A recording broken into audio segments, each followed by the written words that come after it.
A Danish Romance. By H. C. Andersen. Chapter 1. There is a happiness which no poet has yet properly sung, which no lady reader, let her be ever so amiable, has experienced or ever will experience in this world. This is a condition of happiness which alone belongs to the male sex, and even then alone to the elect. It is a moment of life which seizes upon our feelings, our minds, our whole being. Tears have been shed by the innocent, sleepless nights been passed, during which the pious mother, the loving sister, have put up prayers to God for this critical moment in the life of the son or the brother. Happy moment, which no woman, let her be ever so good, so beautiful, or intellectual, can experience, that of becoming a student, or, to describe it by a more usual term, the passing of the first examination. The cadet who becomes an officer, the scholar who becomes an academical burgher, the apprentice who becomes a journeyman, all know, in a greater or less degree, this loosening of the wings, this bounding over the limits of maturity into the lists of philosophy. We all strive after a wider field, and rush thither like the stream which at length loses itself in the ocean. Then for the first time does the youthful soul rightly feel her freedom, and therefore, feels it doubly. The soul struggles for activity, she comprehends her individuality. It has been proved and not found too light. She is still in possession of the dreams of childhood, which have not yet proved delusive. Not even the joy of love, not the enthusiasm for art and science, so thrills through all the nerves as the words, "Now am I a student." This spring day of life, on which the ice covering of the school is broken, when the tree of hope puts forth its buds and the sun of freedom shines, falls with us, as is well known, in the month of October, just when nature loses her foliage, when the evenings begin to grow darker, and when heavy winter clouds draw together, as though they would say to youth, "Your spring, the birth of the examination, is only a dream. Even now does your life become earnest." But our happy youths think not of these things, either will we be joyous with the gay, and pay a visit to their circle. In such a one our story takes its commencement. Chapter 2. It was in October of the year 1829. Examen artium had been passed through. Several young students were assembled in the evening at the abode of one of their comrades, a young Copenhagener of 18, whose parents were giving him and his new friends a banquet in honor of the examination. The mother and sister had arranged everything in the nicest manner, the father had given excellent wine out of the cellar, and the student himself, here the rex convivii, had provided tobacco, genuine Orinoco canaster. With regard to Latin, the invitation, which was, of course, composed in Latin, informed the guests that each should bring his own. The company, consisting of 21 persons, and these were only the most intimate friends, was already assembled. About 1/3 of the friends were from the provinces, the remainder out of Copenhagen. "Old Father Homer shall stand in the middle of the table," said one of the liveliest guests, whilst he took down from the stove a plaster bust and placed it upon the covered table. "Yes, certainly, he will have drunk as much as the other poets," said an older one. "Give me one of thy exercise books, Ludwig. I will cut him out a wreath of vine leaves, since we have no roses and since I cannot cut out any." "I have no libation," cried a third. "Favit linguis." And he sprinkled a small quantity of salt, from the point of a knife, upon the bust, at the same time raising his glass to moisten it with a few drops of wine. "Do not use my Homer as you would an ox," cried the host. "Homer shall have the place of honor, between the bowl and the garland cake. He is especially my poet. It was he who in Greek assisted me to laudabilis et cadem egregi. Now we will mutually drink healths. Jorgen shall be magister by Bendi, and then we will sing Gaudeamus igitur, and integer vitae. The sexton with the cardinal's hat shall be the precentor," cried one of the youths from the provinces, pointing toward a rosy-cheeked companion. "Oh, now I am no longer sexton," returned the other laughing. "If thou bringest old histories up again, thou wilt receive thy old school name, the smoke squirter." "But that is a very nice little history," said the other. "We called him sexton, from the office his father held, but that, after all, is not particularly witty. It was better with the hat, for it did, indeed, resemble a cardinal's hat. I, in the meantime, got my name in a more amusing manner. He lived near the school, pursued the other. He could always slip home when we had out 3/4 of an hour, and then one day he had filled his mouth with tobacco smoke, intending to blow it into our faces. But when he entered the passage with his filled cheeks, the 1/4 of an hour was over, and we were again in class. The rector was still standing in the doorway. He could not, therefore, blow the smoke out of his mouth, and so wished to slip in as he was. "What have you there in your mouth?" asked the rector. But Philip could answer nothing, without at the same time losing the smoke. "Now, cannot you speak?" cried the rector, and gave him a box on the ear, so that the smoke burst through nose and mouth. This looked quite exquisite. The affair caused the rector such pleasure that he presented the poor sinner with the nota bene. "Integer vitae," broke in the precentor, and harmoniously followed the other voices. After this, a young Copenhagener exhibited his dramatic talent by mimicking most elusively the professors of the academy, and giving their peculiarities, yet in such a good-natured manner that it must have amused even the offended parties themselves. Now followed the healths. "Vivant omnes haetae! A health to the prettiest girl!" boldly cried one of the merriest brothers. "The prettiest girl!" repeated a pair of the younger ones, and pushed their glasses toward each other, whilst the blood rushed to their cheeks at this their boldness, for they had never thought of a beloved being, which, nevertheless, belonged to their new life. The roundelay now commenced, in which each one must give the Christian name of his lady love, and assuredly every second youth caught a name out of the air. Some, however, repeated a name with a certain palpitation of the heart. The discourse became more animated. The approaching military exercises, the handsome uniform, the reception in the students' club, and its pleasures, were all matters of the highest interest. But there was the future philologicum and philosophicum. Yes, that also was discussed. There they must exhibit their knowledge of Latin. "What do you think?" said one of the party, "if once a week we alternately met at each other's rooms, and held disputations? No Danish word must be spoken. This might be an excellent scheme." "I agree to that," cried several. "Regular laws must be drawn up." "Yes, and we must have our best Latin scholar, the Jutlander, Otto Thostrup, with us. He wrote his themes in hexameters. He is not invited here this evening," remarked the neighbor, the young Baron Wilhelm of Funen, the only nobleman in the company. "Otto Thostrup," answered the host.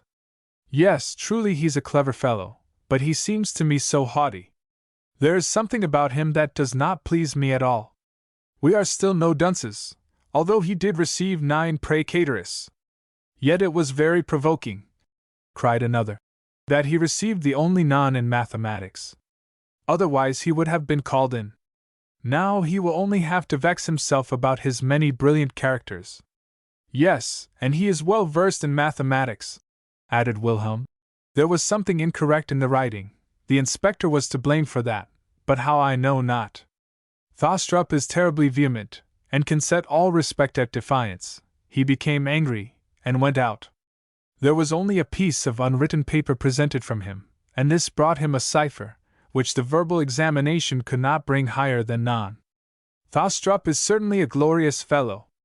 We have made a tour together in the steamboat from Helsingør to Copenhagen, and in the written examination we sat beside each other until the day when we had mathematics, and then I sat below him. I like him very much, his pride accepted, and of that we must break him." "Herr Baron," said his neighbor, "I am of your opinion. Shall not we drink the thou brotherhood?" "Tonight we will all of us drink the thou," said the host. "It is nothing if comrades and good friends call each other you. Evo Bacchus!" they joyously shouted. The glasses were filled, one arm was thrown round that of the neighbor, and the glasses were emptied, whilst several commenced singing, "Dulce cum sodalibus." "Tell me what thou art called," demanded one of the younger guests of his new thou brother. "What am I called?" replied he. "With the exception of one letter, the same as the Baron." "The Baron!" cried a third. "Yes, where is he?" "There he stands talking at the door. Take your glasses. Now have all of us drank the thou brotherhood." The glasses were again raised. The young Baron laughed, clinked his glass, and shouted in the circle, "Thou, thou!" But in his whole bearing there lay something constrained, which, however, None of the young men remarked, far less allowed themselves to imagine that his sudden retreat, during the first drinking, perhaps occurred from the sole object of avoiding it. But soon was he again one of the most extravagant, promised each youth who would study theology a living on his estate when he should once get it into his own hands, and proposed that the Latin disputation should commence with him, and on the following Friday. Otto Thostrup, however, should be of the party, if he chose, of course being understood, for he was a capital student, and his friend they had made a journey together, and had been neighbors at the green table. Among those who were the earliest to make their valete amici was the Baron. Several were not yet inclined to quit this joyous circle. The deepest silence reigned in the streets. It was the most beautiful moonlight. In most houses all had retired to rest. Only here and there was a light still seen. Most persons slept, even those whose sense of duty should leave banished the god of sleep. Thus sat a poor hackney coachman, aloft upon his coach-box, before the house where he awaited his party, and enjoyed, the reins wound about his hand, the much-desired rest. Wilhelm, henceforth we will only call the young Baron by his Christian name, walked alone through the street. The wine had heated his northern blood, besides which it never flowed slowly. His youthful spirits, his jovial mood, and the gaiety occasioned by the merry company he had just quitted did not permit him quietly to pass by this sleeping Endymion. Suddenly it occurred to him to open the coach door and leap in, which having done, he let the glass fall and called out with a loud voice, "Drive on!"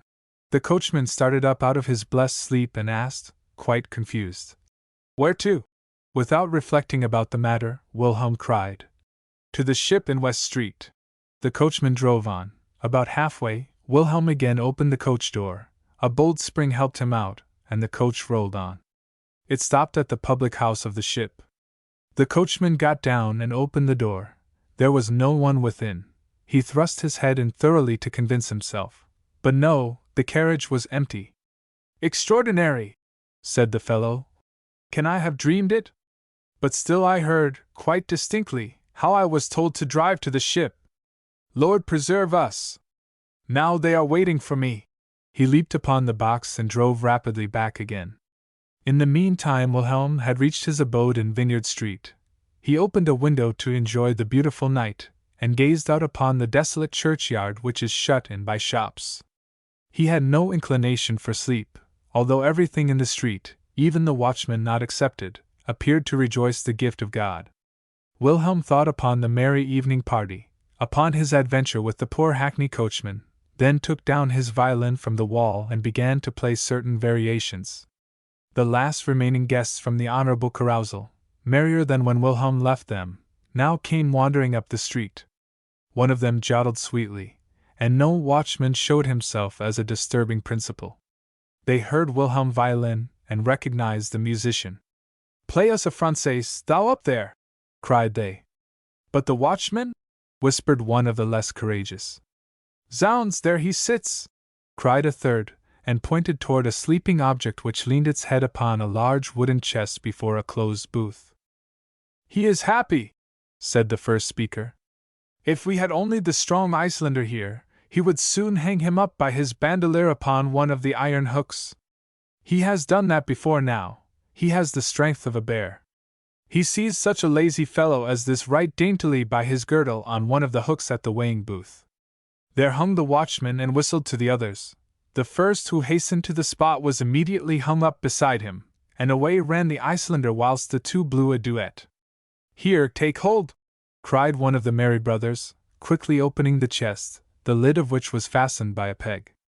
"Let us put the watchman into the chest. He sleeps indeed like a horse." In a moment, the four had seized the sleeper, who certainly awoke during the operation, but he already lay in the chest. The lid flew down, and 2 or 3 of the friends sprang upon it whilst the peg was stuck in again. The watchman immediately seized his whistle and drew the most heart-rending tones from it. Quickly the tormenting spirits withdrew themselves, yet not so far but that they could still hear the whistle and observe what would take place. The watchman now came up. "The deuce! Where art thou?" cried they, and then discovered the place. "Ah, God help me!" cried the prisoner. "Let me out! Let me out! I must call!" Thou hast drunk more than thy thirst required, comrade, said the others. If thou hast fallen into the chest, remain lying there, thou swine! And laughing they left him. Oh, the rascals! Sighed he, and worked in vain at opening the lid. Through all his powerful exertions the box fell over. The young men now stepped forth, and, as though they were highly astonished at the whole history which he related to them, they let themselves be prevailed upon to open the box, but only upon condition that he should keep street free from the interference of the other watchmen whilst they danced a française to Wilhelm's violin. The poor man was delivered from his captivity, and must obligingly play the sentinel whilst they arranged them for the dance. Wilhelm was called upon to play, and the dance commenced. A partner, however, was wanting. Just then a quiet citizen passed by. The gentleman who had no partner approached the citizen with comic respect, and besought him to take part in the amusement. I never dance, said the man, laughing, and wished to pursue his way. Yes, replied the cavalier. Yet you must still do me this pleasure, or else I shall have no dance. Saying this, he took hold of him by the waist, and the dance commenced, whether the good man would or no. The watchman should receive a present from every one, said they, when the française was at an end. He is an excellent man who thus keeps order in the street, so that one can enjoy a little dance. These are honest people's children, said the watchman to himself, whilst he with much pleasure thrust the money into his leathern purse. All was again quiet in the street. The violin was also silent. Chapter 3. In the former chapter we heard mention made of a young student, Otto Thostrup, a clever fellow, with 9 praecatorus, as his comrades said, but also of a proud spirit, of which he must be broken. Not at the disputations, which have been already mentioned, will we make his acquaintance, although there we must be filled with respect for the good lad and scholar, not in large companies, where his handsome exterior and his speaking, melancholy glance must make him interesting, as little in the pit of the opera, although his few yet striking observations there would show him to be a very intellectual young man. But we will seek him out for the first time at the house of his friend, the young Baron Wilhelm. It is the beginning of November. We find them both with their pipes in their mouths. Upon the table lie Tibullus and Anacreon, which they are reading together for the approaching Philologicum. In the room stands a pianoforte, with a number of music books. Upon the walls hang the portraits of Weyse and Beethoven, for our young Baron is musical, nay a composer himself. See, here we have again this lovely, clinging mist, said Wilhelm. Out of doors one can fairly taste it. At home it would be a real plague to me. Here it only Londonizes the city. I like it, said Otto. To me it is like an old acquaintance from Vestervovov. It is as though the mist brought me greetings from the sea and sand hills. I should like to see the North Sea, but the devil might live there. What town lies nearest to your grandfather's estate? Lernvik, answered Otto. If anyone wished to see the North Sea properly, they ought to go up as far as this Stead and Joring. I have travelled there, have visited the family in Borglum Kloster, and besides this, have made other small journeys. Never shall I forget one evening. Yes, it was a storm of which people in the interior of the country can form no conception. I rode, I was then a mere boy, and a very wild lad, with one of our men. When the storm commenced we found ourselves among the sand hills. Ah! That you should have seen! The sand forms along the strand high banks, which serve as dikes against the sea. These are overgrown with seagrass, but if the storm bursts a single hole, the whole is carried away. This spectacle we chanced to witness. It is a true Arabian sandstorm, and the North Sea bellowed so that it might be heard at the distance of many miles. The salt foam flew together with the sand into our faces. That must have been splendid, exclaimed Wilhelm, and his eyes sparkled. Jutland is certainly the most romantic part of Denmark. Since I read Steenblicher's novels I have felt a real interest for that country. It seems to me that it must greatly resemble the lowlands of Scotland. And gypsies are also found there, are they not? Vagabonds, we call them, said Otto, with an involuntary motion of the mouth. They correspond to the name. The fishermen, also, on the coast are not much better. Do they still from the pulpit pray for wrecks? Do they still slay shipwrecked mariners? I have heard our preacher, who is an old man, relate how, in the first years after he had obtained his office and dignity, he was obliged to pray in the church that, if ships stranded, they might strand in his district. But this I have never heard myself. But with regard to what is related of murdering, why, the fishermen, sea geese, as they are called, are by no means a tender-hearted people, but it is not as bad as that in our days. A peasant died in the neighborhood, of whom it was certainly related that in bad weather he had bound a lantern under his horse's belly and let it wander up and down the beach, so that the strange mariner who was sailing in those seas might imagine it some cruising ship, and thus fancy himself still a considerable way from land. By this means many a ship is said to have been destroyed. But observe, these are stories out of the district of this stead, and of an elder age, before my power of observation had developed itself. This was that golden age when in tumble-down fishers' huts, after one of these good shipwrecks, valuable shawls, but little damaged by the sea, might be found employed as bed-hangings. Boots and shoes were smeared with the finest pomatum. If such things now reach their hands, they know better how to turn them into money. The Strand Commissioners are now on the watch. Now it is said to be a real age of copper. "Have you seen a vessel stranded?" inquired Wilhelm, with increasing interest.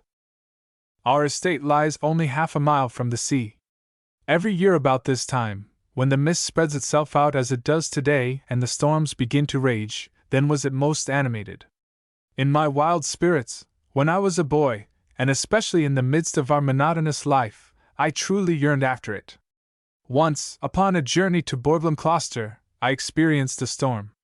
In the early morning, it was quite calm, but grey, and we witnessed a kind of Fata Morgana. A ship, which had not yet risen above the horizon, showed itself in the distance, but the rigging was turned upside down, the masts were below, the hull above. This is called the ship of death, and when it is seen people are sure of bad weather and shipwreck. Later, about midday, it began to blow, and in an hour's time we had a regular tempest. The sea growled quite charmingly. We traveled on between sand hills. They resemble hills and dales in winter time, but here it is not snow which melts away. Here never grows a single green blade. A black stake stands up here and there, and these are rudders from wrecks, the histories of which are unknown. In the afternoon arose a storm such as I had experienced when riding with the man between the sand hills. We could not proceed farther, and were obliged on this account to seek shelter in one of the huts which the fisherman Hale erected among the white sand hills. There we remained, and I saw the stranding of a vessel. I shall never forget it. An American ship lay not a musket shot from land. They cut the mast. 6 or 7 men clung fast to it in the waters. Oh, how they rocked backward and forward in the dashing spray! The mast took a direction toward the shore. At length only 3 men were left clinging to the mast. It was dashed upon land, but the returning waves again bore it away. It had crushed the arms and legs of the clinging wretches, ground them like worms. I dreamed of this for many nights. The waves flung the hull of the vessel up high on the shore, and drove it into the sand, where it was afterward found. Later, as we retraced our steps, with the stem and stern post gone, you saw 2 strong wooden walls, between which the road took its course. You even still travel through the wreck. Up in your country every poetical mind must become a Byron, said Wilhelm. On my parents' estate we have only idols. The whole of Funen is a garden. We mutually visit each other upon our different estates, where we lead most merry lives, dance with the peasant girls at the brewing feast, hunt in the woods, and fish in the lakes. The only melancholy object which presents itself with us is a funeral, and the only romantic characters we possess are a little humpbacked musician, a wise woman, and an honest schoolmaster, who still firmly believes, as Geronimus did, that the earth is flat, and that, were it to turn round, we should fall, the devil knows where. I love nature in Jutland, exclaimed Otto. The open sea, the brown heath, and the bushy moorland. You should see the wild moor in Bencisel.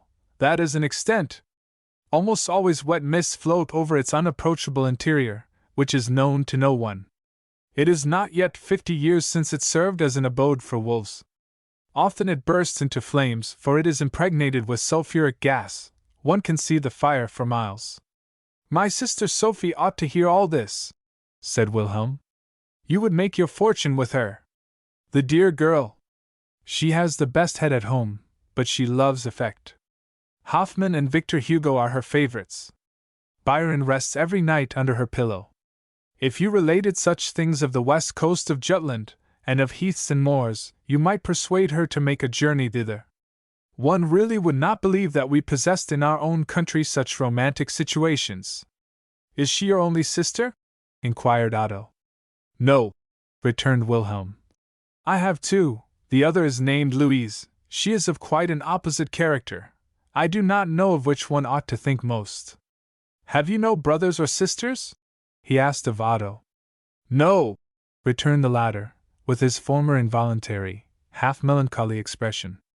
I am an only child. In my house it is solitary and silent. My grandfather alone is left alive. He is an active, strong man, but very grave. He instructed me in mathematics, which he thoroughly understands. The preacher taught me Latin, Greek, and history. Two persons, however, occupied themselves with my religious education, the preacher and my old Rosalie. She is a good soul. How often have I teased her, been petulant, and almost angry with her. She thought so much of me, she was both mother and sister to me, and instructed me in religion as well as the preacher, although she is a Catholic. Since my father's childhood she has been a sort of gouvernante in the house. You should have seen her melancholy smile when she heard my geography lesson, and we read of her dear Switzerland, where she was born, and of the south of France, where she had travelled as a child. The west coast of Jutland may also appear very barren in comparison with these countries. She might have made you a Catholic. But surely nothing of this still clings to you. Rosalie was a prudent old creature. Luther himself need not have been ashamed of her doctrine. Whatever is holy to the heart of man, remains also holy in every religion. But then, to erect altars to the Madonna! Exclaimed Wilhelm. To pray to a being, whom the Bible does not make a saint, that is rather too much. And their tricks with burning of incense, and ringing of bells. Yes, indeed, it would give me no little pleasure to cut off the heads of the Pope and of the whole clerical body. To purchase indulgence, those must, indeed, be curious people who can place thorough faith in such things. I will never once take off my hat before the Madonna. But that will I do, and in my heart bow myself before her, answered Otto, gravely. Did I not think so? She has made you a Catholic. No such thing. I am as good a Protestant as you yourself, but wherefore should we not respect the Mother of Christ? With regard to the ceremonials of Catholicism, indulgence, and all these additions of the priesthood, I agree with you in wishing to strike off the heads of all who, in such a manner, degrade God and the human understanding. But in many respects we are unjust. We so easily forget the first and greatest commandment, love thy neighbor as thyself. We are not tolerant. Among our festivals we have still one for the Three Kings. It is yet celebrated by the common people. But what have these three kings done? They knelt before the manger in which Christ lay, and on this account we honor them. On the contrary, the Mother of God has no festival day, nay, the multitude even smile at her name. If you will only quietly listen to my simple argument, we shall soon agree. You will take off your hat and bow before the Madonna. Only two things are to be considered: either Christ was entirely human, or he was, as the Bible teaches us, a divine being. I will now admit the latter. He is God himself, who in some inexplicable manner is born to us of the Virgin Mary. She must therefore be the purest, the most perfect feminine being, since God found her worthy to bring into the world the Son, the only one. Through this she becomes as holy as any human being can, and lo, we must bow ourselves before the pure, the exalted one. Take it for granted that Christ was human, like ourselves, otherwise he cannot, according to my belief, call upon us to imitate him. Either would it be great, as God, to meet a corporeal death, from which he could remove each pain. Were he only a man, born of Mary, we must doubly admire him. We must bow in the dust before his mighty spirit, his enlightening and consoling doctrine. But can we then forget how much the mother must have influenced the child, how sublime and profound the soul must have been which spoke to his heart? We must reverence and honor her. Everywhere in the Scriptures where she appears we see an example of care and love, with her whole soul she adheres to her son.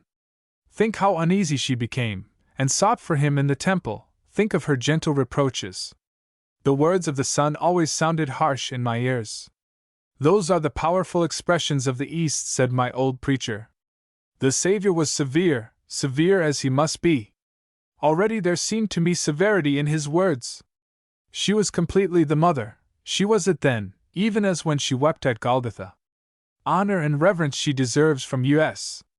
These she also receives, returned Wilhelm, and striking him upon the shoulder he added, with a smile, You are, according to the Roman Catholic manner, near exalting the mother above the son. Old Rosalie has made a proselyte. After all, you are half a Catholic. That am I not, answered Otto. And that will I not be. Resounded below in the court. The sweet Neapolitan song reached the ears of the friends. They stepped into the adjoining room and opened the window. 3 poor boys stood below in the wind and rain, and commenced the song. The tallest was, perhaps, 14 or 15 years old. His deep, rough voice seemed to have attained its strength and depth more through rain and bad weather than through age. The dirty, wet clothes hung in rags about his body, the shoes upon the wet feet, and the hat held together with white threads, were articles of luxury. The other 2 boys had neither hat nor shoes, but their clothes were whole and clean. The youngest appeared 6 or 7 years old. His silvery white hair formed a contrast with his brown face, his dark eyes and long brown eyelashes. His voice sounded like the voice of a little girl, as fine and soft, beside the voices of the others, as the breeze of an autumnal evening beside that of rude November weather. That is a handsome boy, exclaimed the 2 friends at the same time. And a lovely melody, added Otto. Yes, but they sing falsely, answered Wilhelm. One sings half a tone too low, the other half a tone too high. Now, thank God that I cannot hear that, said Otto. It sounds sweetly, and the little one might become a singer. Poor child, added he gravely. Bare feet, wet to the very skin, and then the elder one will certainly lead him to brandy drinking. Within a month, perhaps, the voice will be gone. Then is the nightingale dead. He quickly threw down some skillings, wrapped in paper. Come up, cried Wilhelm, and beckoned. The eldest of the boys flew up like an arrow. Wilhelm, however, said it was the youngest who was meant. The others remained standing before the door. The youngest stepped in. Whose son art thou? asked Wilhelm. The boy was silent, and cast down his eyes in an embarrassed manner. Now, don't be bashful.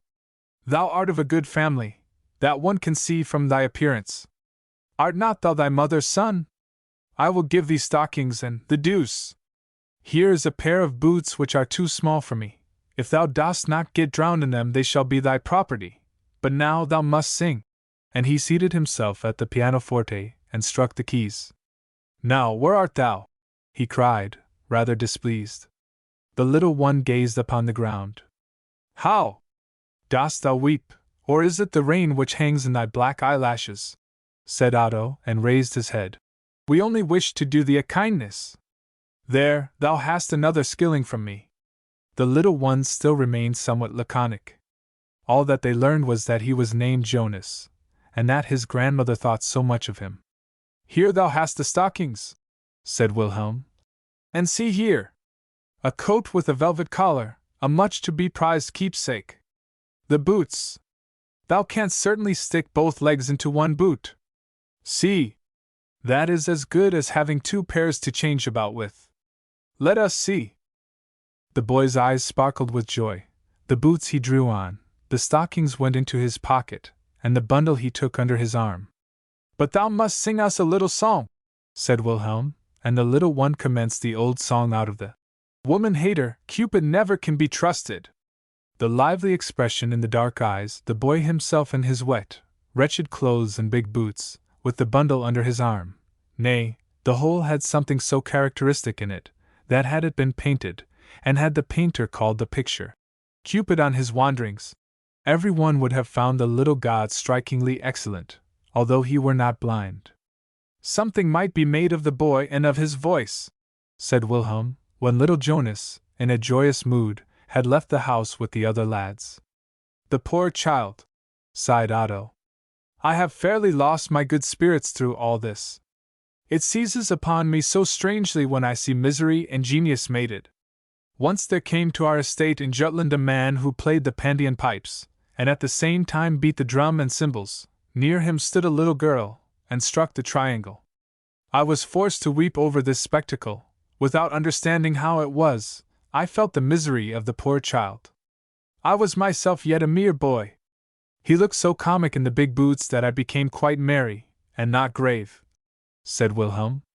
"Nevertheless, what a pity it is that such gentle blood, which at the first glance one perceives he is, that such a pretty child should become a rude fellow, and his beautiful voice change into a howl, like that with which the other tall Laban saluted us. Who knows whether little Jonas might not become the first singer on the Danish stage? Yes, if he received education of mind and voice, who knows? I could really have pleasure in attempting it, and help every one on in the world, before I myself am rightly in the way. If he is born to a beggar's estate," said Otto, "let him as beggar live and die, and learn nothing higher. That is better, that is more to be desired." Wilhelm seated himself at the pianoforte, and played some of his own compositions. "That is difficult," said he. "Every one cannot play that." "The simpler the sweeter," replied Otto. "You must not speak about music," returned the friend. "Upon that you know not how to pass judgment. Light Italian operas are not difficult to write." In the evening the friends separated. Whilst Otto took his hat, there was a low knock at the door. Wilhelm opened it. Without stood a poor old woman, with pale sharp features. By the hand she led a little boy. It was Jonas. Thus then it was a visit from him and his grandmother. The other boys had sold the boots and shoes which had been given him. They ought to have a share, they maintained. This atrocious injustice had induced the old grandmother to go immediately with little Jonas to the two good gentlemen, and relate how little the poor lad had received of flint which they had assigned to him alone. Wilhelm spoke of the boy's sweet voice, and thought that by might make his fortune at the theatre, but then he ought not now to be left running about with bare feet in the wind and rain. "But by this means he brings a skilling home," said the old woman. "That's what his father and mother look to, and the skilling they can always employ." Nevertheless, she had herself already thought of bringing him out at the theatre, but that was to have been in dancing, for they got shoes and stockings to dance in, and with these they might also run home, and that would be an advantage. "I will teach the boy music," said Wilhelm. "He can come to me sometimes. And then he will, perhaps, get a little cast-off clothing, good sir," said the grandmother. "A shirt or a waistcoat, just as it happens. Become a tailor or shoemaker," said Otto, gravely, and laid his hand upon the boy's head. "He shall be a genius," said Wilhelm. Chapter 4. We again let several weeks pass by. It was Christmas Eve, which brings us the beautiful Christmas festival. We find the two friends taking a walk. Describe to an inhabitant of the south a country where the earth appears covered with the purest Carrara marble, where the tree twigs resemble white branches of coral sprinkled with diamonds, and above a sky as blue as that belonging to the south, and he will say that is a fairyland. Couldst thou suddenly remove him from his dark cypresses and olive trees to the north, where the fresh snow lies upon the earth, where the white hoarfrost has powdered the trees over, and the sun shines down from the blue heaven, then would he recognize the description and call the north a fairyland. This was the splendor which the friends admired.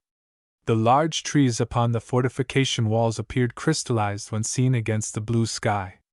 The Sound was not yet frozen over.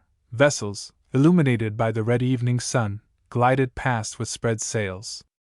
The Swedish coast seemed to have approached nearer. One might see individual houses and Landskrona. It was lovely, and on this account there were many promenaders upon the walls and the Langelini. "Sweden seems so near that one might swim over to it," said Wilhelm. "The distance would be too far," answered Otto. "But I should love to plunge among the deep blue waters yonder. How refreshing it is," said Wilhelm, "when the water plays about one's cheeks. Whilst I was at home, I always swam in the Great Belt." "Yes, you are certainly half a fish when you come into the water." "Aye," repeated Otto, and was silent, but immediately added, with a kind of embarrassment which was at other times quite foreign to him, and from which one might infer how unpleasant confessing any imperfection was to him. I do not swim. That must be learned in summer, said Wilhelm. There is so much to learn, answered Otto. Swimming will certainly be the last thing. He now suddenly turned toward the fortress, and stood still. Only see how melancholy and quiet, said he, and led the conversation again to the surrounding scenery.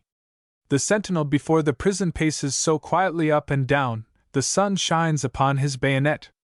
How this reminds me of a sweet little poem of Heine's. It is just as though he described this fortress and this soldier, but in the warmth of summer. One sees the picture livingly before one, as here.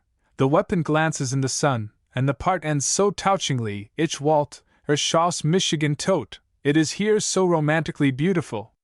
On the right the animated promenade, and the view over the Sund, on the left, the desolate square, where the military criminals are shot, and close upon it the prison with its beam fence. The sun scarcely shines through those windows. Yet, without doubt, the prisoner can see us walking here upon the wall. And envy our golden freedom, said Wilhelm. Perhaps he derides it, answered Otto. He is confined to his chamber and the small courts behind the beam lattice. We are confined to the coast. We cannot fly forth with the ships into the mighty, glorious world. We are also fastened with a chain, only ours is somewhat longer than that of the prisoner.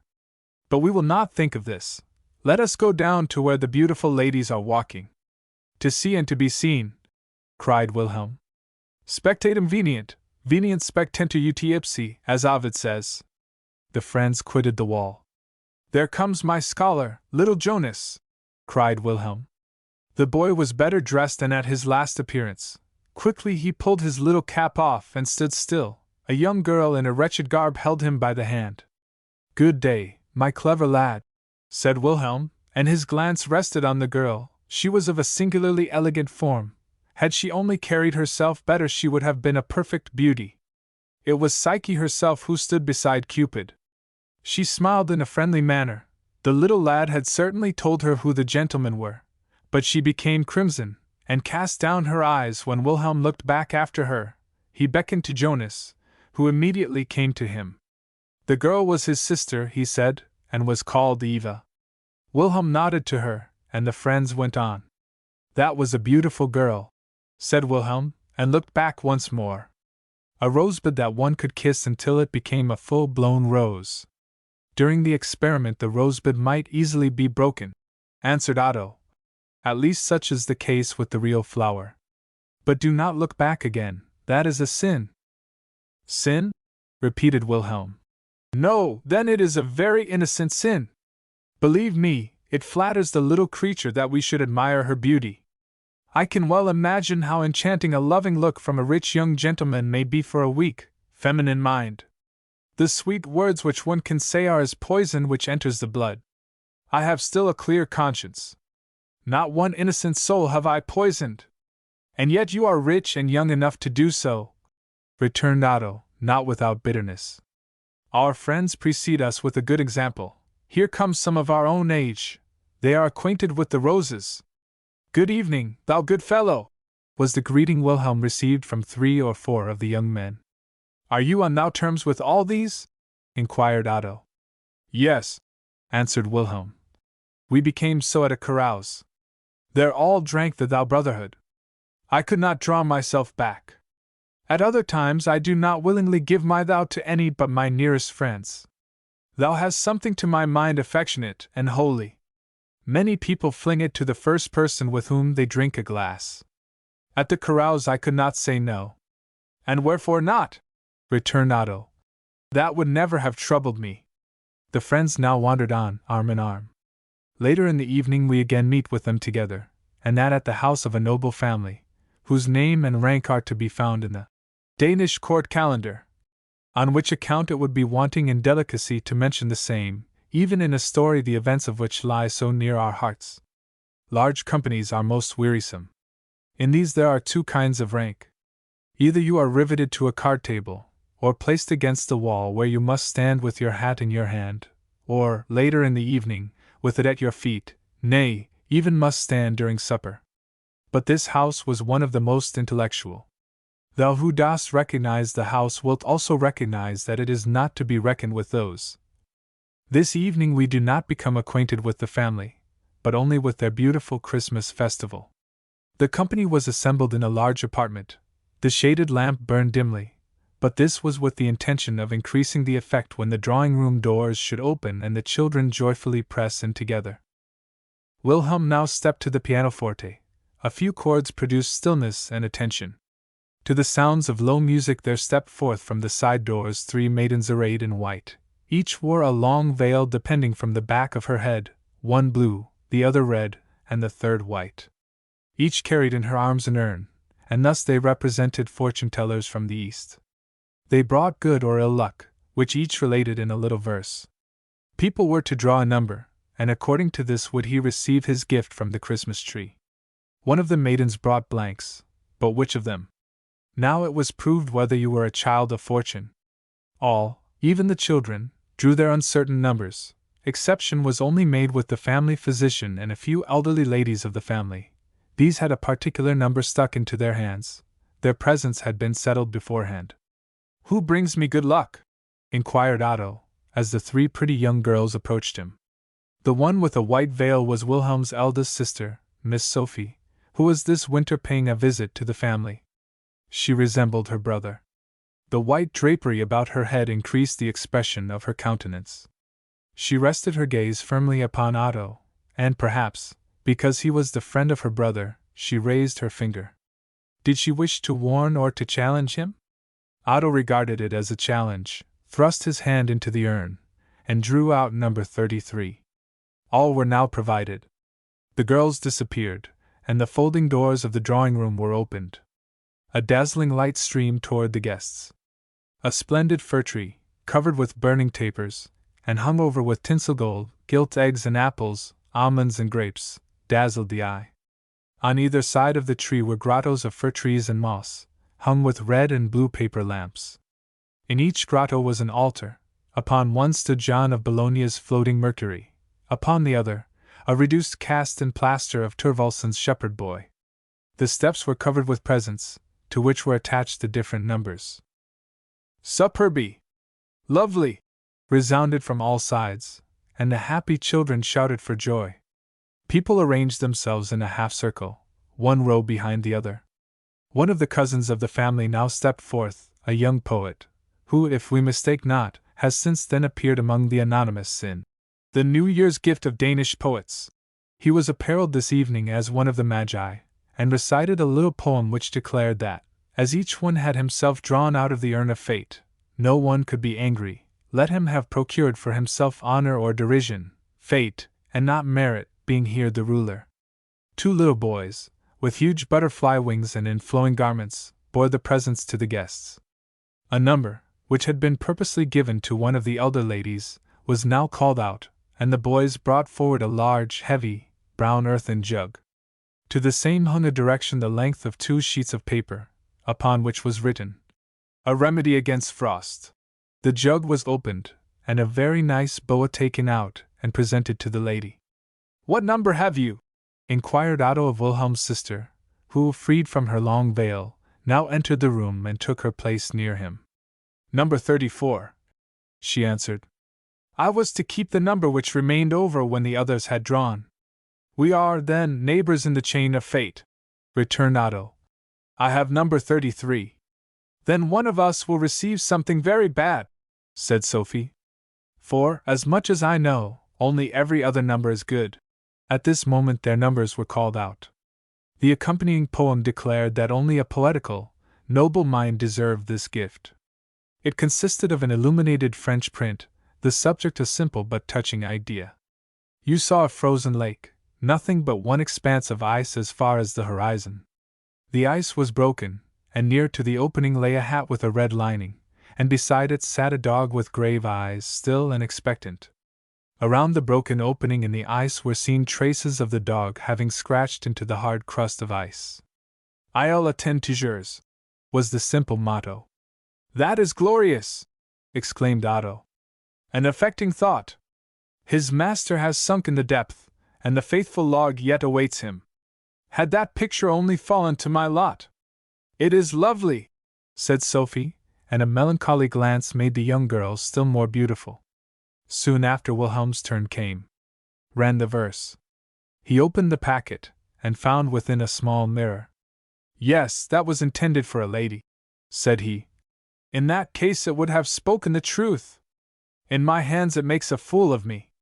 For me nothing certainly remains but my number, said Otto to his neighbor, as all the gifts appeared to be distributed. The last is number 33, said the cousin, and drew forth a roll of paper, which had been hidden among the moss. It was unrolled. It was an old pedigree of an extinct race. Quite at the bottom lay the knight with shield and armor, and out of his breast grew the many-branched tree with its shields and names. Probably it had been bought, with other rubbish, at some auction, and now at Christmas, when every hole and corner was rummaged for whatever could be converted into fun or earnest, it had been brought out for the Christmas tree. The cousin read the following verse. I congratulate you, said Wilhelm, laughing. Now you will have to pay the nobility tax. Several of the ladies who stood near him, smiling, also offered a kind of congratulation. Sophie alone remained silent, and examined the present of another lady, a pretty pincushion in the form of a gay butterfly. The first row now rose to examine more nearly how beautifully the Christmas tree was adorned. Sophie drew one of the ladies away with her. Let us look at the beautiful statues, said she. The shepherd boy and the Mercury. That is not proper, whispered the lady. But look there at the splendid large raisins on the tree. Sophie stepped before Tervalsen's shepherd boy. The lady whispered to a friend. It looks so odd that she should examine the figures. Ah, replied the other. She is a lover of the fine arts, as you well know. Only think! At the last exhibition she went with her brother into the great hall where all the plaster casts stand, and looked at them, the Hercules, as well as the other indecent figures. They were excellent, she said. That is being so natural, otherwise she is a nice girl. It is a pity she is a little awry. Sophie approached them. Both ladies made room for her, and invited her most lovingly to sit clown beside them. Thou sweet girl! They flatteringly exclaimed. Chapter 5. We will not follow the principal characters of our story step for step, but merely present the prominent moments of their lives to our readers, be these great or small. We seize on them, if they in any way contribute to make the whole picture more worthy of contemplation. The winter was over, the birds of passage had long since returned, the woods and fields shone in the freshest green, and what to the friends was equally interesting, they had happily passed through their examen philologicum. Wilhelm, who, immediately after its termination, had accompanied his sister home, was again returned, sang with little Jonas, reflected upon the philosophicum, and also how he would thoroughly enjoy the summer which in the north is so beautiful, but so short. It was St. John's Day. Families had removed from Copenhagen to their pretty country seats on the coast, where people on horseback and in carriages rushed past, and where the highway was crowded with foot passengers. The whole road presented a picture of life upon the Paris boulevard. The sun was burning, the dust flew up high into the air, on which account many persons preferred the pleasanter excursion with the steamboat along the coast, from whence could be seen the traffic on the high road without enduring the annoyance of dust and heat. Boats skimmed past. Brisk sailors, by the help of vigorous strokes of the oar, strove to compete with the steam packet, the dark smoke from which, like some demon, partly rested upon the vessel, partly floated away in the air. Various young students, among whom were also Wilhelm and Otto, landed at Charlottenlund, the most frequented place of resort near Copenhagen. Otto was here for the first time. For the first time he should see the park.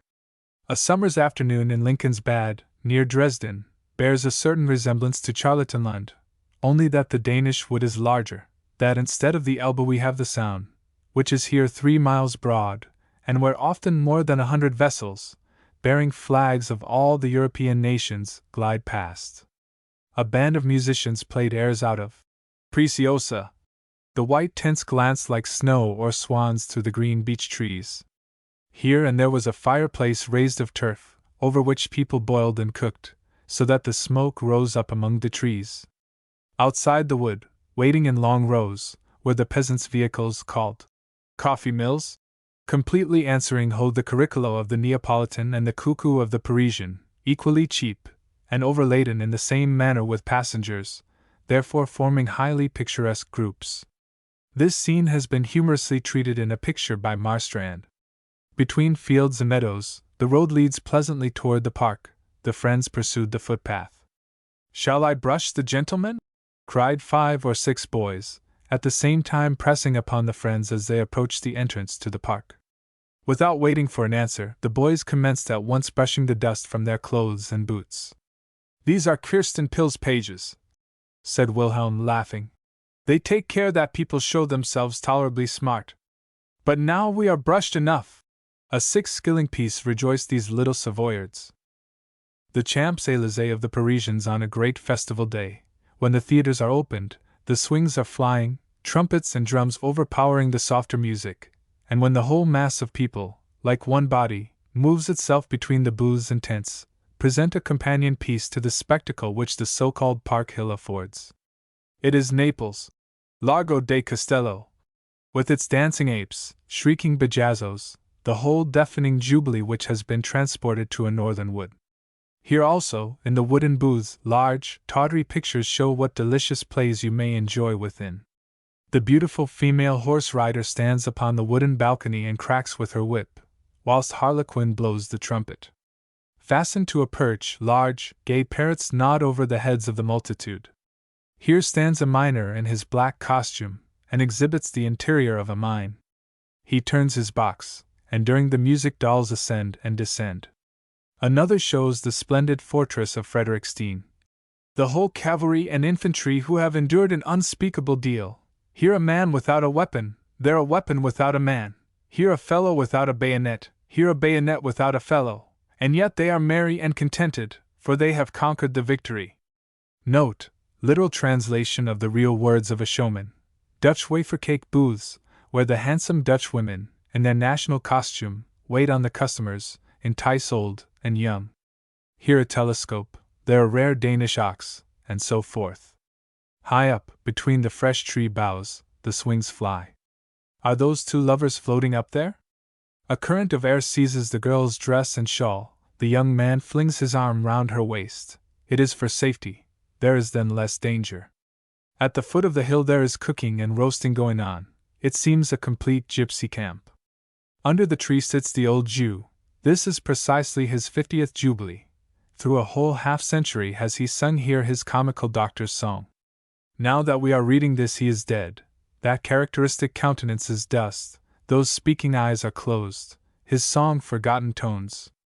Oehlenschläger in his St. John's Eve has preserved his portrait for us, and it will continue to live, as Master Jackal, Punch, our Danish Thespis, will continue to live. The play and the puppets were transferred from father to son, and every quarter of an hour in the day the piece is repeated. Free nature is the place for the spectators, and after every representation the director himself goes round with the plate. This was the first spectacle which exhibited itself to the friends. Not far off stood a juggler in peasant's clothes, somewhat advanced in years, with a common ugly countenance. His short sleeves were rolled up, and exhibited a pair of hairy, muscular arms. The crowd, withdrawing from Master Jackal when the plate commenced its wanderings, pushed Otto and Wilhelm forward toward the low fence before the juggler's table. "Step nearer, my gracious gentlemen, my noble masters," said the juggler, with an accentuation which betrayed his German birth. He opened the fence. Both friends were fairly pushed in and took their places upon the bench, where they, at all events, found themselves out of the crowd. "Will the noble gentleman hold this goblet?" said the juggler, and handed Otto one from his apparatus. Otto glanced at the man. He was occupied with his art, but Otto's cheek and forehead were colored with a sudden crimson, which was immediately afterward supplanted by a deathly paleness. His hand trembled, but this lasted only a moment. He gathered all his strength of mind together, and appeared the same as before. "That was a very good trick," said Wilhelm. "Yes, certainly," answered Otto, but he had seen nothing whatsoever. His soul was strangely affected. The man exhibited several other tricks, and then approached with the plate. Otto laid down a mark, and then rose to depart. The juggler remarked the piece of money, a smile played about his mouth, he glanced at Otto, and a strange malicious expression lay in the spiteful look which accompanied his loudly spoken thanks. "Mr. Otto Thostrup is always so gracious and good." "Does he know you?" asked Wilhelm. "He has the honor," grinned the juggler, and proceeded. "He has exhibited his tricks in the Jutland villages, and upon my father's estate," whispered Otto. "Therefore an acquaintance of your childhood?" said Wilhelm. "Of my childhood," repeated Otto, and they made themselves a way through the tumult. They met with several young noblemen, relatives of Wilhelm, with the cousin who had written the verses for the Christmas tree, also several friends from the carouse, and the company increased. They intended, like many others, to pass the night in the wood, and at midnight drink out of Kirsten Pill's well. "Only with the increasing darkness will it become thoroughly merry here," thought they, but Otto had appointed to be in the city again toward evening. "Nothing will come out of that," said the poet. "If you wish to escape, we shall bind you fast to one of us." "Then I carry him away with me on my back," replied Otto, "and still run toward the city. What shall I do here at night in the wood?" "Be merry," answered Wilhelm. "Come, give us no follies, or I shall grow restive." Hand organs, drums, and trumpets roared against each other. Bajazzo growled. A couple of hoarse girls sang and twanged upon the guitar. It was comic or affecting, just as one was disposed. The evening approached, and now the crowd became greater, the joy more noisy. "But where is Otto?" inquired Wilhelm. Otto had vanished in the crowd. Search after him would help nothing, chance must bring them together again. Had he designedly withdrawn himself? No one knew wherefore, no one could dream what had passed within his soul. It became evening. The highway and the footpath before the park resembled two moving gay ribbons. In the park itself the crowd perceptibly diminished. It was now the high road which was become the park hill. The carriages dashed by each other as at a race. The people shouted and sung, if not as melodiously as the barcarolle of the fishermen below Lido, still with the thorough carnival joy of the South. The steamboat moved along the coasts. From the gardens surrounding the pretty country houses arose rockets into the blue sky, the mockery of the north above the carnival of the park. Wilhelm remained with his young friends in the wood, and there they intended, with the stroke of 12, to drink out of Kirsten's well. Men and women, girls and boys of the lower class, and jovial young men meet, after this manner, to enjoy St. John's Eve. Still sounded the music, the swings were in motion, lamps hung out, whilst the new moon shone through the thick tree boughs. Toward midnight the noise died away. Only a blind peasant still scratched upon the 3 strings which were left on his violin. Some servant girls wandered, arm in arm, with their sweethearts, and sang. At 12 o'clock all assembled about the well, and drank the clear, ice-cold water. From no great distance resounded, through the still night, a chorus of 4 manly voices. It was as if the wood gods sang in praise of the nymph of the well. Upon the hill all was now deserted and quiet. Bajazzo and Il Padrone slept behind the thin linen partition, under a coverlid. The moon set, but the night was clear, no clear, frosty winter night has a snore beautiful starry heaven to exhibit. Wilhelm's party was merry, quickly flew the hours away, singing in chorus, the party wandered through the wood, and down toward the strand. The day already dawned, a red streak along the horizon announced its approach. Nature sang to them the mythos of the creation of the world, even as she had sung it to Moses, who wrote down this voice from God, interpreted by nature. Light banished the darkness, heaven and earth were parted. At first birds showed themselves in the clear air, later rose the beasts of the field, and last of all appeared man. "The morning is fairly sultry," said Wilhelm. "The sea resembles a mirror, shall we not bathe?" The proposal was accepted. "There we have the naiads already," said one of the party, as a swarm of fishermen's wives and daughters, with naked feet, their green petticoats tucked up, and baskets upon their backs, in which they carried fish to Copenhagen, came along the road. The gay young fellows cast toward the prettiest glances as warm and glowing as that cast by the sun himself, who, at this moment, came forth and shone over the sound, where a splendid three-masted vessel had spread all her sails to catch each breeze. The company reached the strand. "There is someone already swimming out yonder," said Wilhelm. "He stands it bravely. That is an excellent swimmer." "Here lie his clothes," remarked another. "How!" exclaimed Wilhelm. "This is Otto Thostrop's coat. But Otto cannot swim. I have never been able to persuade him to bathe. Now, we will out and make a nearer acquaintance." "Yes, certainly it is he," said another. "He is now showing his skill." "Then he must have been all night in the wood," exclaimed Wilhelm. "Yes, indeed, he's a fine bird. Does he fly us? He shall pay for this. Good night in the water or in any other improper place. To quit friends without saying a word does not appertain to the customs of civilized people. Since you, therefore, show yourself such a man of nature, we will carry away your garments. It cannot annoy you in purest naturalibus to seek us out in the wood." Otto raised his head, but was silent. "Now, will you not come forth?" cried Wilhelm. "Only kneeling before each of us can you receive the separate articles of your dress, so that you may again appear as a civilized European." And saying this, he divided the clothes among the others. Each one held an article in his hand. "Leave such jokes!" cried Otto with singular earnestness. "Lay down the clothes, and retire!" "Aye, that we will, presently," returned Wilhelm. "You are a fine fellow! You cannot swim, you say? Now, if you should not kneel—" "Retire!" cried Otto, "or I will swim out into the stream, and not return again." "That might be original enough," answered Wilhelm. "Swim forth, or come and kneel here." "Wilhelm!" cried Otto, with an affecting sigh, and in a moment swam forth with quick strokes. "There he shoots away," said one of the party. "How he cuts the waves!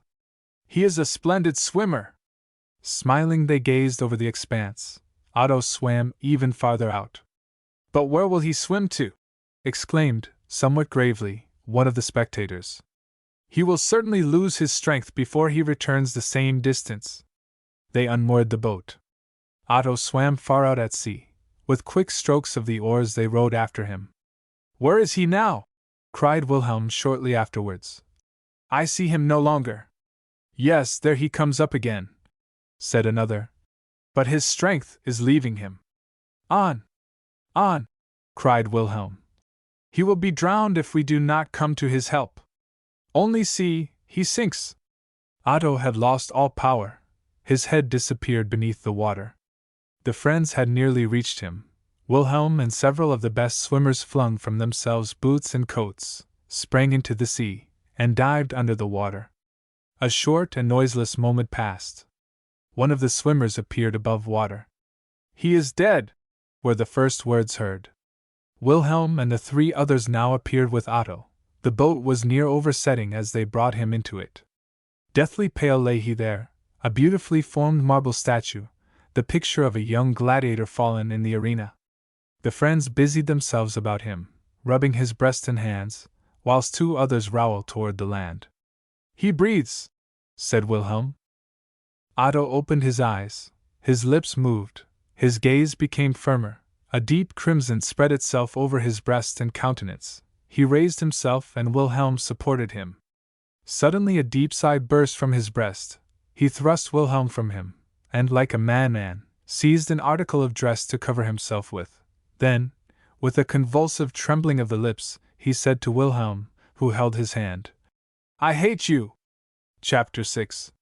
Not half an hour after this adventure a carriage rolled toward the city, a large carriage, containing 3 seats, but beside the coachman, there was only one person within. This was Otto. His lips were pale. Death, it is true, had touched them. Alone he dashed forward. His last words to Wilhelm had been his only ones. "He has lost his wits," said one of the friends.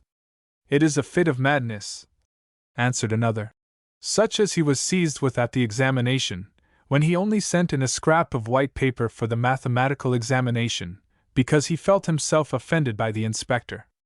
"I could quite vex myself about my stupid joke," said Wilhelm. "I ought to have known him better. He is of a strange, unhappy character." "Give me your hands!" We will mention to no one what has occurred. It would only give occasion to a deal of gossip, and wound him deeply, and he is an excellent, glorious fellow." They gave their hands upon it, and drove toward the city. The same day, toward evening, we again seek Otto. We find him in his chamber. Silent, with crossed arms, he stands before a print, a copy of Horace Vernet's representation of Mazeppa, who, naked and bound upon a wild horse, rushes through the forest. Wolves thrust forth their heads and exhibit their sharp teeth. "My own life!" sighed Otto. "I also am bound to this careering wild horse. And no friend, not a single one! Wilhelm, I could kill thee! I could see you all lying in your blood! Oh, Almighty God!" He pressed his hands before his face and threw himself into a seat. His eyes, however, again directed themselves toward the picture. It exhibited a moment similar to the condition of his own mind. The door now opened, and Wilhelm stood before him. "How do you find yourself, Thostrup?" he inquired. "We are still friends as before?" And he wished to give his hand. Otto drew back his. "I have done nothing which could so much offend you," said Wilhelm. "The whole was merely a joke. Give me your hand, and we will speak no more of the affair."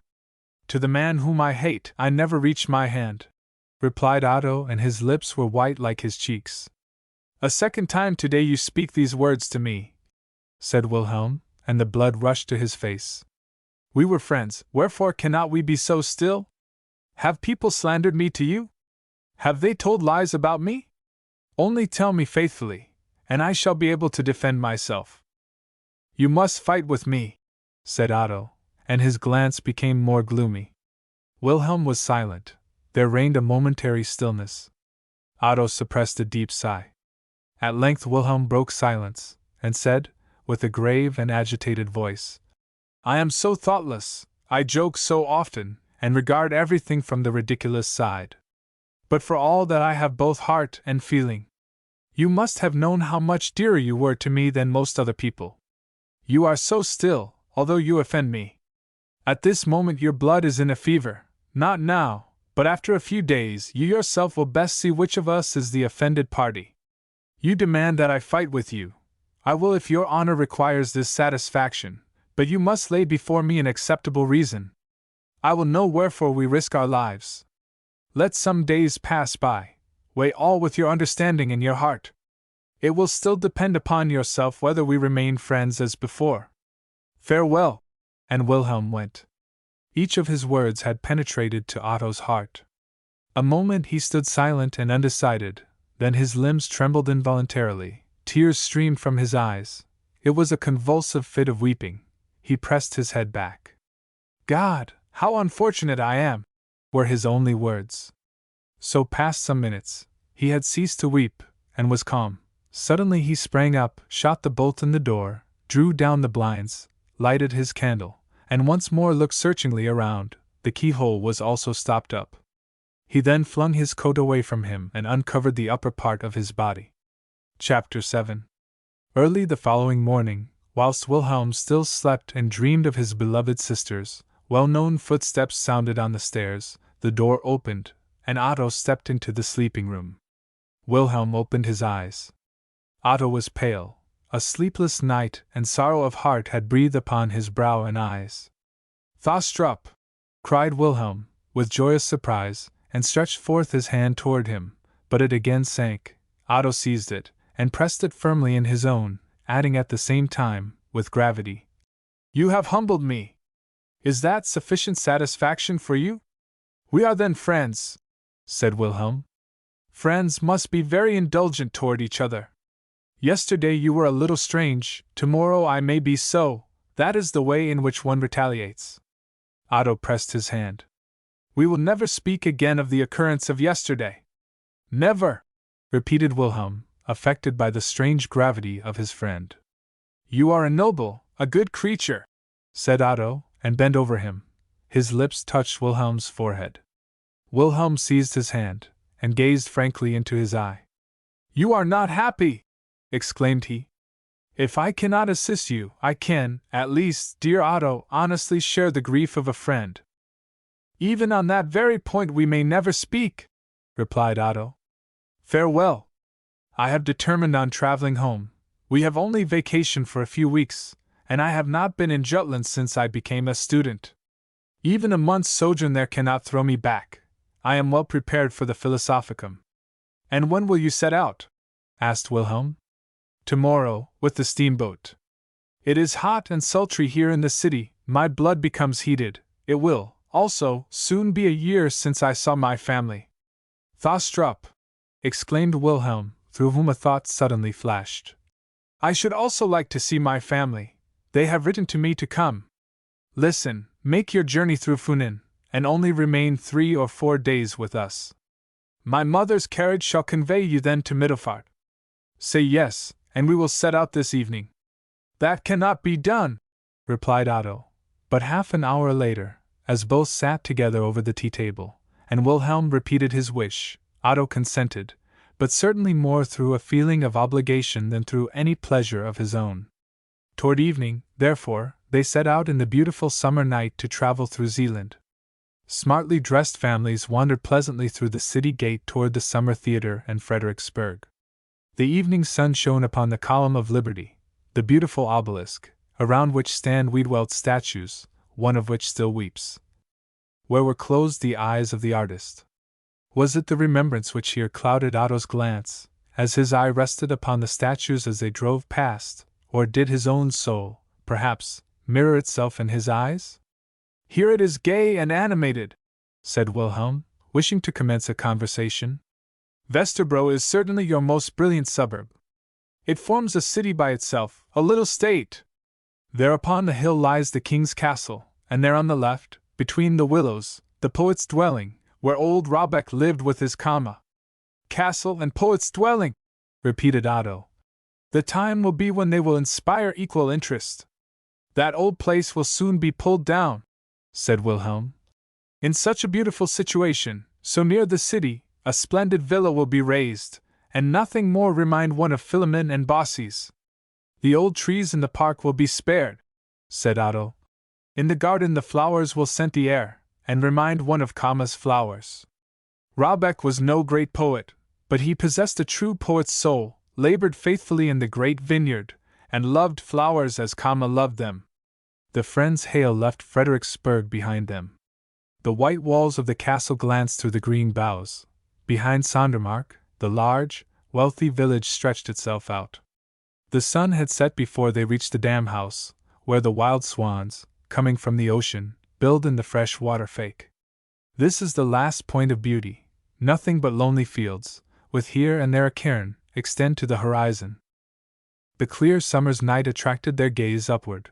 The postilion blew his horn, and the carriage rolled toward the town of Roskilde, the St. Denis of Denmark, where kings turn to dust, where Roar's spring still flows, and its waters mingle with those of Isefjord's. They drove to a public house to change horses. A young girl conducted the friends into the public room. She lighted the way for them. Her slender figure and her floating gait drew Wilhelm's attention toward her. His hand touched her shoulder. She sprang aside and fixed her beautiful grave eyes upon him. But their expression became milder. She smiled and colored at the same time. "You are the sister of little Jonas," cried Wilhelm, recognizing the young girl he had seen with him at Christmas. "I must also thank you," said she, "for your kindness toward the poor boy." She quickly placed the lights on the table, and left the room with a gentle glance. "She is beautiful, very beautiful," exclaimed Wilhelm. "That was really quite a pleasant meeting." "Is it then you, her Baron, who honor me thus?" cried the host, stepping in, an elderly man with a jovial countenance. "Yes, the Baron will doubtless visit his dear relations in Hunch? It is now some little time since you were there." "This is our host," said Wilhelm to Otto. "He and his wife were born upon my parents' estate." "Yes," said the host. "In my youth I have shot many a snipe and wild duck with the Herr Baron's father. But Eva should spread the table. The gentleman will certainly take supper, and a glass of good punch the Herr Baron will certainly not despise, if he is like his blessed father."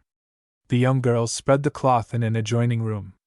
"She is pretty," Wilhelm whispered to the old man. "And just as pious and innocent as she is pretty," returned he. And that is saying much, as she is a poor girl, and from Copenhagen. She is of good service to us, and my wife says Eva shall not leave us until she is well married. Wilhelm invited the host to join them at a glass.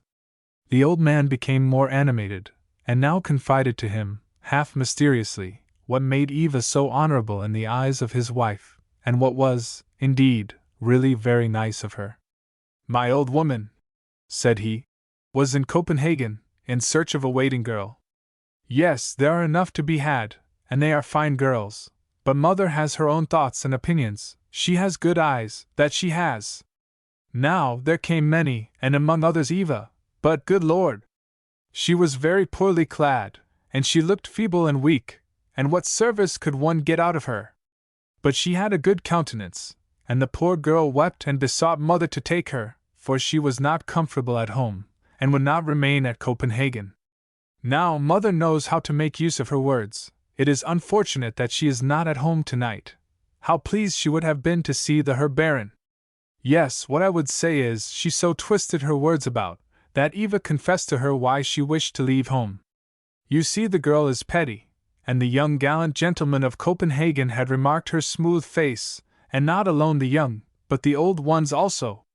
So an old gentleman, I could easily name him, but that has nothing to do with the affair, a very distinguished man in the city, who has, besides a wife and children, had said all sorts of things to her parents, and, as $800 is a deal of money to poor people, one can excuse them, but Eva wept, and said she would rather spring into the castle ditch. They represented all sorts of things to the poor girl. She heard of the service out here with us. She wept, kissed my old woman's hand, and thus came to us, and since then we have had a deal of service from Eva, and joy also. Some minutes after Eva stepped in, Otto's eye rested with a melancholy expression upon the beautiful form. Never had he before so gazed upon a woman. Her countenance was extraordinarily fine, her nose and forehead nobly formed, the eyebrows dark, and in the dark blue eyes lay something pensive, yet happy. One might employ the Homeric expression, smiling through tears, to describe this look. She announced that the carriage was ready. A keen observer would soon have remarked what a change the host's relation had worked in the two friends. Wilhelm was no longer so free toward poor Eva. Otto, on the contrary, approached her more, and at their leave-taking they offered her a greater present than they would otherwise have given. She stood with Otto at the door, and assisted him on with his traveling cloak. "Preserve your heart pure," said he, gravely. "That is more than beauty." The young girl blushed, and gazed at him with astonishment. In such a manner had no one of his age ever before spoken to her. "The poor girl," said Otto. "But I think she is come to good people." "She has a strange glance," said Wilhelm.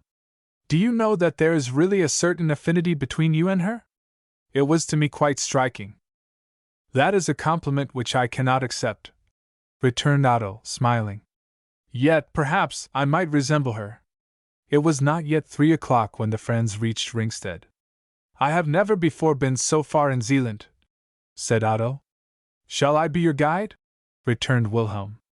"Ringsted has a street and an inn, and one is very badly served there, as you will soon both see and experience yourself.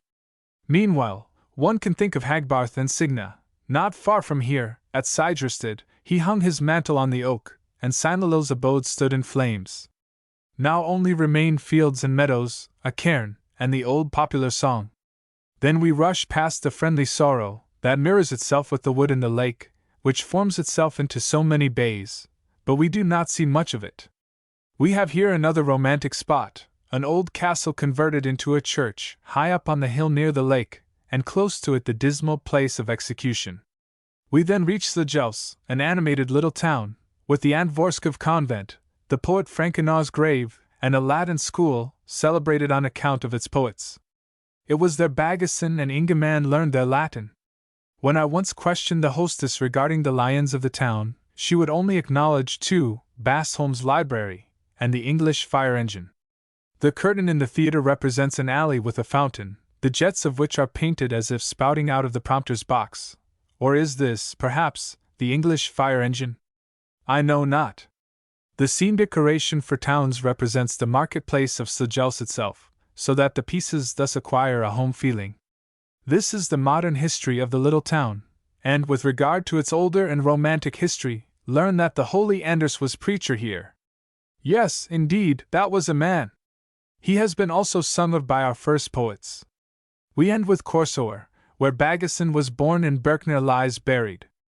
In the more modern history of this town, King Solomon and Jorgen the Hatter play a considerable role. Besides this, I know that the town is said once to have possessed a private theater, but this soon was done for, and the decorations were sold. A miller bought them, and patched his windmill sails with them. Upon one sail was a piece of a wood, upon another a shred of a room, or a street, and so they rush round one after the other. Perhaps this is mere slander, for I have my information from Slegels, and neighboring towns never speak well of each other. In this manner Wilhelm gossiped on, and the friends travelled over the way he had described.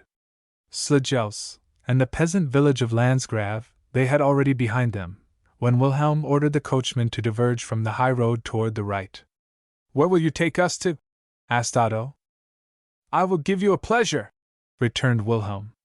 "We shall reach the weariful Corsoer early enough. The steamboat leaves at 10, and it is not yet 7. You shall be surprised. I know well that you are half a Catholic. I will conduct you where you may believe yourself carried back several centuries, and may imagine yourself in a Catholic country. That is right pleasant, is it not?" Otto smiled. The friends alighted from the coach and walked over a cornfield. They found themselves upon a hill. The whole landscape spread itself out before them. They saw the belt, with Spogo and Funen. The surrounding country was certainly flat, but the variety of greens, the near meadow, the dark stretch of wood in the neighborhood of Corsoer, the bay itself, and all this seen in a warm morning light, produced effect. The friends diverged to the right, and before them, upon a hill, stood a large wooden cross, with the figure of the crucified one. Above the cross was built a small roof to carry off the rain, such as one may yet find in Bavaria. The figure of the Redeemer was of wood, painted with strong, tawdry colors. A withered garland of cornflowers still hung around his bowed head. "It is extraordinary," said Otto, "to find in our time, in the year 1830, such a Catholic symbol in Lutheran Denmark. And yet, yes, you will laugh at me, but I find it lovely, it affects me, moves me to worship." "That tawdry, tasteless figure!" cried Wilhelm. "Only see how coarse! The hair is covered with tar to keep off the rain. The peasants here have their peculiar superstition. If they allowed the cross to fall, they have no luck with their lands. It was upon this hill that the holy Anders, the celebrated preacher of Slegels, awoke. He visited the sepulchre of Christ, but through praying there too long the ship sailed without him, and he was forced to stay behind. Then came a man and took him upon his horse, and they would ride to Joppa. The holy Anders fell asleep, but when he awoke he lay here, and heard the bells ringing in Slegels. Upon a foal, only 1 night old, he rode round the extensive city lands, whilst King Waldemar lay in his bath. He could hang his glove upon the beams of the sun. This hill, where he awoke, was called Rest Hill, and the cross, with the figure of the Redeemer erected upon it, which still stands here, reminds us of the legend of the holy Anders. A little peasant girl at this moment mounted the hill, but paused when she perceived the strangers. "Don't be afraid, my child," said Wilhelm. "What hast thou there?" "A garland." "Shall it hang here upon the cross?" "Only come, we will help thee." "It should hang over our Lord," said the little one, holding, in an embarrassed manner, the garland of pretty blue cornflowers in her hand. Otto took the garland, and hung it up in place of the faded one. "That was our morning adventure," said Wilhelm, and soon they were rolling in the deep sand toward Corsoer, toward the hill where the poet watched the sun and moon sink into the sea, and wished that he had wings that he might catch them. Melancholy and silent lies the town on the flat coast, the old castle turned into a farmhouse. High grass grows upon the walls. In a storm, when the wind blows against the city, the surf beats against the outermost houses. High upon the church stands a telegraph. The black wooden plates resemble mourning flags hung above the sinking town.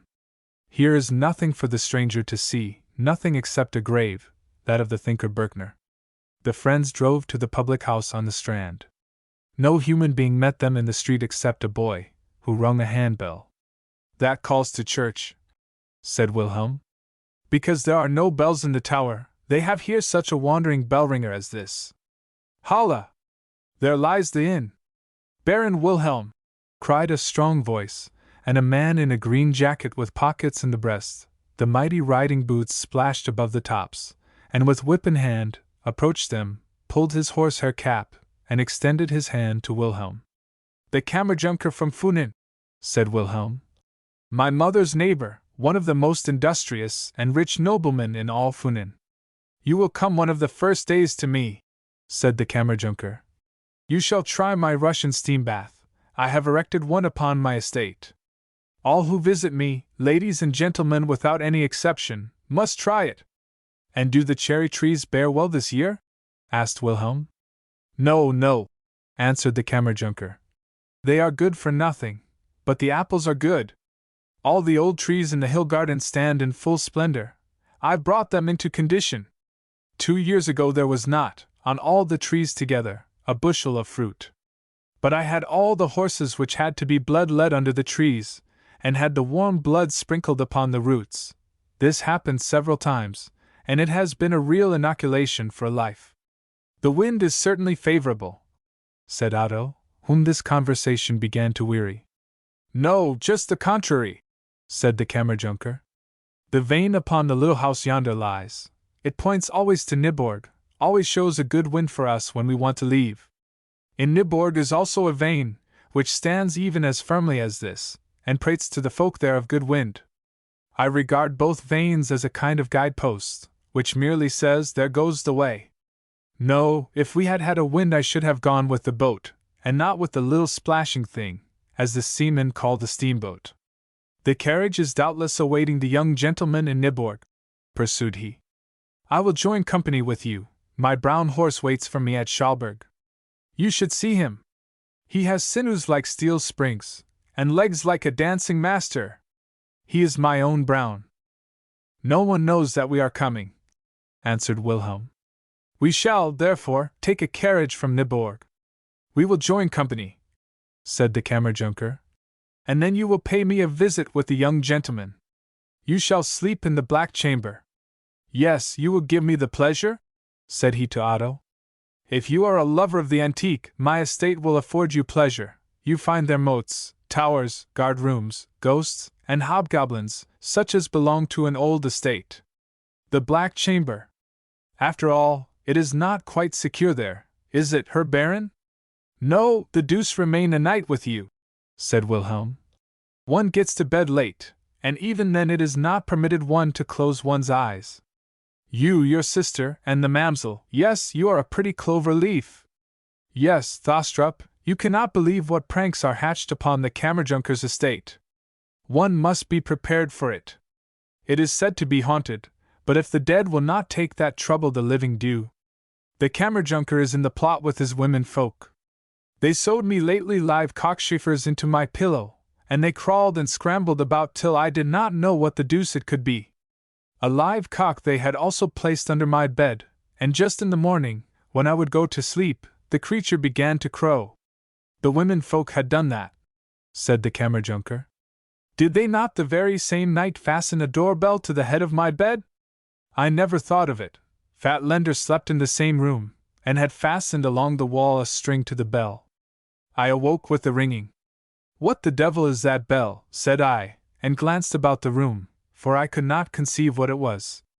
'Bell?' asked Lender. 'There is no bell here.' The ringing also ceased. I thought I must have dreamed, or that our merry evening must have left some buzzing in my ears. Again it began to ring. Lender looked so innocent all the time, I could not comprehend myself. I thought it must be my imagination. I became quite faint-hearted. I denied my own hearing, and said, 'No, I have only dreamed,' and commenced reckoning and counting to employ my mind, but that did no good, and it nearly drove me mad.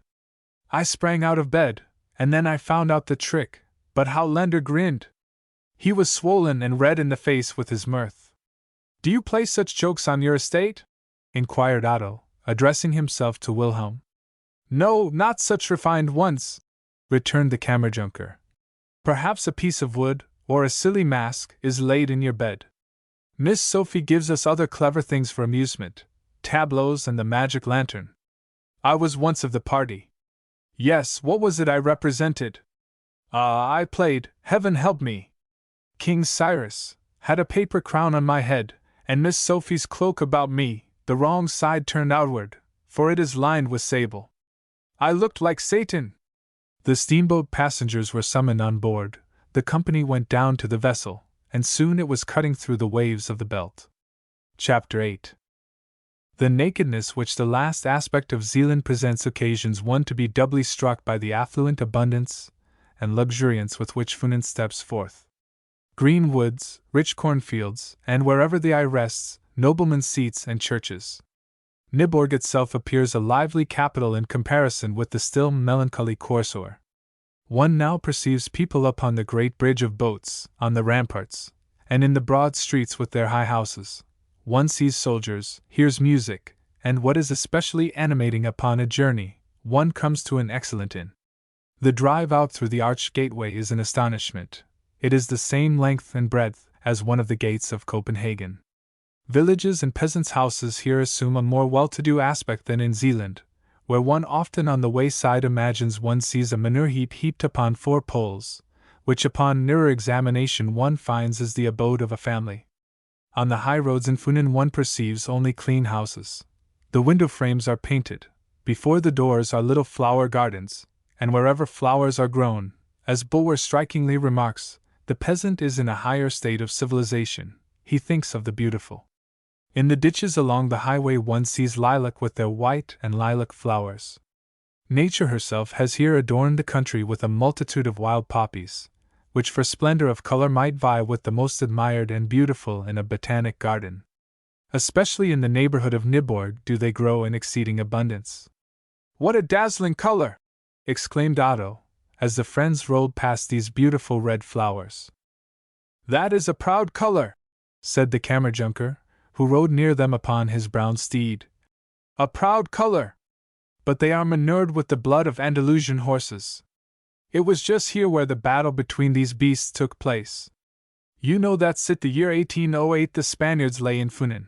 The English ships were cruising about in the Belt, and Romana fled with his whole army on board, but they could not take their horses with them. These were the most splendid Andalusian creatures that eyes ever saw. The Spaniards took off their bridles, and left them here to scamper about the fields like wild horses. The horses of Nyborg chanced also to graze here, and as soon as the Andalusian steeds became aware of ours they arranged themselves in a row, and fell upon the Danish horses. That was a combat. At length they fell upon each other, and fought until they fell bleeding to earth. Whilst still a boy I saw little skull of one of these beasts. This is the last adventure left us from the visit of the Spaniards to Denmark. In the village through which we shall now pass are some outer remembrances. Remark the young lads and lasses, they are of a darker complexion than the inhabitants of other Funen valleys. That is Spanish blood, it is said.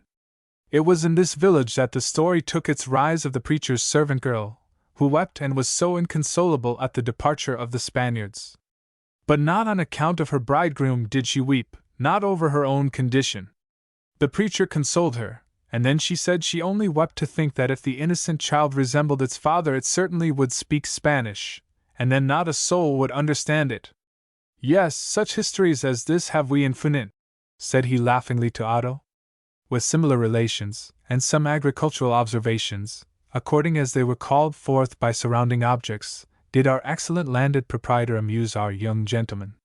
They were already distant several miles from Nyborg, when he suddenly broke off in the midst of a very interesting discourse upon a characteristic of a true inhabitant of Funen, which is, that whenever he passes a field of buckwheat he moves his mouth as if chewing, and made Wilhelm observe a Viennese carriage, which approached them by a neighboring road.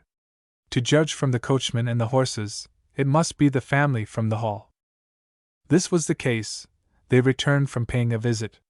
Where the roads crossed they met each other. Otto immediately recognized Miss Sophie, and near to her sat an elderly lady, with a gentle, good-humored countenance.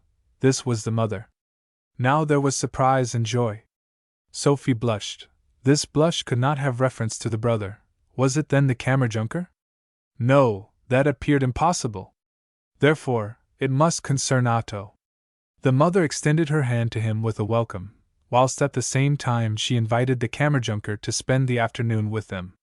There lay, in the manner with which she proposed this, so much attention and consideration that Otto felt the man was here held in greater esteem, and was otherwise regarded than he, during their short acquaintance, had imagined possible. Sophie added, smiling, "You must stay," to which the Kammerjunker replied with an apology for his traveling dress. "We are not strangers," said the mother. "It is only a family meal. You see the usual circle. You, Mr. Thostrup," added she, with a most obliging manner, "I know so well from Wilhelm's letters that we are no strangers. The gentlemen are acquainted with each other. I accept the invitation," said the Kammerjunker, "and I will now show you into what a gallop I can put my steed. It is Karl Ries, translator's note, name of one of the heroes in Waldemar the Conqueror, a romance by Ingemann. As you see, young lady, you called him so yourself." "Yes, ride forward," said Sophie, smiling. "By that means you will oblige my sister. She might otherwise be quite frightened, did she see such a mighty caravan approach the house, did she had not properly prepared the dinner table." "As my gracious young lady commands," said the rider, and sprang forward. The country became more woody. The road passed various small lakes, almost overgrown with water lilies and shaded by old trees. The old-fashioned, indented gable ends of the hall now peeped forth. They drove through an avenue of wild chestnut trees. The stone pavement here threatened to smash the carriage axles. On the right lay the forge, through the open door of which flew the sparks. A little girl, with bare feet, opened a gate, and they now found themselves in a large open space before the red-painted outbuildings. The ground was covered with straw, and all the cows of the farm were collected here for milking.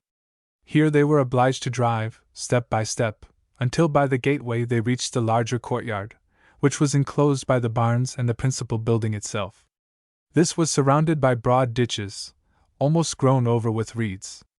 Over a solid bridge, resting upon pillars of masonry, and through a principal wing which bore the armorial bearings and initials of the old possessor, they arrived in the innermost court, which was shut in by 3 wings, the antique one already mentioned, and 2 others. The 4th side was enclosed by a low trellis work which adjoined the garden, where the canals lost themselves in a small lake. "That is an interesting old court," exclaimed Otto. "Oh, that is not to be compared with the Kammerjunkers," returned Wilhelm. "You should first see his." "Yes, you must come over some of these days," said the Kammerjunker. "Silence, Fingal! Silence, Valdine!" cried he to the barking dogs. A couple of turkey-cocks spread their feathers out, and gobbled with all their might. Men and women servants stood at the door. That was their reception. "Thostrup will have the Red Room, will he not?" said Wilhelm, and the friends ascended the stairs together. A pale young girl, not free from freckles, but with eyes full of soul, hastened toward them. This was Wilhelm's youngest sister. She pressed her brother to her breast, and took Otto's hand with kindness. "She is not beautiful," was the first impression she made upon him. His chamber was vaulted, and the walls painted in the style of Gobelin tapestry. They represented the whole of Olympus.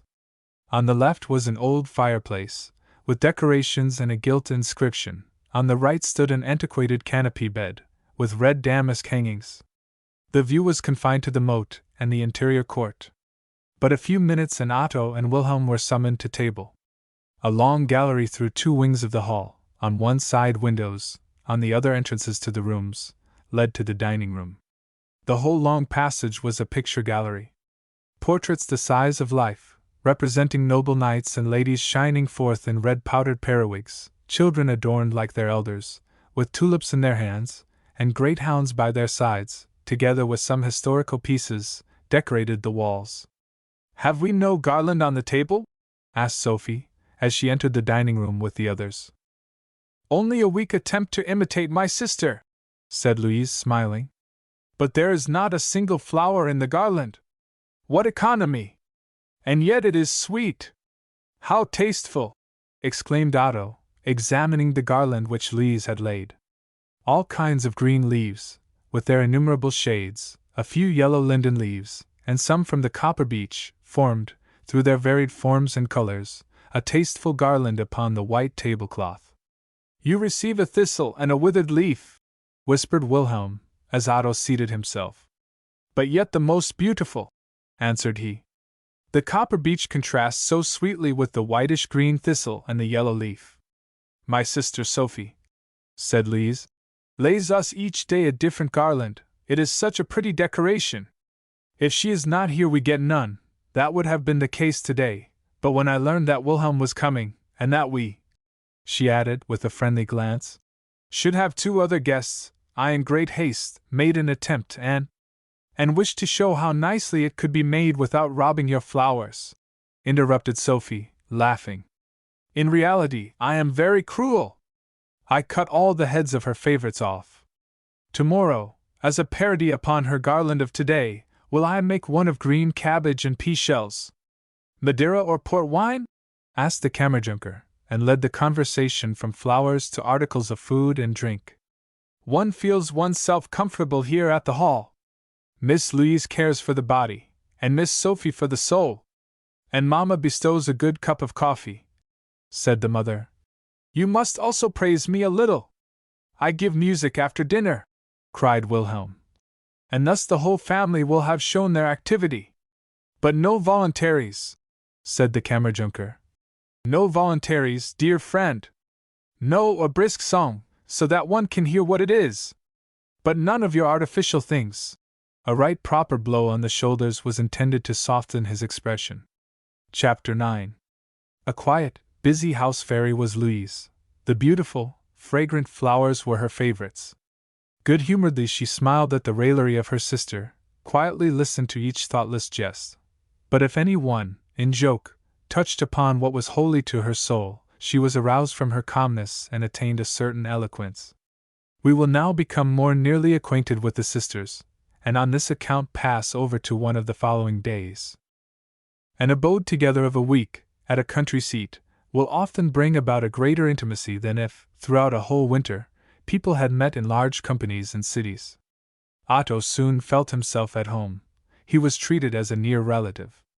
Wilhelm related all he knew of the beautiful Eva, and Sophie discovered that she was a romantic character. Mamma pitied the poor child, and Louise wished she had her on the estate. An inn was, after all, no proper place for a respectable girl. They then spoke of the winter enjoyments in Copenhagen, of art, and the theatre. Louise could not speak much with them upon these subjects, although she had seen one play. Divik. The amiable nature of the actress had spoken deeply to her heart. Several days had passed. The sky was gray. The young people assembled round the table. They were at no loss for a subject of conversation. All those who have brothers or sons who study well, have remarked how much they are especially fascinated by the lectures on natural philosophy and astronomy. The world, as it were, expands itself before the intellectual eye. We know that the Friends, during the past summer, had participated in these lectures, and, like the greater number, were full of these subjects, from the contemplation of a drop of water, with its innumerable animalculae, to the distance and magnitude of stars and planets. To most of us these are well-known doctrines. To the ladies, also, this was nothing entirely new, nevertheless it interested them, perhaps partly owing to Otto's beautiful eloquence.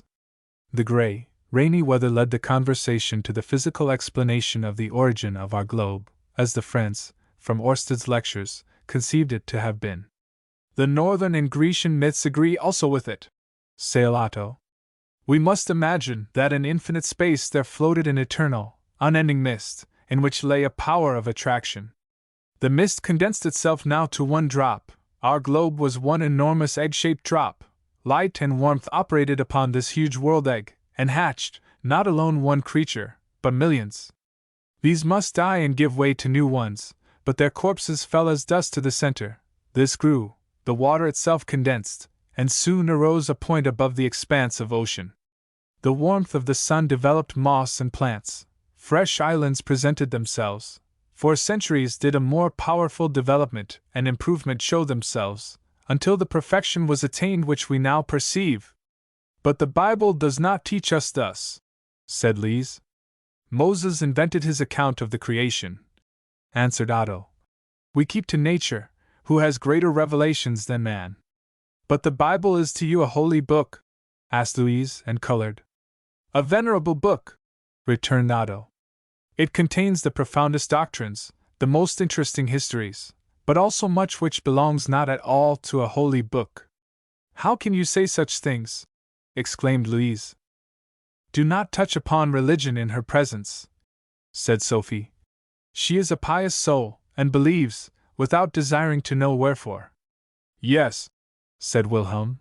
This winter she became quite angry, and, as I believe, for the first time angry with me, because I maintained that Christ was a man. Wilhelm, interrupted the young girl, do not speak of that.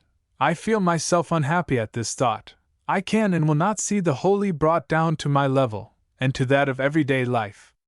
It lies in my nature that I commit a sin if I think otherwise than I have learned and than my heart allows me. It is profane, and if you speak longer of religion in this strain I shall leave the room. At this moment the mother entered. The festival has commenced, said she. I have been forced to give my brightest silver skilling. Does Mr. Thostrup know the old custom which is observed here in the country, when beer is brewed for the mowing feast? A piercing cry, as from a horde of savages, at this moment reached the ears of the party. The friends descended. In the middle of the brewhouse stood a tub, around which danced all the female servants of the estate, from the dairymaids down to the girl who tended the swine. Their iron-bound wooden shoes dashed against the uneven flagstones. The greater number of the dancers were without their jackets, but with their long chemise sleeves and narrow bodices. Some screamed, others laughed, the whole was blended together in a howl, whilst they danced hand in hand around the tub in which the beer should be brewed. The brewing maid now flung into it the silver skilling, upon which the girls, like wild maenads, tore off each other's caps, and with bacchanalian wildness whirled round the tub. By this means should the beer become stronger, and work more intoxicatingly at the approaching mowing feast. Among the girls, one especially distinguished herself by her strong frame of body, and her long black hair, which, now that her cap was torn off, hung in disorder over her red face. The dark eyebrows were grown together. All seemed to rage most violently within her, and in truth she assumed something wild, nay, almost brutal. Both arms she raised high in the air, and with outstretched fingers she whirled around. That is disgusting, whispered Otto. They all look like crazy people. Wilhelm laughed at it. The wild merriment was lost in a joyous burst of laughter. The girl with the grown-together eyebrows let fall her arms, but still there lay in her glance that wild expression, which the loose hair and uncovered shoulders made still more striking. Either one of the others had had the misfortune to scratch her lip, or else she herself had bitten it in bacchanalian wildness until it bled. She accidentally glanced toward the open door where stood the friends. Otto's countenance became clouded, as was ever the case when anything unpleasant affected him. She seemed to guess his thoughts, and laughed aloud. Otto stepped aside. It was as though he in anticipation felt the shadow which this form would one day cast across his life. When he and Wilhelm immediately afterward returned to Sophie and Louise, he related the unpleasant impression which the girl had made upon him. "Oh, that is my Meg Merrilies!" exclaimed Sophie. "Yes, spite of her youth, do you not find that she has something of Sir Walter Scott's witch about her? When she grows older, she will be excellent. She has the appearance of being 30, whereas she is said not to be more than 20 years old. She is a true giantess." "The poor thing," said Lise. "Every one judges from the exterior. All who are around her hate her, I believe, because her eyebrows are grown together, and that is said to be a sign that she is a nightmare. They are angry with her, and how could one expect, from the class to which she belongs, that she should return scorn with kindness? She is become savage, that she may not feel their neglect. In a few days, when we have the mowing feast, you yourself will see how every girl gets a partner. But poor Cicely may adorn herself as much as she likes, she still stands alone. It is truly hard to be born such a being." "The unfortunate girl!" sighed Otto. "Oh, she does not feel it," said Wilhelm. "She cannot feel it, for that she is too rude, too much of an animal. Chapter 10. Mr. Thostrup shall see the Kammerjunker's old country seat.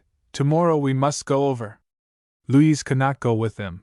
100 small duties chained her to the house. The most important of them all was ironing. But that the housemaid can do, said Sophie. Do come with us. When thou sayest thy linen nice and neat in thy drawers, returned Louise, thou wilt certainly pardon me for remaining at home. Yes, thou art a glorious girl, said Sophie. Thou dost deserve to have been known by Jean Paul, and made immortal in one of his books. Thou dost deserve the good fortune of being sung of by such a poet. Dost thou call it good fortune? Answered the sister. When the whole world directs its attention to one person, that must be painful. Unhappy! No, it is much better not to be remarked at all. Take my greetings with you, and ask for my Claudius back. They have had it now a whole half-year. There they have kept half my sister's library, said Sophie, smiling to Otto. You must know she has only 2 books, Minster Sermons, and the Wansbecker Boten. The carriage rolled away through the chestnut avenue. There upon the hill, close by the wood, did I act the elf maiden, said Sophie. I was not yet confirmed. There were strangers staying with us at the hall, and we wandered in the beautiful moonlight through the wood. 2 of my friends and I hastened toward the hill, took hold of each other's hands and danced in a ring. The day after, 2 persons of the congregation told the preacher about 3 elfin maidens, clad in white, who had danced upon the hill in the moonlight. The elfin maidens were we, but that our backs were hollow as baking troughs, and that the hill glanced like silver, was their own invention. And in this oak, exclaimed Wilhelm, when a boy I killed the first bird which fell from my shot. It was a crow, and was very honorably interred. Yes, beneath my sister's weeping willow, said Sophie. We buried it in an old chapabres, adorned with white bows. The grave was decorated with peony leaves and yellow lilies. Wilhelm, who was then a big boy, made an oration, and Louise strewed flowers. You were little fools, said the mother. But see, who comes here? Oh, my little Dicky, my dwarf of Kenilworth, exclaimed Sophie, as a little humpbacked man, with thin legs and an old face, approached. He was dressed as a peasant, and bore upon his back a little knapsack of red calfskin, the hairy side turned outward. In this he carried his violin. Is he called Dicky? asked Otto. No, that is only a joke of Sophie's, pursued Wilhelm. She must always make suitable people romantic. He is called commonly Musicanti. The inhabitant of Funen Italianizes most names, otherwise he is called Peter Cripple. You will hear his tones, said Sophie. The day after tomorrow, when we have the mowing feast, he will he number 1. He understands music with which you are scarcely acquainted. He will play you the shoemaker's dance as well as cherry soup. Such dances as these have people here in the country. We are now beyond my lands and upon our neighbors, said the old lady. You will see a thorough old mansion. Now I should like to know how the inhabitants will please Mr. Thostrup, said Sophie. The Kammerjunker you know, he is an excellent country gentleman. His sister, on the contrary, is a little peculiar. She belongs to that class of people who always, even while the best intentions, say unpleasant things. She has for this quite a rare talent, you will soon experience this, but she does not intend anything so bad. She can also joke. Thank God that you will not remain there overnight, otherwise you would experience what she and the mamsel can invent. Yes, the mamsel is my friend, said Wilhelm. You will see her work box with all the curiosities. That little box plays a great part. It is always taken out with her when she pays a visit. For the sake of conversation it is brought out, all is then looked through, and every article goes the round of the company. Yes, there are beautiful things to be seen, a little wheelbarrow with a pincushion, a silver fish, and the little yard measure of silk ribbon. Yes, and the amber heart, said Sophie. The little Napoleon of cast iron, and the officer who is pasted fast to the bottom of the box. That is a good friend in Odense, she lately told to me in confidence. See what beautiful stone fences the Kammerjunker has made, said the mother. And how beautifully the cherry trees grow. He is an industrious man. They approached the garden. It was laid out in the old French style, with straight walks, pyramids of box, and white painted stone figures. Satyrs and goddesses peeped through the green foliage. You now caught sight of a high tower with a spire, and soon the whole of the old mansion presented itself to view. The water was conveyed away from the broad moats, where the weeping willows with bowed heads and uncovered roots stood in the warm sunshine. A number of workpeople were busily employed in clearing the moats of mud, which was wheeled in barrows on both sides. They soon reached the principal courtyard. The barns and the outbuildings lay on the opposite side. A crowd of dogs rushed forth barking toward the carriage, all possible races, from the large Danish hound, which is known to the Parisian, down to the steward's little pug dog, which had mixed with this company. Here stood the greyhound, with his long legs, beside the turnspit. You saw all varieties, and each had its peculiar and melodious bark. A couple of peacocks, with bright outspread tails, raised at the same time a cry, which must have made an impression. The whole courtyard had a striking air of cleanliness. The grass was weeded from between the stones. All was swept and arranged in its appointed order. Before the principal flight of steps grew 4 large lime trees. Their tops, from youth bent together, and then clipped short, formed in spring and summer 2 large green triumphal arches. On the right stood upon an upright beam, which was carved and formed into a pillar, a prettily painted dovecot, and its gay inhabitants fluttered and cooed around. The peacock pigeon emulated the peacock in spreading its tail, and the cropper pigeon elevated itself upon its long legs, and drew itself up, as though it would welcome the strangers with the air of a grand gentleman. The reddish-brown tiles and the bright window panes were the only things which had a modern air. The building itself, from the stone window seats to the old-fashioned tower through which you entered, proclaimed its antiquity. In the vaulted entrance hall stood 2 immense presses. The quantity of wood which formed them, and the artistical carving, testified to their great age. Above the door were fastened a couple of antlers. The Kammerjunker's sister, Miss Jacoba, a young lady of about 30, neither stout nor thin, but with a strange mixture of joviality and indolence, approached them. She appeared to rejoice very much in the visit. "Well, you are come over then," said she to Wilhelm. "I thought you had enough to do with your examination." Wilhelm smiled, and assured her that after so much study people required relaxation. "Yes, you doubtless study in handsome boots," said the young lady, and in a friendly manner turned towards Sophie. "Good heavens, miss!" she exclaimed. "How the sun has burnt your nose! That looks horrible! Don't you ever wear a veil? You, who otherwise look so well!" Otto was a stranger to her. He escaped such unpleasant remarks. They should spend the whole day there, insisted Miss Jacoba, but Mamma spoke of being at home by noon. "Nothing will come of that," said Jacoba. "I have expected you, and we have cooked a dinner, and made preparations, and I will not have had all this trouble in vain. There are some especial dishes for you, and of these you shall eat." This was all said in such a good-humored tone that even a stranger could not have felt himself offended. The Kammerjunker was in the fields looking after his flax. He would soon be back. Squire Wilhelm could in the meantime conduct Mr. Thostrup about the premises. "He would otherwise have nothing to do," said she. No one must remain in the sitting-room. It was so gloomy there. The walls were still, as in bygone days, covered with black leather, upon which were impressed gold flowers. No, they should go to the hall, that had been modernized since the Baroness was last there. The old chimney-piece with carved ornaments was removed, and a pretty porcelain stove had taken its place. The walls were covered with new paper from Paris.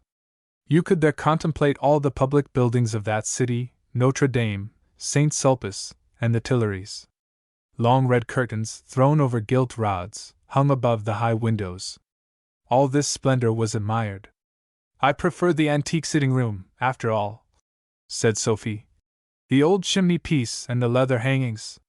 One fairly lives again in the days of chivalry." "Yes, you have always been a little foolish," said Jacoba, but softened her words by a smile and a pressure of the hand. "No, the hall is more lively. Ah!" she suddenly exclaimed. "Tine has placed her work-box in the window. That is disorder." Oh, is that the celebrated workbox, with its many fool's tricks? Inquired Wilhelm, as he laughingly took it up. There are either fools nor tricks in the box, said Jacoba. But only look in the mirror in the lid, and then you will perhaps see one of the two. No rude speeches, my young lady, said Wilhelm.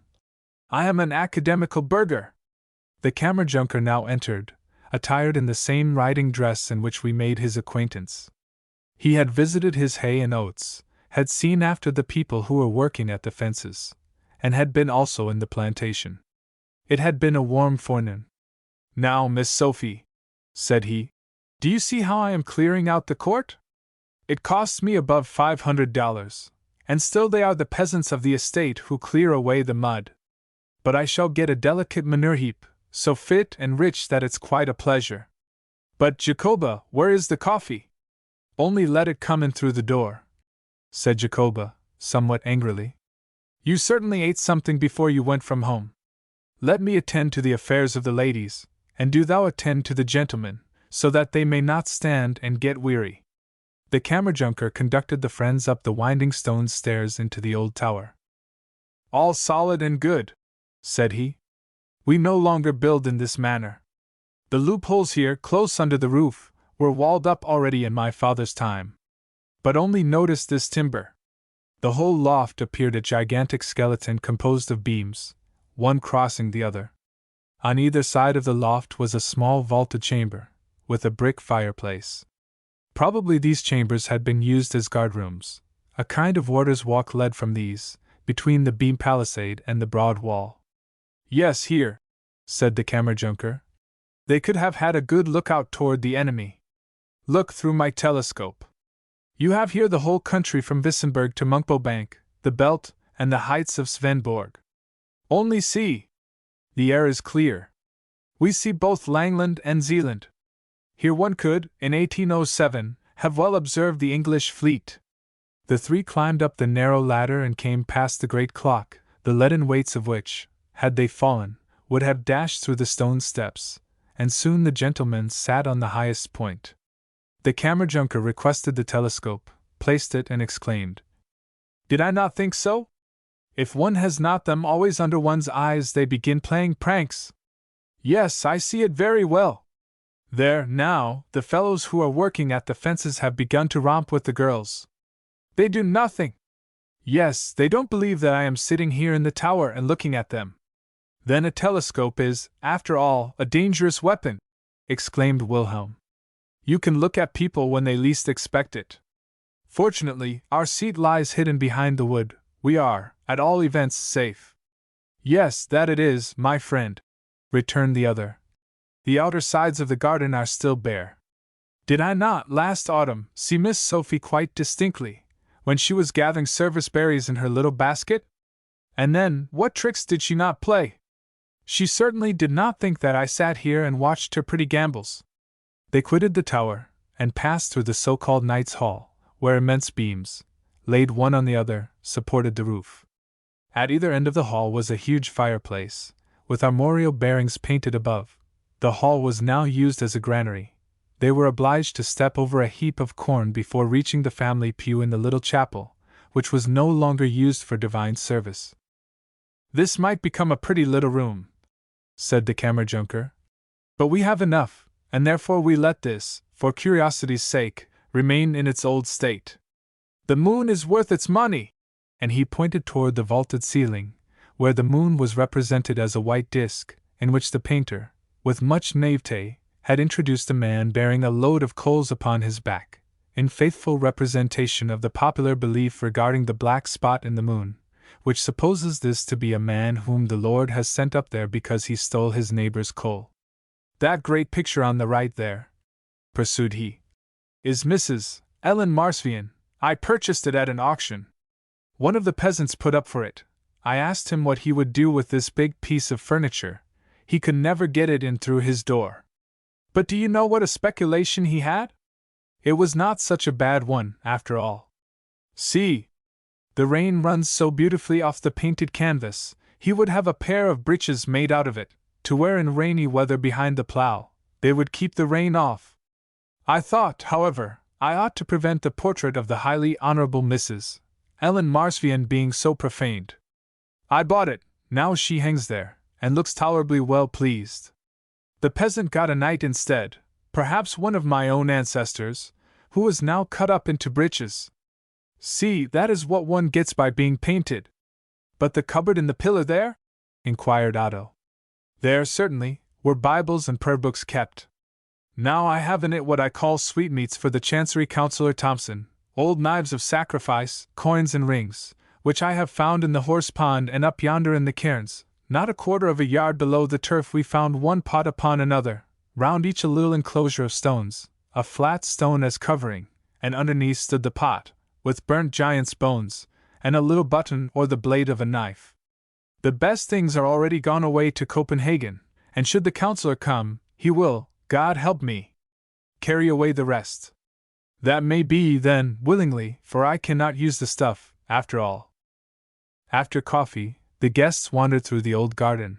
The clearing away of the mud was more closely observed, the dairy and pigsty visited, the new threshing machine inspected. But now the Russian bath should be also essayed. It was heated, but the end of the affair was that only the Kammerjunker himself made use of it. The dinner table was prepared, and then he returned.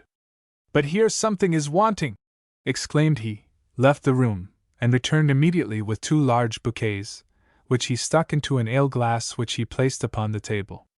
Where Miss Sophie dines, the table must be ornamented with flowers. Certainly we cannot lay garlands, as you do. He seated himself at the end of the table, and wished, as he himself said, to represent the President Lars. They had had the Wansbecker Boten half a year in the house, and it would certainly please Miss Sophie if they betrayed some acquaintance with books. This Lars and the flowers, here, meant quite as much as in the south a serenade under the windows of the fair one. When, toward evening, the carriage for their return drew up before the door, Otto still stood contemplating some old inscriptions which were built into the tower wall. That you can look at another time, said Jacoba. Now you must be of use a little, and she reached him the ladies' cloaks. Amidst promises of a return visit and the parting yelping of the dogs, the carriage rolled away. I have fairly fallen in love with the old place, said Sophie. The Kammerjunker gains much upon nearer acquaintance, said Otto. They had now reached the furthest extremity of the garden. A flower rain showered itself over them and the carriage. The Kammerjunker, Jacoba, and the Mamsell had taken a shorter way, and now waved an adieu to the travelers, whilst at the same time they scattered hyacinths and stocks over them. With a practiced hand Jacoba threw, as a mark of friendship, a great pink straight into Otto's face. Farewell, farewell, sounded from both sides, and accompanied by the sound of the evening bell from the near village, for it was sunset, the carriage rolled away. Chapter 11. On the following day should the much-talked-of mowing festival take place. It was the hay harvest which occasioned all this merriment. Author's note: it is true that serfdom is abolished, but the peasant is still not quite free, either can he be so. For his house and land he must pay a tribute, and this consists in labor. His own work must give way to that of his lord. His wagon, which he has had prepared to bring home his own harvest, must, if such be commanded, go to the nobleman's land, and there render service. This is, therefore, a kind of tax which he pays, and for the faithful payment of which he is rewarded by a harvest and mowing feast.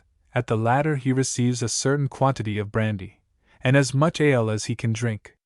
The dance generally takes place in the middle of the courtyard, and the dancers themselves must pay their musicians. During 3 afternoons in succession, in the inner court and under free heaven, should a ball be held. Along the walls, rough planks, laid upon logs of wood, formed a row of benches. At both ends of the court lay 2 barrels of the newly brewed ale, which had received more malt than usual, and which, besides, through the silver skilling, and the magic dance of the maidens round the tub, had acquired extraordinary strength. A large wooden tankard, containing several measures of brandy, stood upon a table. The man who watched the bleaching ground was placed as a kind of butler to preside at this sideboard. A breadwoman, with new white bread from Nyborg upon her barrow, wheeled into the court, and there established her stall for every one, for it was only liquors the guests received gratis. The guests now entered the court by pairs, the men, part in jackets, part in long coats which hung down to their ankles. Out of the waistcoat pocket protruded a little nosegay of sweet williams and musk. The girls carried their posies, as they called them, in their neatly folded pocket handkerchiefs. Two musicians, one quite a young blade, in a lace coat with a stiff cravat, mid the other the well-known Peter Cripple, musicante, as he was called, led the procession. They both played one and the same piece, but each according to his own manner. It was both good and old. They now began to draw lots, who should dance before the door of the family, and who before that of the steward, after which the two parties drew lots for the musicians. The girls seated themselves in a row upon the bench, from whence they were chosen. The gallantry accorded with the ballroom, the hard stone pavement. Not even had the grass been pulled up, but that would be all right after dancing there the first day. "Nay, why art thou sitting there?" spoken with a kind of morose friendliness, was the invitation to dance, and this served for 7 dances. "Only don't be melancholy," resounded from the company, and now the greater portion moved phlegmatically along, as if in sleep or in a forced dance, the girl with her eyes staring at her own feet, her partner with his head bent toward one side, and his eyes in a direct line with the girl's headdress. A few of the most active exhibited, it is true, a kind of animation, by stamping so lustily upon the stone pavement that the dust whirled up around them. That was a joy which had occupied them many weeks, but as yet the joy had not reached its height. "But that will soon come," said Wilhelm, who, with his sister and Otto, had taken his place at an open window. The old people meanwhile kept to the ale barrels and the brandy. The latter was offered to the girls, and they were obliged, at least, to sip. Wilhelm soon discovered the prettiest, and threw them roses. The girls immediately sprang to the spot to collect the flowers, but the cavaliers also wished to have them, and they were the stronger. They, therefore, boldly pushed the ladies aside, so that some seated themselves on the stone pavement and got no roses. That was a merry bit of fun. "Thou art a foolish thing! It fell upon my shoulder and thou couldst not catch it," said the first lover to his lady, and stuck the rose into his waistcoat pocket. All got partners, all the girls, even the children, they leaped about to their own singing out upon the bridge. Only one stood forlorn, Cicely, with the grown-together eyebrows. She smiled, laughed aloud. No one would become her partner. Peter Cripple handed his violin to one of the young men and asked him to play, for he himself wished to stretch his legs a little. The girls drew back and talked with each other, but Peter Cripple stepped quietly forward towards Cicely, flung his arms around her, and they danced a whirling dance. Sophie laughed aloud at it, but Cicely directed her extraordinary glance maliciously and piercingly toward her. Otto saw it, and the girl was doubly revolting and frightful in his eyes. With the increasing darkness the assembly became more animated. The two parties of dancers were resolved into one. At length, when it was grown quite dark, the ale barrels become empty, the tankard again filled and once more emptied, the company withdrew in pairs, singing. Now commenced the first joy, the powerful operation of the ale. They now wandered through the wood, accompanying each other home, as they termed it, but this was a wandering until the bright morning.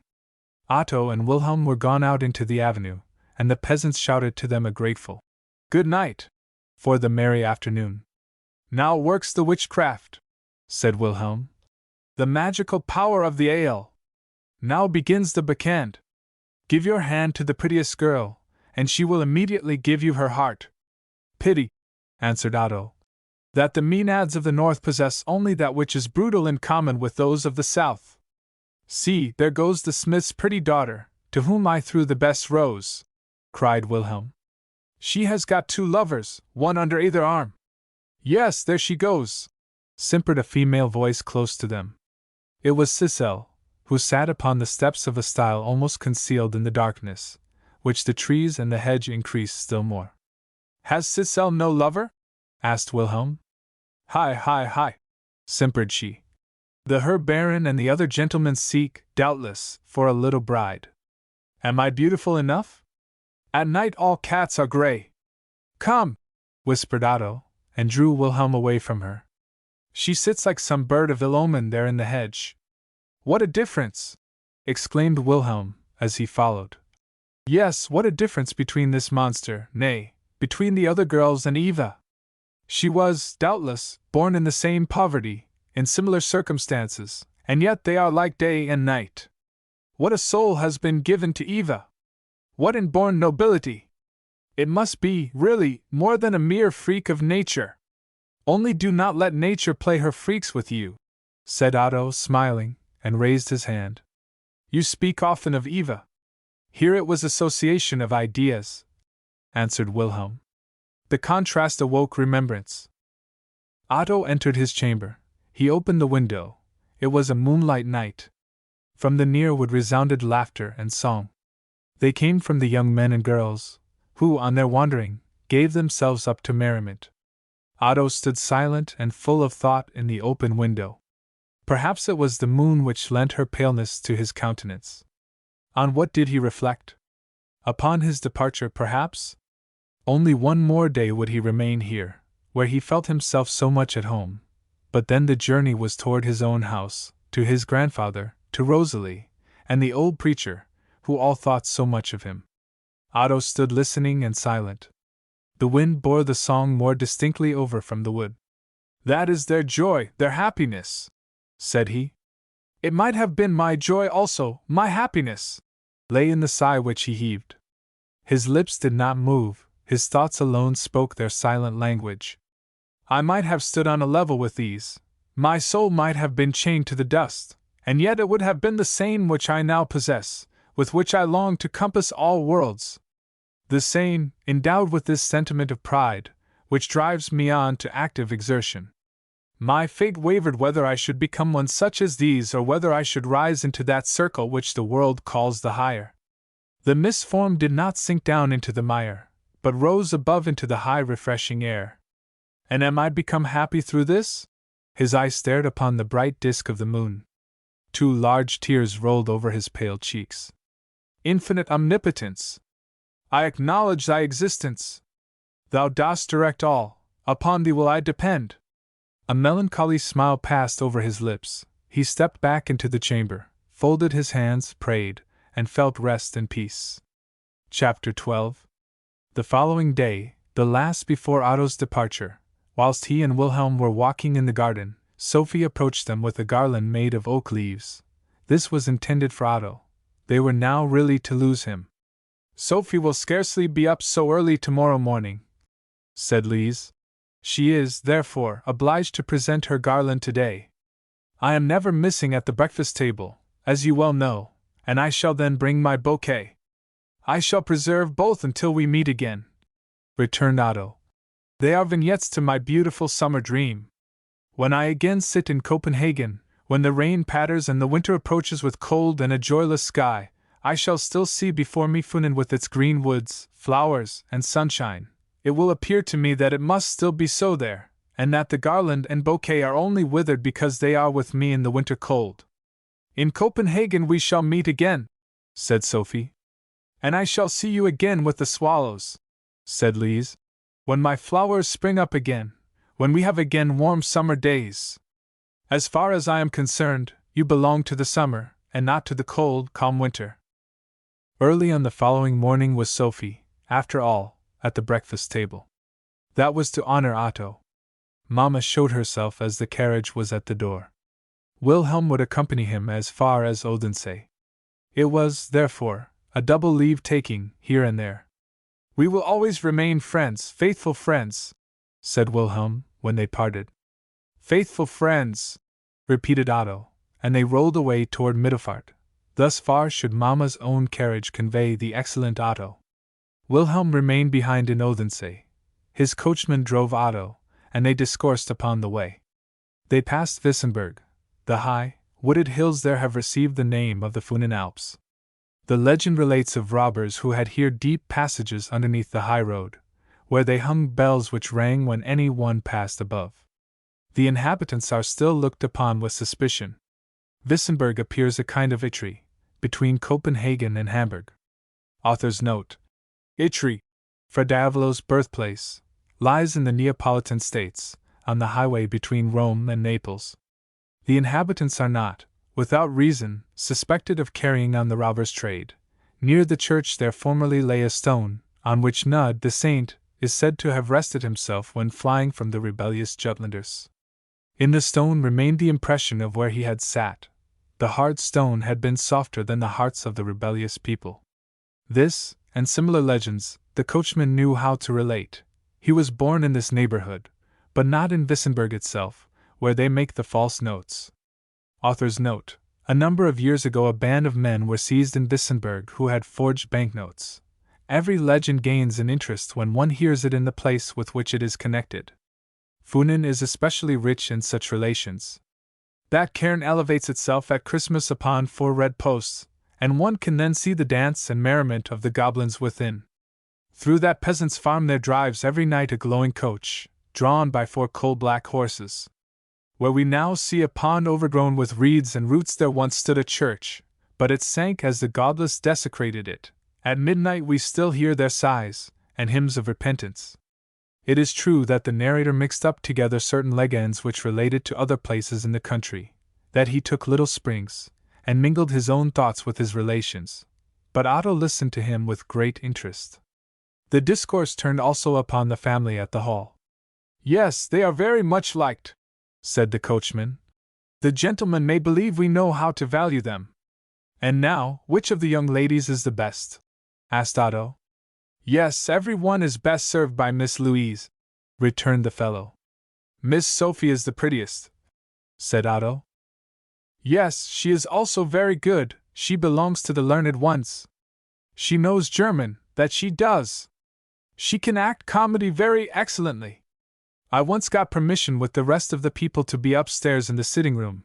We stood behind the family. She did not manage her affairs at all badly." However much the old legends interested Otto, it seemed as though he listened with more pleasure to the simple reasonings of the coachman upon the family who were become so dear to him. Words and thoughts were busied about the objects there. Wilhelm, however, was and still remained the dearest. He recollected with what mildness Wilhelm had stretched forth his hand in reconciliation, when he himself had thrust him from him. Already the happy summer days which he had spent at the country seat, the whole visit, appeared a beautiful but short dream. Otto felt an inward impulse to express his gratitude. His pride even, which was a fundamental feature of his character, commanded him to do this.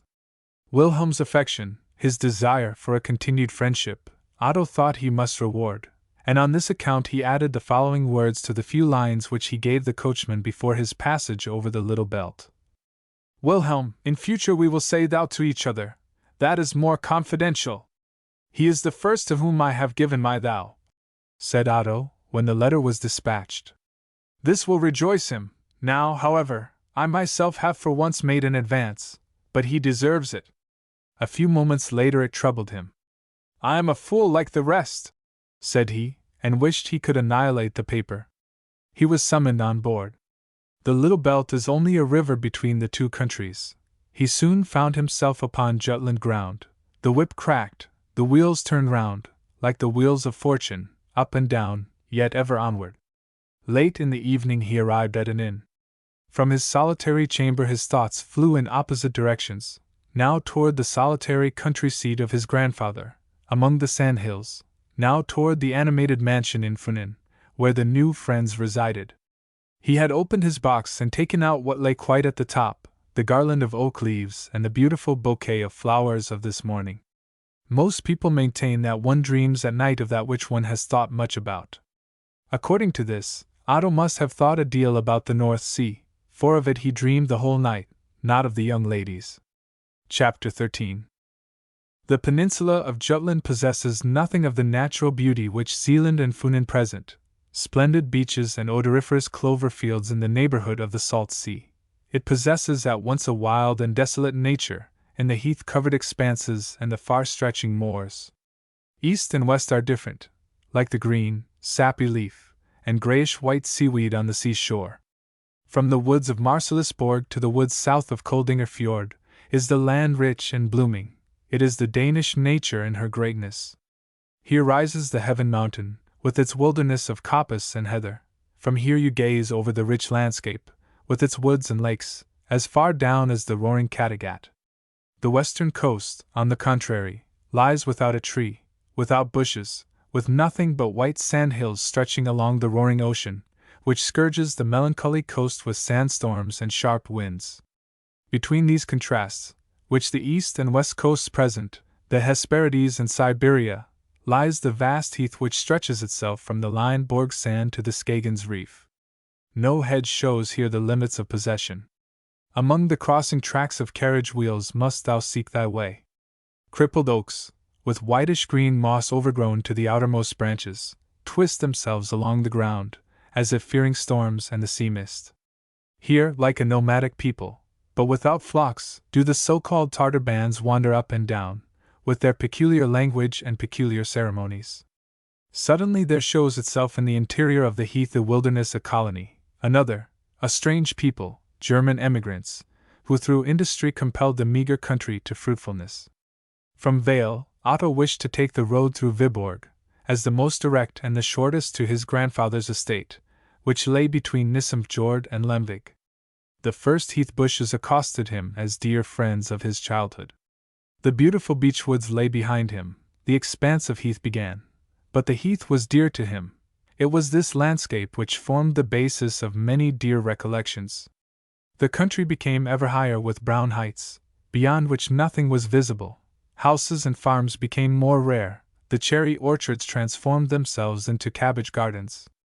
Only single spots were free from heather, and here grew grass, but short, and like moss or duckweed which grows upon ponds. Here birds congregated by hundreds, and fluttered twittering into the air as the carriage drove past. You know where to find the green spot in the heath, and how to become happy through it, sighed Otto. Could I only follow your example? At a greater distance rose bare hills, without ling or ploughed land. The prickly heath looked brown and yellow on the sharp declivities. A little boy and girl herded sheep by the wayside. The boy played the pandine pipe, the little girl sang a psalm. It was the best song which she knew how to sing to the traveler, in order to win a little present from him. The day was warm and beautiful, but the evening brought the cold mist from the sea, which, however, in the interior of the country loses something of its power. That is a kiss of welcome from my home, said Otto. The death kiss of the mermaid. In Funen they call it the elf maiden. Within the last few years a number of children have been sent from the orphan asylum to the heath, in order that, instead of Copenhagen rogues, they may become honest Jutland peasants. Otto had a boy of this description for his coachman. The lad was very contented, and yet Otto became low-spirited from his relation. Recollections from his own life stirred within his breast. Return thanks to God, said he, and gave the lad a considerable present. On the heath thou hast shelter and a home. In Copenhagen, perhaps, the sandy beach would have been thy nightly resting place, hunger and cold the gifts which the day would bring thee. The nearer he approached the west, the more serious became his frame of mind. It was as if the desolate scenery and cold sea mist entered his soul. The pictures of the gay country seat at Funen were supplanted by recollections of his home with his grandfather. He became more and more low-spirited. It was only when a single mile separated him from his home that the thought of surprising his dear friends conquered his melancholy.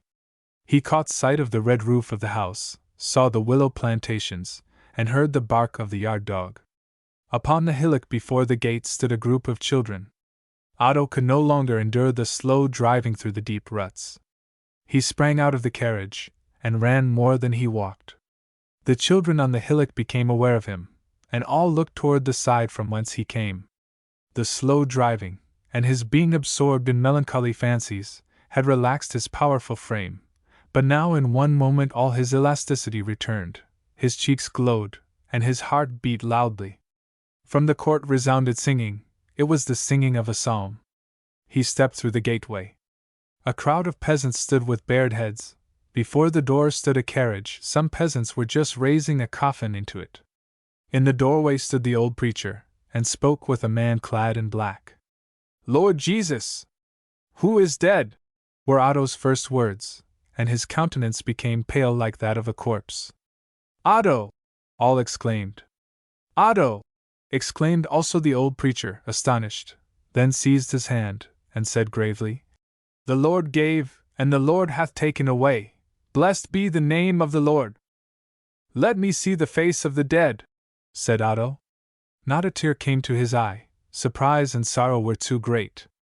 Shall I take out the screws? Inquired the man who had just screwed up the coffin. Let him sleep the eternal rest, said the preacher. Otto stared at the black coffin in which his grandfather lay. The carriage drove away with it. Otto followed after with the preacher, heard him throw earth upon it, heard words which he did not comprehend, saw the last corner of the coffin, and it was then removed from his sight. All was as a dream to him. They returned back to the preacher's abode. A pale figure approached him. It was Rosalie, old Rosalie. We have here no abiding place, we all hasten toward futurity, said the old preacher. Strengthen yourself now with meat and drink. The body cannot suffer like the soul. We have accompanied him to his sleeping chamber. His bed was well prepared. I have prayed the evening prayer. He sleeps in God, and will awaken to behold his glory. Amen. Otto! Thou dear Otto! Said Rosalie. The bitterest day brings me this joy. How have I thought of thee? Amongst strangers shouldst thou receive the tidings of his death, with no one who could feel for thy sorrow. Where thou shouldst see no eye weep for what thou hast lost. Now thou art here. Now, when I believed thee so far distant, it is a miracle. Thou couldst only have received the letter today which carried the intelligence of thy grandfather's death to thee. I wished to surprise you, said Otto. A melancholy surprise awaited me. Sit down, my child, said the preacher, and drew him toward the covered table. When the tree falls which gave us shade and fruit, from which we, in our own little garden, have planted shoots and sown seeds, we may well look on with sadness and feel our loss, but we must not forget our own garden, must not forget to cherish that which we have won from the fallen tree, we must not cease to live for the living. I miss, like you, the proud tree, which rejoiced my soul and my heart, but I know that it is planted in a better garden, where Christ is the gardener. The preacher's invitation to remain with him, during his stay, in his house, Otto declined. Already this first night he wished to establish himself in his own little chamber in the house of mourning. Rosalie also would return. We have a deal to say to each other, said the old preacher, and laid his hand upon Otto's shoulder. Next summer you will hardly press my hand, it will be pressed by the turf. Tomorrow I will come to you, said Otto, and drove back with the old Rosalie to the house. The domestics kissed the hand and coat of the young master. He wished to prevent this. The old woman wept. Otto stepped into the room. Here had stood the corpse, on account of which the furniture had been removed, and the void was all the more affecting. The long white mourning curtains fluttered entire wind before the open window. Rosalie led him by the hand into the little sleeping room where the grandfather had died. Here everything yet stood as formerly, the large bookcase, with the glass doors, behind which the intellectual treasure was preserved, Wieland and Fielding, Millos, History of the World, and von der Hagen's Narenbuch, occupied the principal place. These books had been those most read by the old gentleman. Here was also Otto's earliest intellectual food, Albertus Julius, the English Spectator, and Eveld's writings. Upon the wall hung pikes and pistols, and a large old saber, which the grandfather had once worn. Upon the table beneath the mirror stood an hourglass. The sand had run out. Rosalie pointed toward the bed. There he died, said she, between 6 and 7 o'clock in the evening. He was only ill 3 days. The 2 last he passed in delirium. He raised himself in bed, and shook the bed-posts.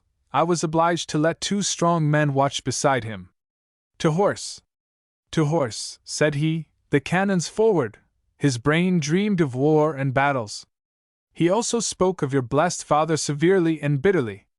Every word was like the stab of a knife. He was as severe toward him as ever. And did the people understand his words? Asked Otto with a wrinkled brow. No, for the uninitiated they were dark words, and even had they possessed any meaning, the men would have believed it was the sickness which spoke out of him. There stands the mother with the 2 children. The one shall fall upon the flank of the enemy and bring me honor and joy. The mother and daughter I know not, That was all which I heard him say about you and your mother and sister. By noon on the third day the fever had spent itself. The strong, gloomy man was become as weak and gentle as a child. I sat beside his bed. If I had only Otto here, said he. I have been severely attacked, Rosalie, but I am now much better. I will go to sleep, that strengthens one. Smilingly he closed his eyes and lay quite still. I read my prayers, withdrew gently so as not to wake him. He lay there unchanged when I returned. I sat a little while beside his bed. His hands lay upon the coverlet. I touched them, they were ice cold. I was frightened, touched his brow, his face. He was dead. He had died without a death struggle. For a long time did they converse about the dead man. It was near midnight when Otto ascended the narrow stairs which led to the little chamber in the roof, where as child and boy he had slept. All stood here as it had done the year before, only in nicer order. Upon the wall hung the black painted target, near to the center of which he had once shot. His skates lay upon the chest of drawers, near to the nodding plaster figure. The long journey, and the overpowering surprise which awaited him on his return, had strongly affected him. He opened the window. A large white sand hill rose like a wall straight up before it, and deprived him of all view. How often, when a child, had the furrows made by rain in the sand, and the detached pieces, presented to him pictures, towns, towers, and whole marching armies. Now it was only a white wall, which reminded him of a winding sheet. A small streak of the blue sky was visible between the house and the steep slope of the hill. Never before had Otto felt, never before reflected, what it was to stand alone in the world, to be lovingly bound to no one with the band of consanguinity. Solitary, as in this silent night do I stand in the world. Solitary in the mighty crowd of human beings. Only one being can I call mine. Only one being press as kindred to my heart. And I shudder at the thought of meeting with this being. I should bless the thought that she was dead. Father! Thou didst ruin one being and make three miserable. I have never loved thee. Bitterness germinated within my breast when I became acquainted with thee. Mother! Thy features have died out of my recollection. I revere thee. Thou wast all love. To love didst thou offer up thy life, more than life. Pray for me with thy God. Pray for me, ye dead. If there is immortality, if the flesh is not alone born again in grass and the worm, if the soul is not lost in floods of air, we shall be unconscious of it. Eternally shall we sleep. Eternally. Otto supported his forehead upon the window frame. His arms sank languidly. Mother! Poor mother! Thou didst gain by death, even if it be merely an eternal sleep, a sleep without dreams. We have only a short time to live, and yet we divide our days of life with sleep. My body yearns after this short death. I will sleep, sleep like all my beloved ones. They do not awaken. He threw himself upon the bed. The cold air from the sea blew through the open window. The wearied body conquered. He sank into the death-like sleep, whilst his doubting soul, ever active, presented him with living dreams. Chapter 14. Old Rosalie was pouring out coffee when Otto came down the next morning. Peace and resignation to the will of God lay in her soft countenance. Otto was pale, paler than usual, but handsomer than Rosalie had seen him before. A year had rendered him older and more manly. A handsome, crisp beard curled over his chin. Manly gravity lay in his eyes, in which, at his departure, she had only remarked their inborn melancholy glance. With a kind of satisfaction she looked upon this beautiful, melancholy countenance, and with cordial affection she stretched forth her hand toward him. Here stands thy chair, Otto, and here thy cup. I will drink to thy welcome. It seems to me long since I saw thee, and yet it is, now I have thee again, only a short time. Were that place only not empty! And she pointed to the place at the table which the grandfather had used to occupy. If I had only seen him, said Otto. His countenance was so gentle in death, said Rosalie. The severity and gravity which had settled in his eyes were softened away. I was myself present when he was dressed. He had his uniform on, which he always wore upon occasions of ceremony, the saber by his side and the great hat upon his head. I knew that this was his wish. Quietly she made the sign of the cross. Are all my grandfather's papers sealed? Inquired Otto. The most important, those which have the greatest interest for thee, said Rosalie, are in the hands of the preacher. Last year, the day after thy departure, he gave them to the preacher. Thy father's last letter I know is amongst them. My father! Said Otto, and glanced toward the ground. Yes, continued he. There is truth in the words of Scripture, the sins of the fathers are visited upon the children unto the third and fourth generation. Otto, said Rosalie, with a beseeching and reproachful look, thy grandfather was a severe man. Thou hast known him, hast seen his darkest moments, and yet then age and cares had softened him, his love to thee calmed every outbreak. Had he only loved thy father as he loved thee, things would, perhaps, have ended better, but we may not judge. And what have I done? Said Otto. Thou, Rosalie, knowest the history of my life. Is it not as if a curse rested upon me? I was a high-spirited boy, I often occasioned thee tears, yet didst thou always place thyself between me and punishment. It was my evil blood, the blood of my birth in which the curse lay, that drove me on. But thou didst become good and full of love, as thou art now, said Rosalie. Only when I became acquainted with myself and my destiny. In the thoughtlessness of childhood, unacquainted with myself and the world, did I myself have that sign of my misery, which now presses down my soul, cut into my flesh. Yes, Rosalie. I remember this very well, and have clearly preserved this, my earliest recollection before my grandfather took me, and I came here a boy. I remember the great building from whence I was brought, the number of people who there worked, sang, and laughed, and who told me extraordinary stories of how badly people were treated in the beautiful world. This was my parents' home, thought I, when I began to ponder upon parents and their connection with children.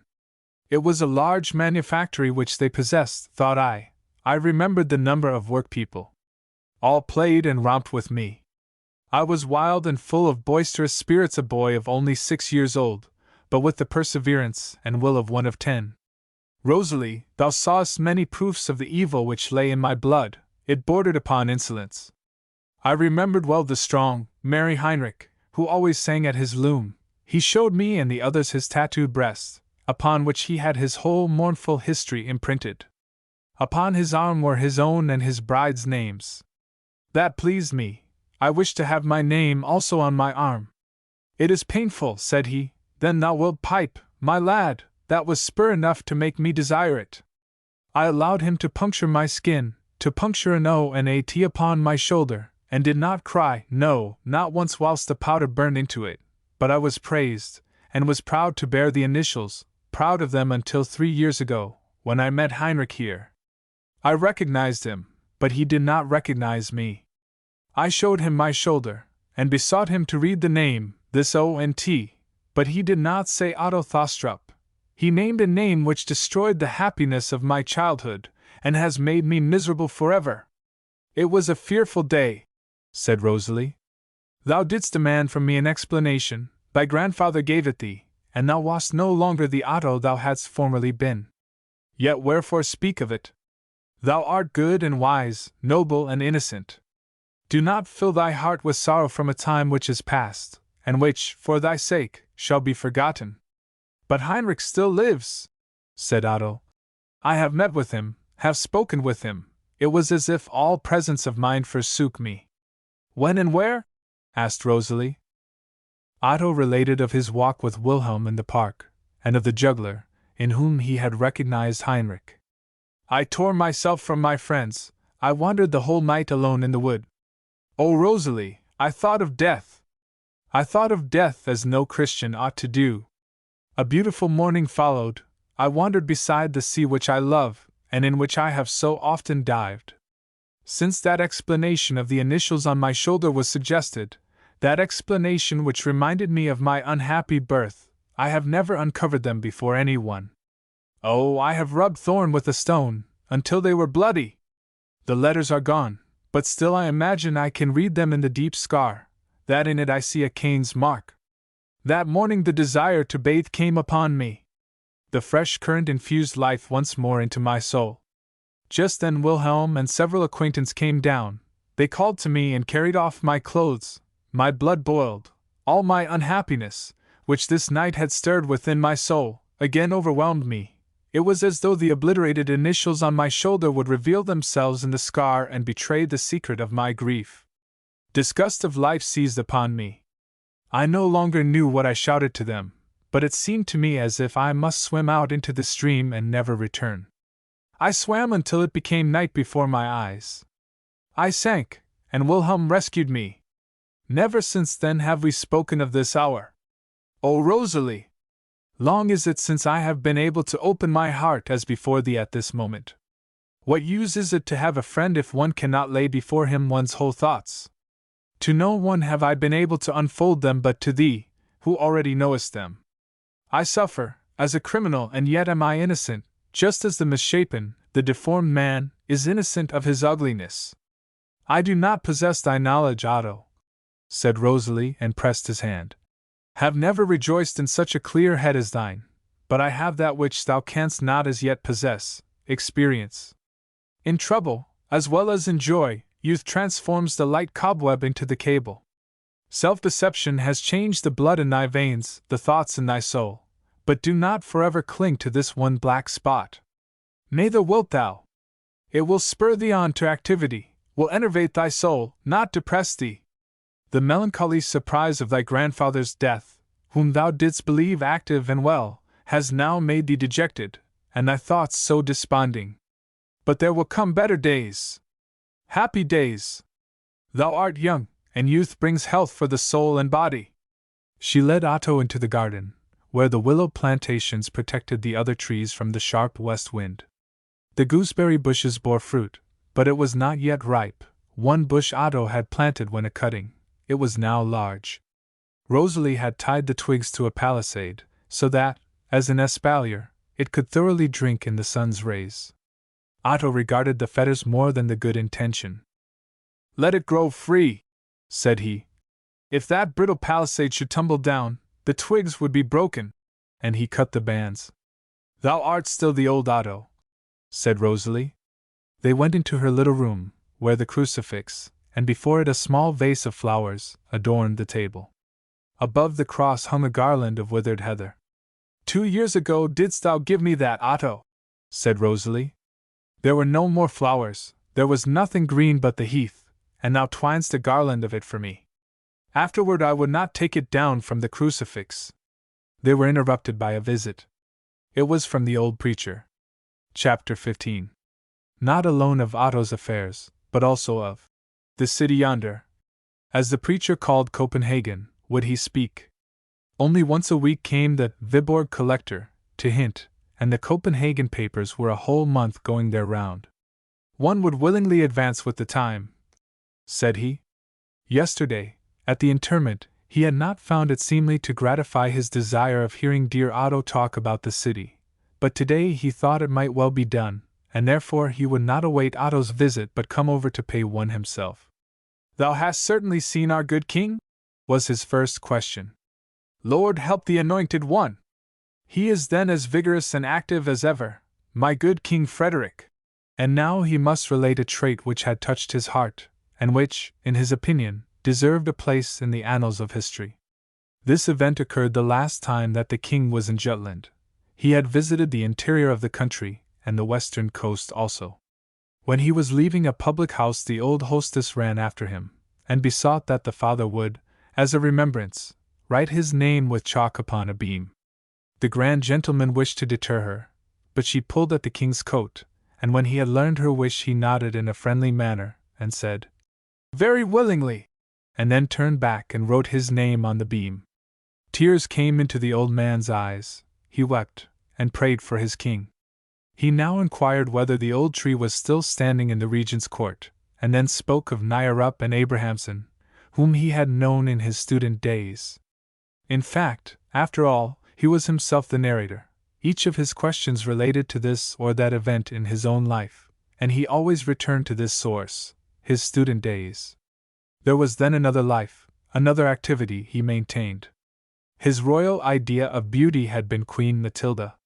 Translator's note: the unhappy wife of Christian VII, and daughter of our George III. I saw her often on horseback, said he. It was not then the custom in our country for ladies to ride. In her country it was the fashion, here it gave rise to scandal. God gave her beauty, a king's crown, and a heart full of love. The world gave her, what it can give, a grave near to the bare heath. Whilst he so perpetually returned to his own recollections, his share of news was truly not new, but he was satisfied. Copenhagen appeared to him a whole world, a royal city, but Sodom and Gomorrah had more than one street there. Otto smiled at the earnestness with which he said this. Yes, that I know better than thou, my young friend, continued the old preacher. True, the devil does not go about like a roaring lion, but there he has his greatest works. He is well dressed, and conceals his claws and his tail. Do not rely upon thy strength. He goes about, like the cat in the fable, pedi suspenso, sneakingly and cautiously. It is, after all, with the devil as it is with the Jutland peasant. This fellow comes to the city, has nothing, runs about, and cleans shoes and boots for the young gentleman, and by this means he wins a small sum of money. He knows how to spare. He can now hire the cellar of the house in which thou livest, and there commence some small trade. The trade is successful, very successful. It goes on so well that he can hire the lower story, then he gains more profit, and before thou canst look about thee he buys the whole house. See, that is the way with the Jutland peasant, and just the same with the devil. At first he gets the cellar, then the lower story, and at last the whole house. Chapter 16. Not until after breakfast did the preacher pass over to Otto's affairs. His grandfather's will made him the sole heir to the large property. A man in Copenhagen, the merchant burgher, should be his guardian, since the preacher did not wish to undertake the office. Rosalie was not forgotten. Her devotion and fidelity had won for her a relative's right. Her last days should be free from care. She had truly striven to remove all care from the dead whilst yet he lived. An old age free from care awaited her, but Otto wished that she should also have a happy old age. He imparted his plan to the preacher, but the latter shook his head, thought it was not practicable, and regarded it as a mere fancy, a whim.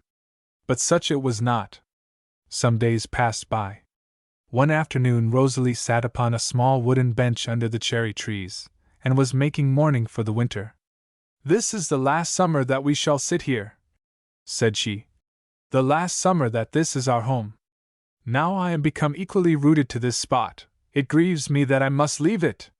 "Thou wast forced to leave thy dear Switzerland," said Otto. "That was still harder." "I was then young," answered she. "The young tree may be easily transplanted, but the old one has shot forth deeper roots. Denmark is a good land, a beautiful land." "But not the west coast of Jutland!" exclaimed Otto. "For thy green pasture hast thou here heath, for thy mountains, low sand hills." "Upon the Jura mountains there is also heath," said Rosalie. "The heath here often reminds me of my home on the Jura. There also is it cold, and snow can fall already in August. The fir trees then stand as if powdered over." "I love Switzerland, which I have never seen," pursued Otto. "Thy relation has given me a conception of the picturesque magnificence of this mountain land. I have a plan, Rosalie. I know that in the heart of a mountaineer homesickness never dies. I remember well how thy eyes sparkled when thou toldest of the walk toward Le Locle and Neuchâtel. Even as a boy I felt at thy words the light mountain air. I rode with thee upon the dizzy height, where the woods lay below us like potato fields. What below arose, like the smoke from a charcoal burner's kiln, was a cloud in the air. I saw the Alpine chain, like floating cloud mountains, below mist, above dark shapes with glancing glaciers. "Yes, Otto," said Rosalie, and her eyes sparkled with youthful fire. "So looks the Alpine chain when one goes from Le Locle to Neuchâtel. So did I see it when I descended the Jura for the last time. It was in August. The trees, with their autumnal foliage, stood yellow and red between the dark firs. Barberries and hips grew among the tall fern. The Alps lay in such a beautiful light, their feet blue as heaven, their peaks snow-white in the clear sunshine. I was in a sorrowful mood. I was leaving my mountains. Then I wrote in my book, oh, I remember it so well, the high Alps appear to me the folded wings of the earth. How if she should raise them? How if the immense wings should unfold, with their gay images of dark woods, glaciers, and clouds? What a picture! At the last judgment will the earth doubtless unfold these pinions, soar up to God, and in the rays of his sunlight disappear. I also have been young, Otto, pursued she, with a melancholy smile. Thou wouldst have felt still more deeply at the sight of this splendor of nature. The lake at the foot of the mountains was smooth as a mirror. A little boat with white sails swam, like a swan, upon its expanse. On the road along which we drove were the peasants beating down chestnuts. The grapes hung in large black bunches. How an impression such as this can root itself in the memory! It is 35 years since, and yet I still see that boat with the white sail, the high Alps, and the black grapes. Thou shalt see thy Switzerland again, Rosalie, exclaimed Otto. Again hear the bells of the cows upon the green pastures. Thou shalt go once more to the chapel in Franche-Comté, shalt visit thy friends at Le Locle, see the subterranean mill, and the Daube fall. The mill will yet goes round, the water dashes down as in my youth, but the friends are gone, my relatives dispersed. I should appear a stranger there, and when one has reached my age, nature cannot satisfy, one must have people. Thou knowest, Rosalie, my grandfather has settled a sum upon thee so long as thou livest. Now I have thought thou couldst spend thy latter days with thy beloved ones at home, in the glorious Switzerland. In October I take my Philosophicum, the following summer I would then accompany thee. I must also see that splendid mountain land, know something more of the world than I have yet known. I know how thy thoughts always dwell upon Switzerland. Thither will I reconduct thee. Thou wilt feel thyself less lonely there than here in Denmark. Thou art carried away by the thoughts of youth, as thou shouldst and must be, thou dear, sweet soul, said Rosalie, smiling. At my age it is not so easy. We will make short days' journeys, said Otto. Go with the steamboat up the Rhine, that is not fatiguing, and from Basel one is soon in Franche-Comté on the Jura. No, upon the heath, near Vestervovave, as it is called here, will old Rosalie die. Here I have felt myself at home, here I have 2 or 3 friends. The family at Lemvig have invited me, have for me a place at table, a little room, and friendly faces. Switzerland would be no longer that Switzerland which I quitted. Nature would greet me as an old acquaintance. It would be to me music, once more to hear the ringing of the cows' bells. It would affect me deeply, once again to kneel in the little chapel on the mountain, but I should soon feel myself a greater stranger there than here. Had it been 15 years ago, my sister would still have been living, the dear, pious Adele. She dwelt with my uncle close on the confines of Neuchâtel, as thou knowest, scarcely a quarter of a mile from Le Locle, the town, as we called it, because it was the largest place in the neighborhood. Now there are only distant relations of mine living, who have forgotten me. I am a stranger there. Denmark gave me bread, it will also give me a grave. I thought of giving thee a pleasure, said Otto. That thou dost by thy love to me, returned she. I thought thou wouldst have shown me thy mountains, thy home, of which thou hast so often spoken. That can I still do. I remember every spot, every tree, all remains so clear in my recollection. Then we ascend together the Jura higher and higher. Here are no more vineyards to be found, no maize, no chestnuts, only dark pines, huge cliffs, here and there a beach, as green and large as in Denmark. Now we have the wood behind us, we are many feet above the sea. Thou canst perceive this by the freshness of the air. Everywhere are green meadows, uninterruptedly reaches our ear the ringing of the cowbells. Thou as yet sayest no town, and yet we are close upon Le Locle. Suddenly the road turns, in the midst of the mountain level we perceive a small valley, and in this lies the town, with its red roofs, its churches, and large gardens. Close beneath the windows rises the mountainside, with its grass and flowers. It looks as though the cattle must be precipitated upon the houses. We go through the long street, past the church. The inhabitants are Protestants. It is a complete town of watchmakers. My uncle and Adele also sat the whole day, and worked at wheels and chains. That was for Monsieur Huriet, in Le Locle. His daughters, I know, One is called Rosalie, like myself. Rosalie and Lydia, they will certainly have forgotten me. But it is true that we are upon our own journey. Now, thou sayest, at the end of the town we do not follow the broad road that leads to Besançon. We remain in the lesser one, here in the valley where the town lies. The beautiful valley! The green mountainsides we keep to our right, on it are scattered houses, with large stones upon their steep wooden roofs, and with little gardens tilled with plum trees. Steep cliff walls shut in the valley. There stands up a crag. If thou climbest it thou canst look straight into France. One sees a plain, flat like the Danish plains. In the valley where we are, close under the rock, lies a little house. Oh, I see it distinctly. Whitewashed, and with blue painted window frames. At the gate a great chained dog. I hear him bark. We step into that quiet, friendly little house. The children are playing about on the ground. Oh, my little Henry knew Robert. Ah, it is true that now he is older and taller than thou. We descend the steps toward the cellar. Here stand sacks and chests of flour. Under the floor one hears a strange roaring. Still a few steps lower, and we must light the lamp, for here it is dark. We find ourselves in a great watermill, a subterranean mill. Deep below in the earth rushes a river. Above no one dreams of it. The water dashes down several fathoms over the rushing wheel, which threatens to seize our clothes and whirl us away into the circle. The steps on which we stand are slippery. The stone walls drip with water, and only a step beyond the depth appears bottomless.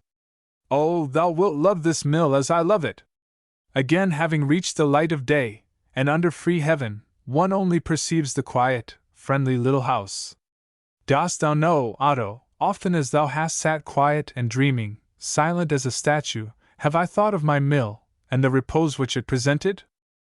And yet how wildly the stream roared in its bosom, how the wheels rushed round, and how gloomy it was in the depth. We will leave the mill, said Otto, and sought to lead her from her reflections back to her own relation. We find ourselves in the wood, where the ringing of the evening bell reaches our ear from the little chapel in Franche-Comté. There stands my father's house, said Rosalie.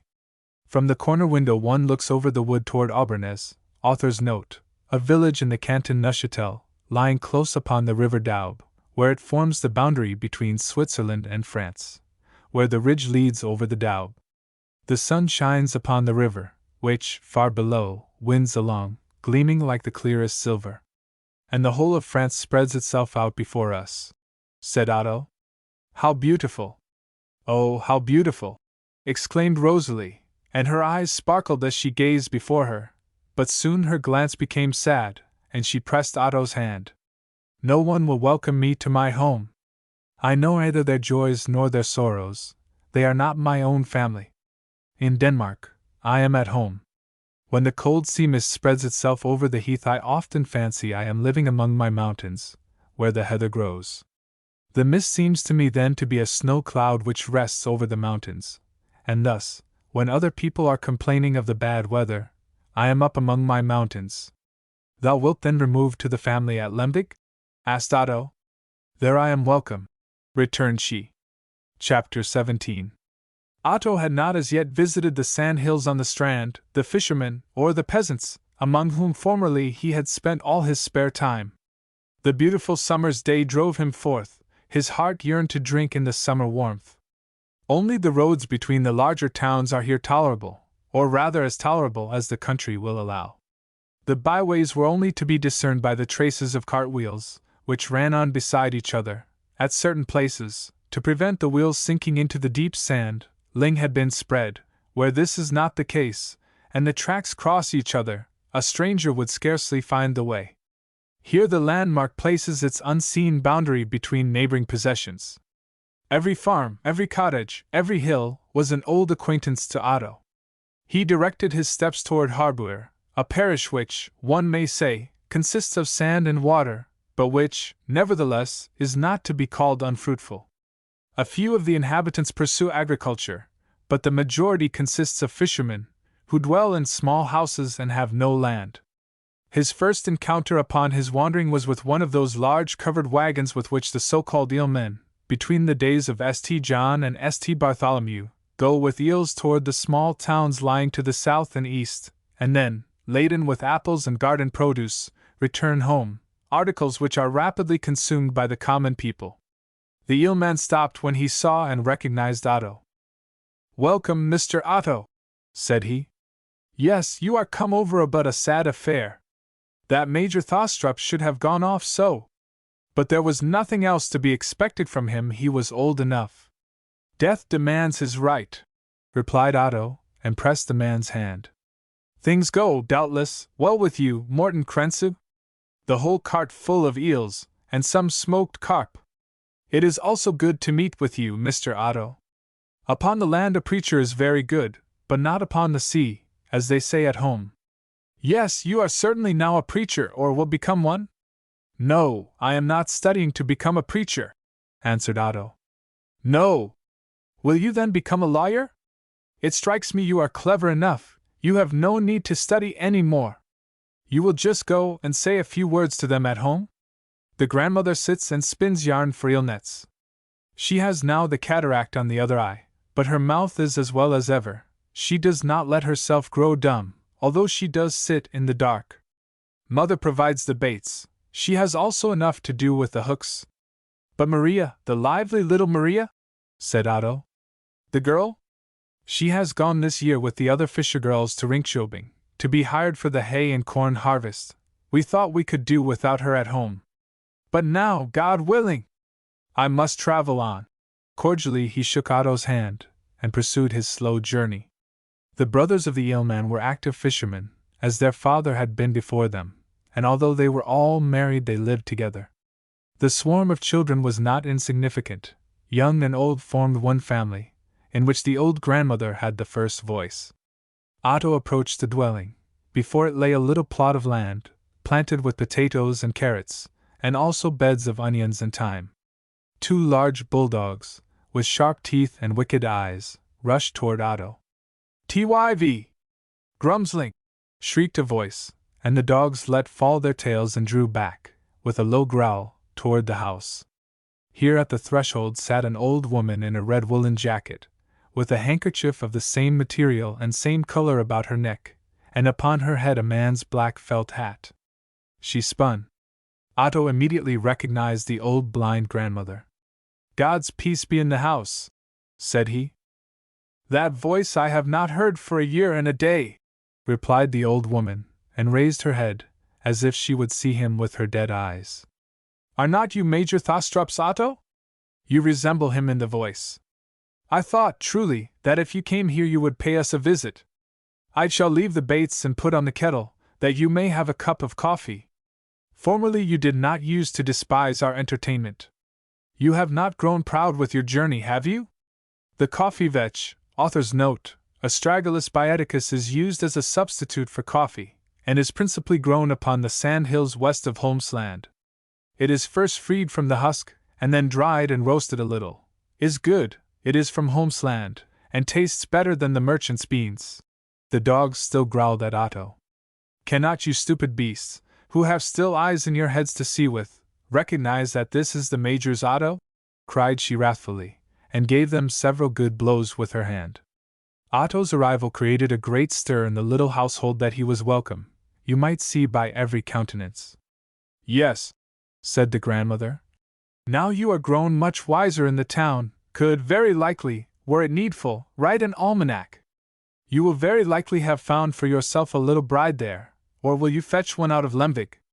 For no doubt she must be from a town. Yes, I have known him ever since he was a little fellow. Yonder, on the wall, he made, out of herrings' heads, the living devil, just as he lives and breathes. He thrust our sucking pig into the eel cart, between the casks. We sought a whole day after the sucking pig without finding him, and he was forced to make the journey with them to Holstebro. Yes, he was a wild fellow. Later, when he was obliged to learn so much, he became sad.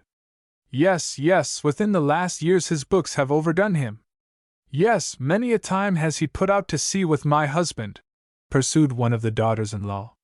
"One night he remained out with him. How anxious the French mamselle at the hall was about him! He was never haughty," said the grandmother. "He nibbled his dried fish with the fresh fish, and drank a little cup of water, although he was used to better things at home. But today we have white bread, fresh and good. It came yesterday from Lemvig. The brandy glass, with its wooden, red-painted foot, was placed before Otto. Under the bed there was an anchor of brandy. A little stock, as all stranded goods are here called. Otto inquired after the married sons. They were with their men on the shore, ready to embark on their fishing expedition. The grandmother would accompany him thither. They were not yet departed. She should first take them provisions. The old woman took her stick, the dogs sprang forward, and now commenced their wandering among the sand hills, where their huts or booths, built with rafters and smeared with earth, stood. Around lay the refuse of fish, heads and entrails, thrown about. The men were just then busied in carrying the trough and fishing tackle. Author's note: a bakkie consists of 3 lines, each of 200 Danish ells, or about 135 yards, and of 200 fishing hooks. The stretched bakkie is thus about 200 yards, with 600 hooks. These are attached to the line with strings half an ell long and as thick as fine twine. To each bakkie belongs a square trough, on which it is carried on board. To a larger fishing boat are reckoned 6 lots of hooks. Each lot has 8 to 9 bakkies on board. The open sea lay before them, almost as bright as a mirror, for the wind was easterly. Near to them paused a horseman. He was partly dressed like a peasant, with riding breeches on, which were buttoned down at the sides. "Have you heard the news?" he cried to Otto. "I come from Rinköping. At Merchant Cohen's I have read the German paper. There is a revolution in France. Charles X. is fled with the whole royal family. Yes, in Paris, there is fine work. The French are a wild people," said the grandmother. "A king and a queen they have beheaded in my time, now they will do the same with these. Will our dear Lord suffer that such things be done to his anointed? There will be war again," said one of the fishermen. "Then more horses will go out of the country," said the stranger, pressed Otto's hand, and vanished behind the sandhills. "Was not that the horse dealer from Vard?" inquired Otto. "Yes, he understands languages," said the fisherman, "and thus he is acquainted with foreign affairs sooner than we. Then they are now fighting in France. Blood flows in the streets. It will not be so in Denmark before the Turk binds his horse to the bush in the Viborg Lake. And then, according to the prophecy of the Sibyl, it will be near the end of the world." Meanwhile, everything was prepared for their embarkation. If Mr. Otto would take the further oar, and was inclined to pass the night on the sea, there was a place for him in the boat. But he had promised Rosalie to be back before evening. The grandmother now prayed, kneeling with the others, and immediately after quick strokes of the oars the flat boat rowed away from the shore. The fate of France was forgotten. Their calling occupied the fishermen. The old woman seemed to listen to the strokes of the oars. Her dead eyes rested immovably on the sea. A sea-mew passed close to her in its flight. "That was a bird," said she. "Is there no one here beside ourselves?" "No, no one at all," answered Otto, carelessly. "Is no one in the hut, no one behind the sandhills?" again asked the grandmother. "It was not on account of the dried meat that I came here. It was not to wet my face on the shore. I speak with you alone, which I could not do in the house. Give me your hand. Now that the old man rests in the grave, you yourself will guide the rudder. The estate will be sold, and you will not come again to the west coast. Our Lord has made it dark before my eyes before he has closed my ears and given me leave to go. I can no longer see you, but I have you in my thought as you looked before you left our land. That you are handsomer now I can easily imagine, but gayer you are not. Talk you certainly can, and I have heard you laugh, but that was little better than the 2 last years you were here. Once it was different with you, no fairy could be wilder than you. With years one becomes more quiet," said Otto, and gazed with astonishment at the blind woman, who did not leave go his hand. "As a boy I was far too merry, that could not continue, and that I should now be grave, I have, as you will see, sufficient reason, I have lost my last support." "Yes, truly, truly," repeated she slowly, and as if pondering, then shook her head. "That is not the reason. Do you not believe in the power of the devil? Our Lord Christ forgive me! Do not you believe in the power of wicked men? There is no greater difference between the human child and the changeling brat which the underground spirits lay in his stead in the cradle, than there is between you when you were a boy and you as you became during the last year of your stay here. That comes from books, from so much learning, said I to other people. Could I only have said so to myself? But you shall become gay, the trouble of your heart shall wither like a poisonous weed. I know whence it sprung, and will, with God's help, heal it. Will you solemnly promise that no soul in the world shall learn what we speak of in this hour? What have you to say to me? Asked Otto, affected by the extraordinary earnestness of the old woman. The German Heinrich, the player. You remember him well? He is to blame for your grief. Yes, his name drives the blood more quickly through your pulse. I feel it, even if I cannot see your face. The German Heinrich, repeated Otto, and his hand really trembled. Had Heinrich then, when he was here 3 years ago, told her and the fisherman that which no human being must know, that which had destroyed the gaiety of his youth? What have I to do with the German Heinrich? Nothing more than a pious Christian has to do with the devil, replied she, and made the sign of the cross. But Heinrich has whispered an evil word in your ear. He has banished your joyous humor, as one banishes a serpent. Has he told you this?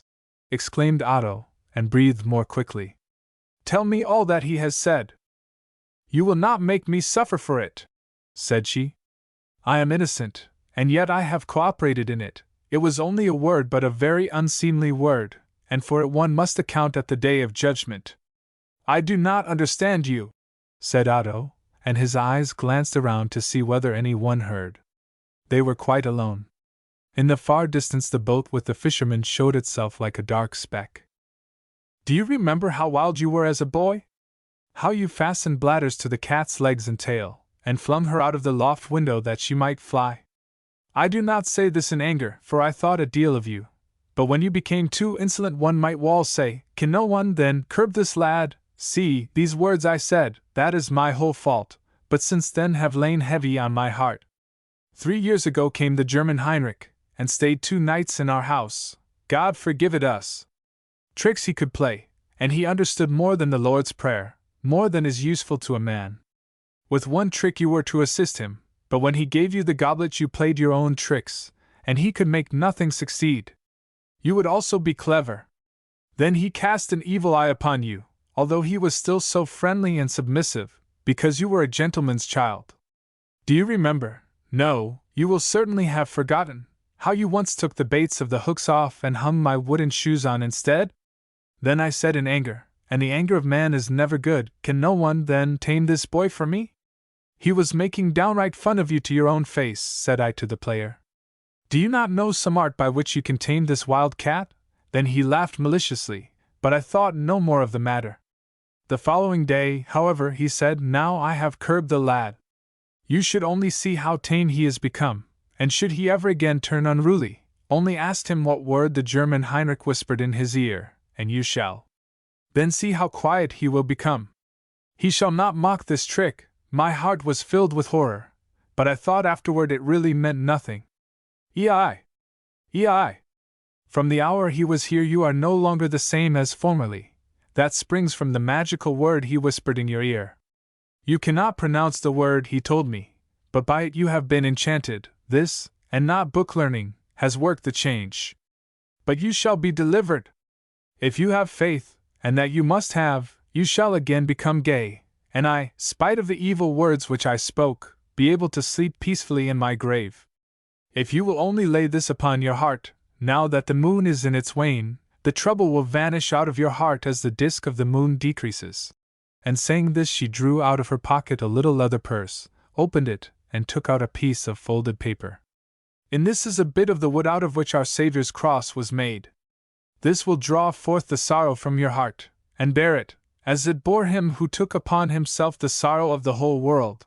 She kissed it with pious devotion, and then handed it to Otto. The whole became clear to him.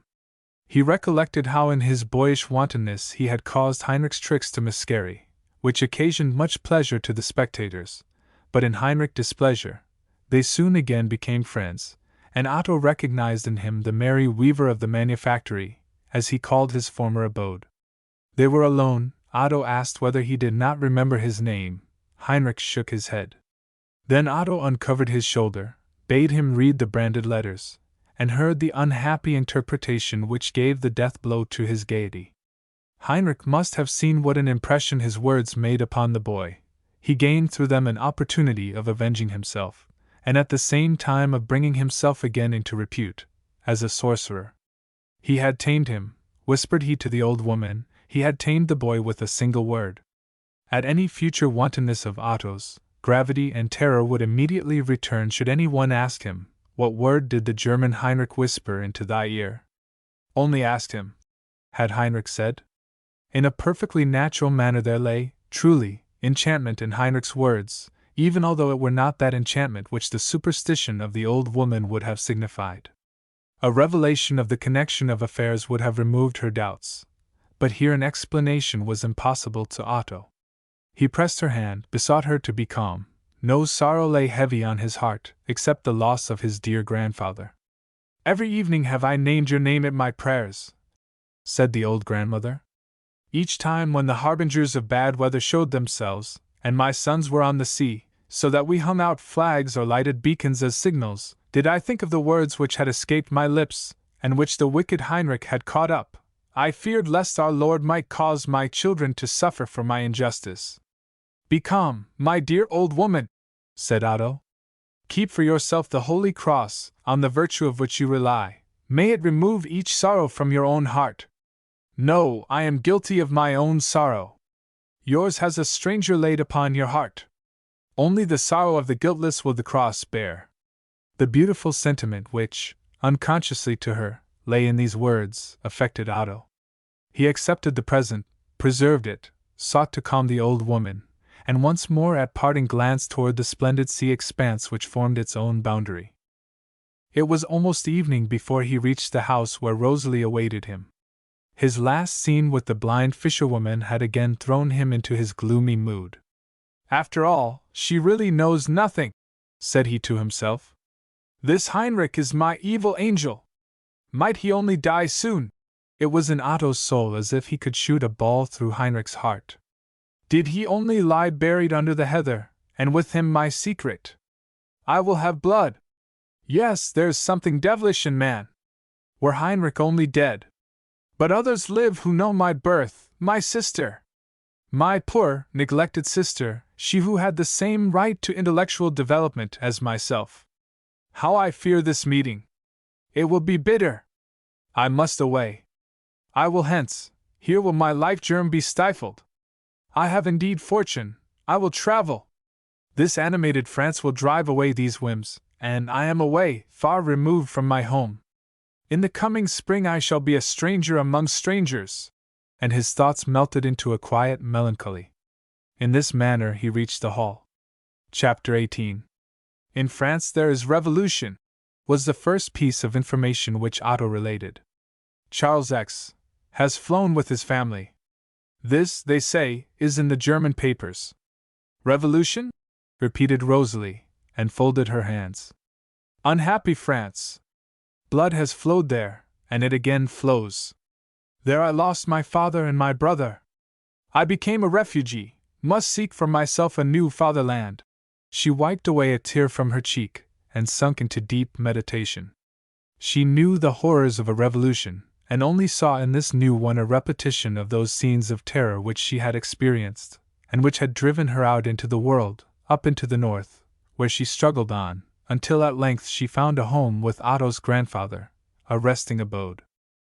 Everything great and beautiful powerfully affected Otto's soul. Only in one direction had he shown no interest, in the political direction, and it was precisely politics which had most occupied the grandfather in his seclusion. But Otto's soul was too vivacious, too easily moved, too easily carried away by what lay nearest him. "One must first thoroughly enter into life, before the affairs of the world can seize upon us," said he. "With the greater number of those who in their early youth occupy themselves with politics, it is merely affectation. It is with them like the boy who forces himself to smoke tobacco so as to appear older than he really is." Beyond his own country, France was the only land which really interested Otto. Here Napoleon had ruled, and Napoleon's name had reached his heart. He had grown up whilst this name passed from mouth to mouth. The name and the deeds of the hero sounded to him, yet a boy, like a great world adventure. How often had he heard his grandfather, shaking his head, say, "Yes, now newspaper writers have little to tell since Napoleon is quiet." And then he had related to him of the hero at Arcole and among the pyramids, of the great campaign against Europe, of the conflagration at Moscow, and the return from Elba. Who has not written a play in his childhood? Otto's sole subject was Napoleon, the whole history of the hero, from the snow batteries at Brienne to the rocky island in the ocean. True, this poem was a wild shoot, but it had sprung from an enthusiastic heart. At that time he preserved it as a treasure. A little incident which is connected with it, and is characteristic of Otto's wild outbreaks of temper when a boy, we will here introduce. A child of one of the domestics, a little merry boy with whom Otto associated a good deal, was playing with him in his garret. Otto was then writing his play. The boy bantered him, pulling the paper at the same time. Otto forbade him with the threat, "If thou dost that again, I will throw thee out of the window." The boy again immediately pulled at the paper. In a moment Otto seized him by the waist, swung him toward the open window, and would certainly have thrown him out, had not Rosalie fortunately entered the room, and with an exclamation of horror, seized Otto's arm, who now stood pale as death and trembling in every limb. In this manner had Napoleon awoke Otto's interest for France.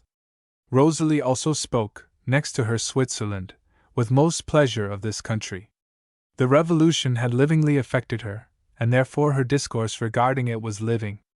It even seemed to the old preacher as though the revolution were an event which he had witnessed. The revolution and Napoleon had often fed his thoughts and his discourse toward this land. Otto had thus, without troubling himself the least about politics, grown up with a kind of interest about France. The mere intelligence of this struggle of the July days was therefore not indifferent to him. He still only knew what the horse dealer had related, nothing of the congregation, or of Polignac's ministry, but France was to him the mighty world crater, which glowed with its splendid eruptions, and which he admired from a distance. The old preacher shook his head when Otto imparted this political intelligence to him. A king, so long as he lived, was in his eyes holy, let him be whatever sort of a man he might. The actions of a king, according to his opinion, resembled the words of the Bible, which man ought not to weigh, they should be taken as they were. "All authority is from God," said he. "The Anointed One is holy, God gives to him wisdom, he is a light to whom we must all look up." "He is a man like ourselves," answered Otto. "He is the first magistrate of the land, and as such we owe him the highest reverence and obedience. Birth, and not worth, gives him the high post which he fills. He ought only to will that which is good, to exercise justice. His duties are equally great with those of his subjects." "But more difficult, my son," said the old man. "It is nothing, as a flower, to adorn the garland, more difficult is it to be the hand which weaves the garland. The ribbon must be tight as well as gently tied, it must not cut into the stems, and yet it must not be too loose. Yes, you young men talk according to your wisdom. Yes, you are wise. Quite as wise as the woman who kept a roasted chicken for supper. She placed it upon a pewter plate upon the glowing coals, and went out to attend to her affairs. When she returned, the plate was melted, and the chicken lay among the ashes. 'What a wise cat I have,' said she. 'She has eaten the plate and left the chicken.' See, you talk just so, and regard things from the same foolish point of view. Do not speak like the rest of them in the city. Fear God, and honor the king. We have nothing to argue with these two, they transact their business between them. The French resemble young students. When these have made their examen artium, they imagine they are equal to the whole world. They grow restive, and give student feasts. The French must have a Napoleon, who can give there something to do. If they be left to themselves, they will play mad pranks." "Let us first see what the papers really say," replied Otto. The following day a large letter arrived. It was from Wilhelm. "My excellent Otto, we have all drunk to Otto Thostrop's health." I raised the glass, and drank the health. The friendship's dissonance you has dissolved itself into a harmonious thou, and now thyself hast given the accord. All at home speak of thee, even the Kammerjunker's mamsel chose lately thee, and not her workbox, as a subject of conversation. The evening as thou drovest over the Jutland heaths I seated myself at the piano, and played thy whole journey to my sisters. The journey over the heath I gave them in a monotonous piece, composed of 3 tones, quite dissimilar to that composed by Rousseau. My sisters were near despair, but I told them it was not more uninteresting than the heath.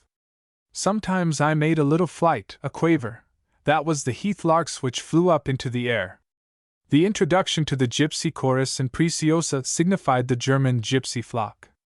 Then came the thema out of Genet and Colin, oh, joyous days of childhood! And then thou wast at home. I thundered powerfully down in the bass, that was the North Sea, the chorus in thy present grand opera.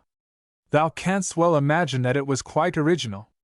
For the rest, everything at home remains in its old state. I have been in Svendborg, and have set to music that sweet poem, The Wishes, by Carl Bagger. His verses seem to me a little rough, but something will certainly come out of the fellow. Thy own wishes are they which he has expressed. Besides this, the astonishing tidings out of France have given us, and all good people here, an electrical shock. Yes, thou in thy solitude hast certainly heard nothing of the brilliant July days. The Parisians have deposed Charles X. If the former revolution was a blood fruit, this one is a true passion flower, suddenly sprung up, exciting astonishment through its beauty, and as soon as the work is ended rolling together its leaves. My cousin Joachim, who as thou knowest is just now at Paris, has lived through these extraordinary days. The day before yesterday we received a long, interesting letter from him, which gave us, of the particulars as well as of the whole, a more complete idea than the papers can give us. People assemble in groups round the post-houses to receive the papers as they arrive.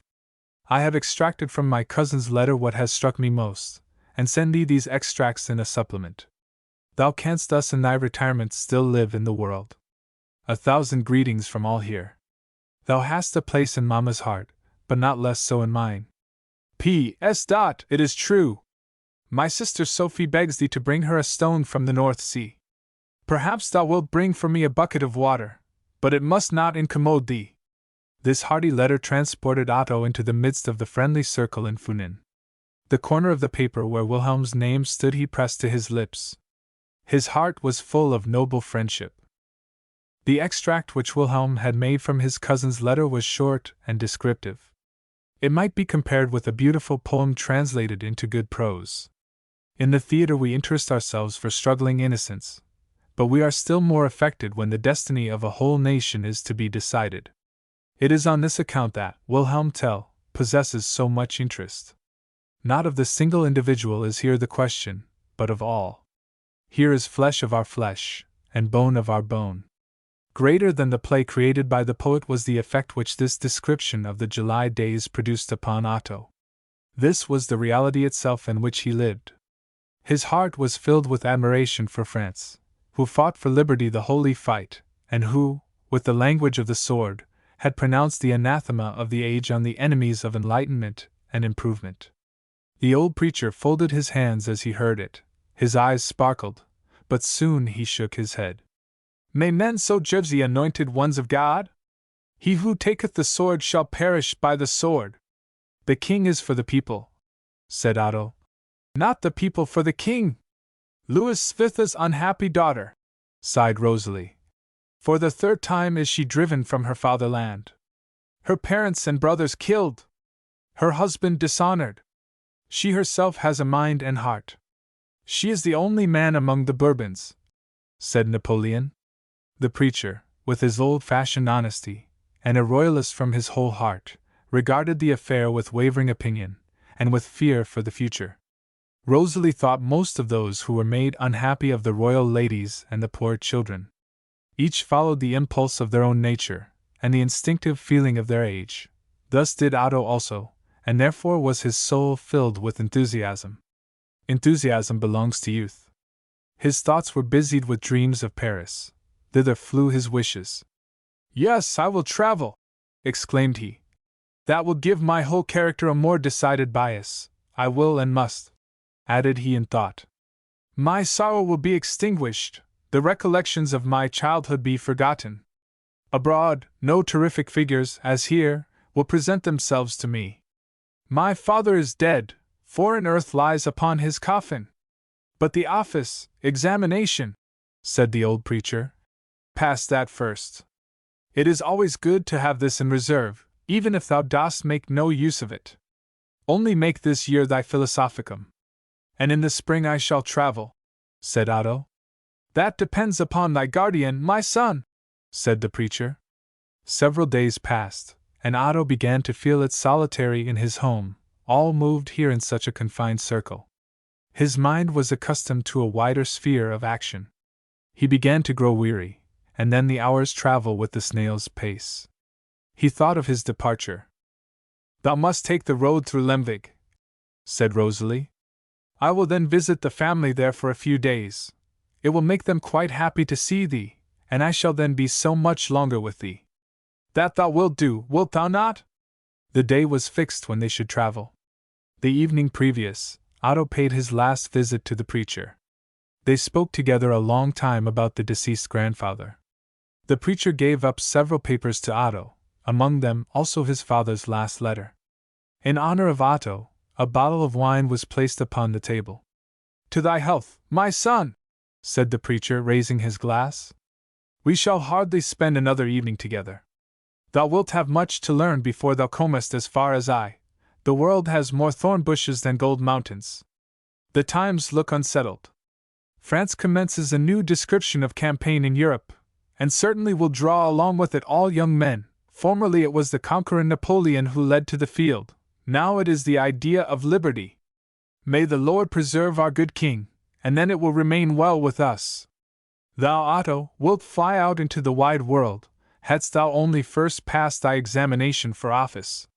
But when and wherever thou mayest fly, remember on all occasions the words of Scripture.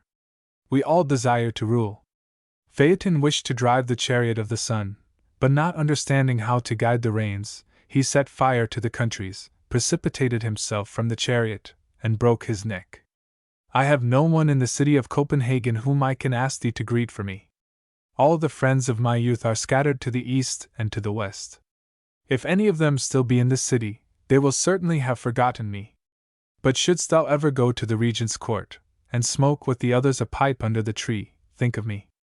I have also sat there when I was young like thee, when the French Revolution drove also the blood quicker through my veins, and thoughts of freedom caused me to carry my head more high. The dear old tree. Author's note: at the end of the last century it was felled, and two younger ones, which are now in full growth, planted in its stead. Yes, but one does not perceive in it, as in me, how many years have passed since then.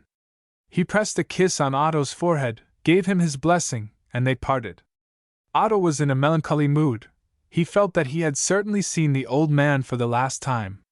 When he arrived at home, he found Rosalie busy hacking. The following morning, by earliest dawn, they were to travel toward Lemvig. Otto had not been there within these 2 last years. In old times the journey thither had always been to him a festival, now it was almost indifferent to him. He entered his little chamber. For the last time in his life he should now sleep there. From the next morning commenced, so it seemed to him, a new chapter in his life. Byron's "Farewell" sounded in his ears like an old melody. At break of day the carriage rolled away with him and old Rosalie. Both were silent. The carriage moved slowly along the deep ruts. Otto looked back once more. A lark rose, singing above him. "It will be a beautiful day," said the coachman. His words and the song of the lark Rosalie regarded as a good omen for Otto's whole journey. Chapter 19. Lemvig lies, as is well known, on an arm of the Limfjord. The legend relates that in the Swedish war a troop of the enemy's cavalry compelled a peasant here to mount his horse and serve as a guide. Darkness came on. They found themselves already upon the high sandbanks. The peasant guided his horse toward a steep precipice. In a farmhouse on the other side of the fjord they perceived a light. "That is Lemvig," said the peasant. "Let us hasten." He set spurs to his horse, the Swedes followed his example, and they were precipitated into the depth. The following morning their corpses were found. The monument of this bold Lemvig peasant consists of this legend and in the songs of the poets, and these are the monuments which endure the longest. Through this legend the bare precipice receives an intellectual beauty, which may truly compare itself with the naturally beautiful view over the city and the bay. Rosalie and Otto drove into the town. It was 2 years since he had been here. Everything seemed to him, during this time, to have shrunk together. Wherever he looked everything was narrow and small. In his recollection, Lemvig was very much larger. They now drew up before the merchant's house. The entrance was through the shop, which was decorated with wooden shoes, woolen gloves, and ironware. Close within the door stood 2 large casks of tea. Over the counter hung an extraordinary stuffed fish, and a whole bunch of felt hats, for the use of both sexes. It was a business en gros and en detail, which the son of the house managed. The father himself was number 1 in Lemvig. He had ships at sea, and kept open house, as they call it, in the neighborhood. The sitting-room door opened, and the wife herself, a stout, square woman, with an honest, contented countenance, stepped out and received the guests with kisses and embraces. Alas! Her good Jutland pronunciation cannot be given in writing. Oh, how glorious that the mamselle comes and brings Mr. Thostrup with her! How handsome he is become! And how grown! Yes, we have his mark still on the door. She drew Otto along with her. He has shot up more than 1/4 of a yard. He looked at the objects which surrounded him. Yes, said she. That instrument we have had since you were last here. It is a present to Maren from her brother. She will now sing you something. It is astonishing what a voice she has. Last Whitsuntide she sang in the church with the musical people. She sang louder than the organ. Otto approached the sofa, over which a large piece of needlework hung, in a splendid gold frame. That is Maren's name sampler, said the mistress of the house. It is very pretty. See! There stand all our names. Can Mr. Thostrup guess who this is? Here are all the figures worked in open stitch. That ship, there, is the Marianne, which was called after me. There you see the Lemvig arms, a tower which stands on the waves, and here in the corner, in regular and irregular stitches, is her name, Maren, October the 24th, 1828. Yes, that is now 2 years since. She has now worked a cushion for the sofa, with a Turk upon it. It went the round of the city, every one wished to see it. It is astonishing how Maren can use her hands. Rosalie inquired after the excellent girl. She is preparing the table, said the lady. Some good friends are coming to us this evening. The secretary will also come. He will then play with Maren. You will doubtless, in Copenhagen, have heard much more beautiful music. Ours is quite simple, but they sing from notes, and I think, most likely the secretary will bring his musical box with him. That is splendid! Only lately he sang a little song to the box, that was much better than to the larger instrument, for I must say he has not the strong chest which Maren has. The whole family assembled themselves for the first time at the dinner table. The 2 persons who took the lowest places at table appeared the most original. These were the shopman and the aunt. Both of them had only at dinner the honor of being with the family. They were quite shut out from the evening parties. The shopman, who in the shop was the first person, and who could there speak a few words, sat here like a quiet, constrained creature, his hair combed toward one side, and exhibiting 2 red, swollen hands. No sound escaped his lips. Kissing the hand of the lady of the house, at coming and going, was all he did beside eat. The aunt, who was not alone called so by the family, but by the whole of Lemvig, was equally sparing of her words, but her face was constantly laughing. A flowered, red cotton cap fitted close to the thin face, giving something characteristic to the high cheekbones and hanging lip. She assisted in the household, but could take no part in genteel company.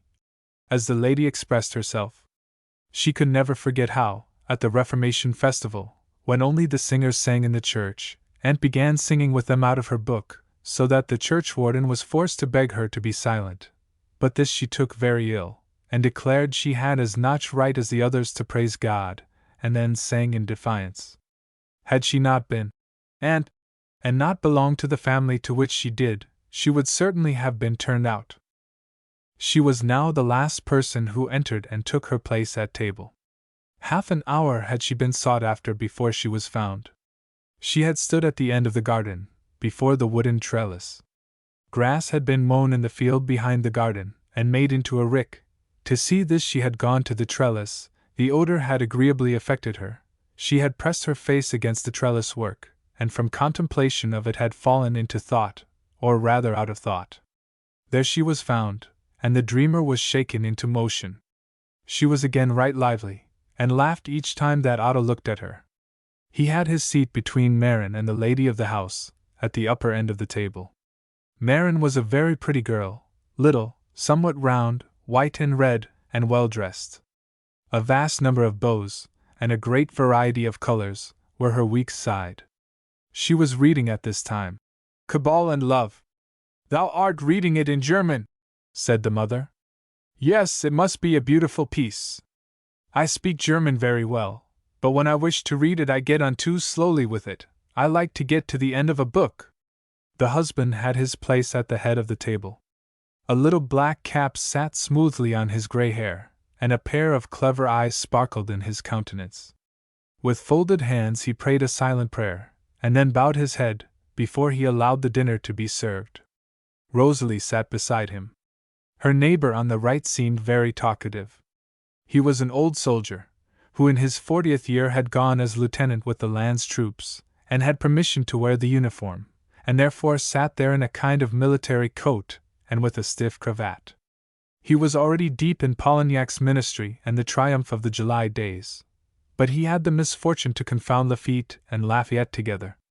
The son of the house only spoke of Bulcavs.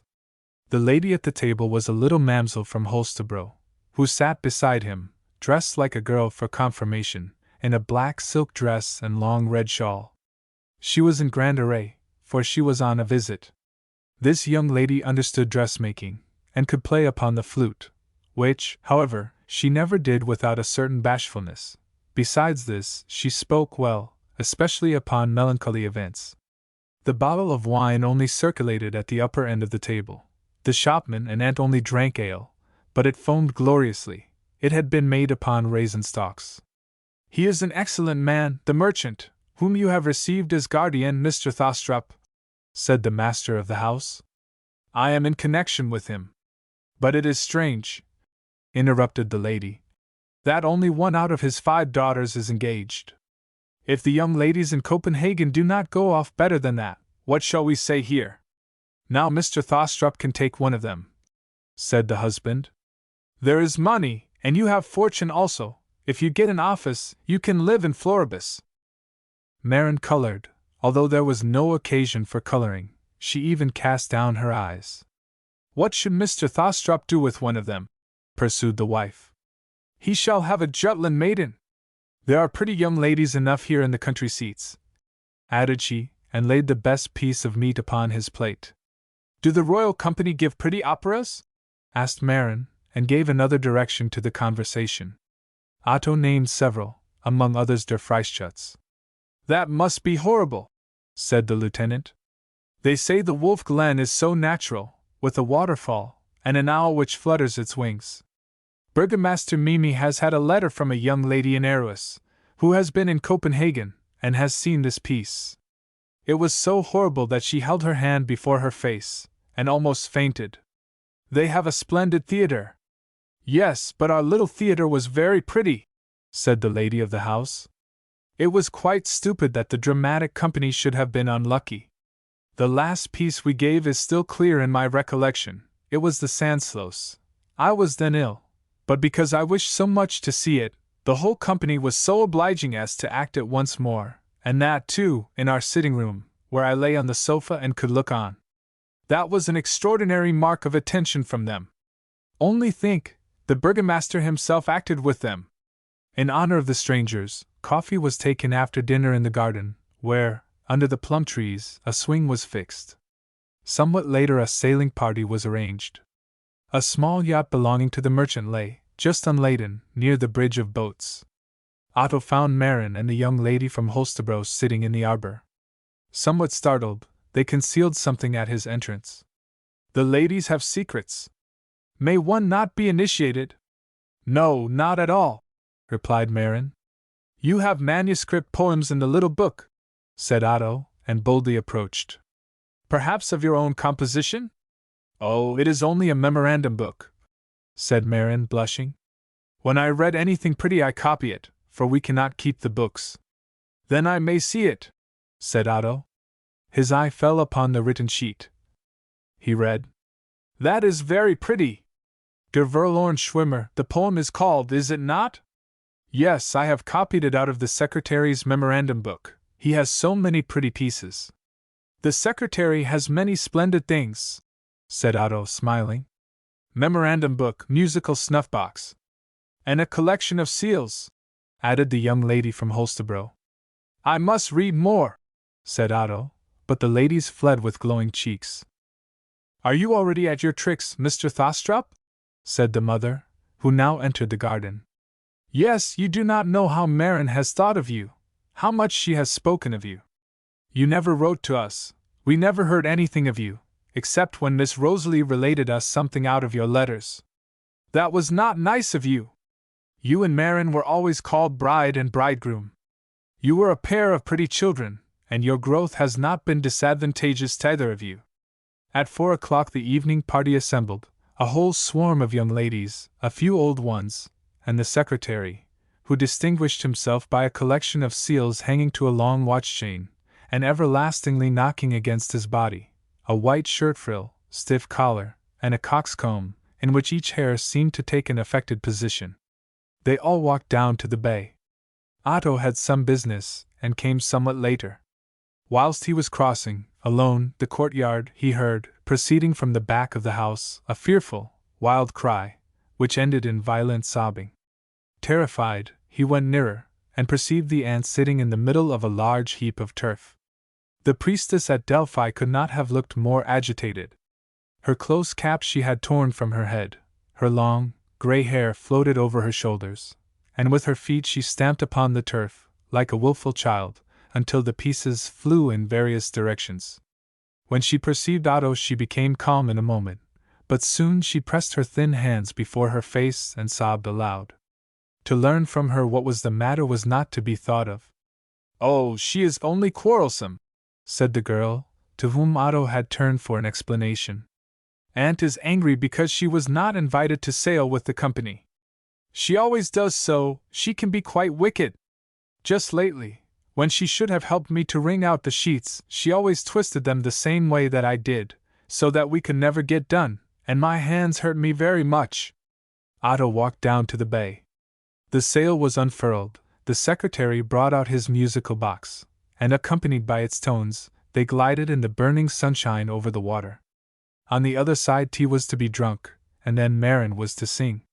Her mother asked her to sing the song with the strong tones, so that Otto might hear what a voice she had. She sang Danavang. Her voice had uncommon power, but no style, no grace. Such a voice, I fancy, you have not heard in the theatre at Copenhagen? Said the secretary, with dogmatical gravity. You might wish yourself such a chest, said the lieutenant. The secretary should now sing, but he had a little cold, which he had always. You must sing to the musical box, said the lady, and her wish was fulfilled. If Marin had only commenced, one might have believed it a trial of skill between Boreas and Zephyr. They now walked about, drank tea, and after this they were to return to the house, there to partake of fish and roast meat, a piece of boxed ham, and other good things. Otto could by no means be permitted to think of leaving them the following morning. He must remain a few days, and gather strength, so that in Copenhagen he might apply himself well to work. But only one day would he enjoy all the good things which they heaped upon him. He yearned for other people, for a more intellectual circle. 2 years before he had agreed splendidly with them all, had found them interesting and intellectual. Now he felt that Lemvig was a little town, and that the people were good, excellent people. The following play again brought capital cookery, good fowl, and good wine. That was to honor Mr. Thostrup. His health was drunk, Marin was more confidential, the aunt had forgotten her trouble, and again sat with a laughing face beside the constrained shopman. They must, it is true, make a little haste over their dinner, for the fire engine was to be tried, and this splendor, they maintained, Otto must see, since he so fortunately chanced to lie there. "How can my mother think that this will give Mr. Thostrup pleasure?" said Marin. "There is nothing to see in it. That has given him pleasure formerly," answered the mother. "It is, also, laughable when the boys run underneath the engine rain, and the stream comes just in their necks." She spoke of the former Otto and of the present one. He was become so Copenhaganish, so refined and nice, as well in the cut of his clothes as in his manners, yet she still found an opportunity of giving him a little hint to further refinement. "Only think! He took the sugar for his coffee with his fingers." "But where are the sugar tongs, the massive silver sugar tongs?" asked she. "Marin, dost thou allow him to take the sugar with his fingers?" "That is more convenient," answered Otto. "I do that always." "Yes, but if strangers had been here," said the hostess, in a friendly but teaching tone, "we must, like that grand lady you know of, have thrown the sugar out of the window. In the higher circles, where people have clean fingers, they make use of them," said Otto. "There would be no end of it if one were to take it with the sugar tongs." "They are of massive silver," said the lady, and weighed them in her hand. Toward evening Rosalie went into the garden under the plum trees. "These, also, remind me of my mountains," said she. "This is the only fruit which will properly flourish there. Lemberg lies, like La Lochel, in a valley," and she pointed, smiling, to the surrounding sand hills. "How entirely different it is here from what it is at home on thy grandfather's estate. There I have been so accustomed to solitude, that it is almost too lively for me here. One diversion follows another." It was precisely this which Otto did not like. These amusements of the small towns wearied him, and he could not delight himself with them, no longer mingle in this life. He wished to set out early the following morning. It would be too exhausting to drive along the dry road in the sun's heat, they all declared. He must wait until the afternoon, then it would be cooler. It was, also, far pleasanter to travel in the night. Rosalie's prayers decided him. Thus, after dinner and coffee, the horses should be put into the carriage. It was the last day. Marin was somewhat in a grave mood. Otto must write in her album. He would never come to Lemberg again, said she. As children they had played with each other. Since he went to Copenhagen she had, many an evening, seated herself in the swing near the summer house and thought of him. Who knows whether she must not have done so when she copied out of the secretary's memorandum book the verses. "The sea certainly flows between Aarhus and Copenhagen. Marin will perhaps go over for the winter," said the mother. "But we dare not speak too much about it, for it is not yet quite settled. It will really make her gayer. Lately she has been very much inclined to melancholy, although God knows that we have denied her no pleasure." There now arrived a quantity of letters from different acquaintance, and from their acquaintance, if Mr. Thostrup would have the goodness to take care of this to Viborg, these to Aarhus, and the others as far as Copenhagen. It was a complete freight, such as one gets in little towns, just as though no post went through the country. The carriage stopped before the door. Rosalie melted into tears. "Write to me," said she. "Thee I shall never see again. Greet my Switzerland when thou comest there." The others were merry. The lady sang. The young lady from Holstebro bowed herself before him with an album leaf in her hand, upon which she must beg Mr. Thostrup to write her something. Marin gave him her hand, blushed and drew back, but as the carriage rolled away she waved her white handkerchief through the open window. Farewell! Farewell! Chapter 20. The parting with Rosalie, the hospitality of the family, and their sincere sympathy, touched Otto. He thought upon the last days, upon his whole sojourn in his home. The death of his grandfather made this an important era in his life. The quiet evening and the solitary road inclined him still more to meditation. How cheering and interesting had been a visit to Lemberg in former times! Then it furnished matter for conversation with Rosalie for many weeks. It now lay before him a subject of indifference. The people were certainly the same, therefore the change must have taken place in himself. He thought of Copenhagen, which stood so high, and of the people there. After all, "The difference is not so great," said he. "In Copenhagen the social foci are more numerous, the interests more varied, each day brings a fresh topic of conversation, and one can choose one's society. The multitude, on the contrary, has something citizenish. It obtrudes itself even from beneath the ball-dress which shows itself at court. It is seen in the rich saloon of the wholesale merchant, as well as in the house of the brandy distiller, whose possessions give to him and his 2 brewers the right of election. It is the same food which is presented to us. In the small towns one has it on earthenware, in Copenhagen on china.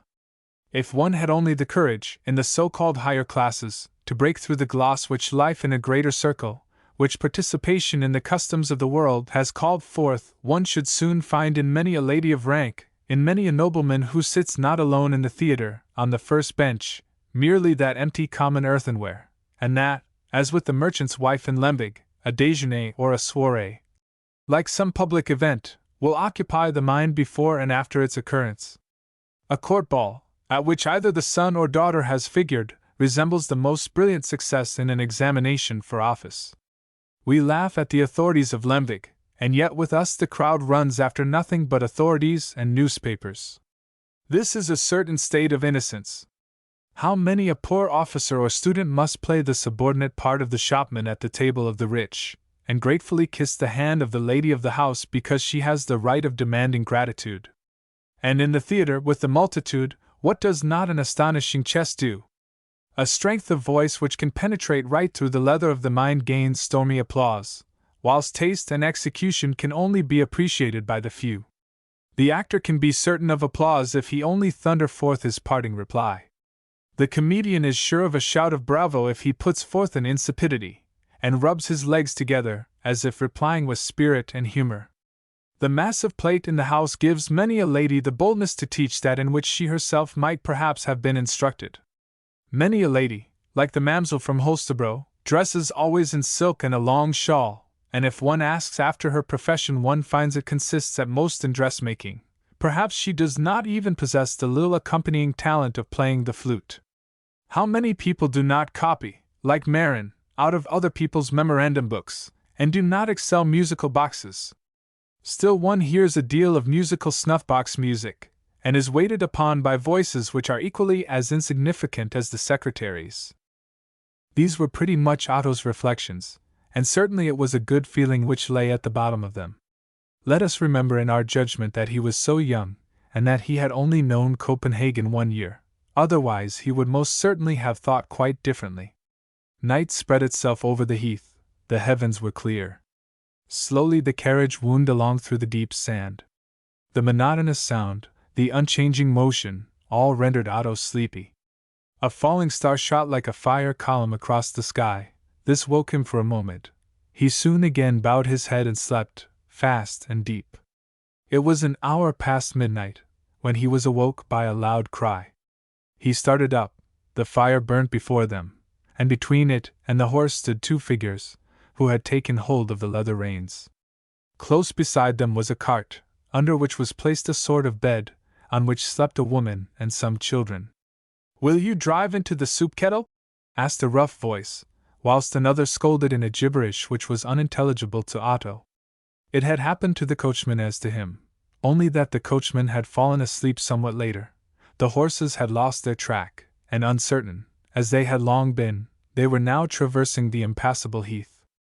A troop of the so-called scavengers, who wander through these districts a nomadic race, had here taken up their quarters for the night, had made a fire and hung the kettle over it, to cook some pieces of a lamb they had stolen on their journey.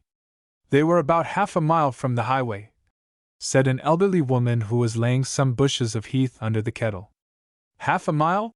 replied a voice from the other side of the cart, and Otto remarked a man who, wrapped in a large grey riding cloak, had stretched himself out among the heather.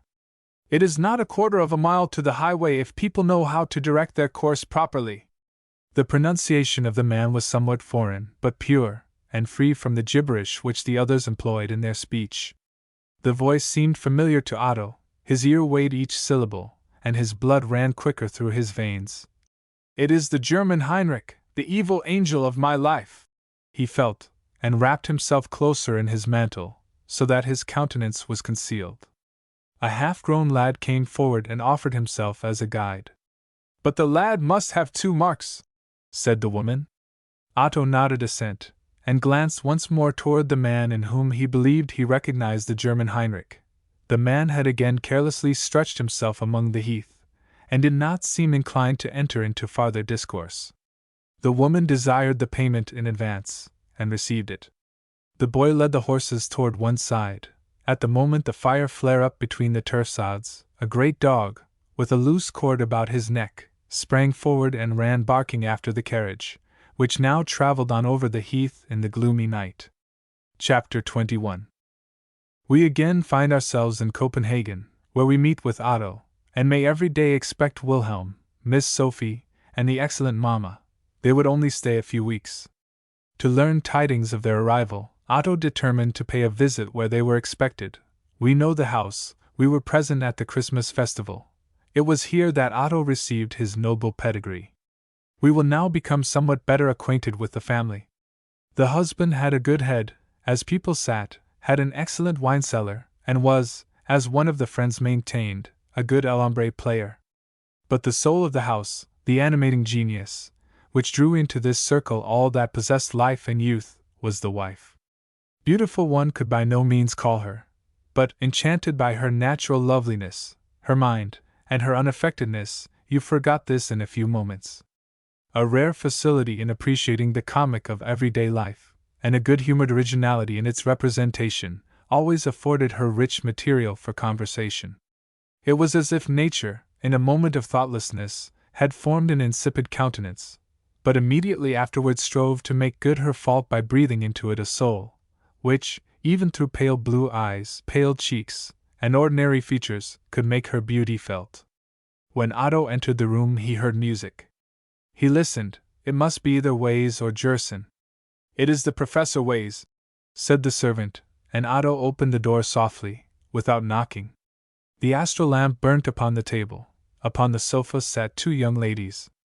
The mistress of the house nodded Otto a friendly welcome, but then smiling laid her finger on her lips, as a sign of silence, and pointed to a chair, on which he seated himself, and listened to the soft tones, which, like spirits, floated from the piano at which the musicians Saturday. It was as if the slumbering thoughts and feelings of the soul, which in every breast find a response, even among the most opposite nations, had found a voice and language.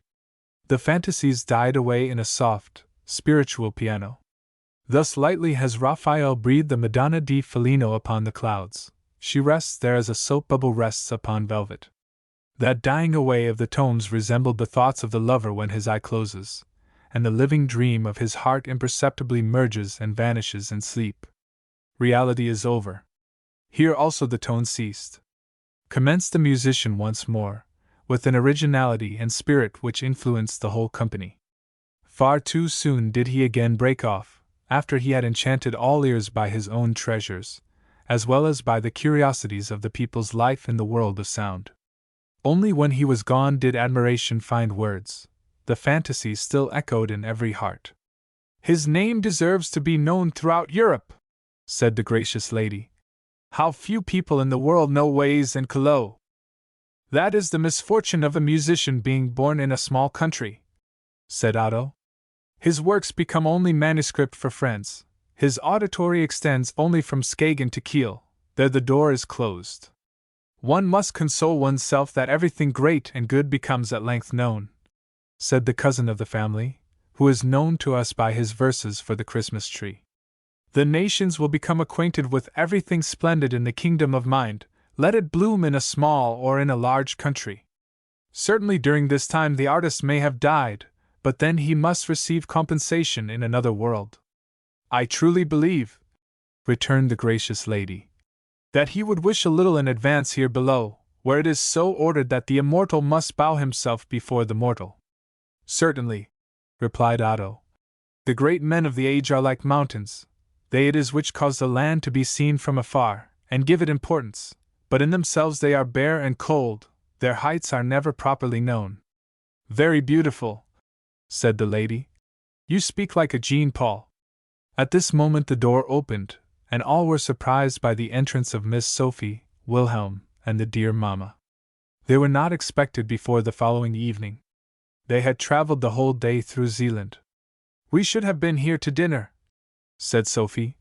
"But my brother could not get his business finished in Roskilde. Then he had forgotten to order horses, and other little misadventures occurred. 6 whole hours we remained there. Mamma contracted quite a passion there. She fell fairly in love with a young girl, the pretty Eva." "Yes, she is a nice creature," said the old lady. "Had I not reason, Mr. Thostrup? You and my Wilhelm had already made her interesting to me. She has something so noble, so refined, which one so rarely meets with in the lower class. She deserves to come among educated people." "Otto, what shall our hearts say?" exclaimed Wilhelm. "When my good mother is thus affected?" They assembled round the tea table. Wilhelm addressed Otto with the confidential "thou," which Otto himself had requested. "We will drink together in tea and renew our brotherhood." Otto smiled, but with such a strangely melancholy air, and spoke not a word. "He's thinking about the old grandfather," thought Wilhelm, and laid his hand upon his friend's shoulder. "The Kammerjunker and his ladies greet thee," said he. "I believe the mamselle would willingly lay thee in her own workbox, were that to be done." Otto remained quiet, but in his soul there was a strange commotion. It would be a difficult thing to explain this motive, which belonged to his peculiarity of mind. It entered among the mysteries of the soul. The multitude call it an individual's singularity. The psychologist finds a deeper meaning in it, which the understanding is unable to fathom. We have examples of men, whose strength of mind and body were well known, feeling faint at the scent of a rose. Others have been thrown into a convulsive state by touching gray paper. This cannot be explained, it is one of the riddles of nature. A similar relaxing sensation Otto experienced when he, for the first time, heard himself addressed as "thou" by Wilhelm. It seemed to him as though the spiritual band which encircled them loosened itself, and Wilhelm became a stranger. It was impossible for Otto to return the "thou." Yet, at the same time, he felt the injustice of his behavior and the singularity, and wished to struggle against it. He mastered himself, attained a kind of eloquence, but no "thou" would pass his lips. "To thy health, Otto," said Wilhelm, and pushed his cup against Otto's. "Health," said Otto, with a smile. "It is true," began the cousin. "I promised you the other day to bring my advertisements with me. The first volume is closed."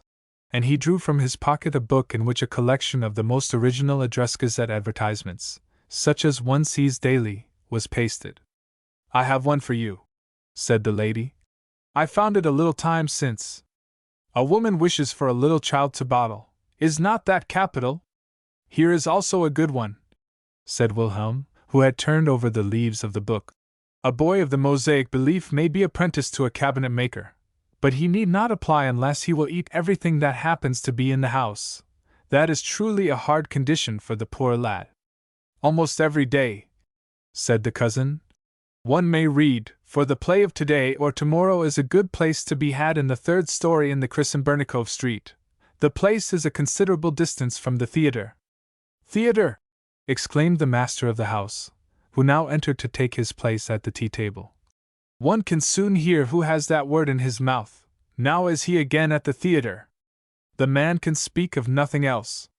There ought ready to be a fine imposed, which he should pay each time he pronounces the word theatre. I would only make it a fine of 2 skillings, and yet I dare promise that before a month was over he would be found to pay in fines his whole pocket money, and his coat and boots besides. It is a real mania with the man. I know no one among my young friends," added he, with an ironical smile at Wilhelm. "No, not one, who has such a hobby horse as our good cousin." "Here thou art unjust to him," interrupted his wife. "Do not place a fine upon him, else I will place thee in a vaudeville. Thy life is in politics, our cousin's in theatrical life, Wilhelm's in thoroughbass, and Mr. Thostrup's in learned subjects. Each of you is thus a little nail in the different world wheels. Whoever despises others shows that he considers his wheel the first, or imagines that the world is a wheelbarrow, which goes upon one wheel. No, it is a more complicated machine." Later in the evening, when the company broke up, Otto and Wilhelm went together. I do not think, said Wilhelm, that thou hast yet said thou to me. Is it not agreeable to thee?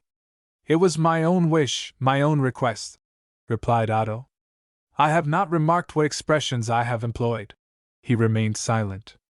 Wilhelm himself seemed occupied with unusual thoughts, when he suddenly exclaimed, Life is, after all, a gift of blessings. One should never make oneself sorrows which do not really exist.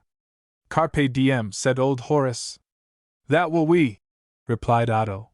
But now we must first think of our examination. They pressed each other's hands and parted. But I have heard no thou, said Wilhelm to himself. He is an oddity, and yet I love him. In this consists, perhaps, my own originality.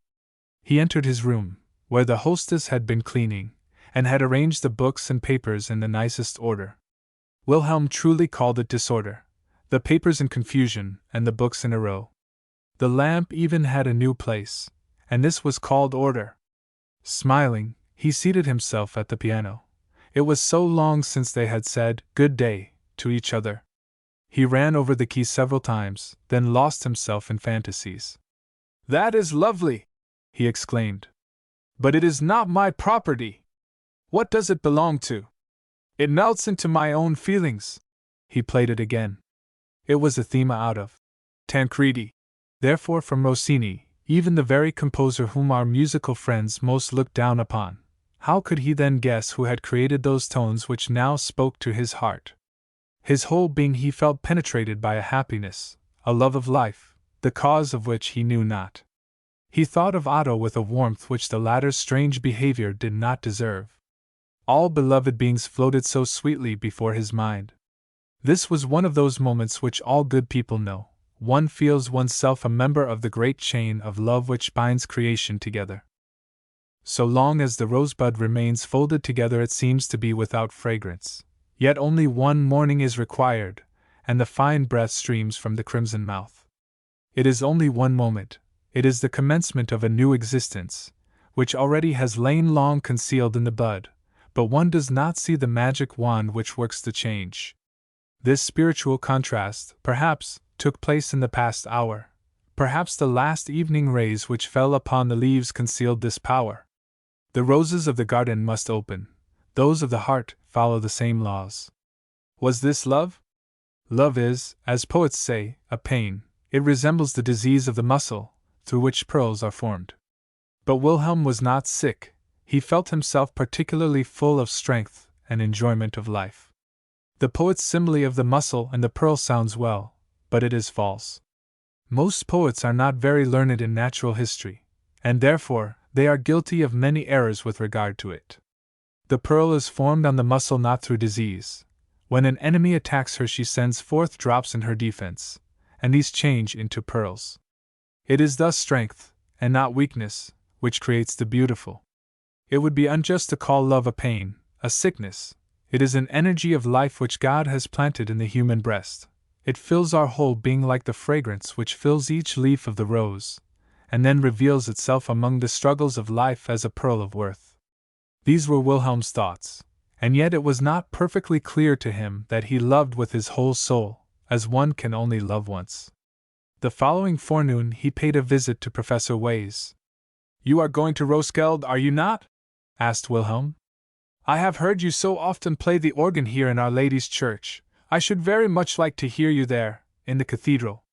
If I were to make the journey, would you then play a voluntary for me? You will not come, said the musician. I shall come, answered Wilhelm, and kept his word. 2 days after this conversation he rolled through the streets of Roskilde. I am come for a wager. I shall hear Ways play the organ, said he to the host, although there was no need for an apology. Bulwer in his romance, The Pilgrims of the Rhine, has with endless grace and tenderness called forth a fairy world. The little spirits float there as the breath of air floats around the material reality. One is forced to believe in their existence. With a genius powerful as that which inspired Bulwer, glorious as that which infused into Shakespeare the fragrance we find breathed over the Midsummer Night's Dream, did Ways' tones fill Wilhelm. The deep melodies of the organ in the old cathedral had indeed attracted him to the quiet little town. The powerful tones of the heart summoned him. Through them even everyday things assumed a coloring, an expression of beauty, such as Byron shows us in words, Tervalson in the hard stone, Correggio in colors. We have by Goethe a glorious poem. Love, a landscape painter. The poet sits upon a peak and gazes before him into the mist, which, like canvas spread upon the easel, conceals all heights and expanses. Then comes the god of love and teaches him how to paint a picture on the mist. The little one now sketches with his rosy fingers a picture such as only nature and Goethe give us. Were the poet here, we could offer him no rock on which he might seat himself, but something, through legends and songs, equally beautiful. He would then sing, I seated myself upon the mossy stone above the cairn. The mist resembled outstretched canvas. The god of love commenced on this his sketch. High up he painted a glorious still, whose rays were dazzling. The edges of the clouds he made as of gold, and let the rays penetrate through them. Then painted he the fine light boughs of fresh, fragrant trees, brought forth one hill after the other. Behind these, half concealed, lay a little town, above which rose a mighty church. 2 tall towers with high spires rose into the air, and below the church, far out, where woods formed the horizon, drew he a bay so naturally. It seemed to play with the sunbeams, as if the waves splashed up against the coast. Now appeared flowers. To the fields and meadows he gave the coloring of velvet and precious stones, and on the other side of the bay the dark woods melted away into a bluish mist. I can paint, said the little one, but the most difficult still remains to do.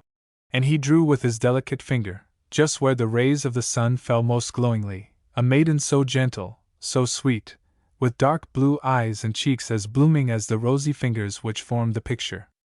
And see! A breeze arose, the leaves of the trees quivered, the expanse of water ruffled itself, the dress of the maiden was gently stirred, the maiden herself approached, the picture itself was a reality. And thus did the old royal city present itself before Wilhelm's eyes, the towers of the cathedral, Chité, the far woods, and Eva. The first love of a pure heart is holy. This holiness may be indicated, but not described. We return to Otto. Chapter 22. We pass on several weeks. It was toward the end of September, the Examen Philosophicum was near. Preparations for this had been Otto's excuse for not yet having visited the family circle of his guardian, the merchant Burger. This was, however, brought about by Otto's finding one day, when he went to speak with his guardian, the mistress of the house, in the same room. We know that there are 5 daughters in the house, and that only one is engaged, yet they are all well-educated girls, domestic girls, as their mother assured her friend upon more than one occasion. So then I have at length the honor of making your acquaintance, said Mrs. Burger. This visit, truly, is not intended either for me or the children, but still you must now drink a cup of coffee with us. Within it certainly looks rather disorderly. The girls are making cloaks for the winter. We will not put ourselves out of the way for you. You shall be regarded as a member of the family, but then you must come to us in a friendly way. Every Thursday our son-in-law dines with us. Will you then be contented with our dinner? Now you shall become acquainted with my daughters. And I must to my office, said the husband. Therefore let us consider Thursday as an appointment. We dine at 3 o'clock, and after coffee Lade gives us music. The lady now conducted Otto into the sitting-room, where he found the 4 daughters in full activity with a workwoman. The 5th daughter, Jo, was, as they had told him, gone to the shops for patterns. Yesterday she had run all over the town, but the patterns she received were not good. The lady told him the name of each daughter, their characteristics he naturally learned later. All the 5 sisters had the idea that they were so extremely different, and yet they resembled each other to a hair. Adelaide, or Lade, as she was also called, was certainly the prettiest. That she well knew also, therefore she would have a fur cape, and no cloak. Her figure should be seen. Christiane was what one might call a practical girl. She knew how to make use of everything. Elvilda had always a little attack of the toothache. Jo went shopping, and Miss Greth was the bride. She was also musical, and was considered witty. Thus she said one evening when the house door was closed, and groaned dreadfully on its hinges. See now, we have port wine after dinner. Translator's note: a pun which it is impossible to translate. The Danish word portvine, according to sound, may mean either port wine or the creaking of a door. The brother, the only son of the house, with whom we shall become better acquainted, had written down this conceit. But that was only to be rude toward her, said Miss Greth. Such good ideas as this I have every hour of the day. We ought really to accuse these excellent girls of nothing foolish. They were very good and wise. The lover, Mr. Svein, was also a zealous wit. He was so lively, they said. Every one with whom he became a little familiar he called immediately Mr. Peterson, and that was so droll. Now the father has invited Mr. Thostrup to come on Thursday, said the lady. I also think if we were to squeeze ourselves a little together, he might find a place with us in the box. The room is, truly, very confined. Otto besought them not to incommode themselves. Oh, it is a large box, said the lady, but she did not say how many of them were already in it. Only 11 ladies went from the family itself. They were obliged to go to the theater in 3 parties, so that people might not think, if they all went together, there was a mob. One evening, when the box had been occupied by 18 persons, besides several 12-year-old children, who had sat in people's laps, or stood before them, and the whole party had returned home in one procession, and were standing before the house door to go in, people streamed together, imagining there was some alarm, or that someone had fallen into convulsions. What is the matter? They asked, and Miss Greth immediately replied, It is a select company. Translator's note: a select or shut-out company. We regret that this pun, like the foregoing one, is untransferable into English, since that evening they returned home in separate divisions. It is really a good box, said Elvilda. If we had only other neighbors! The doors are opening and shutting eternally, and make a draught which is not bearable for the teeth. And then they speak so loud. The other night I did not hear a single word of the pretty song about Denmark. But did you lose much through that? Asked Otto, smiling, and soon they found themselves very much at variance, just as if they had been old acquaintances. I do not think much of these patriotic scraps, where the poet, in his weakness, supports himself by this beautiful sentiment of patriotism in the people. You will certainly grant that here the multitude always applauds when it only hears the word fatherland, or the name of Christian for. The poet must give something more. This is a left-handed kind of patriotism. One would really believe that Denmark were the only country in the world. Fie, Mr. Thostrup, said the lady. Do you not then love your fatherland? I believe I love it properly, returned he. And because it really possesses so much that is excellent do I desire that only what is genuine should be esteemed, only what is genuine be prized. I agree in the main with Mr. Thostrup, said Miss Greth, who was busied in unpicking and turning her cloak, in order, as she herself said, to spoil it on the other side. I think he is right. If a poem is well spoken on the stage, it has always a kind of effect. It is just the same as with stuffs. They may be of a middling quality and may have an unfavorable pattern, but if they are worn by a pretty figure they look well after all. I am often vexed with the public, said Otto. It applauds at improper places, and sometimes exhibits an extraordinary innocence. Those are the lords of the kingdom of mind, said Miss Greth, smiling. No, the neighbors, replied Otto quickly. At this moment Miss Jull entered. She had been wandering from shop to shop, she said, until she could bear it no longer. She had had the stuffs down from all the shelves, and at length had succeeded so far as to become possessed of 8 small pieces, beautiful patterns, she maintained. And now she knew very well where the different stuffs were to be had, how wide they were, and how much the yard. And whom did I meet? Said she. Only think! Down the middle of East Street came the actor, you know well. Our little Passion. He is really charming off the stage. Did you meet him? Said Lade. That girl is always lucky. Mr. Thostrup, said the mother, presenting him, for the young lady seemed to forget him entirely, so much was she occupied with this encounter and her patterns.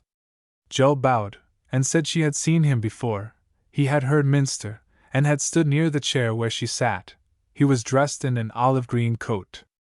Then you are acquainted with each other? said the lady. She is the most pious of all the children. When the others rave about Spindler and Johann Schopenhauer, she raves about the clergyman who confirmed her. You know my son? He became a student a year before you. He sees you in the club sometimes. There you will have seen him more amiable than you will find him at home, said Adelaide. Heaven knows he is not gallant toward his sisters. Sweet Lade, how can you say so? Cried the mother. You are always so unjust toward Hans Peter. When you become better acquainted with him, Mr. Thostrup, you will like him. He is a really serious young man, of uncorrupted manners. Do you remember, Lade, how he hissed that evening in the theater when they gave that immoral piece? And how angry he is with that Red Riding Hood? Oh, the good youth! Besides, in our family, you will soon meet with an old acquaintance. In a fortnight a lady out of Jutland will come here. She remains the winter here. Do you not guess who it is? A little lady from Lemvig. Marin! Exclaimed Otto. Yes, truly, said the lady. She is said to have such a beautiful voice. Yes, in Lemvig, remarked Adelaide. And what a horrible name she has! We must christen her again, when she comes. She must be called Mara or Massa. We could call her Massa Carrera, said Greth. No, she shall be called Maya, as in the everyday tales, said Christian. I am of Jane's opinion, said the mother. We will christen her again, and call her Maya. Chapter 23. Our tale is no creation of fancy. It is the reality in which we live, bone of our bone, and flesh of our flesh. Our own time and the men of our own age we shall see. But not alone will we occupy ourselves with everyday life, with the moss on the surface, the whole tree, from the roots to the fragrant leaves, will we observe. The heavy earth shall press the roots, the moss and bark of everyday life adhere to the stern, the strong boughs with flowers and leaves spread themselves out, whilst the sun of poetry shall shine among them, and show the colors, odor, and singing birds. But the tree of reality cannot shoot up so soon as that of fancy, like the enchantment in teaks. Elves, we must seek our type in nature. Often may there be an appearance of cessation, but that is not the case. It is even so with our story. Whilst our characters, by mutual discourse, make themselves worthy of contemplation, there arises, as with the individual branches of the tree, an unseen connection. The branch which shoots high up in the air, as though it would separate itself from the mother stem, only presses forward to form the crown, to lend uniformity to the whole tree. The lines which diverge from the general center are precisely those which produce the harmony. We shall, therefore, soon see, though these scenes out of everyday life are no digression from the principal events, nothing episodical which one may pass over. In order still sooner to arrive at a clear perception of this assertion, we will yet tarry a few moments in the house of Mr. Berger, the merchant, but in the meantime we have advanced 3 weeks. Wilhelm and Otto had happily passed their examen philosophicum. The latter had paid several visits, and was already regarded as an old friend of the family. The lover already addressed him with his droll, "Good day, Mr. Peterson," and Greth was witty about his melancholy glance, which he was not always able to conquer. She called it making faces, and besought him to appear so on the day of her funeral. The object of the 5 sisters' first platonic love had been their brother. They had overwhelmed him with caresses and tenderness, had admired and worshipped him. The dear little man, they called him, they had no other. But Hans Peter was so impolite and teasing toward the dear sisters, that they were found to resign him so soon as one of them had a lover. Upon this lover they all clung. Each one seemed to have a piece of him.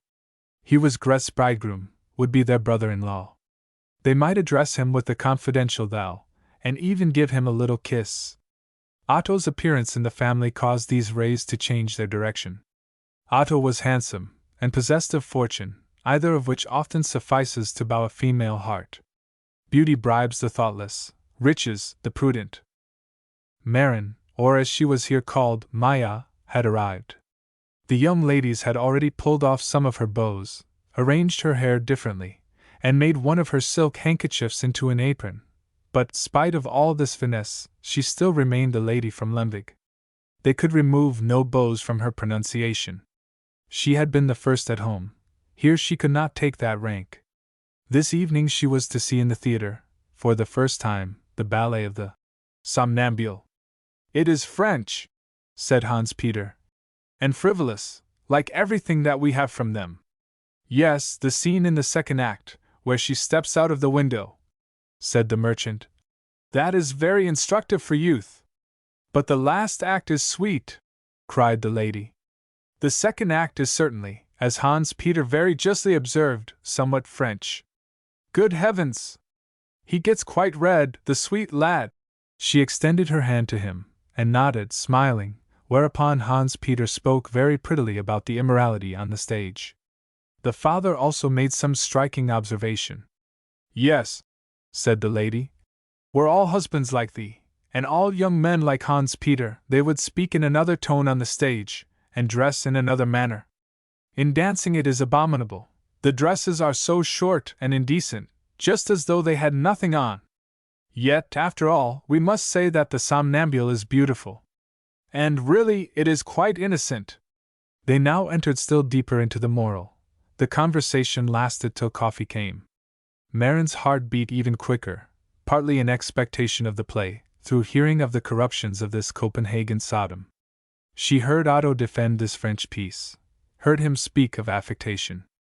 Was he then corrupted? How gladly would she have heard him discourse upon propriety, as Hans Peter had done. Poor Otto, thought she. This is having no relations, but being forced to struggle on in the world alone. The merchant now rose. He could not go to the theater. First, he had business to attend to, and then he must go to his club, where he had yesterday changed his hat. Nay, then, it has happened to thee as to Hans Peter, said the lady. Yesterday, in the lecture room, he also got a strange hat. But there thou hast his hat, she suddenly exclaimed, as her eye fell upon the hat which her husband held in his hand. That is Hans Peter's hat. Now, we shall certainly find that he has thine. You have exchanged them here at home. You do not know each other's hats, and therefore you fancy this occurred from home. One of the sisters now brought the hat which Hans Peter had got in mistake. Yes, it was certainly the father's. Thus an exchange in the house, a little intermezzo, which naturally, from its insignificance, was momentarily forgotten by all except the parties concerned, for to them it was an important moment in their lives, and to us also, as we shall see, an event of importance, which has occasioned us to linger thus long in this circle. In an adjoining room will we, unseen spirits, watch the father and son. They are alone, the family is already in the theater. We may, indeed, watch them, they are true moralists. It is only a moral drawn from a hat. But the father's eyes rolled, his cheeks glowed, his words were sword strokes, and must make an impression on any disposition as gentle as his son's. But the son stood quiet, with a firm look and with a smile on his lips, such as the moral bestows. You were in the adjoining room, said he. Where it is proper for you to be, there may I also come. Boy, cried the father, and named the place, but we know it not, either know we its inhabitants. Victor Hugo includes them in his Children's Prayer, in his beautiful poem, La Prière pour tous. The child prays for all, even for those who sell the sweet name of love. Let us be silent with each other, said the son. I am acquainted with many histories. I know another of the pretty Eva. Eva, repeated the father. We will hear no more. It is not proper to listen. We see the father and son extend their hands. It appeared a scene of reconciliation. They parted. The father goes to his business, and Hans Peter to the theater, to anger himself over the immorality in the second act of the Somnambule. Chapter 24. Be candid, Otto, said Wilhelm, as he one day visited his friend. You cannot make up your mind to say thou to me, therefore let it be. We are, after all, good friends. It is only a form, although you must grant that in this respect you are really a great fool. Otto now explained what an extraordinary aversion he had felt, what a painful feeling had seized upon him, and made it impossible to him. There you were playing the martyr, said Wilhelm, laughing. Could you not immediately tell me how you were constituted? So are most men. When they have no trouble, they generally hatch one themselves. They will rather stand in the cold shadow than in the warm sunshine, and yet the choice stands open to us. Dear friend, reflect. Now we are both of us on the stream. We shall soon be put into the great business bottles, where we shall, like little devils, stretch and strain ourselves without ever getting out, until life withdraws from us. He laid his arm confidentially upon Otto's shoulder.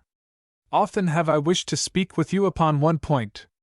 Yes, I do not desire that you should confess every word, every thought to me.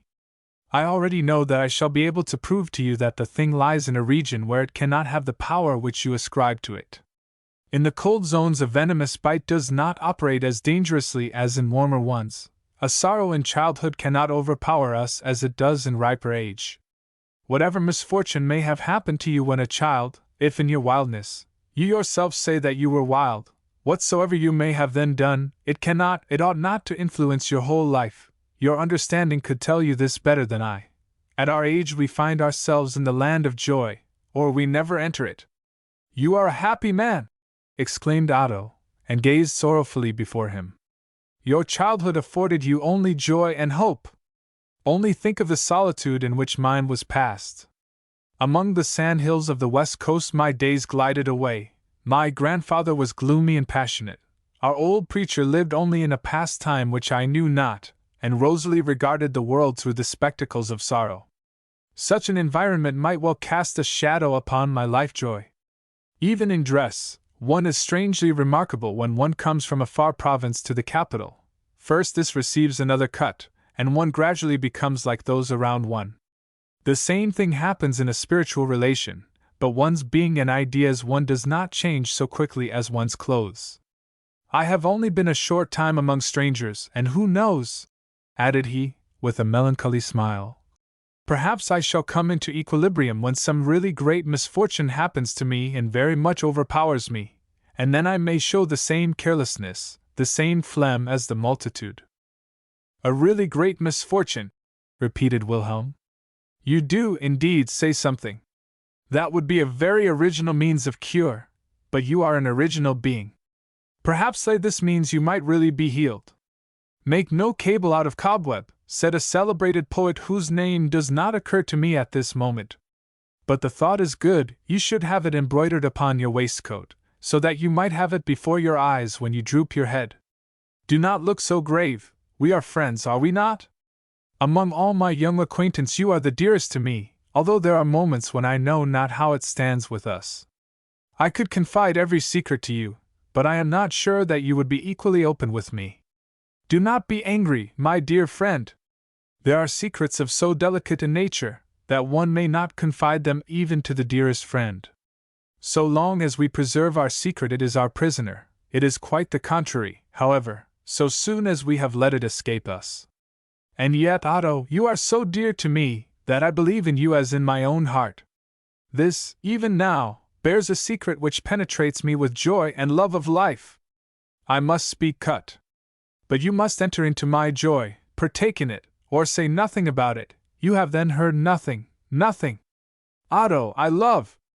Therefore am I happy, therefore is there sunshine in my heart, life joy in my veins. I love Eva, the beautiful, lovely Eva. Otto pressed his hand, but preserved silence.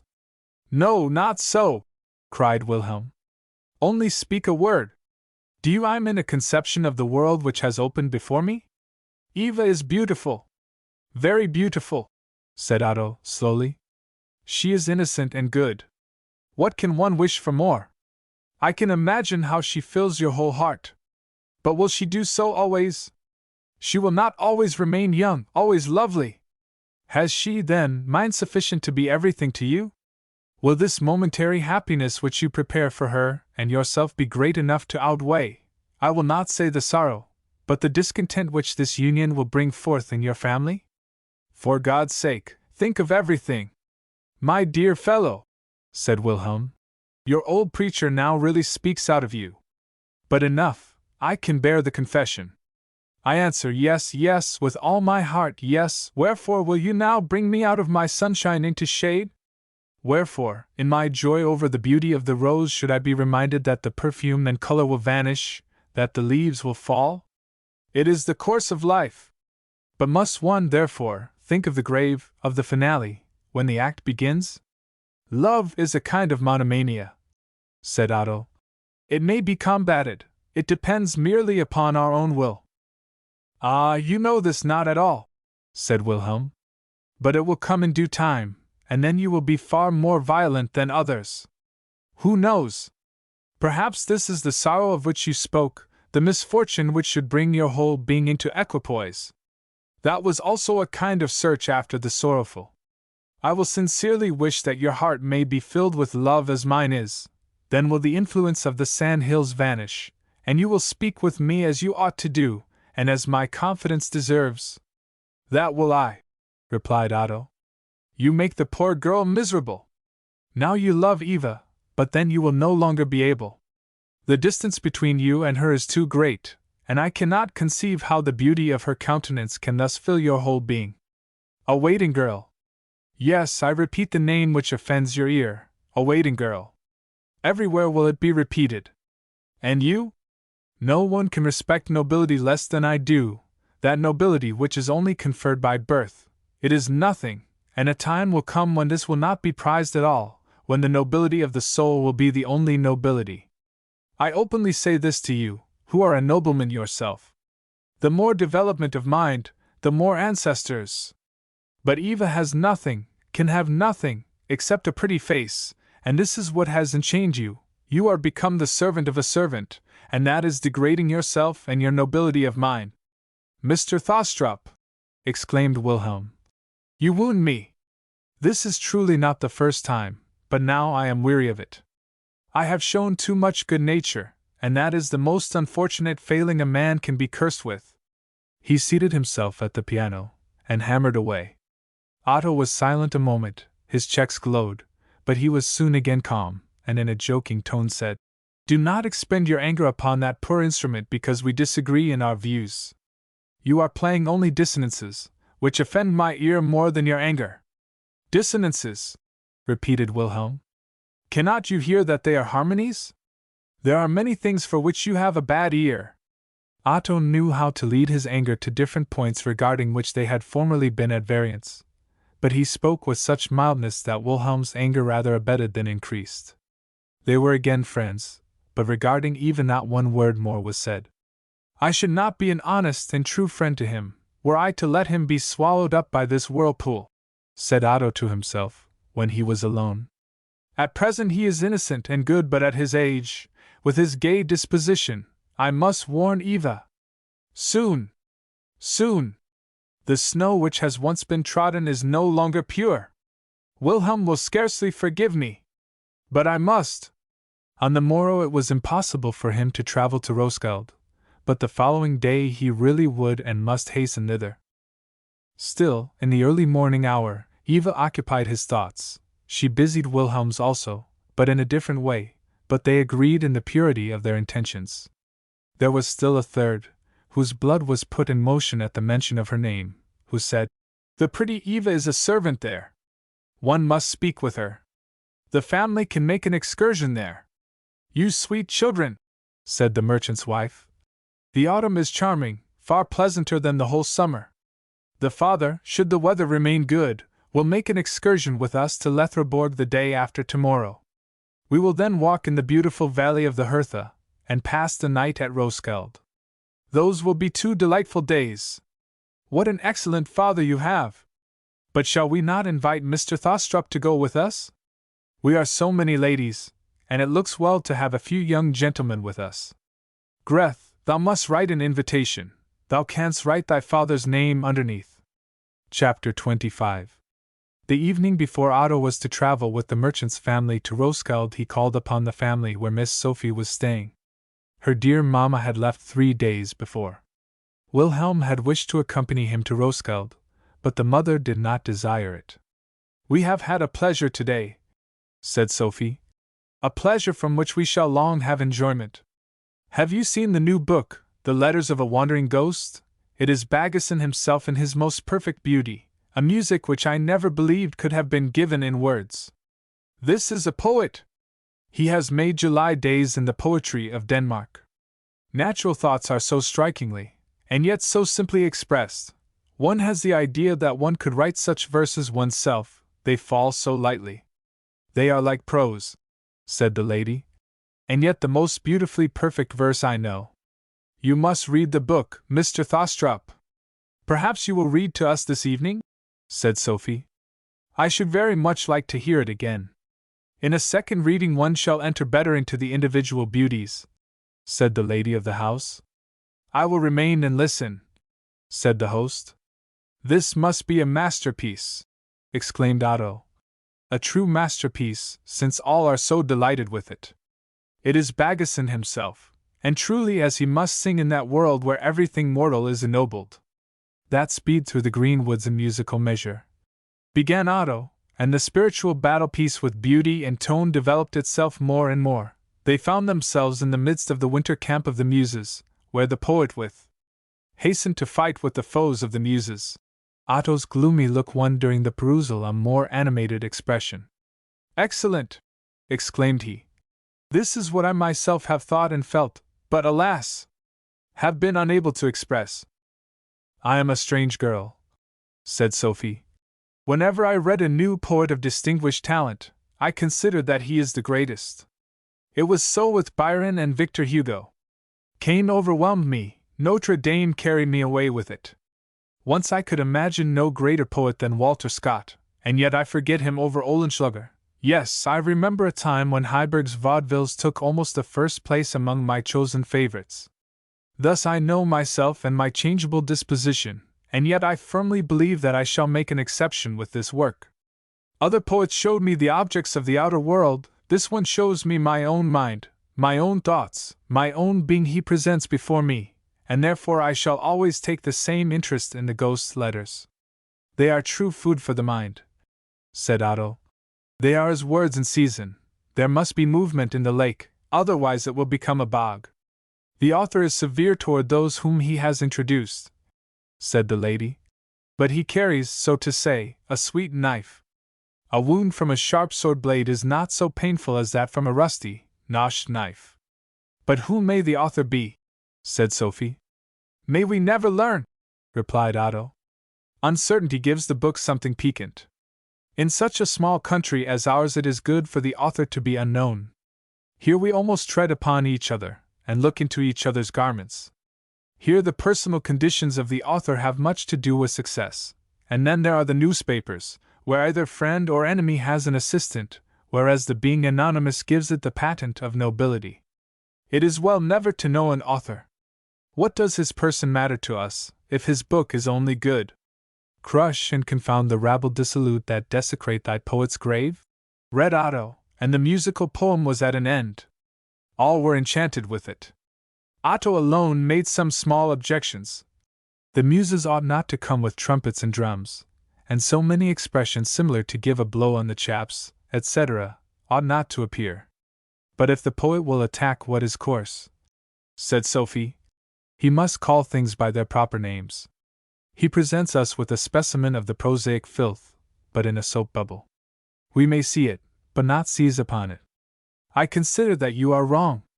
The conception of idea and form, said Otto, does not seem to be sufficiently presented to one. Both dissolve into one. Even prose is a form. But the form itself is the most important, said the lady of the house. With poetry as with sculpture, it is the form which gives the meaning. No, pardon me, said Otto. Poetry is like the tree which God allows to grow. The inward power expresses itself in the form. Both are equally important, but I consider the internal as the most holy. This is here the poet's thought. The opinion which he expresses affects us as much as the beautiful dress in which he has presented it. Now commenced a contest upon form and material, such as was afterward maintained throughout the whole of Copenhagen. I shall always admire the letters of a wandering ghost, said Sophie. Always rave about these poems. Tonight I shall dream of nothing but this work of art. How little men can do that which they desire, did this very moment teach. When we regard the fixed star through a telescope and lose ourselves in contemplation, a little hair can conceal the mighty body, a grain of dust lead us from these sublime thoughts. A letter came from Miss Sophie, a traveler brought it from her mother. She was already in Funen, and announced her safe arrival. "And the news?" said the hostess. "Mamma has hired a new maid, or rather, she has taken to be with her an amiable young girl, the pretty Eva in Roskilde. Mr. Thostrup and Wilhelm related to us this summer several things about her which make her interesting. We saw her on our journey hither, when Mamma was prepossessed by her well-bred appearance. Upon her return, the young girl has quite won her heart. It really were a pity if such a pretty, respectable girl remained in a public house. She is very pretty, is she not, Mr. Thostrup?" "Very pretty," answered Otto, becoming crimson, for Sophie said this with an emphasis which was not without meaning. The following day, at an early hour, Otto found himself at the merchant's. Spite of the changeable weather of our climate, all the ladies were in their best dresses. 3 persons must sit upon each seat. Hans Peter and the lover had their place beside the coachman. It was a long time before the cold meat, the provision for several days, was packed up, and the whole company were seated. At length, when they had got out of the city, Christian recollected that they had forgotten the umbrellas, and that, after all, it would be good to have them. The coachman must go back for them, and meantime the carriage drew up before the Column of Liberty. The poor sentinel must now become an object of Miss Greth's interest. Several times the soldier glanced down upon his regimentals. He was a Crawwinkler, who had an eye to his own advantage. A man who rode past upon a load of straw occupied a high position. That was very interesting. Otto endeavored to give the conversation another direction. "Have not you seen the new poem which has just appeared, The Letters of a Wandering Ghost?" asked he, and sketched out their beauty and tendency. "Doubtless, very heavy blows are dealt," said Mr. Berger. "The man must be witty, Baggesen to the very letter." "The Copenhagen Post is called The Pump," said Hans Peter. "That is superb," cried Greth. "Who does it attack besides?" "Folks in sorrow, and this holy Andersen, as they call him." "Does he get something?" said Lade. "That I will grant him for his milk and water. He was so impolite toward the ladies." "I like them to quarrel in this way," said the merchant's lady. "Heiberg will doubtless get his share also, and then he will reply in something merry." "Yes," said Mr. Berger. "He always knows how to twist things in such a manner that one must laugh, and then it is all one to us whether he is right or not." "This book is entirely for Heiberg," said Otto. "The author is anonymous, and a clever man." "Good heavens! You are not the author, Mr. Thostrup?" cried Joe, and looked at him with a penetrating gaze. "You can manage such things so secretly. You think so highly of Heiberg. I remember well all the beautiful things you said of his Walter the Potter and his Psyche." Otto assured her that he could not confess to this honor. They reached Roskilde in the forenoon, but Eva did not receive them. The excursion to Letherborg was arranged. Toward evening they should again return to the inn, and then Eva would certainly appear. The company walked in the garden at Letherborg. The prospect from the terrace was beautiful. They looked through the windows of the castle, and at length came to the conclusion that it would be best to go in. "There are such beautiful paintings, people say," remarked the lover. "We must see them," cried all the ladies. "Do you often visit the picture gallery of the Christiansborg?" inquired Otto. "I cannot say that we do," returned Mrs. Berger. "You well know that what is near one seldom sees, unless one makes a downright earnest attempt, and that we have not yet done. Besides, not many people go up, that wandering about the great halls is so wearying." "There are splendid pieces by Rusdel," said Otto. "Salvator Rosa's Glorious Jonas is well worth looking at. Yes, we really must go at once, whilst our little Maya is here. It does not cost more than the exhibition, and we were there 3 times last year. The view from the castle windows toward the canal, as well as toward the ramparts, is so beautiful, they say." The company now viewed the interior of Letherborg, and then wandered through the garden and in the wood. The trees had their autumnal coloring, but the whole presented a variety of tints far richer than one finds in summer. The dark fir trees, the yellow beeches and oaks, whose outermost branches had sent forth light green shoots, presented a most picturesque effect, and formed a splendid foreground to the view over Old Lair, the royal city, now a small village, and across the bay to the splendid cathedral. "That resembles a scene in a theater!" cried Mrs. Berger, and immediately the company were deep in dramatic affairs. "Such a decoration they should have in the Royal Theatre," said Hans Peter. "Yes, they should have many such," said Greth. "They should have some other pieces than those they have. I know not how it is with our poets, they have no inventive power. Relate the droll idea which thou hadst the other day for a new piece," said she to her lover, and stroked his cheeks. "Oh," said he, and affected a kind of indifference. "That was only an idea such as one has very often. But it might become a very nice piece. When the curtain is drawn up, one should see close upon the lamps the gable ends of two houses. The steep roofs must go down to the stage, so that it is only half a yard wide, and this is to represent a watercourse between the two houses. In each garret a poor but interesting family should dwell, and these should step forth into the watercourse, and there the whole piece should be played." "But what should then happen?" asked Otto. "Yes," said the lover. "I have not thought about that, but see, there is the idea.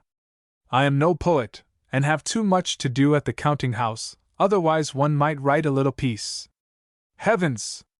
Heiberg ought to have the idea," said Greth. "No, then it would be a vaudeville," said the lover. "And I cannot bear them." "Oh, it might be made charming," cried Greth. "I see the whole piece. How they clamber about the roofs! The idea is original, thou sweet friend." By evening the family were again in Roskilde. The merchant sought for Eva. Otto inquired after her, so did Hans Peter also, and all three received the same answer. "She is no longer here." Chapter 26. The first evening after Otto's return to Copenhagen he spent with Sophie, and the conversation turned upon his little journey. "The pretty Eva has vanished," said he. "You had rejoiced in the prospect of this meeting, had you not?" asked Sophie. "No, not in the least," answered Otto. "And you wish to make me believe that? She is really pretty, and has something so unspeakably refined, that a young gentleman might well be attracted by her. With my brother it is not all quite right in this respect, but candidly speaking, I am in great fear on your account, Mr. Thostrup. Still waters, you know the proverb? I might have spared you the trouble. The letter which I received a few evenings ago informed me of her departure. Mamma has taken her with her. It seemed to her a sin to leave that sweet, innocent girl in a public house. The host and hostess were born upon our estate, and look very much up to my mother, and as Eva will certainly gain by the change, the whole affair was soon settled. It is well that she has come under Mamma's oversight. The girl is almost indifferent to me," said Otto. "Almost," repeated Sophie. "But this almost, how many degrees of warmth does it contain? O verite! O sont les autos et tes pretres?" added she, and smiling raised her finger. "Time will show how much you are in error," answered Otto with much calmness. The lady of the house now entered. She had made various calls. Everywhere the ghost's letters were the subject of conversation, and now the conversation took the same direction. It was often renewed. Otto was a very frequent guest at the house. The ladies sat at their embroidery frames and embroidered splendid pieces of work, and Otto must again read the letters of the wandering ghost. After this they began Calderon, in whom Sophie found something resembling the anonymous author. The world of poetry afforded subjects for discourse, and everyday life intermingled its light, gay scenes. If Wilhelm joined them, he must give them music, and all remarked that his fantasies were become far richer, far softer. He had gained his touch from ways, said they. No one thought how much one may learn from one's own heart. With this exception, he was the same joyous youth as ever. No one thought of him and Eva together. Since that evening when the friends had almost quarreled, he had never mentioned her name, but Otto had remarked how when any female figure met them, Wilhelm's eyes flashed, and how, in society, he singled out the most beautiful. Otto said jokingly to him that he was getting Oriental thoughts. Oehlenschläger's Helga and Goethe's Italian sonnets were now Wilhelm's favorite reading. The voluptuous spirit of these poems agreed with the dreams which his warm feelings engendered. It was Eva's beauty, her beauty alone, which had awoke this feeling in him. The modesty and poverty of the poor girl had captivated him still more, and caused him to forget rank and condition. At the moment when he would approach her, she was gone. The poison was now in his blood. If his gay and happy spirit did not meanwhile let him sink into melancholy and meditation, his feeling for beauty was excited, as he himself expressed it. In thought he pressed beauty to his heart, but only in thought. But even this is sin, says the Gospel. Otto, on the contrary, moved in the lists of philosophy and poetry. Here his soul conceived beauty, inspired, he expressed it, and Sophie's eyes flashed, and rested with pleasure on him. This flattered him, and increased his inspirations. For many years no winter had been to him so pleasant, had passed away so rich in change as this. He caught at the fluttering joy, and yet there were moments when the thought pressed upon him. Life is hastening away, and I do not enjoy it. In the midst of his greatest happiness, he experienced a strange yearning after the changing life of travel. Paris glanced before his eyes like a star of fortune. Out into the bustling world, said he so often to Wilhelm, that the same thought was excited in him. In the spring we will travel! Now were plans formed, circumstances were favorable. Thus in the coming spring, in April, the still happier days should begin. We will fly to Paris, said Wilhelm. To joy and pleasure. Joy and pleasure were to be found at home, and were found. We will introduce the evening which brought them. Perhaps we shall also find something more than joy and pleasure. Chapter 27. With us the students form no Burschenschafts, have no colors. The professors do not alone in the chair come into connection with them. The only difference is that which exists between young and old scholars. Thus they come in contact with each other, thus they participate in their mutual pleasures. We will spend an evening of this kind in the Students' Club, and then see for ourselves whether Miss Sophie were right when she wished she were a man, merely that she might be a student and member of this club. We choose one evening in particular, not only that we may seek a brilliant moment, but because this evening can afford us more than a description. An excursion to the park had often been discussed in the club. They wished to hire the Caledonia steam packet. But during the summer months the number of members is less. The majority are gone to the provinces to visit their relations. Winter, on the contrary, assembles them all. This time, also, is the best for great undertakings. The long-talked-of excursion to the park was therefore fixed for Carnival Monday, the 14th of February 1831. Thus ran the invitations to the professors and older members. It will be too cold for me, replied one. Must one take a carriage for oneself? Asked Mother. No, the park was removed to Copenhagen. In the Students' Club itself, in the Boldus Street, number 225, was the Park Hill with its green trees, its swings, and amusements. See, only the scholars of the Black School could have such ideas. The evening of the 114th of February drew near. The guests assembled in the rooms on the first floor. Meanwhile all was arranged in the second story. Those who represented jugglers were in their places. A thundering cracker was the steamboat's signal, and now people hastened to the park, rushing upstairs, where two large rooms had, with great taste and humor, been converted into the Park Hill. Large fir trees concealed the walls. You found yourself in a complete wood. The doors which connected the two rooms were decorated with sheets, so that it looked as if you were going through a tent. Hand organs played, drums and trumpets roared, and from tents and stages the hawkers shouted one against the other. It was a noise such as is heard in the real park when the hubbub has reached its height.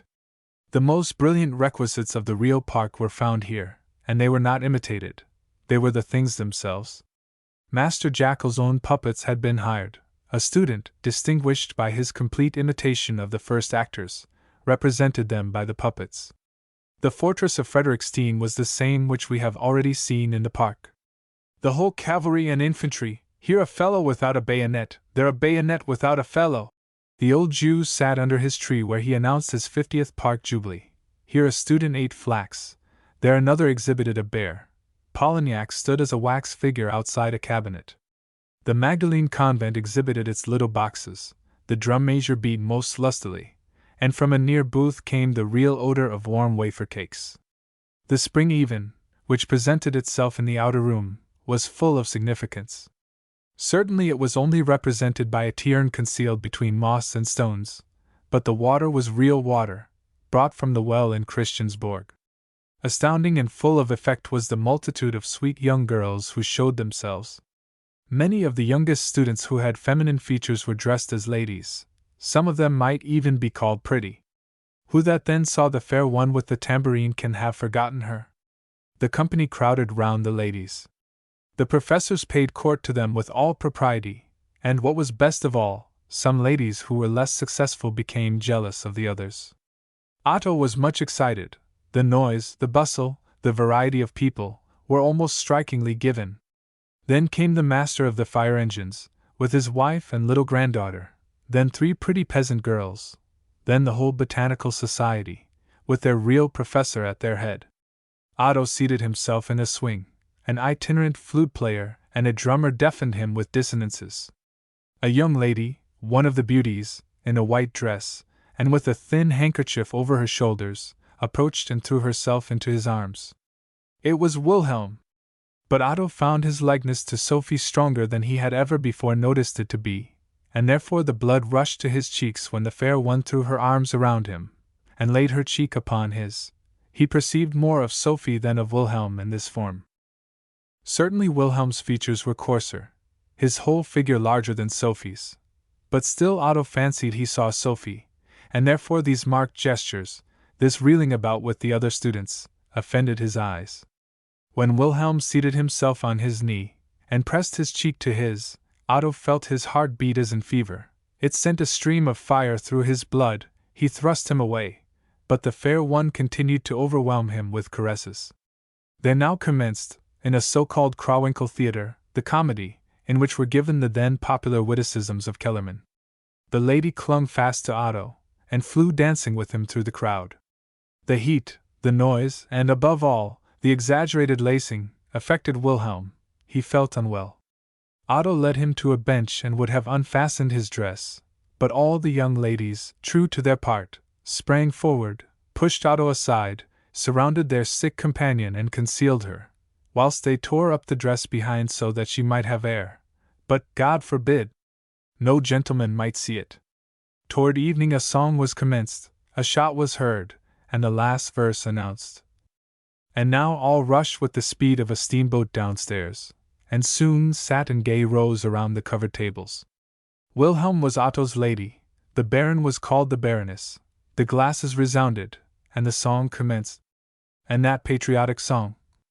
It concluded with, "In joy one must embrace everything joyful," and that they did.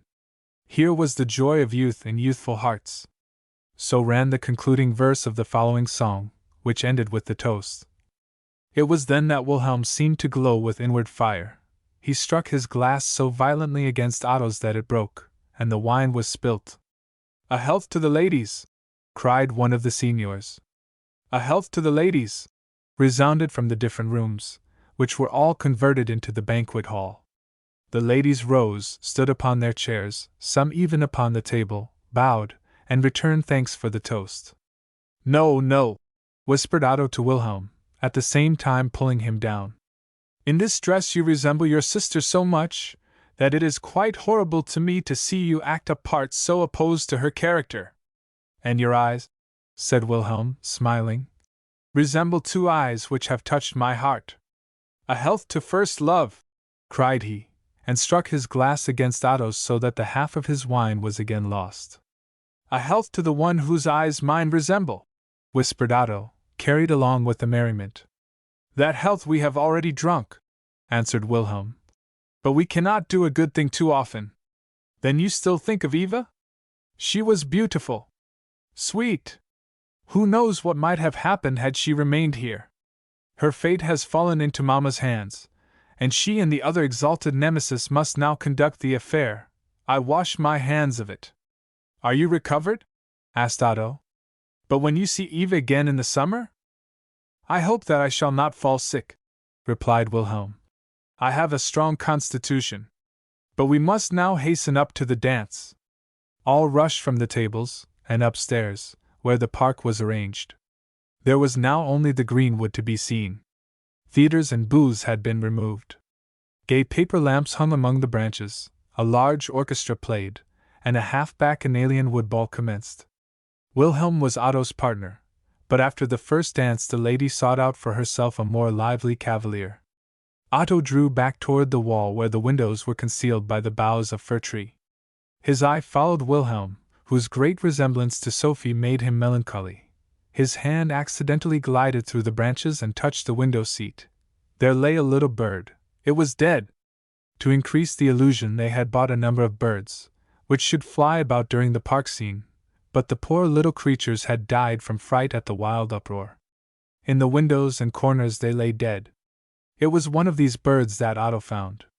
"It is dead," said he to Wilhelm, who approached him. "Now, that is capital," returned the friend. "Here you have something over which you may be sentimental." Otto would not reply. "Shall we dance a Scotch waltz?" asked Wilhelm, laughing, and the wine in his youthful blood glowed in his cheeks. "I wish you would put on your own dress," said Otto. "You resemble, as I said before, your sister." "And I am my sister," interrupted Wilhelm, in his wantonness. "And as a reward for your charming readings aloud, for your excellent conversation, and the whole of your piquant amiability, you shall now be paid with a little kiss." He pressed his lips to Otto's forehead. Otto thrust him back and left the company. Several hours passed before he could sleep. At length he was forced to laugh over his anger. What mattered it if Wilhelm resembled his sister? The following morning Otto paid her a visit.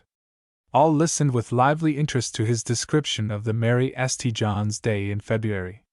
He also related how much Wilhelm had resembled his sister, and how unpleasant this had been to him, and they laughed. During the relation, however, Otto could not forbear drawing a comparison. How great a difference did he now find! Sophie's beauty was of quite another kind. Never before had he regarded her in this light. Of the kisses which Wilhelm had given him, of course, they did not speak, but Otto thought of them quite differently to what he had done before, and the ways of Cupid are strange.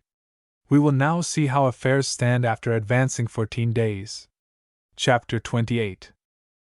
Wilhelm's cousin Joachim had arrived from Paris. We remember the young officer, out of whose letters Wilhelm had sent Otto a description of the struggle of the July days. As an inspired hero of liberty had he returned. Struggling Poland had excited his lively interest, and he would willingly have combated in Warsaw's ranks. His mind and his eloquence made him doubly interesting. The combat of the July days, of which he had been an eyewitness, he described to them. Joachim was handsome. He had an elegant countenance with sharp features, and was certainly rather pale. One might perhaps have called him worn with dissipation, had it not been for the brightness of his eyes, which increased in conversation. The fine dark eyebrow, and even the little mustache, gave the countenance all expression which reminded one of fine English steel engravings. His figure was small, almost slender, but the proportions were beautiful. The animation of the Frenchman expressed itself in every motion, but at the same time there was in him a certain determination which seemed to say, "I am aware of my own intellectual superiority." He interested every one. Otto also listened with pleasure when cousin Joachim related his experiences, but when all eyes were turned toward the narrator, Otto fixed his suddenly upon Sophie, and found that she could moderate his attentions. Joachim addressed his discourse to all, but at the points of interest his glance rested alone on the pretty cousin. "She interests him," said Otto to himself. "And cousin Joachim? Yes, he relates well. But had we only traveled we should not be inferior to him." "Charles X. was a Jesuit," said Joachim. "He strove after an unrestrained despotism, and laid violent hands on the charter. The expedition against Algiers was only a glittering firework arranged to flatter the national pride, all glitter and falseness. Like Perronet, through an embrace he would annihilate the charter." The conversation now turned from the Jesuits to the charter and Polignac. The minute particulars, which only an eyewitness can relate, brought the struggle livingly before their eyes. They saw the last night, the extraordinary activity in the squares where the balls were showered, and in the streets where the barricades were erected. Overturned wagons and carts, barrels and stones, were heaped upon each other, Even the 100-year-old trees of the boulevards were cut down to form barricades. The struggle began. Frenchmen fought against Frenchmen. For liberty and country they sacrificed their life. And he described the victory and Louis Philippe, whom he admired and loved. That was a world event, said the man of business. It electrified both king and people. They still feel the movement. Last year was an extraordinary year. For the Copenhageners also, said Otto. There were 3 colors. These things occupied the multitude with equal interest: the July Revolution, the letters of a wandering ghost, and Kellermann's Berlin wit. Now you are bitter, Mr. Thostrup, said the lady of the house. The really educated did not occupy themselves with these Berlin Eckensteher which the multitude have rendered national. But they hit the right mark, said Otto. They met with a reception from the citizens and people in office. That I can easily believe, remarked Joachim. That is like the people here. That is like the people abroad, said the hostess. In Paris they pass over still more easily from a revolution, in which they themselves have taken part, to a review by Jules Janin, or to a new step of Taglione's, and from that to un histoire scandaleuse. No, my gracious lady, of the last no one takes any notice. It belongs to the order of the day. That I can easily believe, said Miss Sophie. The man of business now inquired after the chamber. The cousin's answer was quite satisfactory. The lady of the house wished to hear of the flower markets, and of the sweet little enclosed gardens in the places. Sophie wished to hear of Victor Hugo. She received a description of him, of his abode in the Place Royale, and of the whole Europe littéraire beside. Cousin Joachim was extremely interesting. Otto did not pay another visit for 2 days. Where have you been for so long? Asked Sophie, when he came again. With my books, replied he. There lay a gloomy expression in his eyes. Oh, you should have come half an hour earlier. Our cousin was here. He was describing to me the Jardin des Plantes in Paris. Oh, quite excellently. He is an interesting young man, said Otto.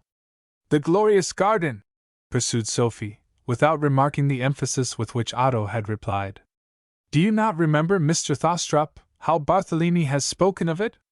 O taudum, que rêve sun pays absent, retrouves parfaits et sun ercaires sant.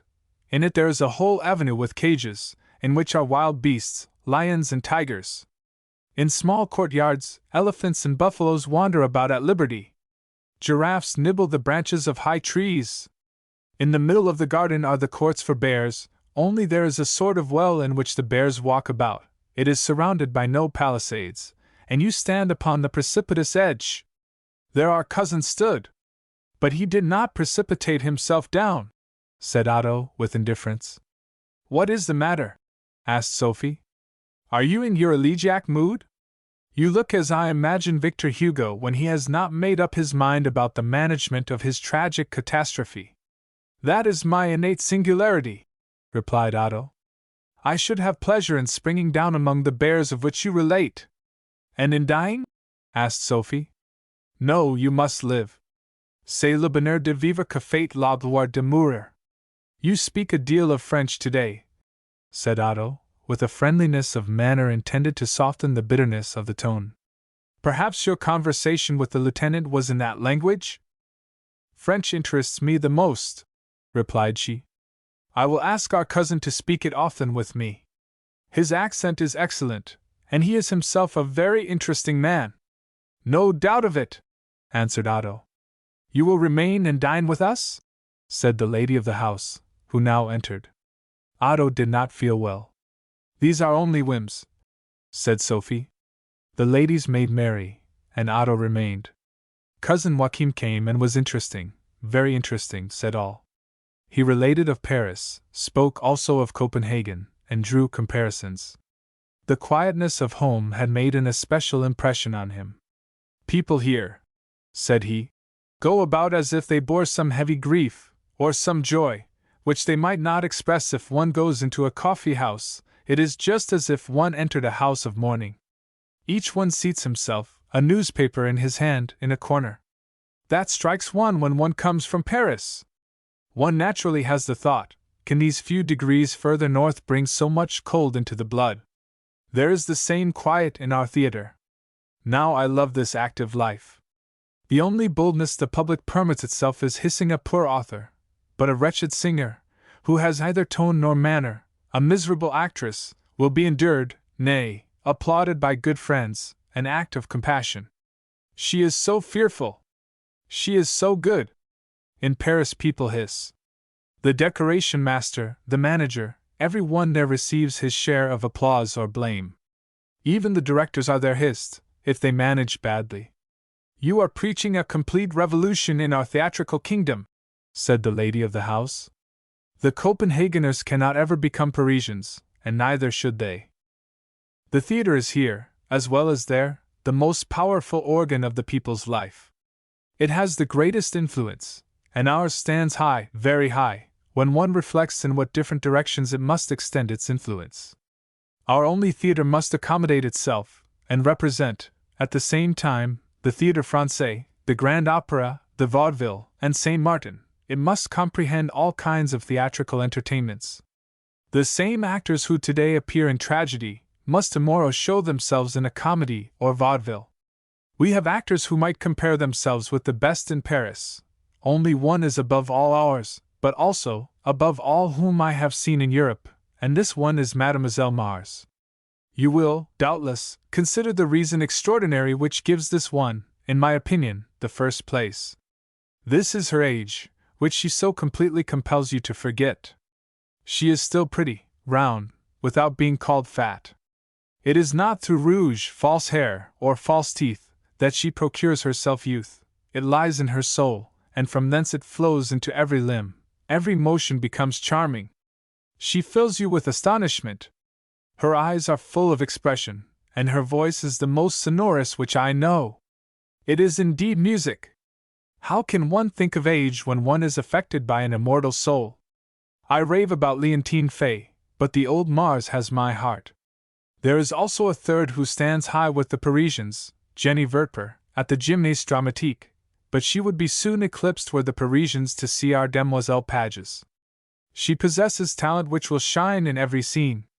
Vertper has her loveliness, her whims, but not her protus genius, her nobility. I saw Vertper in La Reine de Ans, a piece which we have not yet, but she was only a saucy soubrette in royal splendor, a Pernille of Hallberg's, as represented by a Parisian. We have Madame Wexchall, and we have Fry Dendel. Were Denmark only a larger country, these names would sound throughout Europe. He now described the decorations in the Sylphide, in Natalia, and in various other ballets, the whole splendor, the whole magnificence. But our orchestra is excellent, said Miss Sophie. It certainly contains several distinguished men, answered Joachim. But must one speak of the whole? Yes, you know I am not musical, and cannot therefore express myself in an artistical manner about music, but certain it is that something lay in my ear, in my feeling, which, in Paris, whispered to me, that is excellent. Here, on the contrary, it cries, with moderation. With moderation, the voice is the first, she is the lady. The instruments, on the contrary, are the cavaliers who shall conduct the former before the public. Gently they should take her by the hand, she must stand quite foremost. But here the instruments thrust her aside, and it is to me as if each instrument would have the first place, and constantly shouted, "Here am I! Here am I!" That sounds very well, said Sophie. But one may not believe you. You have fallen in love with foreign countries, and therefore, at home everything must be slighted. By no means. The Danish ladies, for instance, appear the prettiest, the most modest whom I have known. Appear? Repeated Otto. Joachim possesses eloquence, said the lady of the house. That has developed itself abroad, answered he. Here at home there are only two ways in which it can publicly develop itself, in the pulpit, and at a meeting in the shooting house. Yet it is true that now we are going to have a diet and a more political life. I feel already, in anticipation, the effect. We shall only live for this life, the newspapers will become merely political, the poets sing politics, the painters choose scenes from political life. C'est un Übergang, as Madame La Flèche says. Author's note, Hallberg's Jean de France.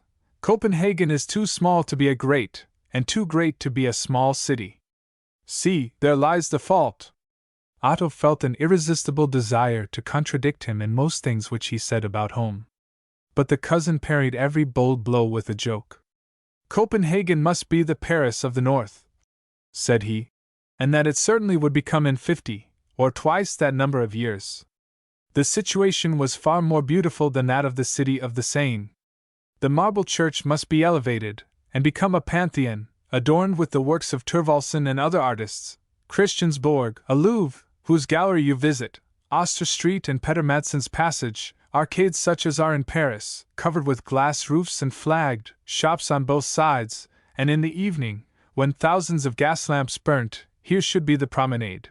The esplanades would be the Champs-Élysées, with swings and slides, music, and mats de coquin. Author's note: high smooth poles, to the top of which victuals, clothes, or money are attached. People of the lower classes then try to climb up and seize the prizes.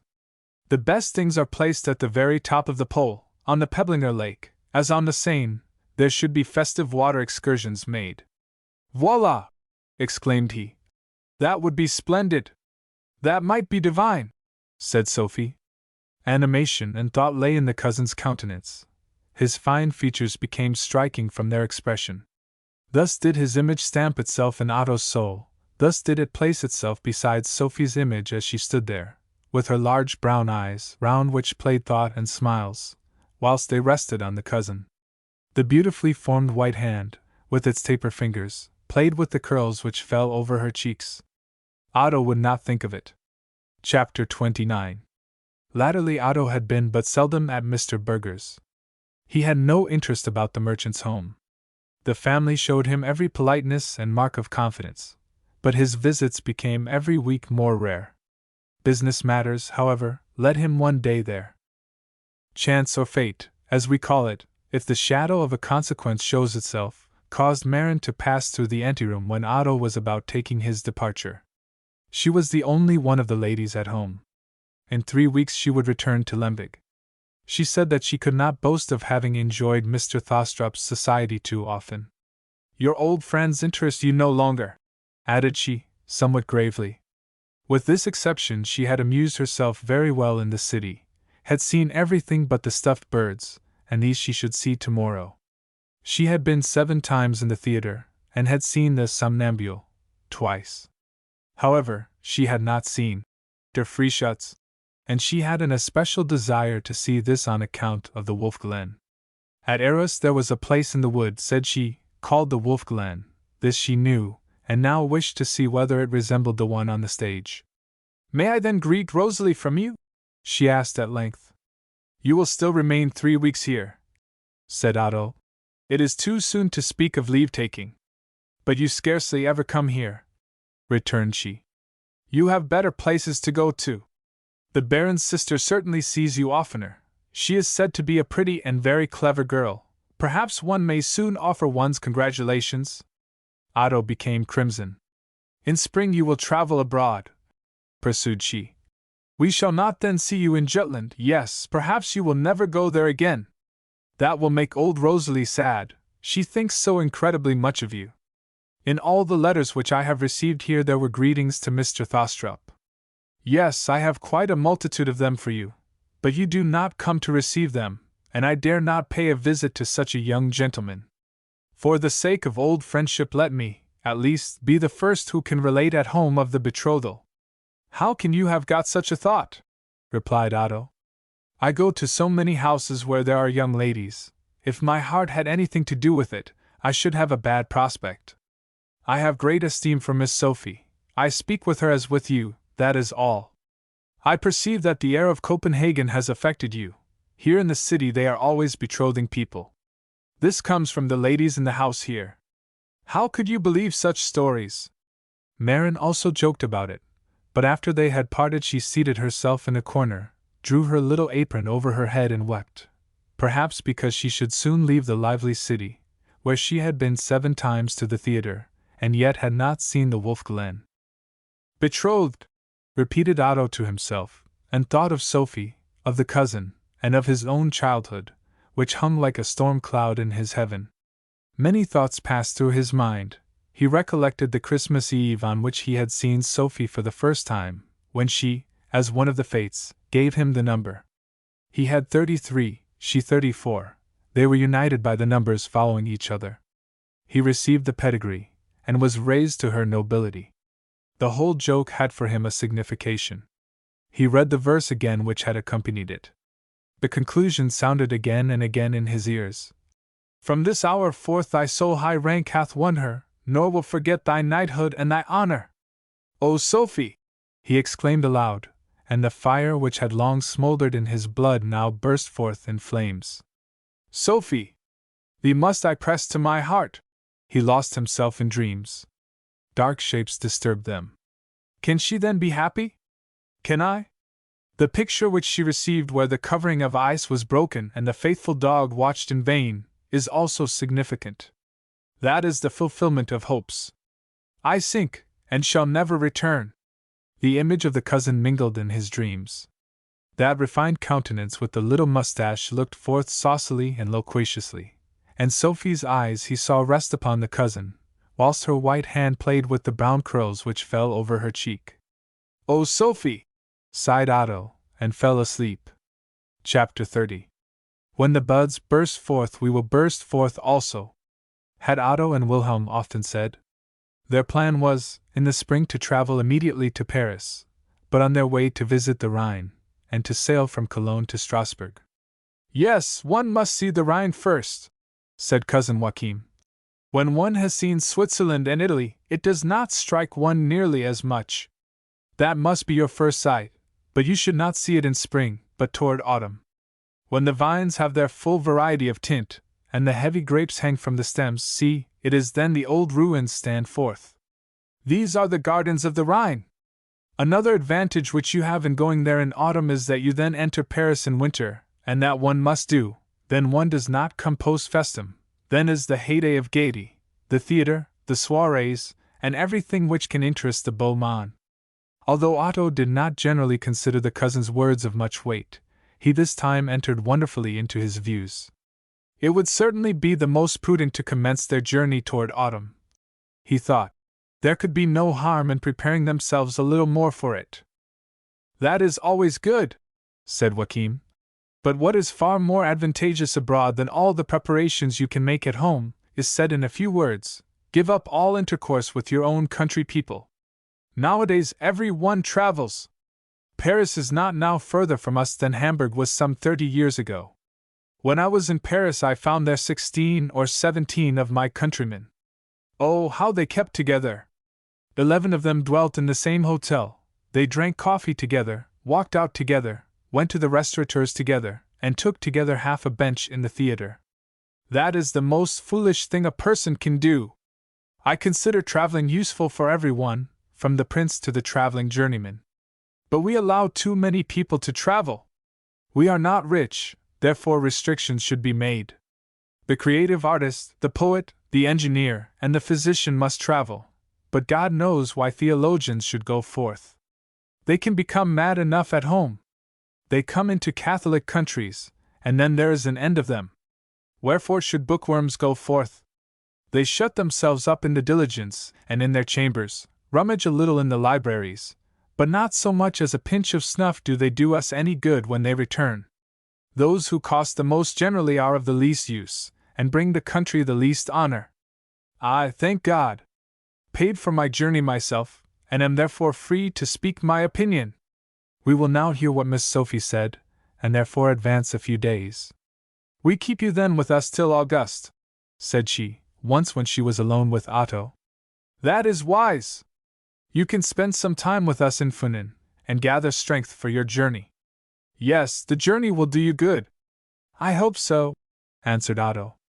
I am perhaps able to become as interesting as your cousin, as amiable. That would be requiring too much from you, said Sophie, bantering him. You will never have his humor, his facility in catching up character.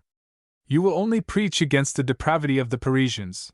You will only be able to appreciate the melancholy grandeur of Switzerland and the solitude of the Hungarian forests. You would make a misanthrope of me, which I by no means am. But you have an innate talent for this character, answered Sophie. Something will certainly be polished away by this journey, and it is on account of this change that I rejoice. Must one, then, have a light, fickle mood to please you? Asked Otto. Yes, certainly, answered Sophie, ironically. Then it is true what your cousin told me, said Otto.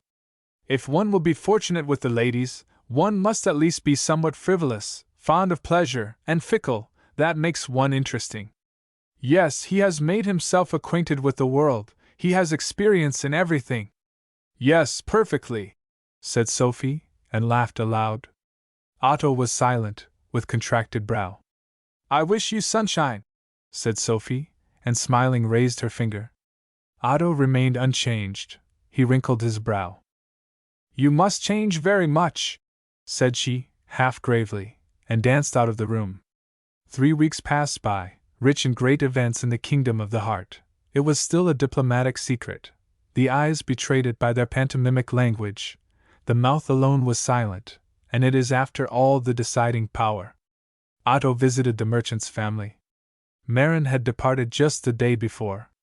In vain had she awaited his visit throughout the 3 weeks. You quite forget your true friends, said the ladies. Believe us, Maya was a little angry with you, and yet we have messages. Now she is sailing over the salt sea. This was not precisely the case. She was already on land, and just at this moment was driving over the brown heath, thinking of Copenhagen and the pleasures there, and of the sorrow also. It is so sad to be forgotten by a friend of childhood. Otto was so handsome, so clever, she did not dream at all how handsome and clever she herself would appear at home. Beauty and cleverness they had discovered in her before she left. Now she had been in the capital, and that gives relief. The little birds fluttered round the carriage. Perhaps they sang to her what should happen in 2 years. Thou wilt be a bride, the secretary's lovely little bride. Thou shalt have both him and the musical box. Thou wilt be the grandest lady in the town, and yet the most excellent mother. Thy first daughter shall be called Maya. That is a pretty name, and reminds thee of past days. Chapter 31. It was spring, fresh, life-bearing spring. Only 1 day and 1 night, and the birds of passage were back again. The woods made themselves once more young with green, odorous leaves. The Sound had its swimming Venice of richly laden vessels. Only 1 day and 1 night, and Sophie was removed from Otto. They were divided by the salt sea. But it was spring in his heart. From it flew his thoughts, like birds of passage, to the island of Funen, and there sang of summer. Hope gave him more gold and green woods than the ships bear through the Sound, more than Zealand's bays can show. Sophie at parting pressed his hand. In her eyes lay what his heart might hope and dream. He forgot that hope and dreams were the opposites of reality. Cousin Joachim had gone to Stockholm, and would not return either in the spring or summer to Funen. On the contrary, Otto intended to spend a few weeks at the country seat. Not before August would he and Wilhelm travel. There would at least be one happy moment, and many perhaps almost as happy. In his room stood a rosebush. The first buds formed themselves, and opened their red lips. As pure and tender as these leaves was Sophie's cheek. He bent over the flower, smiled, and read there sweet thoughts which were related to his love. A rosebud is a sweet mystery. The day came on which Otto, after he had comfortably terminated his visits of leave-taking, at midday, in the company of 3 young students traveled away through Zealand. They had taken a carriage together as far as Slagelse, where, like Abraham's and Lot's shepherds, they should separate to the right and left. Otto remained alone, in order to travel post that night to Nyborg. It was only 4 o'clock in the afternoon. Otto had no acquaintance here, therefore it was but to take a walk. There still exists remains of the old Antvorskov convent. Author's note: the convent was founded by Waldemar I. 1177. Do there not? Asked he. Yes, but very little, answered the host.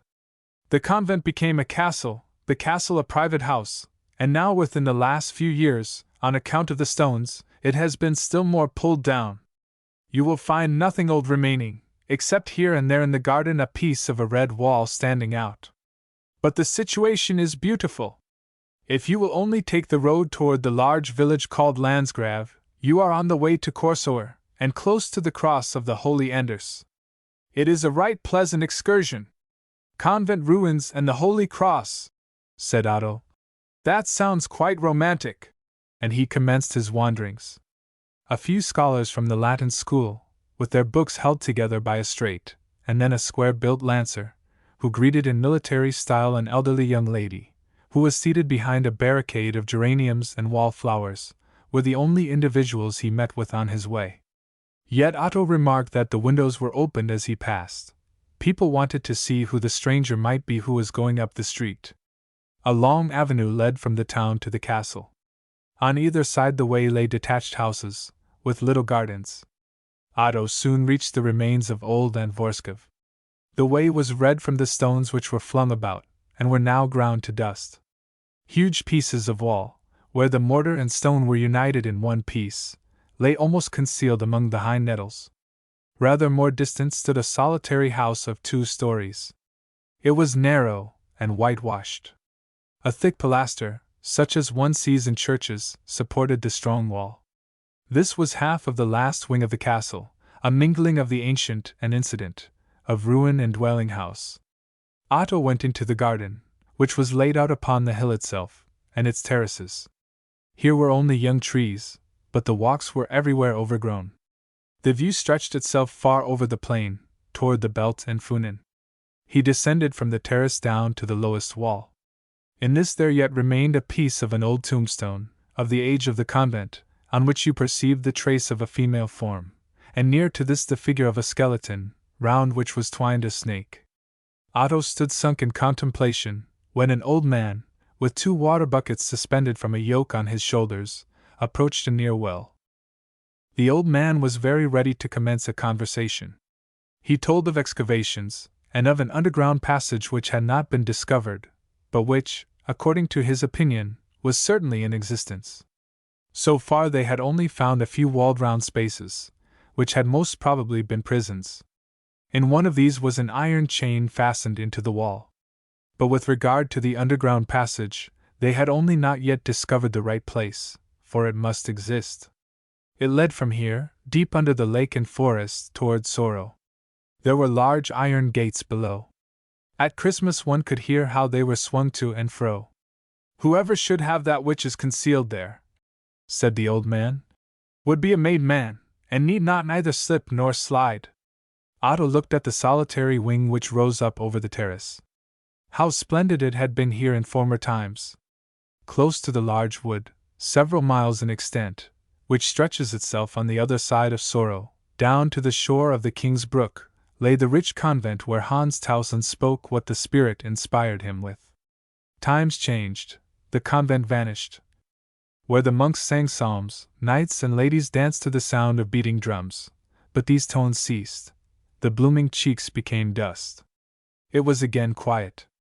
Many a pleasant time did Hallberg ride over from Sorrow, through the green wood, to visit the steward of Antvorskov.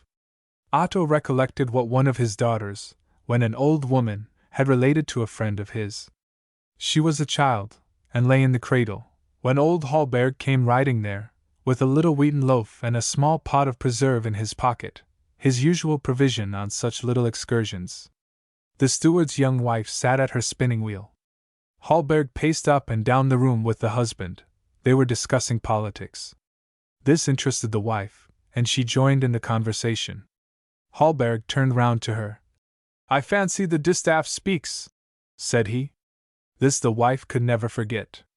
Translator's note: Rockhoved, distaff, means also dunce in Danish. Otto smiled at this recollection of the witty but ungallant poet, quitted the garden, and went through a winding hollow way, where the luxuriant briars hung in rich masses over the stone fence. Slijaus, with its high hills in the background, looked picturesque.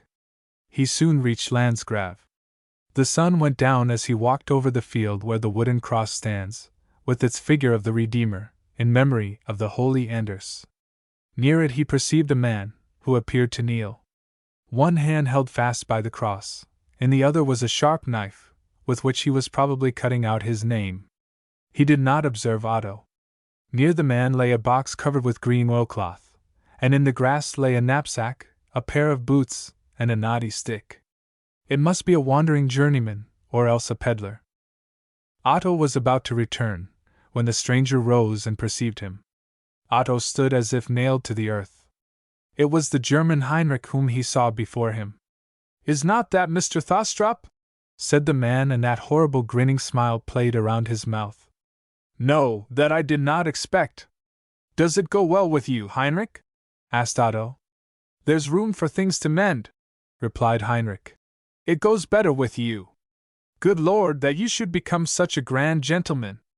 Who would have thought it, when you rode on my knee, and I pricked you in the arm? Things go on strangely in this world. Have you heard of your sister? She was not so much spoiled as you. But she was a beautiful child."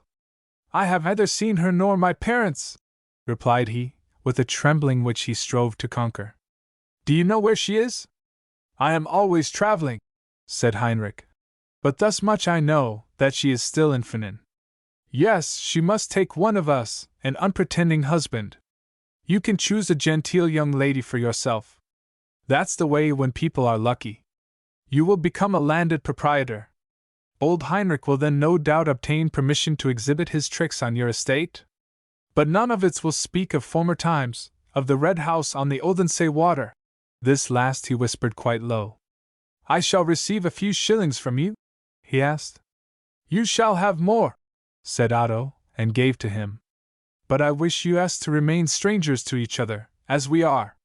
"Yes, certainly, certainly," said Heinrich, and nodded affirmatively with his head, whilst his eyes rested on the gift Otto had presented him with. "Then you are no longer angry with my joke in Jutland?" asked he with a simpering smile, and kissed Otto's hand. "I should not have known you then. Had you not shown me your shoulder, on which I saw the letters O and T which I myself had etched, it would never have occurred to me that we knew each other. But a light suddenly flashed across me. I should have said Otto Thostrup, but I said Odense Tugthus. Note, Odense House of Correction. That was not handsome of me, seeing you are such a good gentleman." "Yes, now adieu," said Otto, and extended to him unwillingly his hand. "There, our Saviour looks down upon us," said the German Heinrich, and fixed his eyes upon the figure on the cross. "As certainly as he lives, may you rely upon the silence of my mouth. He is my Redeemer, who hangs there on the cross, just as he is etched upon my skin, and as he stands along the high roads in my fatherland. Here is the only place in the whole country where the sign of the cross stands under the free heaven. Here I worship, for you must know, Mr. Thostrup, I am not of your faith, but of the faith of the Virgin Mary. Here I have cut into the wood the holy sign, such as is placed over every door in my fatherland, an I, an H, and this S. In this is contained my own name, for H stands for Heinrich, I for I myself, and S means sinner, that is, I, Heinrich, sinner.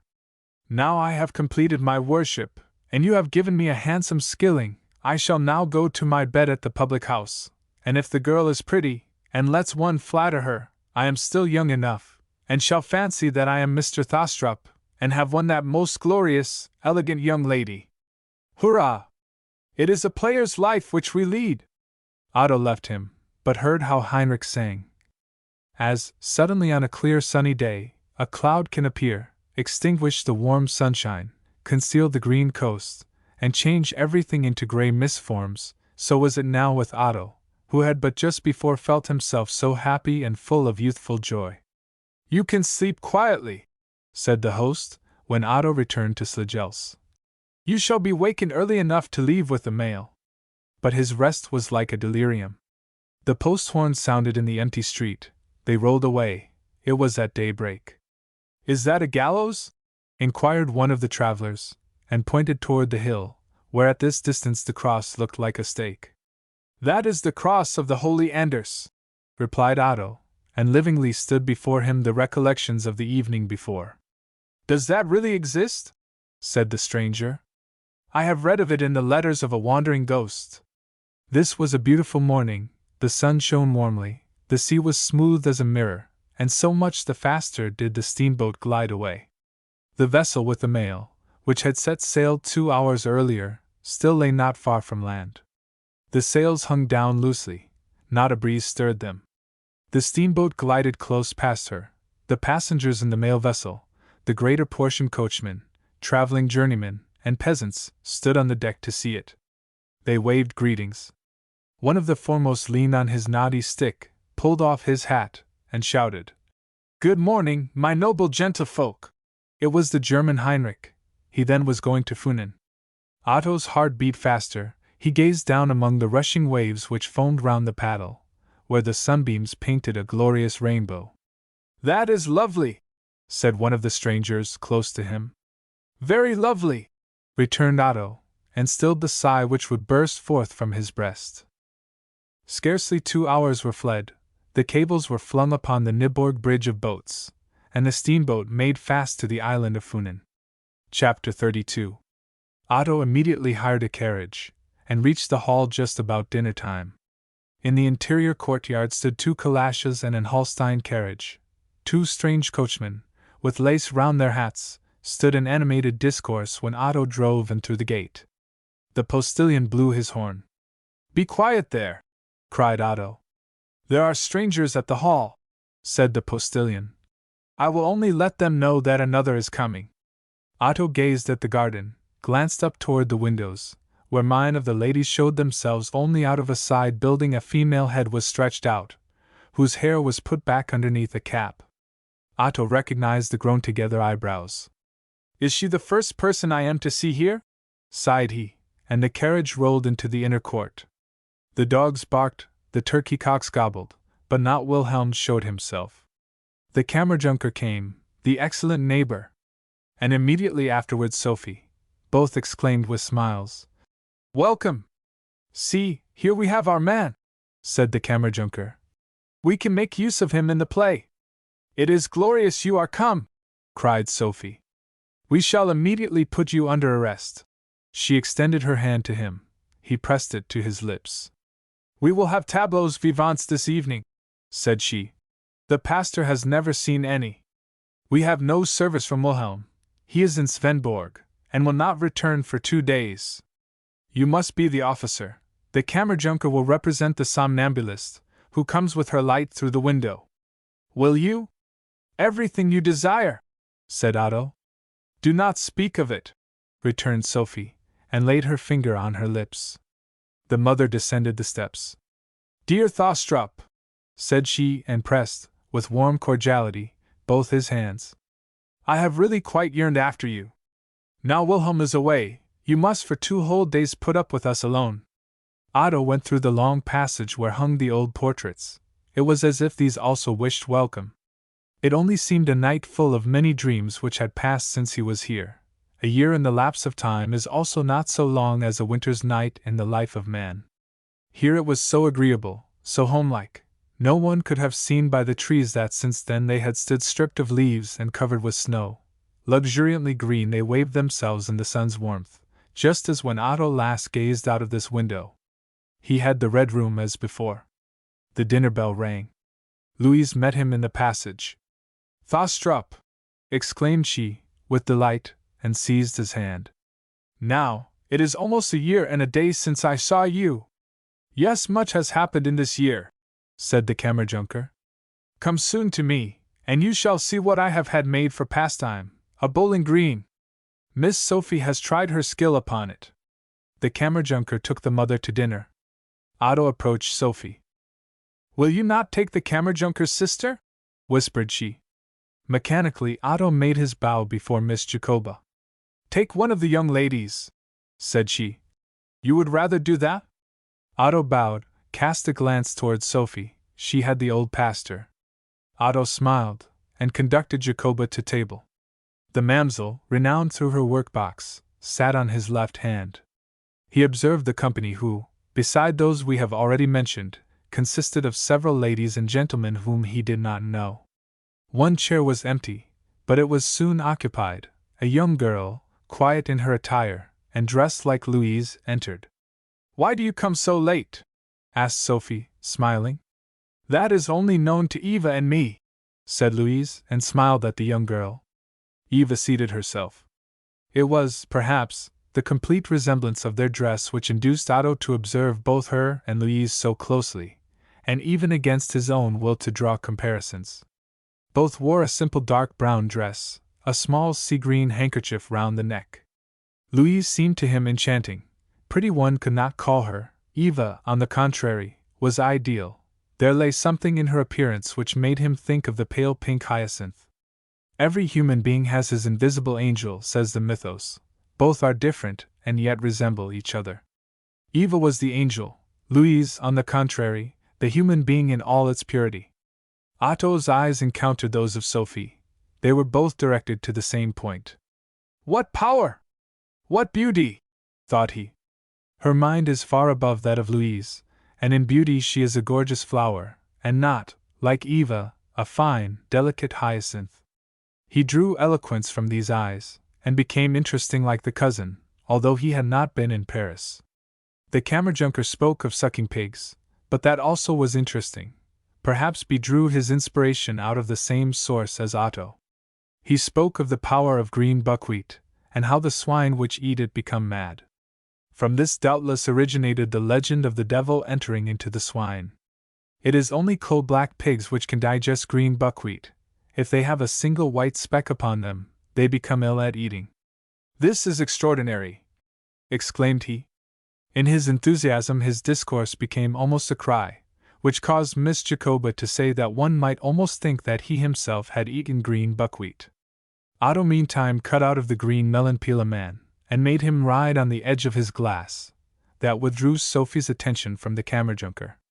The whole company found that this little cut-out figure was very pretty, and the mamsell begged that she might have it, it should lie in her work-box. Toward evening all were in preparation for the approaching tableaux.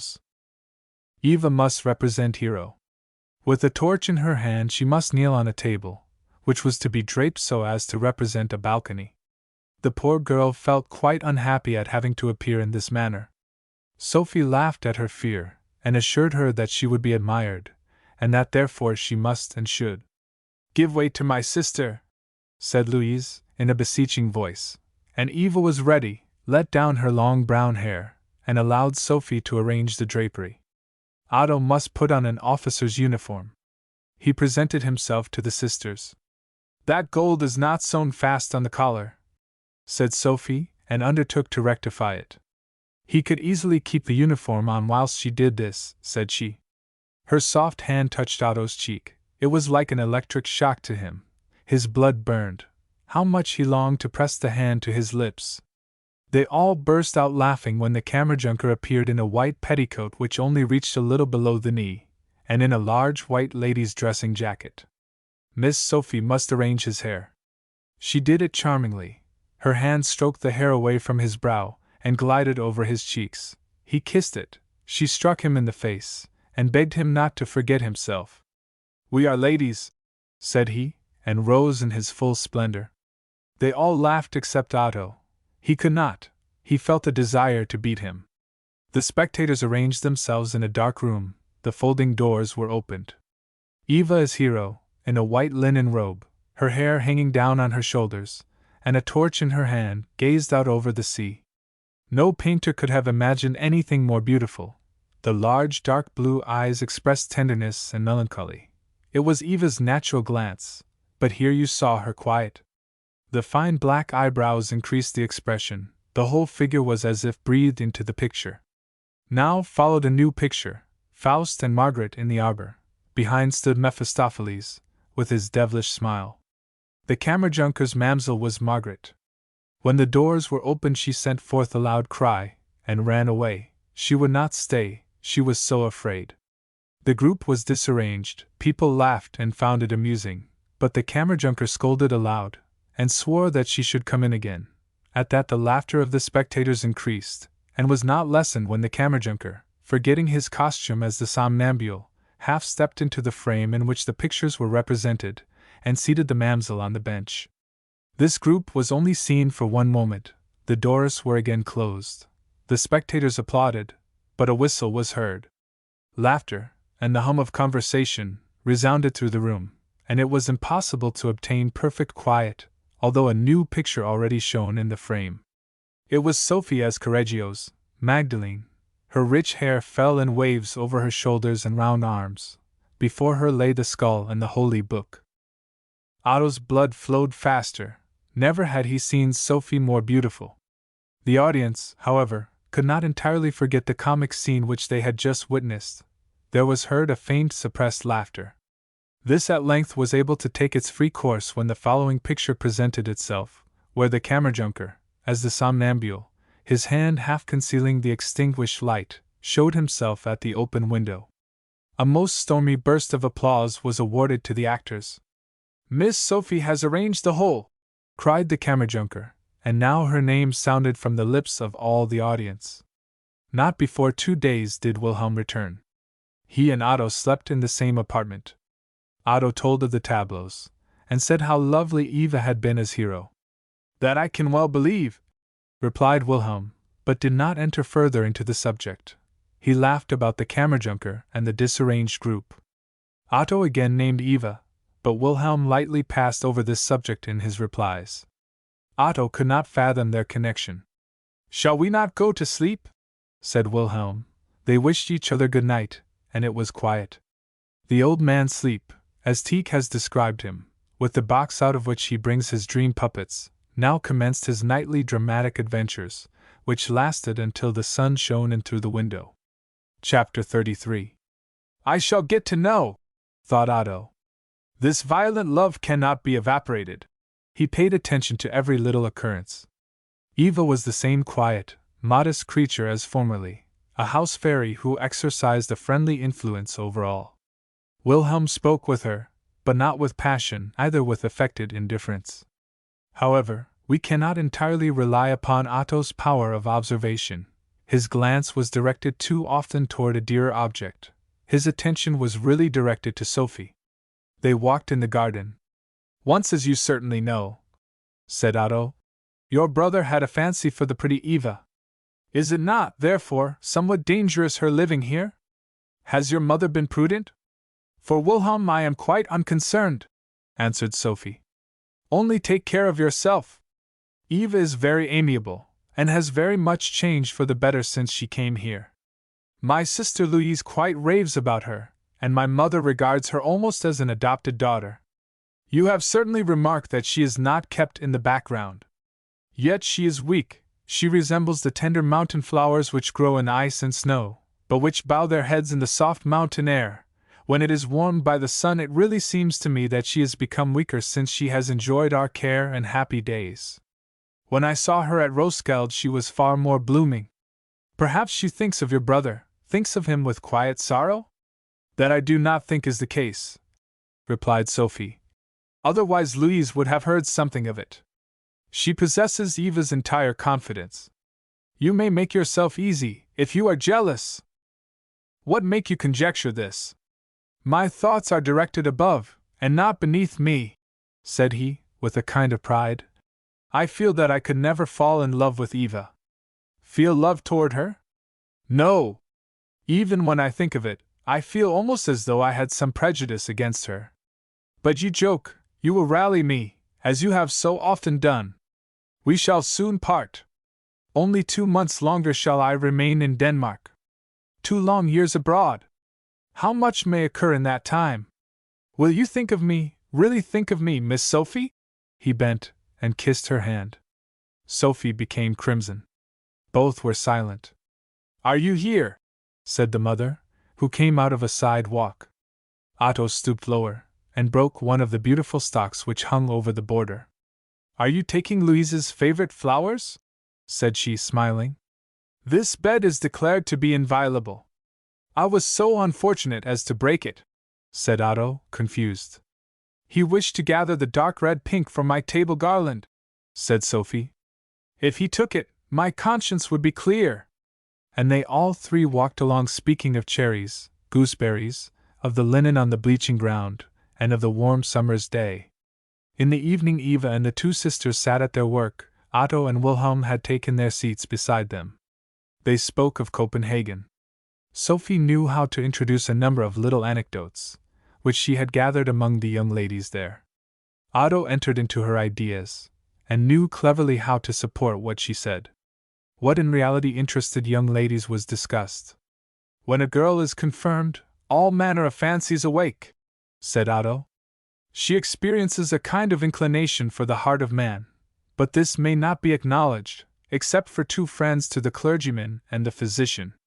For these she has quite a passion, especially for the former. She stands in a kind of spiritual rapport with him. His physical amiability melts into the spiritual. Thus her first love one may designate clergyman love. That is well said, exclaimed Sophie. He preaches himself so deeply into her heart, pursued Otto. She melts into tears, kisses his hand, and goes to church, but not for the sake of God, but on account of the sweet clergyman. Oh, I know that so well, said Sophie, and laughed. Fie! You do not mean so, said Lise. And I do not know how you can say such a thing, Mr. Thostrup. That is frightful. You do not in the least know a young girl's soul. Do not know the pure feeling with which she inclines herself to the man who has laid open before her the holy things of religion. Do not make sport of the innocent, the pure, which is so far removed from every earthly impression.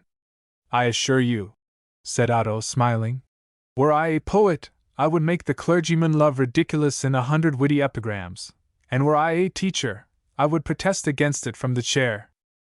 That would be scattering poison into a well, said Lise. You, as a man, do not know the pure, the holy sentiment which exists in a young girl's bosom. Eva, thou art certainly of my opinion? Neither is this Mr. Thostrup's opinion, answered she, and looked at him with a mild gravity. Wilhelm laughed aloud. Chapter 34. The following afternoon came visitors, 2 young ladies from Nyborg, friends of Sophie and Louise. Before dinner they would take a walk through the wood to an enclosure where the flax was in bloom. Otto was to accompany them. I am also of the party, said the Kammerjunker, who just galloped into the courtyard as the ladies, with Otto, were about setting out on their excursion. Thus the whole company consisted of 5 ladies and 2 gentlemen. The cows are not in the field over which we must go, are they? Asked Eva. No, my good girl, returned Sophie. You may be quite easy. Besides, we have 2 gentlemen with us. Yes, but they would not be able to protect us from the unruly bullocks, said Lise. But we have nothing to fear. Where we are going the cows do not go until after they are milked. I am no heroine. Besides, it is not long since one bullock nearly gored the cowherd to death. He also gored Cicely a great hole in her arm just lately. You remember the girl with her eyebrows grown together? There is also in the wood a wild sow, with 11 sucking pigs, said Sophie, in ironical gravity.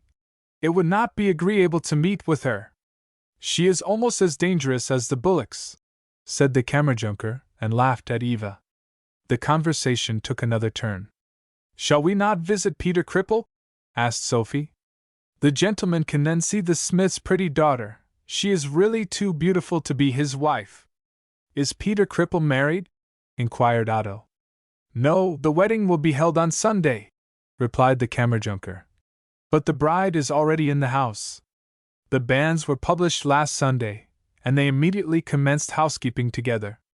This often takes place even earlier, when a man cannot do without a wife. She has taken him on account of his full money bags. Yes, with the peasant it is seldom love which brings about the affair, said Lise.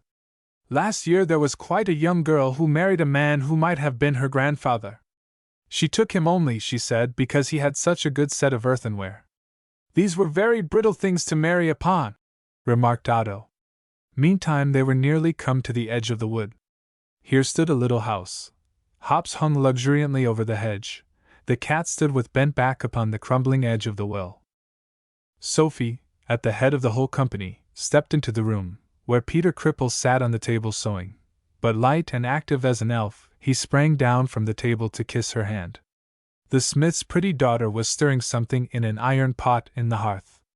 St. John's wort, stuck between the beams and the ceiling, shot forth in luxuriant growth, prophesying long life to the inhabitants of the house.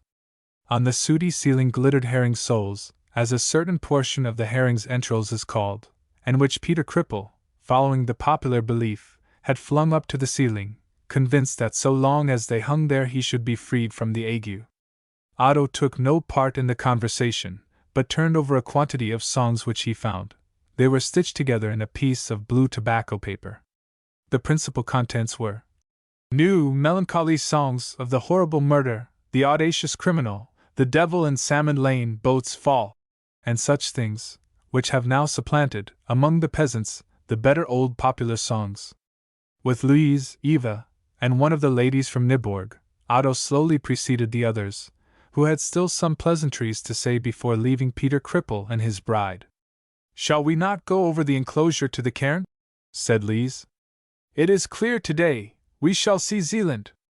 The others will follow us. Here, from the footpath, they will immediately discover us."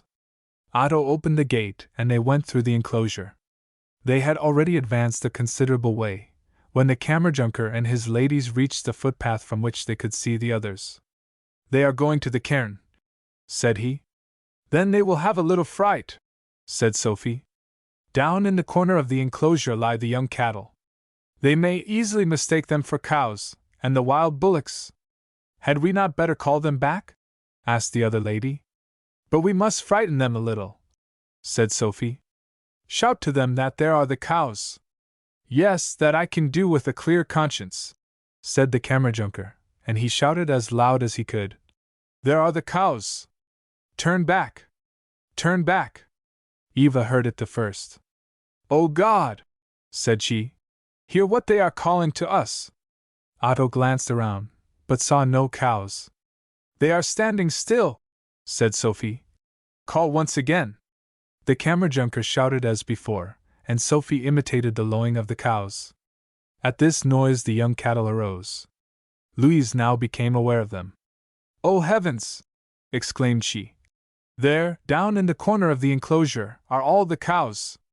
"Let us run!" cried Eva, and took to flight. "For God's sake, do not run!" cried Otto. "Walk slowly and quietly, otherwise they may come." "Come away, away!" resounded from the wood. "Oh Lord!" shrieked Eva, when she saw the creatures raise their tails in the air as soon as they perceived the fugitives. "Now they are coming!" cried the lady who accompanied them, and sent forth a loud scream. Eva fled first, as if borne by the wind, the lady followed her, and Louise ran on after them. Otto now really saw all the cattle, which, upon the lady's flight, had instinctively followed, chasing over the field after them in the same direction.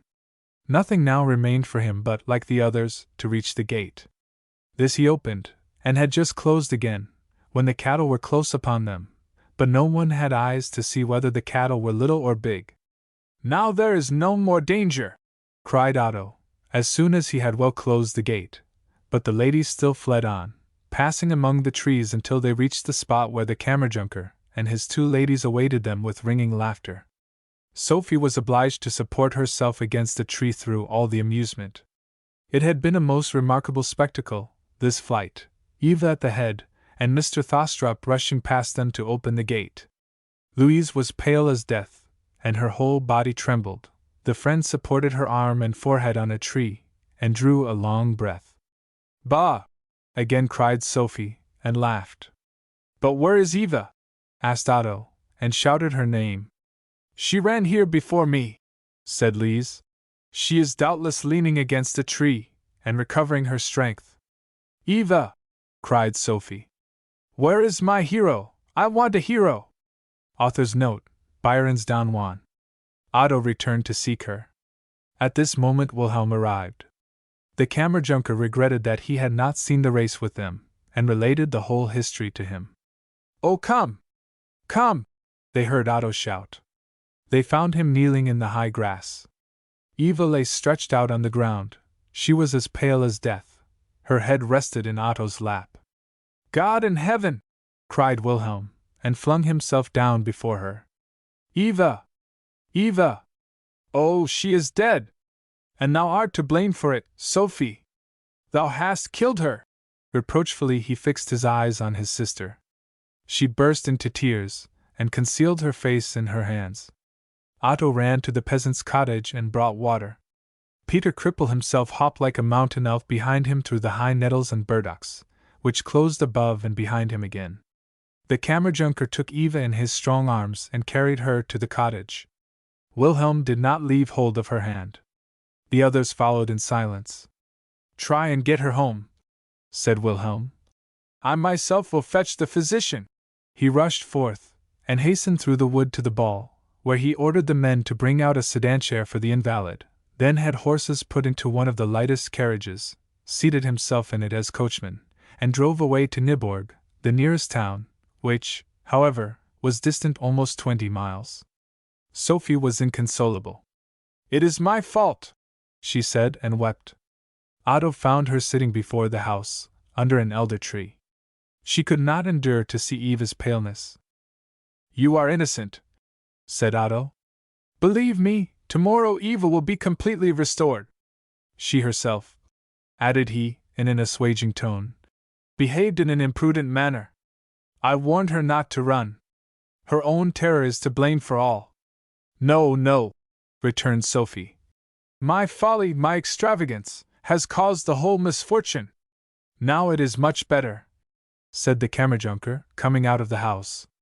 She must be devilish tender to fly before a few calves. I really must laugh when I think of it, although it did come to such an end. The men now arrived whom Wilhelm had sent with the sedan chair. Eva thought she could walk, if she might lean upon someone, but it would be better, her friends thought, if she were carried. Dost thou feel any pain? Asked Lise, and gave her a sisterly kiss on the brow. No, none at all, replied Eva. Do not scold me for having frightened you so. I am so fearful, and the bullock were close behind us. They were, God help me, only calves, answered the Kammerjunker. They wished to play, and only ran because you ran. It was a foolish joke of mine, said Sophie, and seized Eva's hand. I am very unhappy about it. Oh no, said Eva, and smiled so pensively, yet happily. Tomorrow I shall be quite well again. Her eye seemed to seek someone. Otto understood the glance. The physician is sent for. Wilhelm has himself driven over for him. Toward the middle of the wood the mother herself approached them. She was almost as pale as Eva. All sought to calm her. Eva bowed her head to kiss the good lady's hand. The Kammerjunker told the story to her, and she shook her head. What an imprudent, foolish joke, said she. Here you see the consequences. Not before late in the afternoon did Wilhelm return with the physician. He found his patient out of all danger, but prescribed what should still be done. Quiet and the warm summer air would do the most for her. See, said Otto, when, toward evening, he met Sophie in the garden. Today Wilhelm did not conceal his feelings. I fear that you are right, returned Sophie. He loves Eva, and that is very unfortunate. Tell me what you know about it. I know almost nothing, said Otto, and told about little Jonas and the first meeting with Eva. Yes, that he has told us already himself. But do you know nothing more? Her voice became soft, and her eyes gazed full of confidence into Otto's. He related to her the short conversation which he had had last autumn with Wilhelm, how angry he had been with his candid warning, and how since then they had never spoken about Eva. I must confide my fear to our mother, said Sophie. I almost now am glad that he will travel in 2 months, although we shall then lose you also. And Otto's heart beat, the secret of his heart pressed to his lips. Every moment he would speak it. But Sophie had always still another question about her brother. They were already out of the garden, already in the courtyard, and yet Otto had said nothing. Therefore was he so quiet when, late in the evening, he and Wilhelm entered their chamber. Wilhelm also spoke no word, but his eye repeatedly rested expectantly on Otto, as if waiting for him to break the silence. Wilhelm stepped to the open window and drank in the fresh air. Suddenly he turned round, flung his arms round Otto, and exclaimed, I can no longer endure it. I must say it to someone.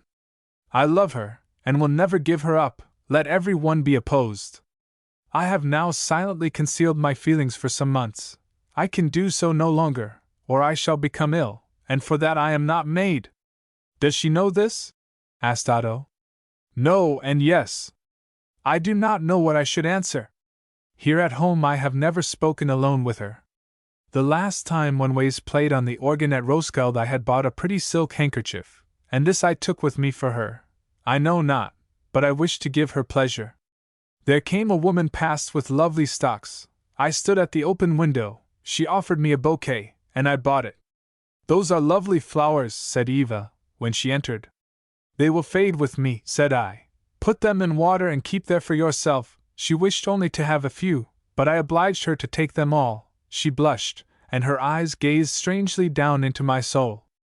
I know not what sort of a creature I became, but it was impossible for me to give her the handkerchief. It seemed to me that this would almost be an offense. Eva went away with the flowers, but the next morning it seemed to me that she was uneasy. I fancied I saw her color come and go when I bade her adieu. She must have read the thoughts in my soul. And the handkerchief? Interrupted Otto. I gave it to my sister Sophie, said Wilhelm. Chapter 35. Several days passed. The fine crimson again returned to Eva's cheeks. The first occasion of her going out with the others was to see the rape stalks burned. These were piled together in 2 immense stacks. In the morning, at the appointed hour, which had been announced through the neighborhood that no one might mistake it for a conflagration, the stalks were set fire to. This took place in the nearest field, close beside the hall, where the rapeseed was threshed upon an outspread sail. The landscape painter, Dahl, has given us a picture of the burning Vesuvius, where the red lava pours down the side of the mountain. In the background one sees across the bay as far as Naples and Ischia. It is a piece full of great effect. Such a splendid landscape is not to be found in flat Denmark, where there are no great natural scenes, and yet this morning presented even there a picture with the same brilliant coloring. We will study it. In the foreground there is a hedge of hazels. The nuts hang in great clusters, and contrast strongly with their bright green against the dark leaves. The blue chicory flower and the blood-red poppy grew on the side of the ditch, upon which are some tall rails, over which the ladies have to climb. The delicate sylph-like figure is Eva. In the field, where nothing remains but the yellow stubble, stand Otto and Wilhelm. 2 magnificent hounds wag their tails beside them. To the left is a little lake, thickly overgrown with reeds and water lilies, with the yellow trolleus for its border. In the front, where the wood retreats, lie, like a great stack, the piled-together rape stalks. The man has struck fire, has kindled the outer side of them, and with a rapidity like that of the descending lava the red fire flashes up the gigantic pile. It crackles and roars within it. In a moment it is all a burning mound. The red flames flash aloft into the blue air, high above the wood which is now no longer visible. A thick black smoke ascends up into the clear air, where it rests like a cloud. Out of the flames, and even out of the smoke, the wind carries away large masses of fire, which, crackling and cracking, are borne on to the wood, and which fill the spectator with apprehension of their falling upon the nearest trees and burning up leaf and branch. Let us go further off, said Sophie. The heat is too great here. They withdrew to the ditch. Oh, how many nuts! Exclaimed Wilhelm. And I do not get one of them. I shall go after them if they be ripe. But you have grapes and other beautiful fruit, said Eva, smiling. We have our beautiful things at home. Yes, it is beautiful, very beautiful at home, exclaimed Wilhelm. Glorious flowers, wild nuts, and there we have Vesuvius before us. He pointed to the burning pile. No, said Sophie. It seems to me much more like the pile upon which the Hindu widow lays herself alive to be burned. That must be horrible. One should certainly be very quickly dead, said Eva. Would you actually allow yourself to be burned to death, if you were a Hindu widow, after, for instance, Mr. Thostrup or after Wilhelm? Said she, with a slight embarrassment. If he lay dead in the fire? If it were the custom of the country, and I really had lost the only support which I had in the world, yes, so I would. Oh, no, no, said Lise. In fact, it is brilliant, exclaimed Sophie. Burning is not, perhaps, the most painful of deaths, said Otto, and plucked in an absent manner the nuts from the hedge. I know a story about a true conflagration. What is it like? Asked Wilhelm. Yet it is not a story to tell in a large company. It can only be heard when 2 and 2 are together. When I have an opportunity, I shall tell it. Oh, I know it, said Wilhelm. You can relate it to one of my sisters there, whichever you like best. Then I shall. Yes, I must relate it to Eva. It is too early in the day to hear stories told, said Lise. Let us rather sing a song. No, then we shall have to weep in the evening, replied Wilhelm. And they had neither the song nor the story. Mamma came wandering with Vasarine, the old, faithful hound. They too also wished to see how beautiful the burning looked. It succeeded excellently with the rape stalks. But the other burning, of which the story was to be told, it did not yet arrive at an outbreak. It might be expected, however, any hour in the day. In the evening Otto walked alone through the great chestnut avenue. The moon shone brightly between the tree branches. When he entered the interior court, Wilhelm and Sophie skipped toward him, but softly, very softly. They lifted their hands as if to impress silence. Come and see, said Sophie. It is a scene which might be painted. It goes on merrily in the servants' hall. One can see charmingly through the window. Yes, come, said Wilhelm. Otto stole softly forward. The lights shone forth. Within there was laughter and loud talking. One struck upon the table, another sung. Otto looked in through the window. Several men and maids sat within at the long wooden table. At the end of this stood Sidsel in a bent attitude. Her countenance was of a deep crimson. She spoke a loud oath and laughed. No one imagined that they were observed. All eyes were riveted upon a great fellow who, with his shirt sleeves rolled up, and a pewter tankard in his hand, was standing there. It was the German Heinrich, who was exhibiting to them his conjuring tricks. Otto turned pale. Had the dead arisen from the bier before him, it could not have shocked him more. Hocus pocus larifari! Cried Heinrich within, and gave the tankard to a half-grown fellow, of the age between boy and man. If thou hast already a sweetheart, said he, then the corn which is within it will be turned to flour, but if thou art still only a young cuckoo, then it will remain only groats. Nay, Anders Pearson, said all the girls laughing. Now we shall see whether thou art a regular fellow. Sophie stole away. The echoing laughter and clapping of hands announced the result. Is it not the same person who was playing conjuring tricks in the park? Inquired Wilhelm. Yes, certainly, replied Otto. He is to me quite repulsive. And so saying, he followed Sophie. Late in the evening, when all had betaken themselves to rest, Wilhelm proposed to Otto that they should make a little tour, as he called it. I fancy Meg Merrilees, as my sister calls Sidsel, said he, has made a conquest of the conjurer, although he might be her father. They have been walking together down the avenue. They have been whispering a deal together. Probably he will tonight sleep in one of the barns. I must go and look after him. He will be lying there and smoking his pipe, and may set our whole place on fire. Shall we go down together? We can take Vasarine and Finn-Gel with us. Let him sleep, said Otto. He will not be so mad as to smoke tobacco in the straw. To speak candidly, I do not wish to be seen by him. He was several times at my grandfather's house. I have spoken with him, and now that I dislike him I do not wish to see him. Then I will go alone, said Wilhelm. Otto's heart beat violently. He stood at the open window and looked out over the dark wood, which was lit up by the moon. Below in the court he heard Wilhelm enticing the dogs out. He heard yet another voice. It was that of the steward, and then all was again silent. Otto thought upon the German Heinrich and upon Sophie, his life's good and bad angels, and he pictured to himself how it would be if she extended to him her hand, was his bride. And Heinrich called forth before her the recollections which made his blood curdle. It seemed to him as if something evil impended over him this night. I feel a forewarning of it, said he aloud. Wilhelm came not yet back. Almost an hour passed thus. Wilhelm entered, both dogs were with him. They were miry to their very sides. Did you meet anyone? Inquired Otto. Yes, there was someone, said Wilhelm, but not in the barn. The stupid dogs seemed to lose their nature. It was as if there was a somebody stealing along the wall, and through the reeds in the moat. The hounds followed in there. You can see how they look, but they came the next moment back again, whined, and hung down their ears and tails. I could not make them go in again. Then the steward was superstitious. But, however, it could only be either the juggler, or one of the servant men who had stilts. How otherwise any one could go in among the reeds without getting up to their necks, I cannot conceive. All was again perfectly still without. The two friends went to the open window, threw their arms over each other's shoulders, and looked out into the silent night.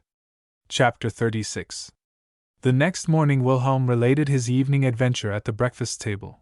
The sisters laughed at it. The mother, on the contrary, was silent, left the room, and after some time returned. "There have been thieves here," said she, "and one might almost imagine that they were persons in the household itself.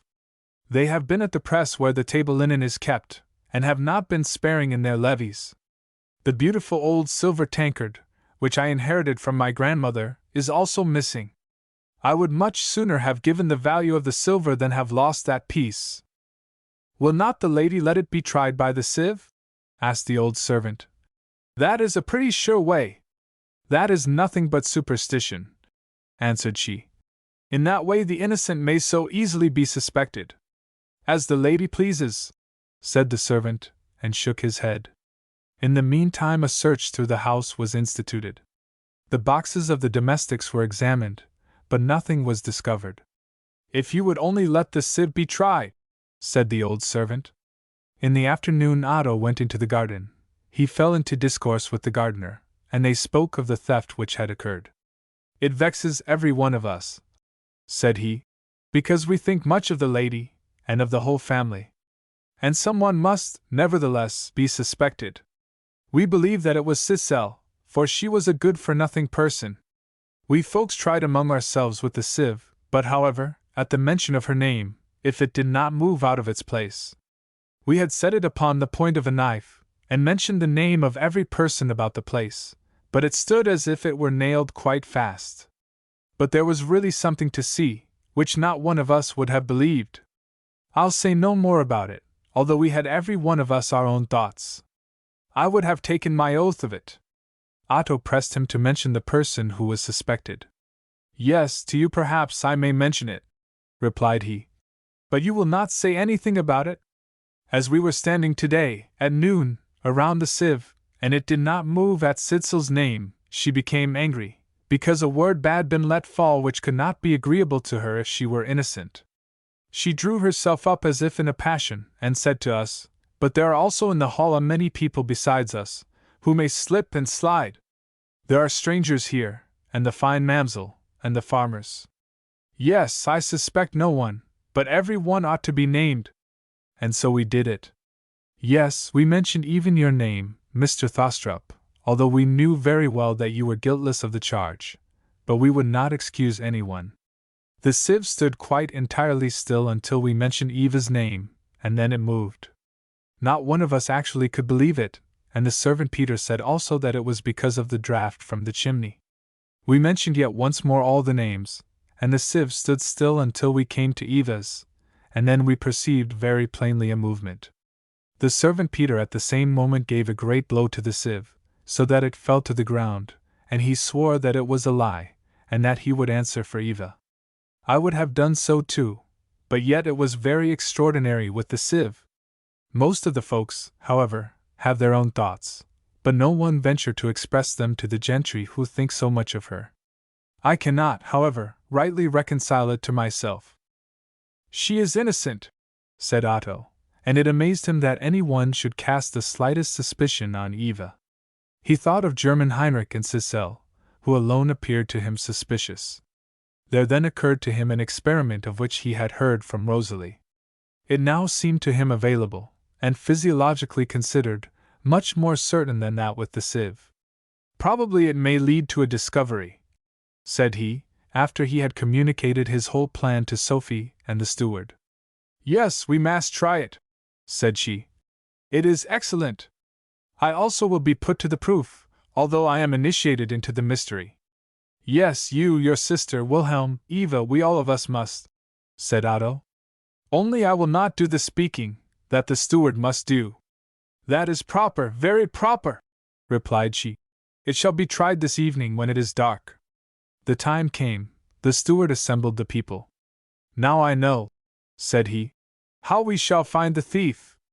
All were to remain in the first room, within a side room, which was quite dark, there stood in a corner on the right hand a copper kettle. To this every person as they came in, one by one, were to go and lay their hand down on the flat bottom of the kettle. The hand of every one who was innocent would be brought out again white and pure, but the hand of the criminal would be severely burned, and would become black as a coal.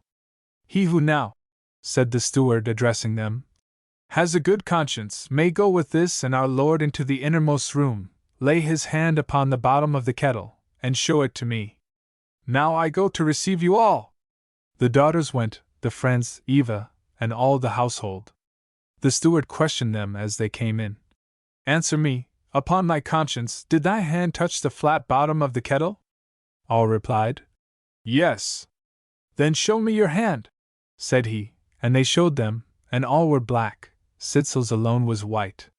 Thou art the thief, said the steward. Thy evil conscience has condemned thee. Thou hast not touched the kettle, hast not laid thy hand upon it, or it would have become as black as that of the others. The kettle was blackened inside with turpentine smoke. They who came with a good conscience, knowing that their hands would remain pure like their consciences, touched the kettle fearlessly and their hands became black. Thou hast condemned thyself. Confess, or it will go worse with thee. Sitzel uttered a horrible cry and fell down upon her knees. O God, help me, said she, and confessed that she was the thief. A chamber high up in the roof was prepared as a prison. Here the delinquent was secured until the affair, on the following day, should be announced to the magistrate. Thou shalt be sent to Odense, and work upon the treadmill, said Wilhelm. To that thou belongest. The family assembled at the tea table. Sophie joked about the day's adventure. Poor Sitzel, said Eva. In England she would be hanged, said Wilhelm. That would be a fine thing to see. Horrible, replied Louise. They must die of terror in going to the gallows. Nay, it is very merry, said Wilhelm. Now you shall hear what glorious music has been set to it by Rossini. And he played the march from Gazaladra, where a young girl is led to the gallows. Is it not merry? Asked he. Yes, he is a composer. To me it seems precisely characteristic, answered Otto.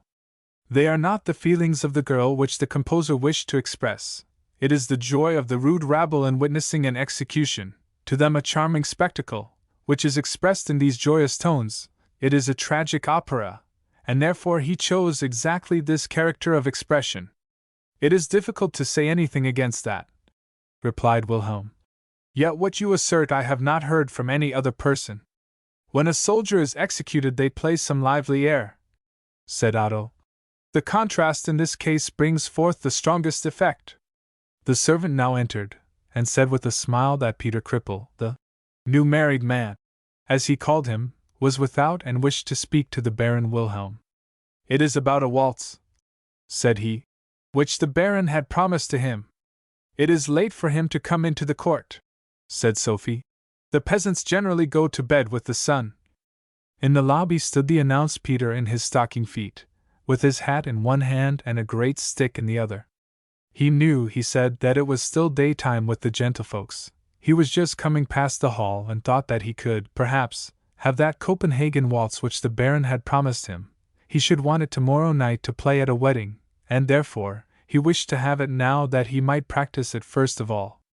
Sophie inquired after his young wife, and said something merry. Louise gave him a cup of tea, which he drank in the lobby. Otto looked at him through the open door. He made comical grimaces, and looked almost as if he wished to speak with him. Otto approached him, and Peter thrust a piece of paper into his hand, making at the same time a significant gesture indicative of silence. Otto stepped aside and examined the dirty piece of paper, which was folded together like a powder and sealed with a lump of wax. On the outside stood, in scarcely legible characters. He endeavored, in the first place, to read it in the moonlight, but that was scarcely possible. After considerable labor he made out the meaning of this letter, written, as it was in a half-German, half-Danish gibberish, of the orthography of which we have given a specimen in the direction. The letter was from the German Heinrich. He besought Otto to meet him this evening in the wood near Peter Cripple's house, and he would give to him an explanation which should be worth the trouble of the walk it would occasion, he said, much trouble and much misery to Mr. Thostrup if he did not go. A strange anxiety penetrated Otto. How could he steal away without being missed? And yet go he both must and should. An extraordinary anxiety drove him forth.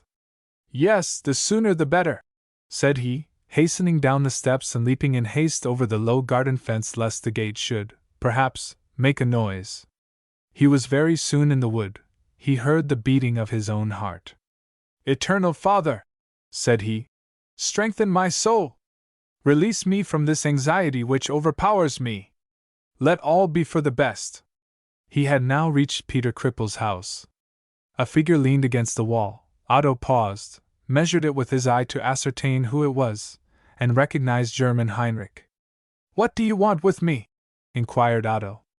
Heinrich raised his hand in token of silence, beckoned him forward, and opened a little gate which led to the back of the house. Otto mechanically followed him. It goes on badly at the hall, said Heinrich. Sissel is really put in prison, and will be taken tomorrow to Odense, to the Red House by the river. It is what she has deserved, said Otto. I did not bring it about. Oh no, answered Heinrich. In a certain way we bring nothing about, but you can put in a good word for her. You must see that this punishment does not befall her. But the punishment is merited, replied Otto. And how can I mix myself up in the affair? What is it that you have to say to me? Yet, the good gentleman must not get angry, began Heinrich again. But I am grieved about the girl. I can very well believe that he does not know her, and therefore it gives him no trouble. But if I were now to whisper a little word in his ear, she is your own sister, Mr. Thostrup. All grew dark before Otto's eyes. A chill as of death went through his blood. His hands held firmly by the cold wall, or he must have sunk to the earth. Not a sound escaped his lips. German Heinrich laid his hand in a confidential manner upon his shoulder, and continued in a jeering, agitated tone. Yes, it is hard for you to hear. I also struggled a long time with myself before I could make up my mind to tell you. But a little trouble is preferable to a great one. I had some talk with her yesterday, but I did not mention you, although it seemed queer to me at my heart that the brother should sit at the first table with the young ladies, and the sister be farm swine maiden. Now they have put her in prison. I am very sorry for her and you too, Mr. Thostrup, for it is disagreeable. If the magistrate come tomorrow morning, and she fall into the claws of the Red Angel, it will not be so easy to set her at liberty again. But yet you could, perhaps, help her, as, for instance, tonight. I could make an opportunity. I would be in the great avenue beyond the hall. If she could get thus far she would be safe. I would then conduct her out of this part of the country. I may as well tell you that we were yesterday half betrothed.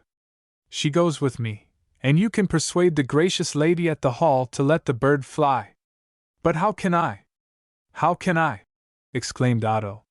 She is, however, always your sister, said Heinrich, and they both remained silent for a moment. Then I will, said Heinrich. If all be still at the hall, wait in the avenue as the bell goes 12. I must, exclaimed Otto. I must. God help me. Jesu Maria, help, said Heinrich, and Otto left him. She is my sister.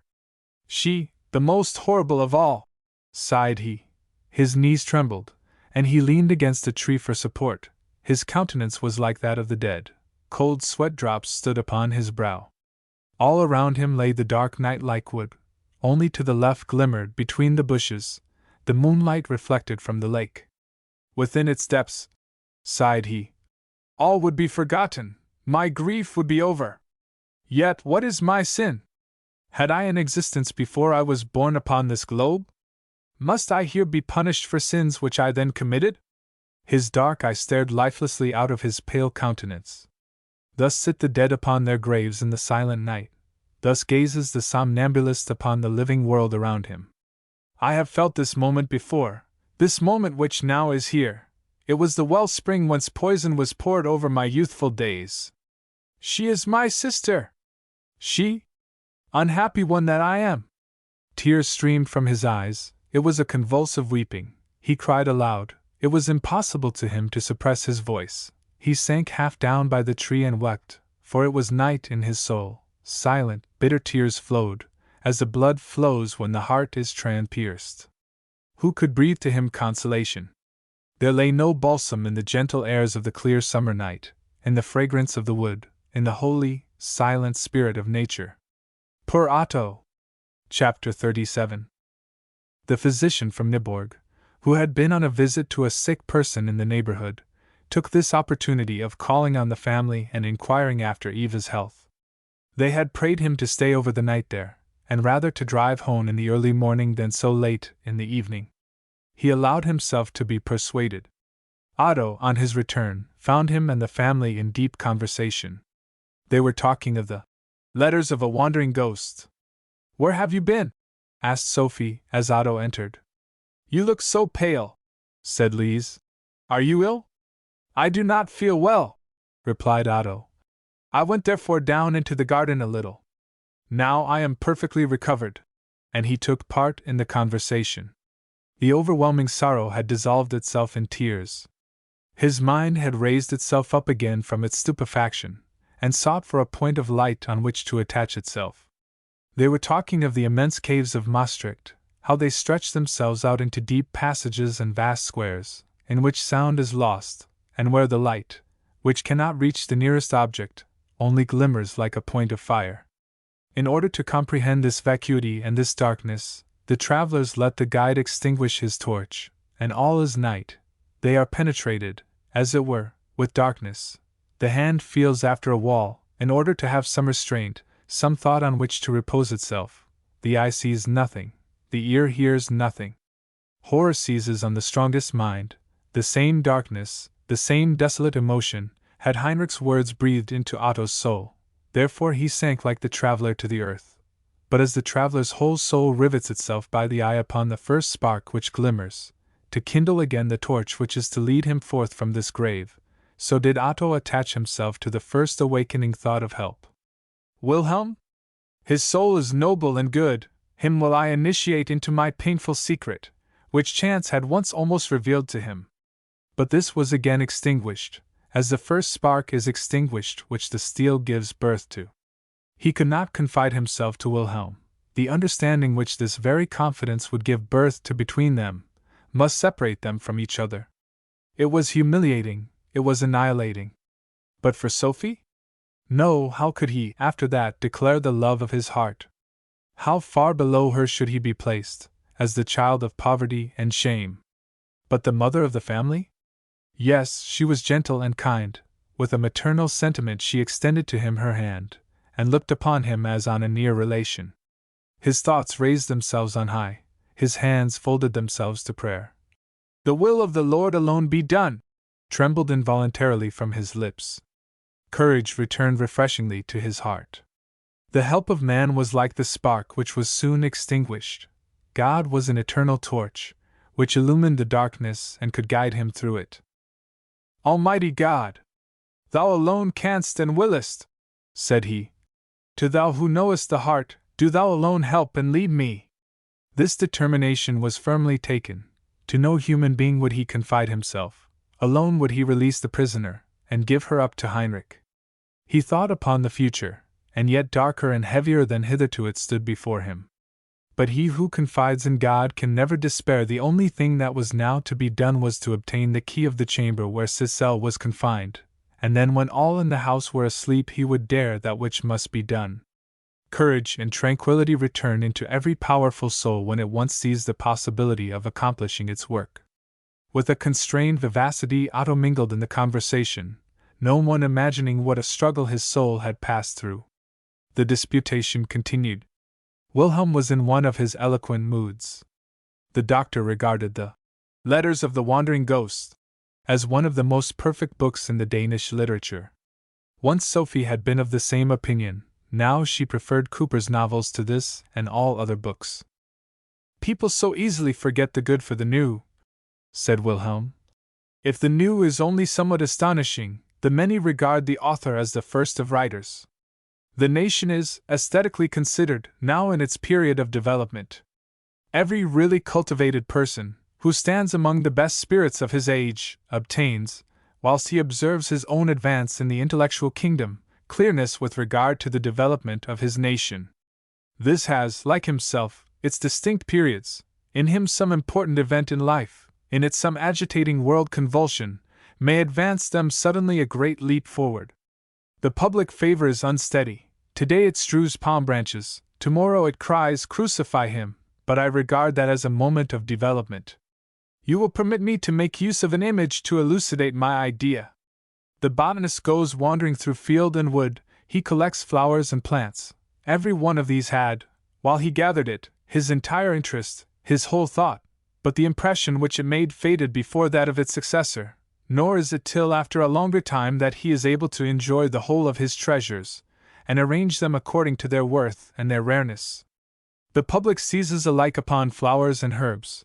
We hear its assiduous occupation with the object of the moment, but it is not yet come into possession of the whole. At one time, that which was sentimental was the foremost in favor, and that poet was called the greatest who best knew how to touch this string. Then it passed over to the peppered style of writing, and nothing pleased but histories of knights and robbers. Now people find pleasure in prosaic life, and Schroeder and Iffland are the acknowledged idols. For us the strength of the North opened heroes and gods, a new and significant scene. Then tragedy stood uppermost with us. Latterly we have begun to feel that this is not the flesh and blood of the present times.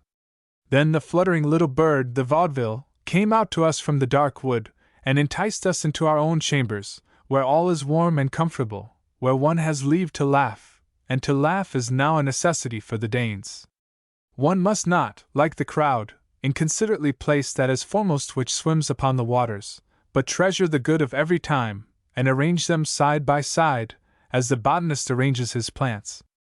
Every people must, under the poetical sunshine, have their sentimental period, their berserker rage, their enjoyment of domestic life, and their giddy flights beyond it. It must merge itself in individuality before it can embrace the beauty of the whole. It is unfortunate for the poet who believes himself to be the wheel of his age, and yet he, with his whole crowd of admirers, is, as Menzel says, only a single wheel in the great machine, a little link in the infinite chain of beauty. You speak like a Plato, said Sophie.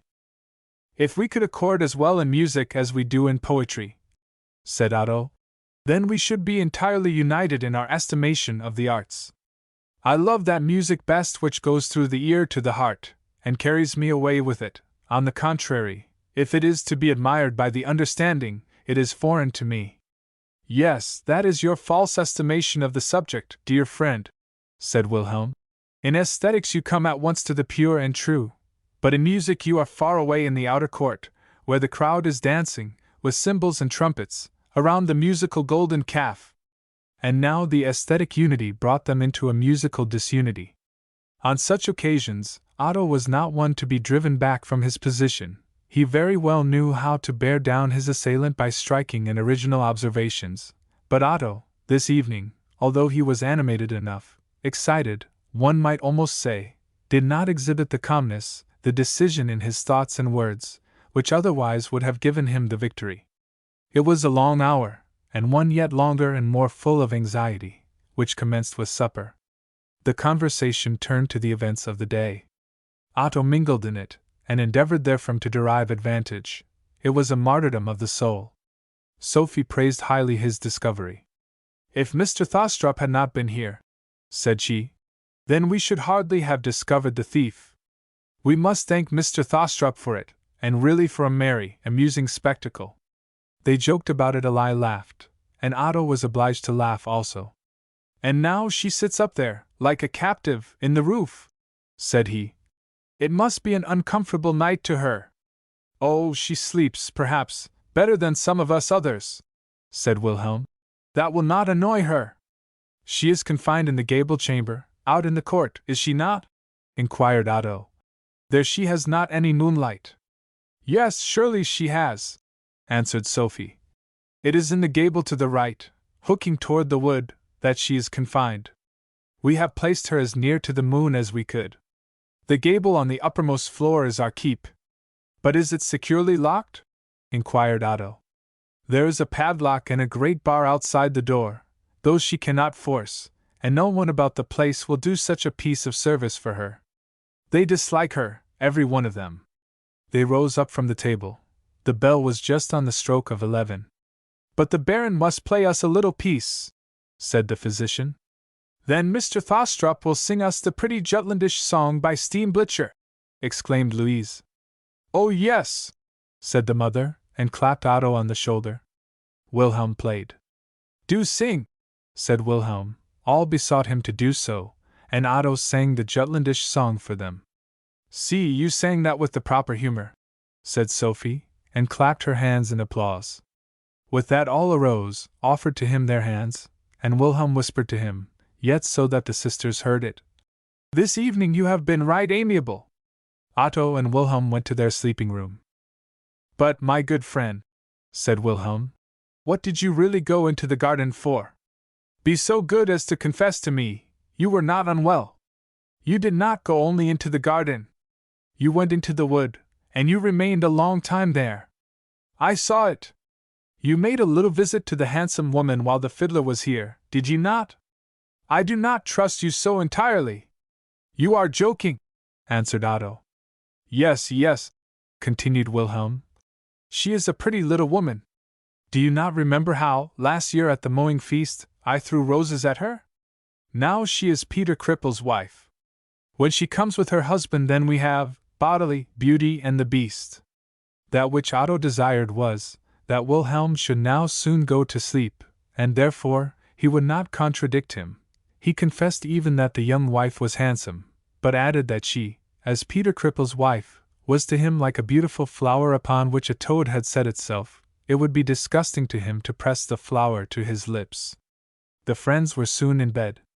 They bade each other good night, and seemed both of them to sleep, and with Wilhelm this was the case. Otto lay awake. His pulse throbbed violently. Now the great hall clock struck 12. All was still, quite still, but Otto did not yet dare to raise himself. It struck 1/4 the hour. He raised himself slowly, and glanced toward the bed where Wilhelm lay. Otto arose and dressed himself, suppressing the while his very breathing. A hunting knife which hung upon the wall, and which belonged to Wilhelm, he put in his pocket, and lifted up, to take with him, the fire tongs, with which he intended to break the iron staple that held the padlock. Yet once more he looked toward Wilhelm, who slept soundly. He opened the door, and went out without his shoes. He looked out from the passage windows to see if lights were visible from any part of the building. All was still, all was in repose. That which he now feared most was, that one of the dogs might be lying in the lobby, and should begin to bark. But there was not one. He mounted up the steps, and went into the upper story. Only once before had he been there, now all was in darkness. He felt with his hands before him as he went. At length he found a narrow flight of stairs which led into a yet higher story. The opening at the top was closed, and he was obliged to use his whole strength to open it. At length it gave way with a loud noise. This was not the proper entrance. That lay on the opposite side of the story, and had he gone there he would have found it open, whereas this one had not been opened for a long time.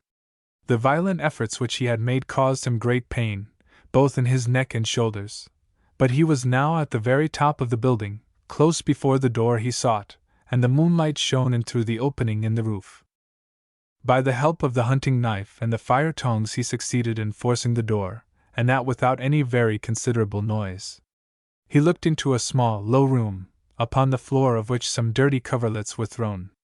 Cicely slept deeply and soundly with open mouth. A thick mass of hair escaped from beneath her cap, upon her brow. The moonlight fell, through the window pane in the roof, upon her face. Otto bowed himself over her and examined the coarse, unpleasing features. The thick, black eyebrows appeared only like one irregular streak. "She is my sister," was the thought which penetrated him. "She lay upon the same bosom that I did. The blood in these limbs has kinship with that in mine. She was the repelled one, the rejected one."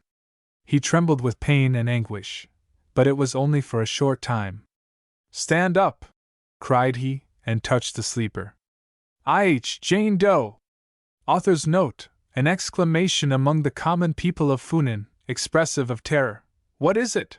Cried she, half terrified, and fixed her unpleasant eyes wildly upon him.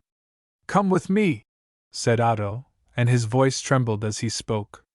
German Heinrich waits in the avenue. I will help you out. Hence, tomorrow it will be too late. What do you say? Asked she, and still looked at him with a bewildered mien. Otto repeated his words. Do you think that I can get away? Asked she, and seized him by the arm, as she hastily sprang up. Only silently and circumspectly, said Otto. I should not have expected theft from you, said she. But tell me why you do it. Otto trembled. It was impossible for him to tell her his reasons, or to express the word. Thou art my sister! His lips were silent. To many a fellow, said she, have I been kinder than I ought to have been, but see whether any of them think about Cicel. And you do it! You who are so fine and so genteel! Otto pressed together his eyelids. He heard her speak, and animal coarseness mingled itself with the sort of confidential manner which was annihilating to him. She is my sister! Resounded in his soul. Come now! Come now! And, descending the steps, she followed after him. I know a better way, said she, as they came to the lowest story. She seized his arm and they again descended a flight of steps. Suddenly a door opened itself, and Louise, still dressed, stepped forth with a light. She uttered a faint cry, and her eye riveted itself upon the two forms before her. But still more terribly and more powerfully did this encounter operate upon Otto. His feet seemed to fail him, and for a moment, every object moved before his eyes in bright colors. It was the moment of his severest suffering. He sprang forth toward Louise, seized her hand, and pale as death, with lifeless, staring eyes, half kneeling, besought of her, with an agitated voice. For God's sake, tell no one of that which you have seen. I am compelled to serve her, she is my sister. If you betray my secret I am lost to this world, I must die. It was not until this evening that I knew this to be the case. I will tell you all, but do not betray me. And do you prevent tomorrow any pursuit after her. O Louise! By the happiness of your own soul feel for the misery of mine. I shall destroy myself if you betray me. O God! Stammered Louise. I will do all. I will be silent. Conduct her hence, quick, that you may meet with no one. She seized Otto's hand. He sank upon his knee before her, and looked like a marble image which expressed manly beauty and sorrow. Louise bent herself with sisterly affection over him. Tears flowed down her cheeks. Her voice trembled, but it was tranquilizing, like the consolation of a good angel. With a glance full of confidence in her, Otto tore himself away. Cicel followed him and said not a word. He led her to the lowest story and opened for her, silently, a window through which she could descend to the garden, and thence easily reach the avenue where German Heinrich waited for her. To have accompanied her any further was unnecessary. It would have been venturing too much without any adequate cause. She stood now upon the windowsill. Otto put a little money into her hand. The Lord is above us, said he, in a solemn voice. Never forget him and endeavor to amend your life. All may yet be well. He involuntarily pressed her hand in his. Have God always in your thoughts, said he. I shall get safely away, however, said she, and descended into the garden. She nodded, and vanished behind the hedge. Otto stood for a while and listened whether any noise was heard, or whether any dog barked. He feared for her safety. All was still. Just as sometimes an old melody will suddenly awake in our remembrance and sound in our ear, so awoke now a holy text to his thoughts. Lord, if I should take the wings of the morning, and should fly to the uttermost parts of the sea, thither thou wouldst lead me, and thy right hand would hold me fast. Thou art near to us. Thou canst accomplish, and thou willest our well-being. Thou alone canst help us. In silence he breathed his prayer. He returned to his chamber more composed in mind. Wilhelm seemed to sleep, but as Otto approached his bed he suddenly raised himself, and looked, inquiringly, around him. Who is there? Exclaimed he. You are dressed. Where have you been? He was urgent in his inquiry. Otto gave a joking reason. Let me have your hand, said he. Otto gave it to him. He felt his pulse. Yes, quite correct, said he. The blood is yet in commotion. One sees plain enough that there is no concealing things. Here was I sleeping in all innocence, and you were running after adventures. You wicked bird! The thoughts worked rapidly in Otto's soul. If Louise would only be silent, no one would dream of the possibility of his having part in Sitzel's flight. He must allow Wilhelm quietly to have his joke. Was not I right? Asked Wilhelm. And if now you were so, replied Otto, will you tell it to anyone? Do you think that I could do such a thing? Replied Wilhelm. We are all of us only mortal creatures. Otto gave him his hand. Be silent, he said. Yes, certainly, said Wilhelm, and according to his custom, strengthened it with an oath. Now I have sworn it, said he. But when there is an opportunity you must tell me more about it. Yes, certainly, said Otto with a deep sigh. Before his friend he no longer stood pure and guiltless. They slept. Otto's sleep was only a hateful dream. Chapter 38. How pale, said Wilhelm the next morning to Otto. Do you see, that is what people get by night wandering? How so? Inquired Otto. Wilhelm made a jest of it. You have been dreaming that, said Otto. How do you mean? Replied Wilhelm. Will you make me fancy that I have imagined it? I was really quite awake. We really talked about it. I was initiated in it. Actually, I have a good mind to give you a moral lecture. If it had been me, how you would have preached! They were summoned to breakfast. Otto's heart was ready to burst. What might he not have to hear? What must he say? Sophie was much excited. Did you, gentlemen, hear anything last night? She inquired. Have you both slept? Yes, certainly, replied Wilhelm, and looked involuntarily at Otto. The bird is flown, however, said she. It has made its escape out of the dovecote. What bird? Asked Wilhelm. Sitzel, replied she. And what is oddest in the whole affair is that Louise has loosed her wings. Louise is quite up to the romantic. Think only! She went up in the night to the topmost story, unlocked the prison tower, gave a moral lecture to Sitzel, and after that let her go. Then in the morning comes Louise to Mamma, relates the whole affair, and says a many affecting things. Yes, I do not understand it, said the mother, addressing Louise. How you could have had the courage to go up so late at night, and go up to her. But it was very beautiful of you. Let her escape. It is, as you say, best that she should. We should all of us have thought of that last evening. I was so sorry for her, said Louise. And by chance it happened that I had a great many things to arrange after you were all in bed.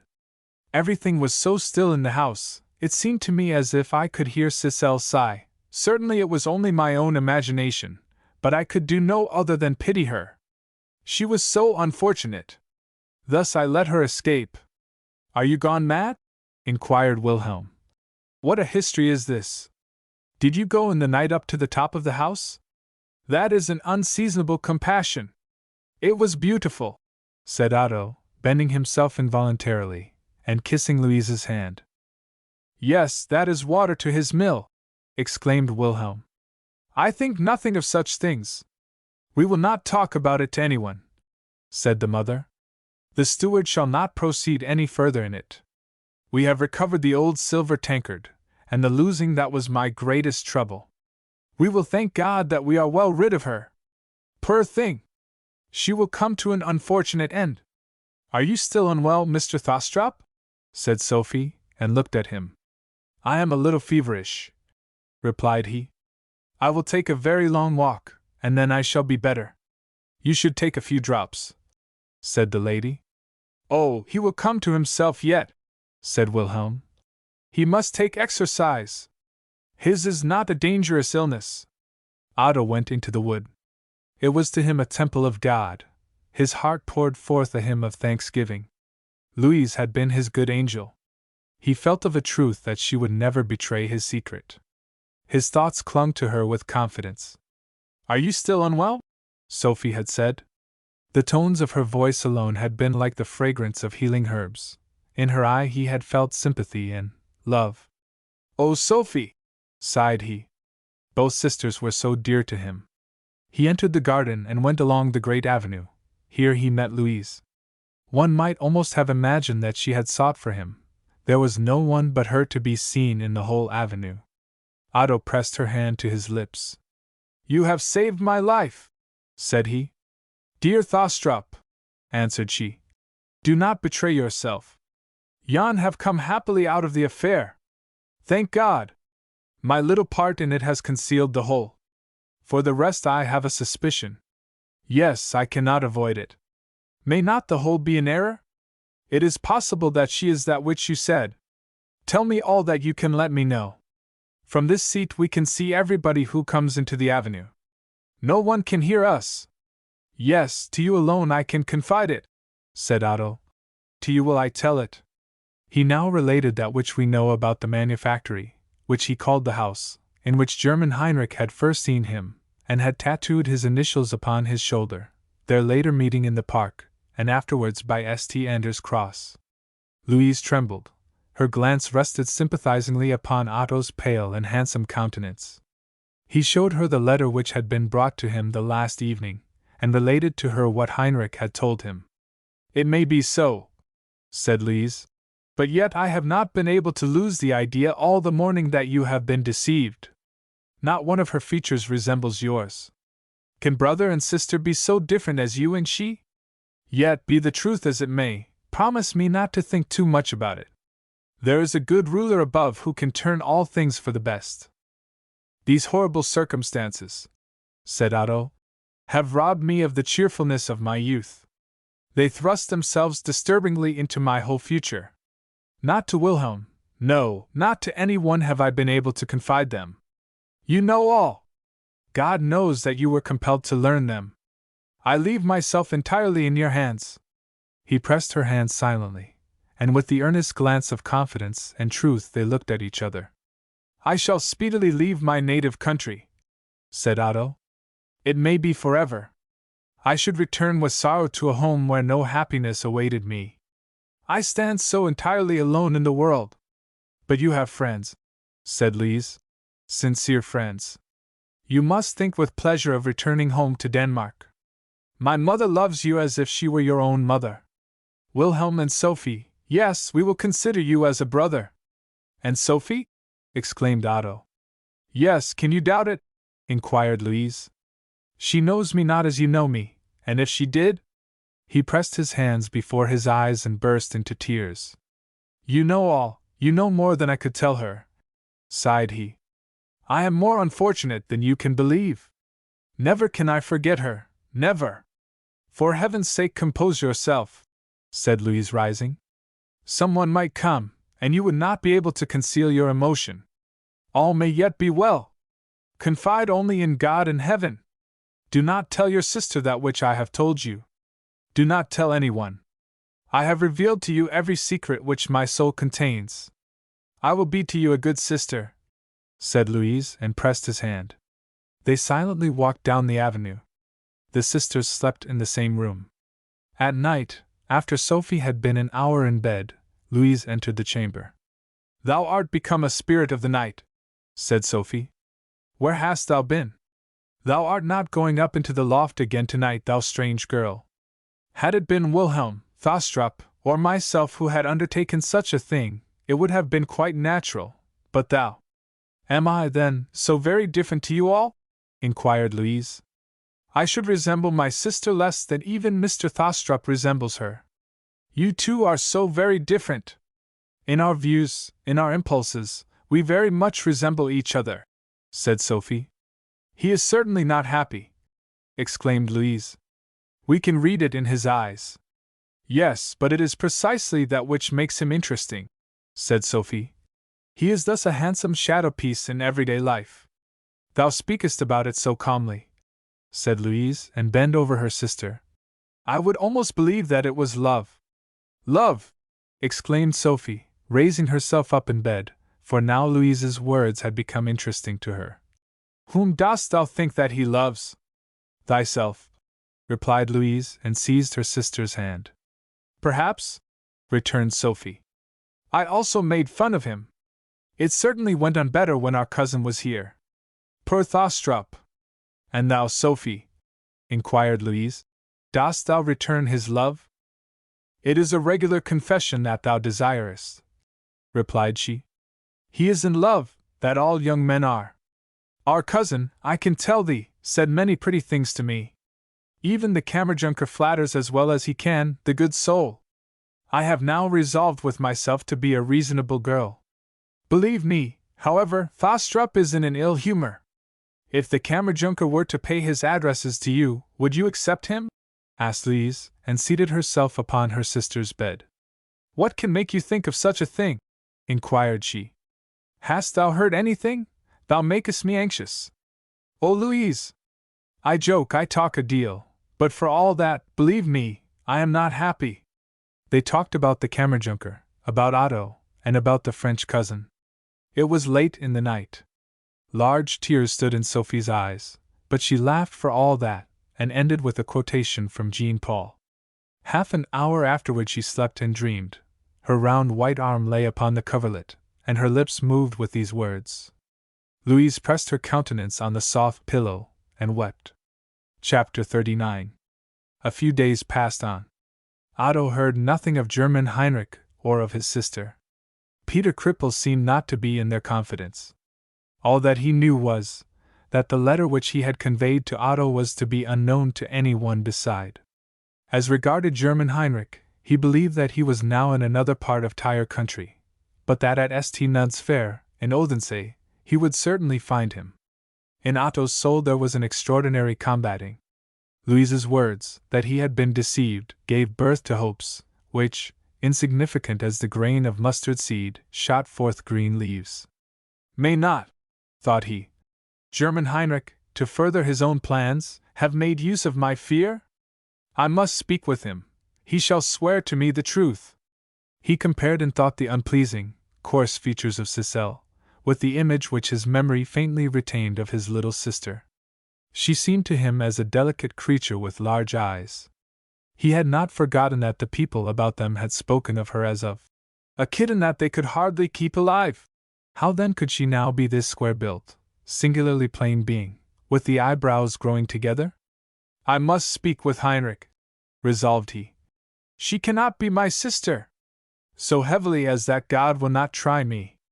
By such thoughts as these his mind became much calmer. There were moments when the star of love mirrored itself in his life's sea. His love for Sophie was no longer a caged bird within his breast. Its wings were at liberty. Louise saw its release. It was about to fly to its goal. St. Nuds Fair was at hand, and on that account the family was about to set out for Odense. Eva was the only one who was to remain at home.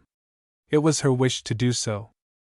Odense is not worth the trouble of thy going to see, said Sophie. But in this way thou wilt never increase thy geographical knowledge. In the meantime, however, I shall bring thee a fairing, a husband of honey cake, ornamented with almonds. Wilhelm thought that she should enjoy the passing pleasure, and go with them, but Eva prayed to stay, and she had her will.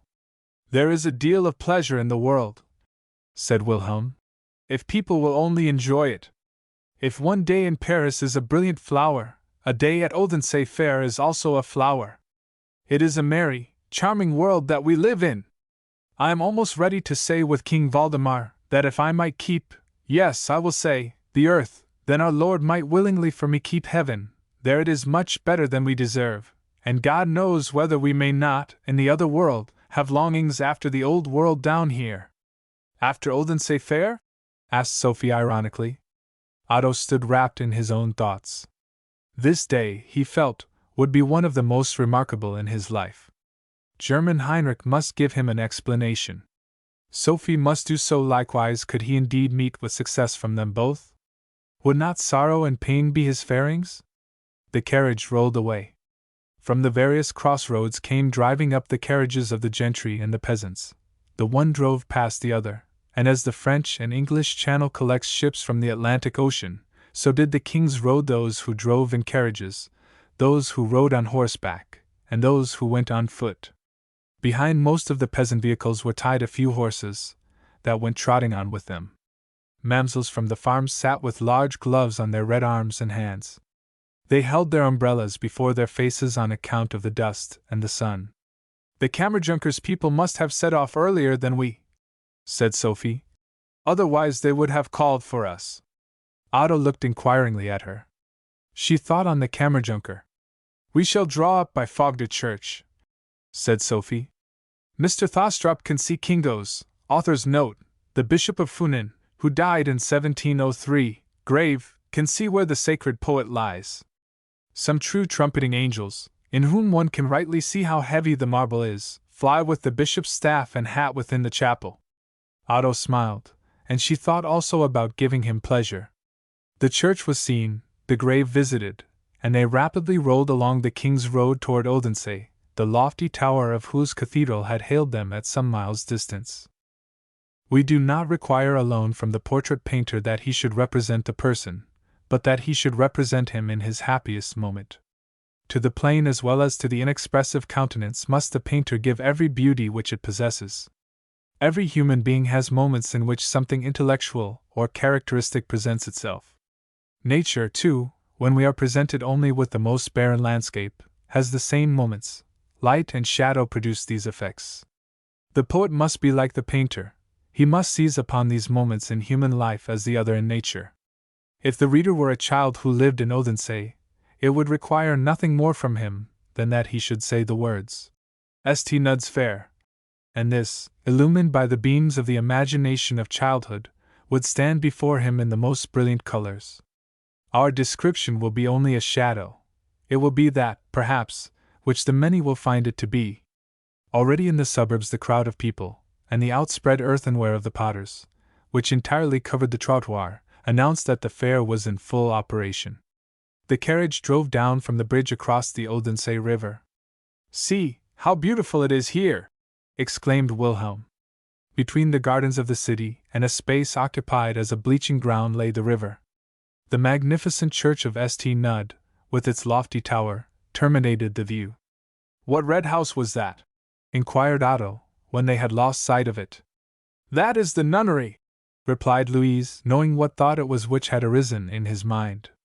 "There stood in the ancient times the old bishop's palace, where Beldenac lived," said Sophie. "Just opposite to the river is the bell well, where a bell flew out of St. Albani's tower. The well is unfathomable. Whenever rich people in Odense die, it rings down below the water. It is not a pleasant thought," said Otto, "that it rings in the well when they must die." "One must not take it in that way now," said Sophie, laughing, and turned the subject. "Odense has many lions," continued she, "from a king's garden with swans in it to a great theatre, which has this in common with La Scala and many Italian ones, that it is built upon the ruins of a convent. Note, that of the Black Brothers. In Odense, aristocracy and democracy held out the longest," said Wilhelm, smiling. "Yet I remember, in my childhood, that when the nobles and the citizens met on the king's birthday at the town-house ball, that we danced by ourselves. Were not, then, the citizens strong enough to throw the giddy nobles out of the window?" inquired Otto. "You forget, Mr. Thostrup, that you yourself are noble," said Sophie. "I was really the goddess of fate who gave to you your genealogical tree." "You still remember that evening?" said Otto, with a gentle voice, and the thoughts floated as gaily in his mind as the crowd of people floated up and down in the streets through which they drove. Somewhere about the middle of the city 5 streets met, and this point, which widens itself out into a little square, is called the Cross Street. Here lay the hotel to which the family drove. 2 hours and a quarter too late," said the Kammerjunker, who came out to meet them on the steps. "Good weather for the fair, and good horses. I have already been out at the West Gate, and have bought 2 magnificent mares. One of them kicked out behind, and had nearly given me a blow on the breast, so that I might have said I had had my fairing. Jacoba is paying visits, drinking chocolate, and eating biscuits. Mamselle is out taking a view of things. Now you know our story." The ladies went to their chamber, the gentleman remained in the saloon. Yes, here you shall see a city and a fair, Mr. Thostrup, said the Kammerjunker, and slapped Otto on the shoulder. Odense was at one time my principal chief city, said Wilhelm. And still St. Nud's church is the most magnificent I know. God knows whether St. Peter's in Rome would make upon me, now that I am older, the impression which this made upon me as a child. In St. Nud's church lies the mamsel with the cats, said the Kammerjunker. The bishop's lady, you should say, returned Wilhelm. The legend relates that there was a lady of a bishop muse who loved her cats to that degree that she left orders that they should be laid with her in the grave.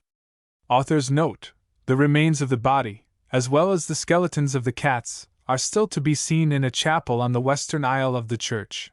We will afterward go and see them. Yes, both the bishop's lady and the cats, said the Kammerjunker, look like dried fish. Then you must also see the nunnery and the military library. The hospital and the house of correction, added Wilhelm. The beating of a drum in the street drew them to the window.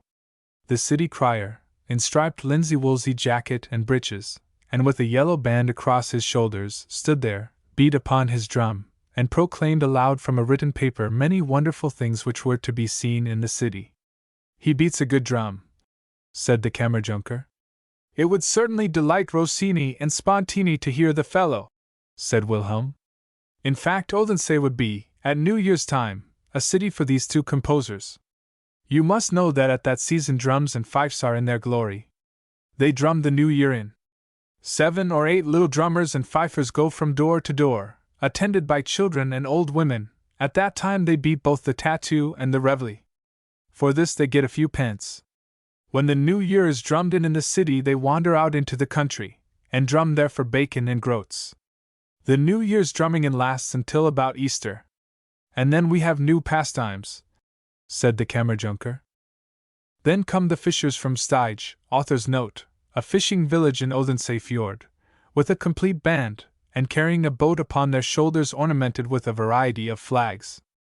After that they lay aboard between 2 boats, and upon this 2 of the youngest and the strongest have a wrestling match, until one of them falls into the water.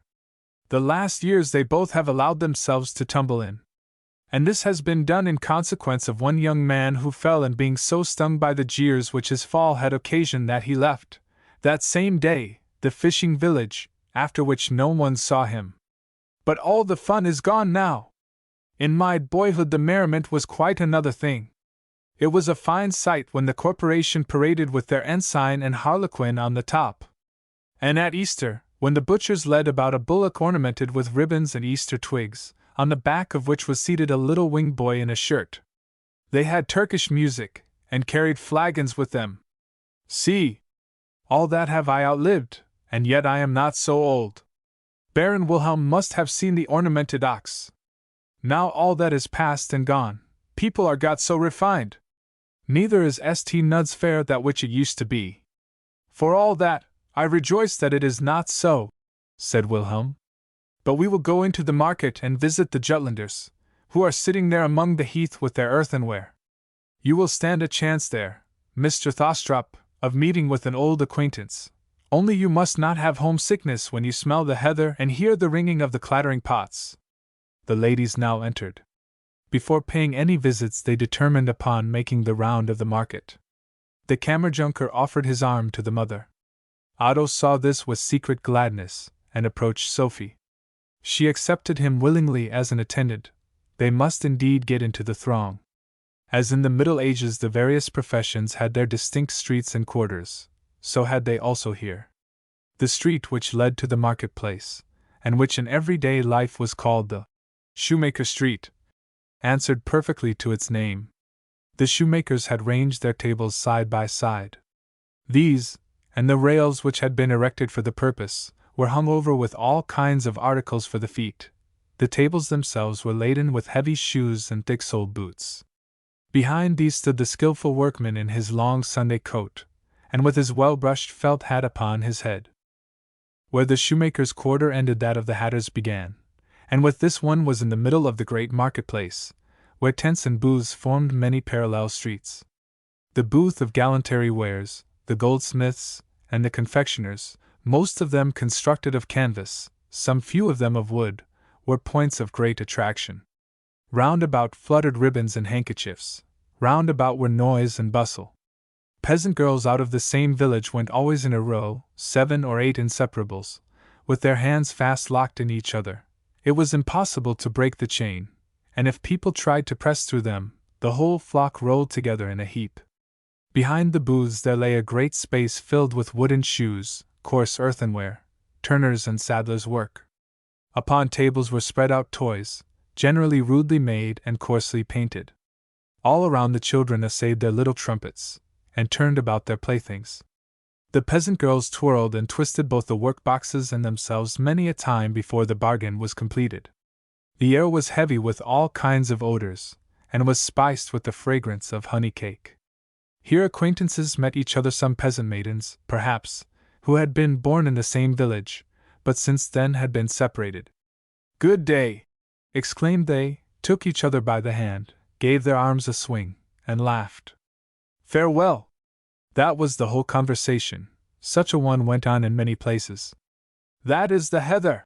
exclaimed Otto, as he approached the quarter where the Jutland potters had their station. "How refreshing is the odor!" said he, and stooping down seized a twig fresh and green, as if it had been plucked only yesterday. "Ay, my Jesus, though! Is not that Mr. Otto?" exclaimed a female voice just beside him, and a young Jutland peasant woman skipped across the pottery toward him. Otto knew her.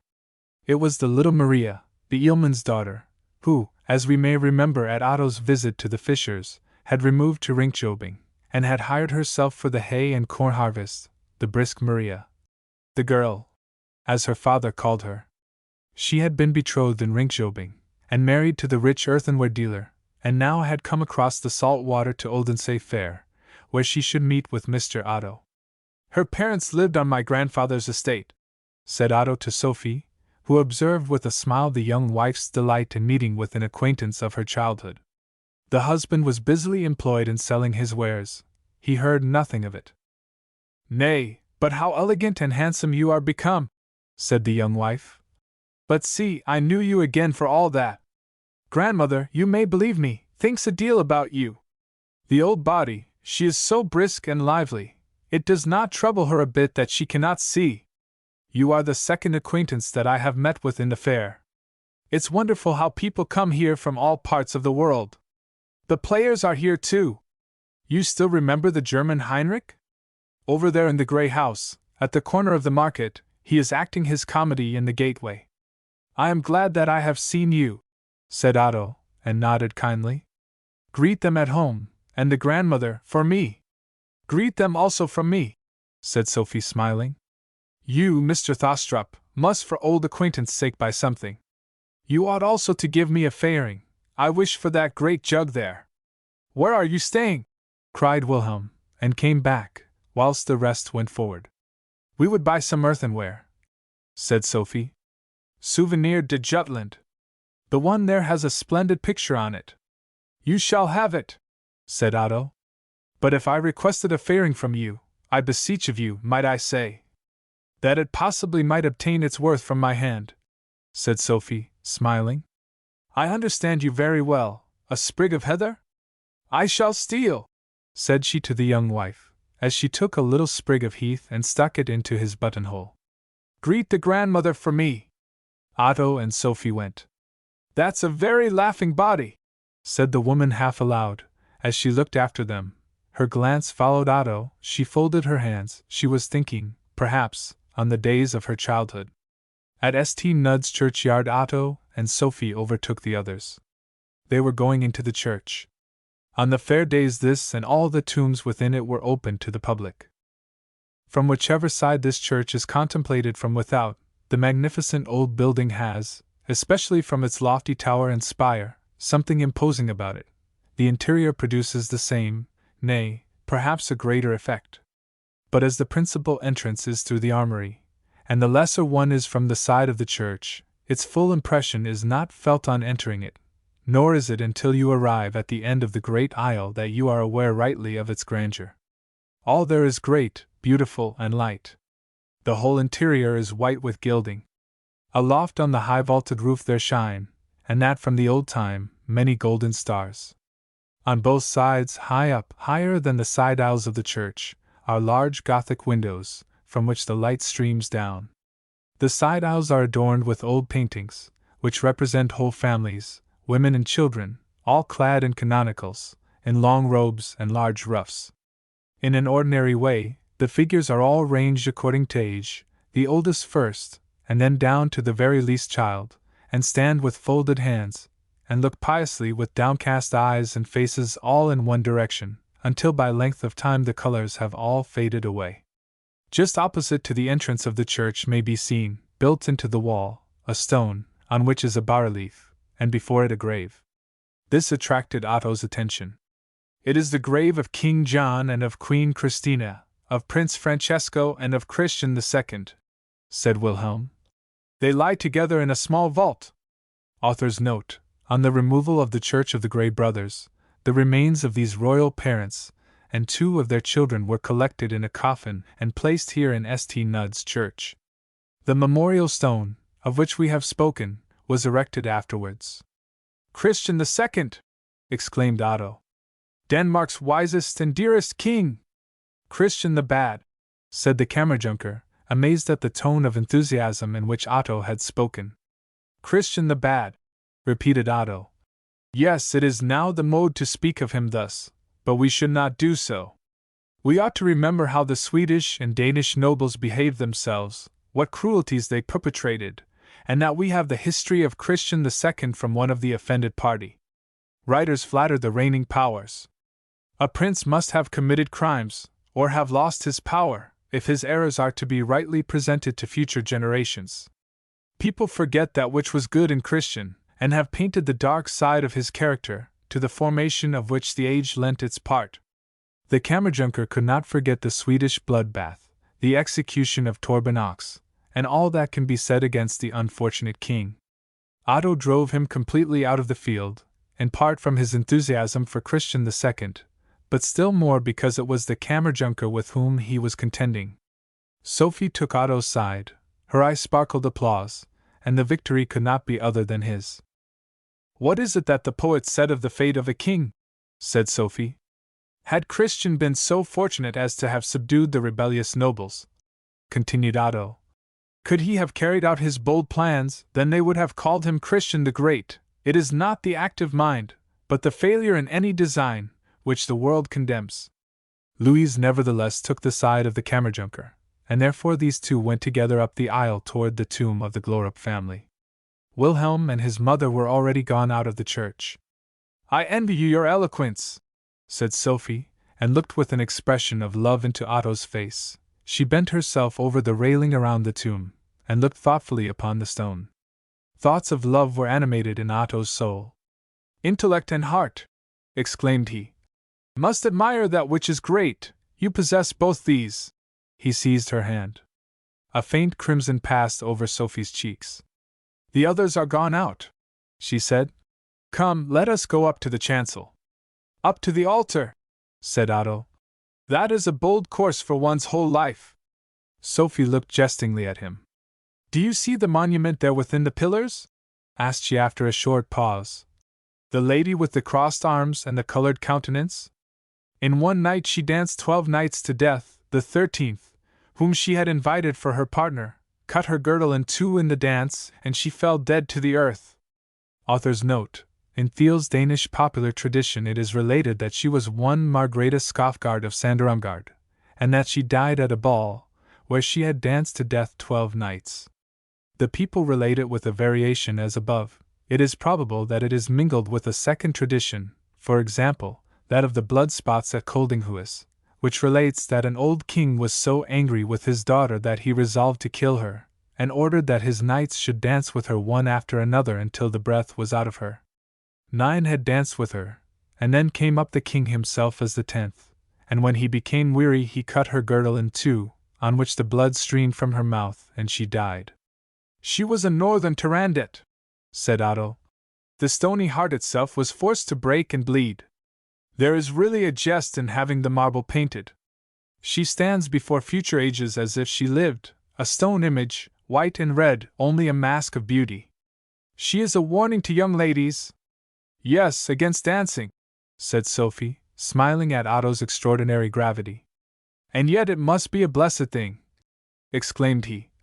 A very blessed thing, amid pealing music, arm in arm with one's beloved, to be able to dance life away, and to sink bleeding before her feet. And yet only to see that she would dance with a new one, said Sophie. No, no, exclaimed Otto. That you could not do. That you will not do. Oh, Sophie, if you knew. He approached her still nearer, bent his head toward her, and his eye had twofold fire and expression in it.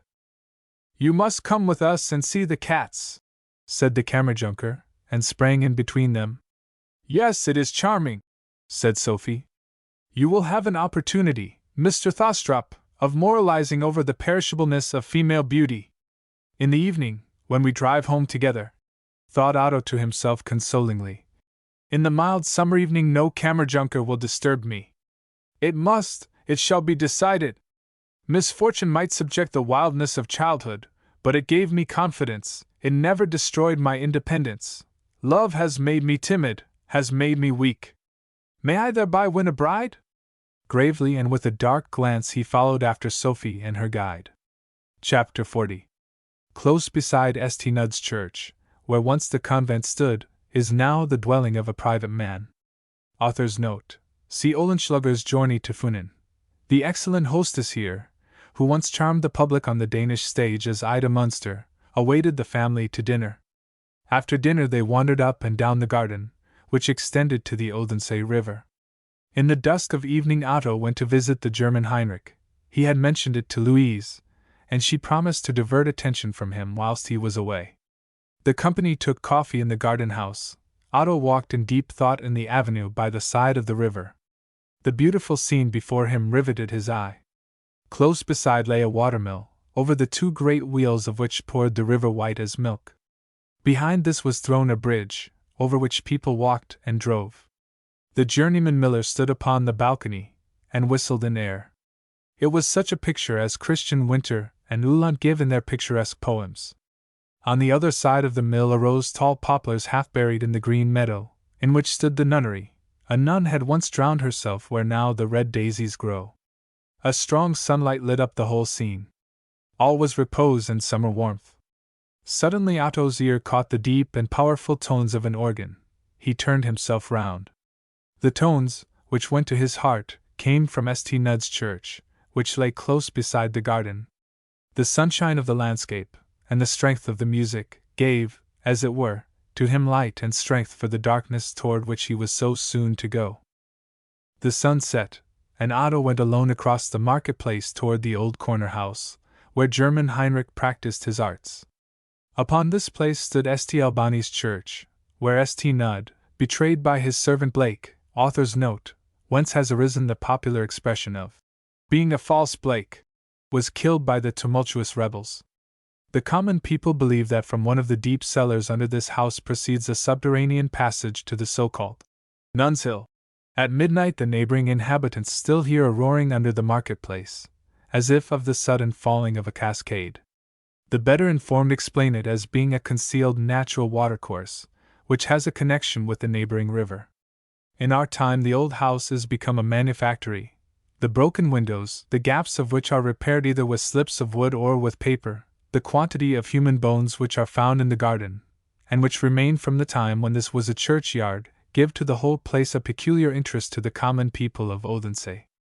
Entering the house at the front, it is on the same level as the marketplace. The back of the house, on the contrary, descends precipitously into the garden, where there are thick old walls and foundations. The situation is thus quite romantic. Just beside it is the old nunnery, with its dentate gables, and not far off the ruins, in whose depths the common people believe that there resides an evil being, the riverman, who annually demands his human sacrifice, which he announces the night before. Behind this lie meadows, villas, and green woods. On the other side of the court, in a back gateway, German Heinrich had set up his theatre. The entrance cost 8 skillings. People of condition paid according to their own will. Otto entered during the representation. A cloth constituted the whole scenic arrangement. In the middle of the floor sat a horrible goblin, with a coal-black Moorish countenance and crispy hair upon its head. An old bed cover concealed the figure, yet one saw that it was that of a woman. The audience consisted of peasants and street boys. Otto kept himself in the background, and remained unobserved by Heinrich. The representation was soon at an end, and the crowd dispersed. It was then that Otto first came forward. "We must speak a few words together," said he. "Heinrich, you have not acted honestly by me. The girl is not that which you represented her to be. You have deceived me. I demand an explanation."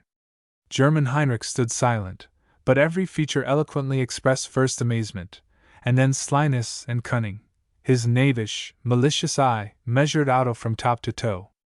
"Nay, so then, Mr. Thostrup, you are convinced, are you, that I have been cheating you?" said he. "If so, why do you come to me? In that case there needs no explanation. Ask herself there." And so saying he pointed to the black-painted figure. "Do not be too proud, Otto," said she, smiling. "Thou couldst yet recognize thy sister, although she has a little black paint on her face." Otto riveted a dark, indignant glance upon her, pressed his lips together, and tried to collect himself. "It is my firm determination to have the whole affair searched into," said he, with constrained calmness. "Yes, but it will bring you some disagreeables," said Heinrich, and laughed scornfully. "Do not laugh in that manner when I speak to you," said Otto, with flushing cheeks. Heinrich leaned himself calmly against the door which led into the garden. "I am acquainted with the head of the police," said Otto, "and I might leave the whole business in his hands. But I have chosen a milder way. I am come myself. I shall very soon leave Denmark. I shall go many 100 miles hence, shall, probably, never return, and thus you see the principal ground for my coming to you is a whim. I will know wherefore you have deceived me. I will know what is the connection between you and her." "Nay, so then it is that you want to know," said Heinrich, with a malicious glance. "Yes, see you, she is my best beloved, she shall be my wife, but your sister she is for all that, and that remains so. Thou couldst easily give me a little before thou settest off on thy journey," said Cicely, who seemed excited by Heinrich's words, and put forth her painted face. Otto glanced at her with contracted eyebrows. "Yes," said she, "I say thou to thee, thou must accustom thyself to that. A sister may have, however, that little bit of pleasure." "Yes, you should give her your hand," said Heinrich, and laughed. "Wretch!" exclaimed Otto. "She is not that which you say. I will find out my real sister. I will have proof in hand of the truth. I will show myself as a brother. I will care for her future. Bring to me her baptismal register. Bring to me one only attestation of its reality, and that before 8 days are past. Here is my address, it is the envelope of a letter. Enclose in it the testimonial which I require, and send it to me without delay. But prove it, or you are a greater villain than I took you for." "Let us say a few rational words," said Heinrich, with a constrained, fawning voice. "If you will give to me 50 Rix-dollars, then you shall never have any more annoyance with us." "See, that would be a great deal more convenient." "I abide by that which I have said," answered Otto. "We will not have any more conversation together." And so saying, he turned him round to go out. Heinrich seized him by the coat. "What do you want?" inquired Otto. "I mean," said Heinrich, "whether you are not going to think about the 50 Rix-dollars?" "Villain!" cried Otto, and with the veins swelling in his forehead, he thrust Heinrich from him with such force that he fell against the worm-eaten door which led into the garden. The panel of the door fell out, and had not Heinrich seized fast hold on some firm object with both his hands, he must have gone the same way. Otto stood for a moment silent, with flashing eyes, and threw the envelope, on which his address was, at Heinrich's feet, and went out. When Otto returned to the hotel, he found the horses ready to be put to the carriage. "Have you had good intelligence?" whispered Lise. "I have in reality obtained no more than I had before," replied he. "Only my own feelings more strongly convince me than ever that I have been deceived by him." He related to her the short conversation which had taken place. The Kammerjunker's carriage was now also brought out. In this was more than sufficient room for two, whereas in the other carriage they had been crowded. The Kammerjunker, therefore, besought that they would avail themselves of the more convenient seat which he could offer, and Otto saw Sophie and her mother enter the Kammerjunker's carriage. This arrangement would shortly before have confounded Otto, now it had much less effect upon him. His mind was so much occupied by his visit to German Heinrich, his soul was filled with a bitterness, which for the moment repelled the impulse which he had felt to express his great love for Sophie. I have been made Heinrich's plaything, his tool, thought he. Now he ridicules me, and I am compelled to bear it. That horrible being is not my sister, she cannot be so. The street was now quiet. They mounted into the carriage. In the corner house just opposite there was a great company. Light streamed through the long curtains, a low tenor voice and a high ringing soprano mingled together in Mozart's Audium mio bene. The bird may not flutter from my heart, sighed Otto, and seated himself by the side of Louise. The carriage rolled away. The full moon shone, the wild spirea sent forth its odor from the roadside, steam ascended from the moorlands, and the white mist floated over the meadows like the daughters of the elfin king. Louise sat silent and embarrassed. Trouble weighed down her heart. Otto was also silent. The Kammerjunker drove in first, cracked his whip, and struck up a wild halloo. Wilhelm began to sing, "Charming the summer night," and the Kammerjunker joined in with him. "Sing with us, man," cried Wilhelm to the silent Otto, and quickly the two companies were one singing caravan. It was late when they reached the hall. Chapter 41. It was not until toward morning that Otto fell into sleep. Wilhelm and he were allowed to take their own time in rising, and thus it was late in the day before these two gentlemen made their appearance at the breakfast table. The Kammerjunker was already come over to the hall, and now was more adorned than common. "Mr. Thostrup shall be one of the initiated," said the mother. "It will be time enough this evening for strangers to know of it. The Kammerjunker and my Sophie are betrothed. See, it was in the bright moonlight, Mr. Thostrup, that I became such a happy man," said the Kammerjunker, and kissed the tips of Sophie's fingers. He offered his other hand to Otto. Otto's countenance remained unchanged, a smile played upon his lips. "I congratulate you," said he. "It is indeed a joyful day. If I were a poet, I would give you an ode." Louise looked at him with an extraordinary expression of pain in her countenance. Wilhelm called the Kammerjunker brother-in-law, and smiling shook both his hands. Otto was unusually gay, jested, and laughed. The ladies went to their toilet, Otto into the garden. He had been so convinced in his own mind that Sophie returned his passion. With what pleasure had she listened to him! With what an expression had her eye rested upon him! Her little jest had been to him such convincing proofs that the hope which he nourished was no self-delusion. She was the light around which his thoughts had circled. Love to her was to him a good angel, which sung to him consolation and life's gladness in his dark moments. Now, all was suddenly over. It was as if the angel had left him. The flame of love which had so entirely filled his soul was in a moment extinguished to its last spark. Sophie was become a stranger to him. Her intellectual eye, which smiled in love on the Kammerjunker, seemed to him the soulless eye of the automaton.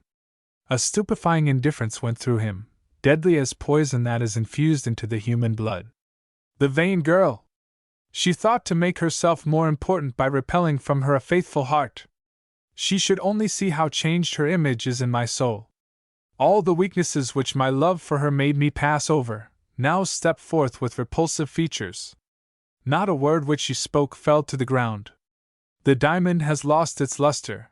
I feel only its sharp corners. Sophie had given the preference to a man who, in respect of intellect, stood far below Otto. Sophie, who seemed to be enthusiastic for art and beauty, for everything glorious in the kingdom of mind, could thus have deceived him. We will now see the sisters in their chamber. Louise seemed pensive, she sat silently looking before her. Sophie stood thoughtfully with a smile upon her lips. "The Kammerjunker is very handsome, however," exclaimed she. "He looks so manly. You ought to find him love-worthy." said Lise. Yes, replied her sister. I have always admired these strong countenances. He is an Axel, a northern blackbeard savage. Faces such as Wilhelm's look like ladies. And he is so good. He has said that immediately after our marriage we shall make a tour to Hamburg. What dress do you think I should wear when you make the journey to Hamburg? Inquired Louise. Oh no, child. Today I mean. Thostrup was indeed very polite. He congratulated me. I felt, however, rather curious when it was told to him. I had quite expected a scene. I was almost ready to beg of you to tell him first of all. He ought to have been prepared. But he was, however, very rational. I should not have expected it from him. I really wish him all good, but he is an extraordinary character. So melancholy. Do you think that he will take my betrothal to heart?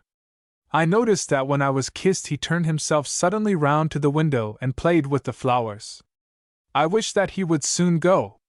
The journey into foreign countries will do him good, there he will soon forget his heart's troubles. Tomorrow I will write to Cousin Joachim, he will also be surprised. Late in the afternoon came Jacoba, the mamsel, the preacher, and yet a few other guests. In the evening the table was arranged festively. The betrothed sat together, and Otto had the place of honor. He sat on the other side of Sophie. The preacher had written a song to the tune of Be Thou Our Social Guardian Goddess. This was sung. Otto's voice sounded beautifully and strong. He rang his glass with the betrothed pair, and the Kammerjunker said that now Mr. Thostrup must speedily seek out a bride for himself. She is found, answered Otto. But now that is yet a secret. Health to the bride, said Sophie, and wrung her glass. But soon again her intellectual eye rested upon the Kammerjunker, who was talking about asparagus and stall feeding with clover, yet her glance brought him back again to the happiness of his love. It was a very lively evening. Late in the night the party broke up. The friends went to their chamber. My dear, faithful Otto, said Wilhelm, and laid his hand on his shoulder. You were very lively and good-humored this evening. Continue always thus. I hope to do so, answered Otto. May we only always have as happy an evening as this. Extraordinary man, said Wilhelm, and shook his head. Now we will soon set out on our journey, and catch for ourselves the happiness of the glorious gold bird. And not let it escape again, exclaimed Otto. Formerly I used to say, tomorrow. Tomorrow. Now I say, today, and all day long. Away with fancies and complainings. I now comprehend that which you once said to me, that is, man can be happy if he only will be so. Wilhelm took his hand, and looked into his face with a half-melancholy expression. Are you sentimental? Inquired Otto. I only affect that which I am not, answered Wilhelm, and with that, suddenly throwing off the natural gravity of the moment, returned to his customary gaiety. The following days were spent in visiting and in receiving visitors. On every post-day Otto saw through the leathern bag of the postman, but he found no letter from German Heinrich, and heard nothing from him. I have been deceived, said he, and I feel myself glad about it. She, the horrible one, is not my sister.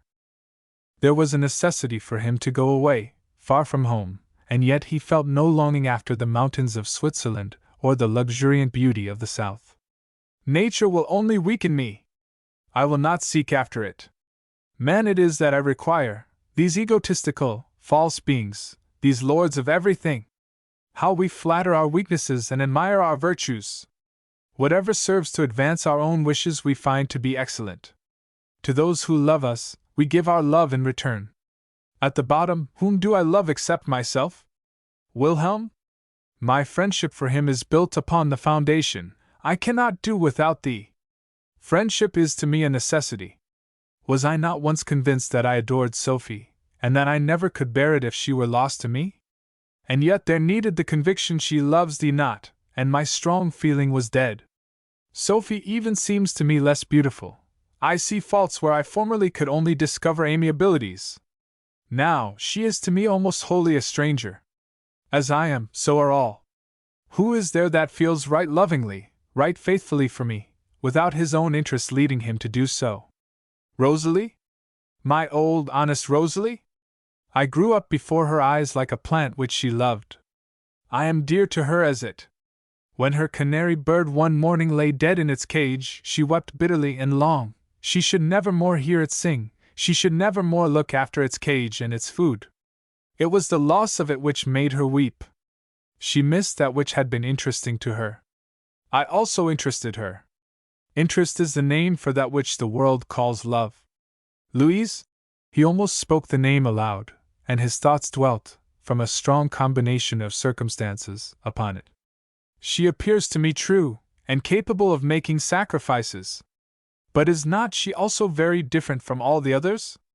How often have I not heard Sophie laugh at her for it, look down upon her? And Otto's better feeling sought in vain for a shadow of self-love in Louise, a single selfish motive for her noble conduct. Away from Denmark! To new people! Happy he who can always be on the wing, making new friendships, and speedily breaking them off. At the first meeting people wear their intellectual Sunday apparel, every point of light is brought forth, but soon and the festival day is over, and the bright points have vanished. We will set off next week, said Wilhelm, and then it shall be. Away over the moors, up the Rhine, through the land of Champagne to the city of cities, the life-animating Paris. Chapter 42. The last day at home was Sophie's birthday. In the afternoon the whole family was invited to the Kammerjunkers, where Jacoba and the Mamsell were to be quite brilliant in their cookery. A table filled with presents, all from the Kammerjunker, awaited Miss Sophie. It was the first time that he had ever presented to her a birthday gift, and he had now, either out of his own head or somebody's else, fallen on the very good idea of making her a present for every year which she had lived. Every present was suited to the age for which it was intended, and thus he began with a paper of sugar plums and ended with silk and magnificent fur. But between beginning and end there were things, of which more than the half could be called solid: gold earrings, a boa, French gloves, and a riding horse.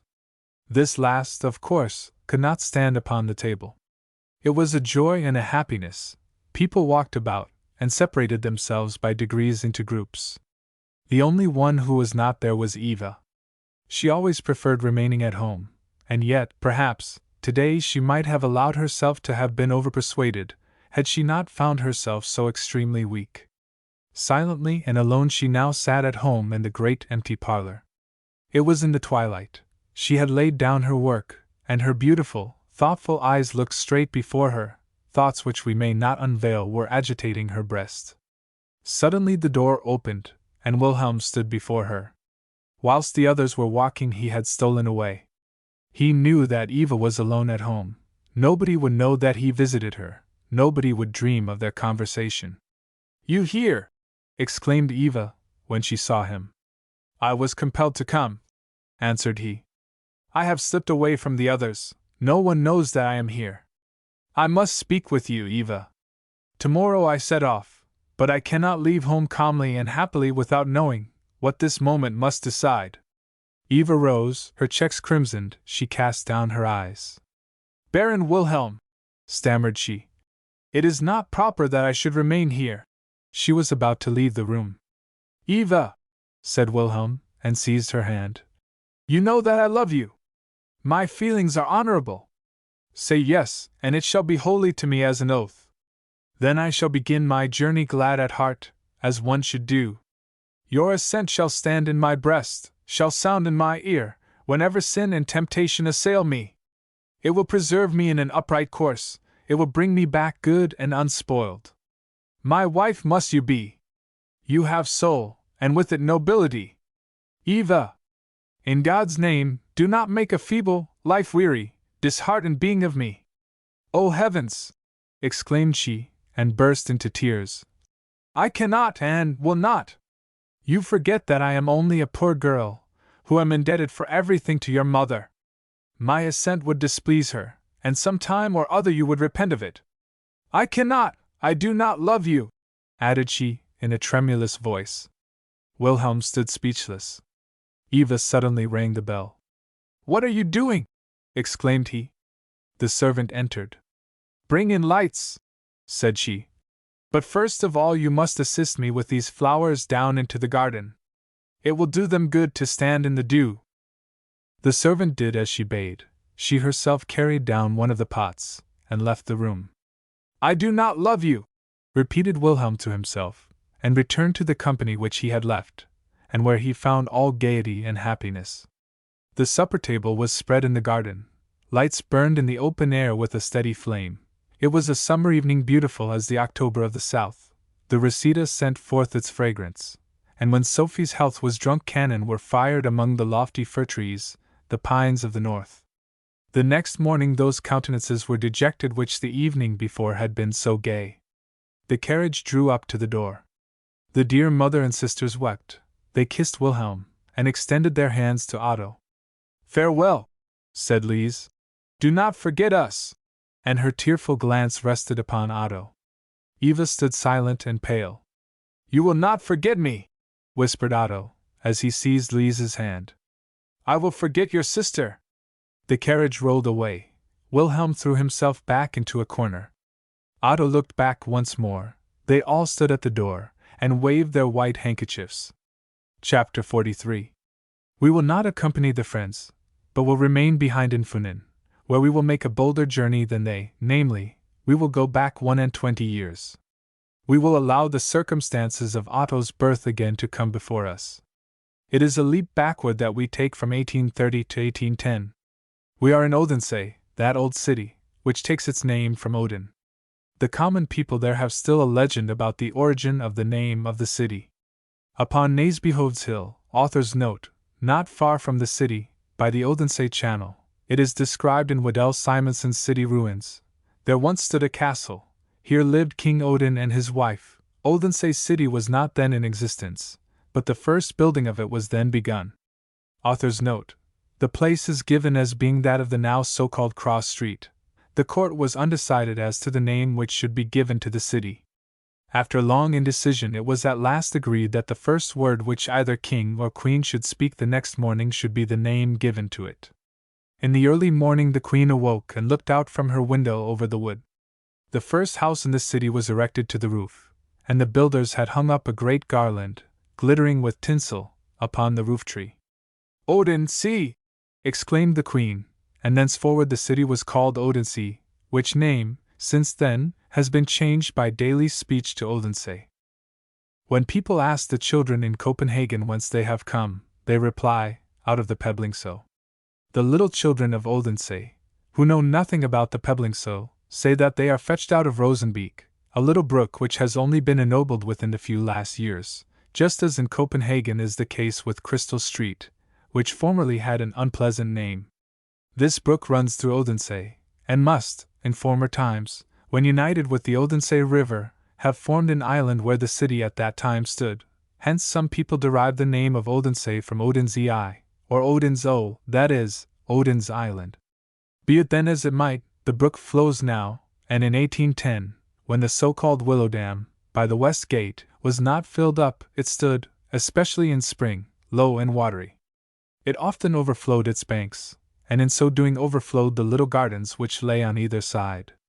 It thus ran concealed through the city until near the North Gate, where it made its appearance for a moment, and then dived again in the same street, and like a little river, flowed through the cellars of the old justice room, which was built by the renowned Olaf Bagger. Author's note. He was so rich that once, when Frederick II visited him, he had the room heated with cinnamon chips. Much may be found about this remarkable man in the second collection of Thiel's popular Danish legends. His descendants still live in Odense, namely, the family of the printer C.H. Iversen, who has preserved many curiosities which belonged to him. It was an afternoon in the summer of 1810. The water was high in the brook, yet 2 washerwomen were busily employed in it. Reed matting was fast bound round their bodies, and they beat with wooden staves the clothes upon their washing stools. They were in deep conversation, and yet their labor went on uninterruptedly. Yes, said one of them, better a little with honor than much with dishonor. She is sentenced. Tomorrow she is to go about in the pillory. That is sure and certain. I know it from the trumpeter's Karen, and from the beggar king's, author's note, overseer of the poor, wife, Either of them go about with lies. My Jesus! Exclaimed the other, and let her wooden beater fall. Is Johann Marie to go in the pillory, the handsome girl? She that looked so clever and dressed herself so well? Yes, it is a misfortune, said the first. A great misfortune it must be. No, let every one keep his own. Say I every day to my children. After the sweet claw comes the bitter smart. One had much better work till the blood starts from the finger ends. See though, said the other. There goes the old fellow, Johann Marie's father. He is an honest man. He was so pleased with his daughter, and tomorrow he must himself bind her to the pillory. But can she really have stolen? She has herself confessed, returned she. And the colonel is severe. I fancy the Jeveldiger is going there. The colonel should put the bridle on his own son. He is a bad fellow. Not long ago, when I was washing yarn there, and was merry, as I always am, he called me wench. If he had said woman, I should not have troubled myself about it, for it has another meaning. But wench, that is rude. Yai, there sails the whole affair, screamed she suddenly, as the sheet which she had wound round the washing stool got loose and floated down the stream. She ran after it, and the conversation was broken off. The old man whom they had seen and compassionate went into a great house close by, where the colonel lived. His eyes were cast upon the ground, a deep, silent suffering lay in his wrinkled face. He gently pulled at the bell, and bowed himself deeply before the black-apparelled lady who opened to him the door. We know her. It was the old Rosalie, then 20 years younger than when we saw her upon the western coast of Jutland. Good old man, said she, and laid her hand kindly on his shoulder. Colonel Thostrup is severe, but he is not, however, inhuman, and that he would be if he let you tomorrow do your office. The colonel has said that the Jeveldiger should stay at home. No, said the old man. Our Lord will give me strength. God be thanked that Johann Marie's mother has closed her eyes, she will not see the misery. We are not guilty of it. Honest man, said Rosalie. Johann was always so good and clever, and now… She shook her head. I would have sworn for her, but she has confessed it herself. The law must have its course, said the old man, and tears streamed down his cheeks. At that moment the door opened, and Colonel Thostrup, a tall, thin man, with a keen eye, stood before them. Rosalie left the room. Jeveldiger, said the colonel, tomorrow you will not be required to act in your office. Colonel, returned the old man, it is my duty to be there, and if I may say a few words, people would speak ill of me if I kept away. On the following forenoon, from the early morning, the square where lay the council house and head watch was filled with people. They were come to see the handsome girl led forth in the pillory. The time began to appear long to them, and yet no sign was seen of that which they expected. The sentinel, who went with measured step backward and forward before the sentry box, could give no intelligence. The door of the council house was closed, and everything gave occasion to the report which suddenly was put into circulation, that the handsome Johann Marie had been for a whole hour in the pillory within the council house, and thus they should have nothing at all to see. Although it is entirely opposed to sound reason that punishment should be inflicted publicly, it met with much support, and great dissatisfaction was excited. That is shabby, said a simple woman, in whom we may recognize one of the washerwomen. It is shabby thus to treat the folks as if they were fools. Yesterday I slaved like a horse, and here one has stood 2 whole hours by the clock, till I am stiff in the legs, without seeing anything at all. That is what I expected, said another woman. A fair face has many friends. She has known how to win the great people to her side. Do not you believe, inquired a third, that she has been good friends with the colonel's son? Yes, formerly I would have said no, because she always looked so steady, and against her parents there is not a word to be said, but as she has stolen, as we know she has, she may also have been unsteady. The colonel's son is a wild bird, riots and drinks does he in secret. We others know more than his father does, he had held too tight a hand over him. Too great severity causes bad blood. God help me, now it begins, interrupted another woman, as a detachment of soldiers marched out of the guardhouse, and at some little distance one from the other enclosed an open space. The door of the council house now opened, and 2 officers of police, together with some of the guard, conducted out the condemned, who was placed in the pillory. This was a sort of wooden yoke laid across the shoulders of the delinquent. A piece of wood came forward from this into which her hands were secured. Above all stood 2 iron bars, to the first of which was fastened a little bell, to the other a long fox's tail, which hung down the lack of the condemned. The girl seemed hardly more than 19, and was of an unusually beautiful figure.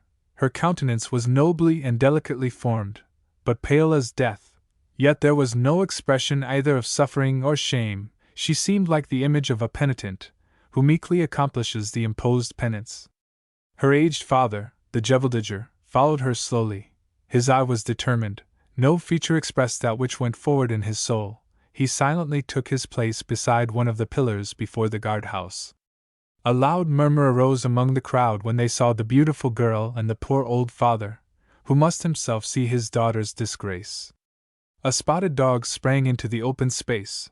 The girl's monotonous tread, as she advanced into the middle of the square, the ringing of the little bell, and the foxtail which moved in the wind, excited the dog, which began to bark, and wanted to bite the fox's tail. The guards drove the dog away, but it soon came back again, although it did not venture again into the circle, but thrust itself forward, and never ceased barking. Many of those who already had been moved to compassion by the beauty of the girl and the sight of the old father, were thrown again by this incident into a merry humor. They laughed and found the whole thing very amusing. The hour was past, and the girl was now to be released. The Jevldiger approached her, but whilst he raised his hand to the yoke the old man tottered, and sank, in the same moment, back upon the hard stone pavement. A shriek arose from those who stood around. The young girl alone stood silent and immovable. Her thoughts seemed to be far away. Yet some people fancied they saw how she closed her eyes, but that was only for a moment. A policeman released her from the pillory. Her old father was carried into the guardhouse, and 2 policemen led her into the council house. "See, now it is over," said an old glover, who was among the spectators. "The next time she'll get into the house of correction." "Oh, it is not so bad there," answered another. "They sing and are merry there the whole day long, and have no need to trouble themselves about victuals." "Yes, but that is prison fare." "It is not so bad, many a poor body would thank God for it, and Johann Marie would get the best of it. Her aunt is the head cook, and the cook and the inspector they hang together. It's my opinion, however, that this affair will take the life out of the old man. He got a right good bump as he fell on the stone pavement. One could hear how it rung again." The crowd separated. The last malicious voice had prophesied truth. 3 weeks afterwards 6 soldiers bore a woven, yellow straw coffin from a poor house in East Street. The old Jevldiger lay, with closed eyes and folded hands, in the coffin. Within the chamber, upon the bedstead, sat Johann Marie, with a countenance pale as that of the dead which had been carried away. A compassionate neighbor took her hand, and mentioned her name several times before she heard her. "Johann, come in with me, eat a mouthful of peas and keep life in you, if not for your own sake, at least for that of the child which lies under your heart." The girl heaved a wonderfully deep sigh. "No, no," said she, and closed her eyes. Full of pity, the good neighbor took her home with her. A few days passed on, and then one morning 2 policemen entered the poor room in which the Jevldiger had died. Johann Marie was again summoned before the judge. A fresh robbery had taken place at the Colonel's. Rosalie said that it was a long time since she had first missed that which was gone, but that she thought it best to try to forget it. The Colonel's violent temper and his exasperation against Johann Marie, who, as he asserted, by her bad conduct, had brought her old, excellent father to the grave, insisted on summoning her before the tribunal, that the affair might be more narrowly inquired into. Rosalie, who had been captivated by the beauty of the girl and by her modest demeanor, and who was very fond of her, was this time quite calm, feeling quite sure that she would deny everything, because, in fact, the theft had only occurred within the last few days. The public became aware of this before long, and the opinion was that Johann Marie could not possibly have been an actor in it. but to the astonishment of the greater number, she confessed that she was the guilty person, and that with such calmness as amazed every one.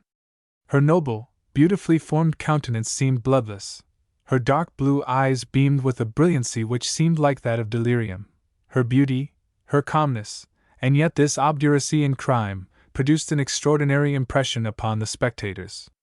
She was sentenced to the House of Correction in Odense.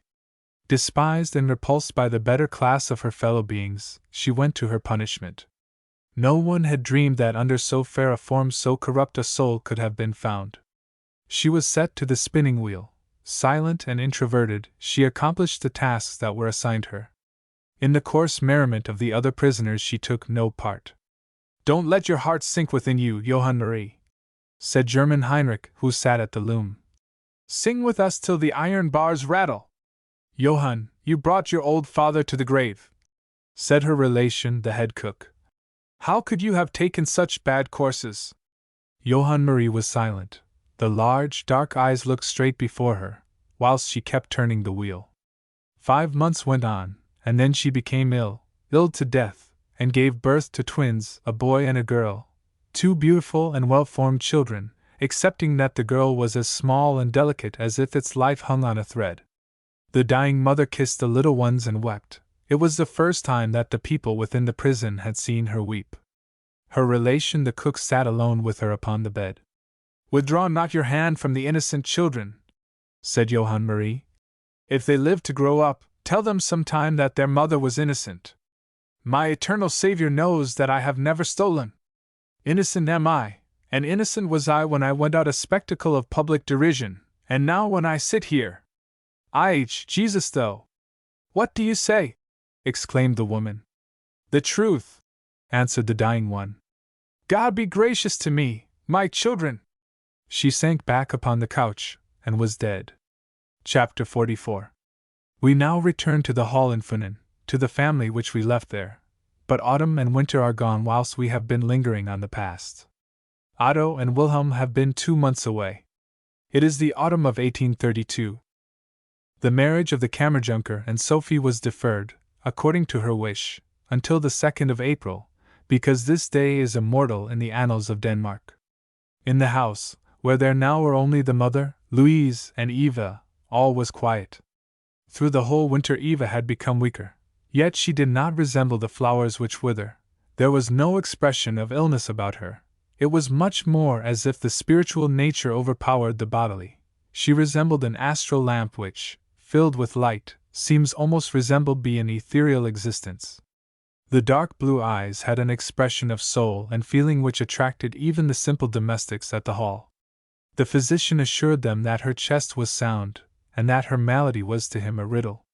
A beautiful summer, he thought, would work beneficially upon her. Wilhelm and Otto wrote alternately. It was a festival day whenever a letter came.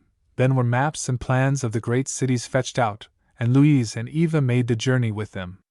"Today they are here, tomorrow they will be there," cried they. "How I envy them both, to see all these glorious things," said Lise. "The charming Switzerland," sighed Eva. "How refreshing the air must be to breathe! How well one must feel oneself there!" "If you could only go there, Eva," said Lise, "then you would certainly get better. Here all are so kind to me. Here I am so happy," answered she. "I am right thankful to God for it. How could I have hoped for such a home as this? God reward you and your good mother for your kindness to me. Once I was so unhappy, but now I have had a double repayment for all my sorrow, and all the neglect I have suffered. I am so happy, and therefore I would so willingly live." "Yes, and you shall live," said Lise. "How came you now to think about dying? In the summer you will perfectly recover, the physician says. Can you hide from me any sorrow? Eva, I know that my brother loves you. He will forget that abroad," said Eva.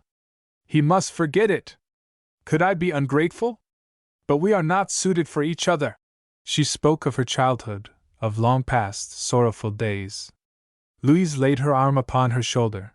They talked till late in the evening, and tears stood in Louise's eyes. "Only to you could I tell it," said Eva. "It is to me like a sin, and yet I am innocent. My mother was so too, my poor mother! Her sin was love. She sacrificed all, more than a woman should sacrifice. The old colonel was stern and violent. His wrath often became a sort of frenzy, in which he knew not what he did. The son was young and dissipated, my mother a poor girl, but very handsome, I have heard. He seduced her. She had become an unfortunate being, and that she herself felt. The colonel's son robbed his father, and an old woman who lived in the family, that which had been taken was missed.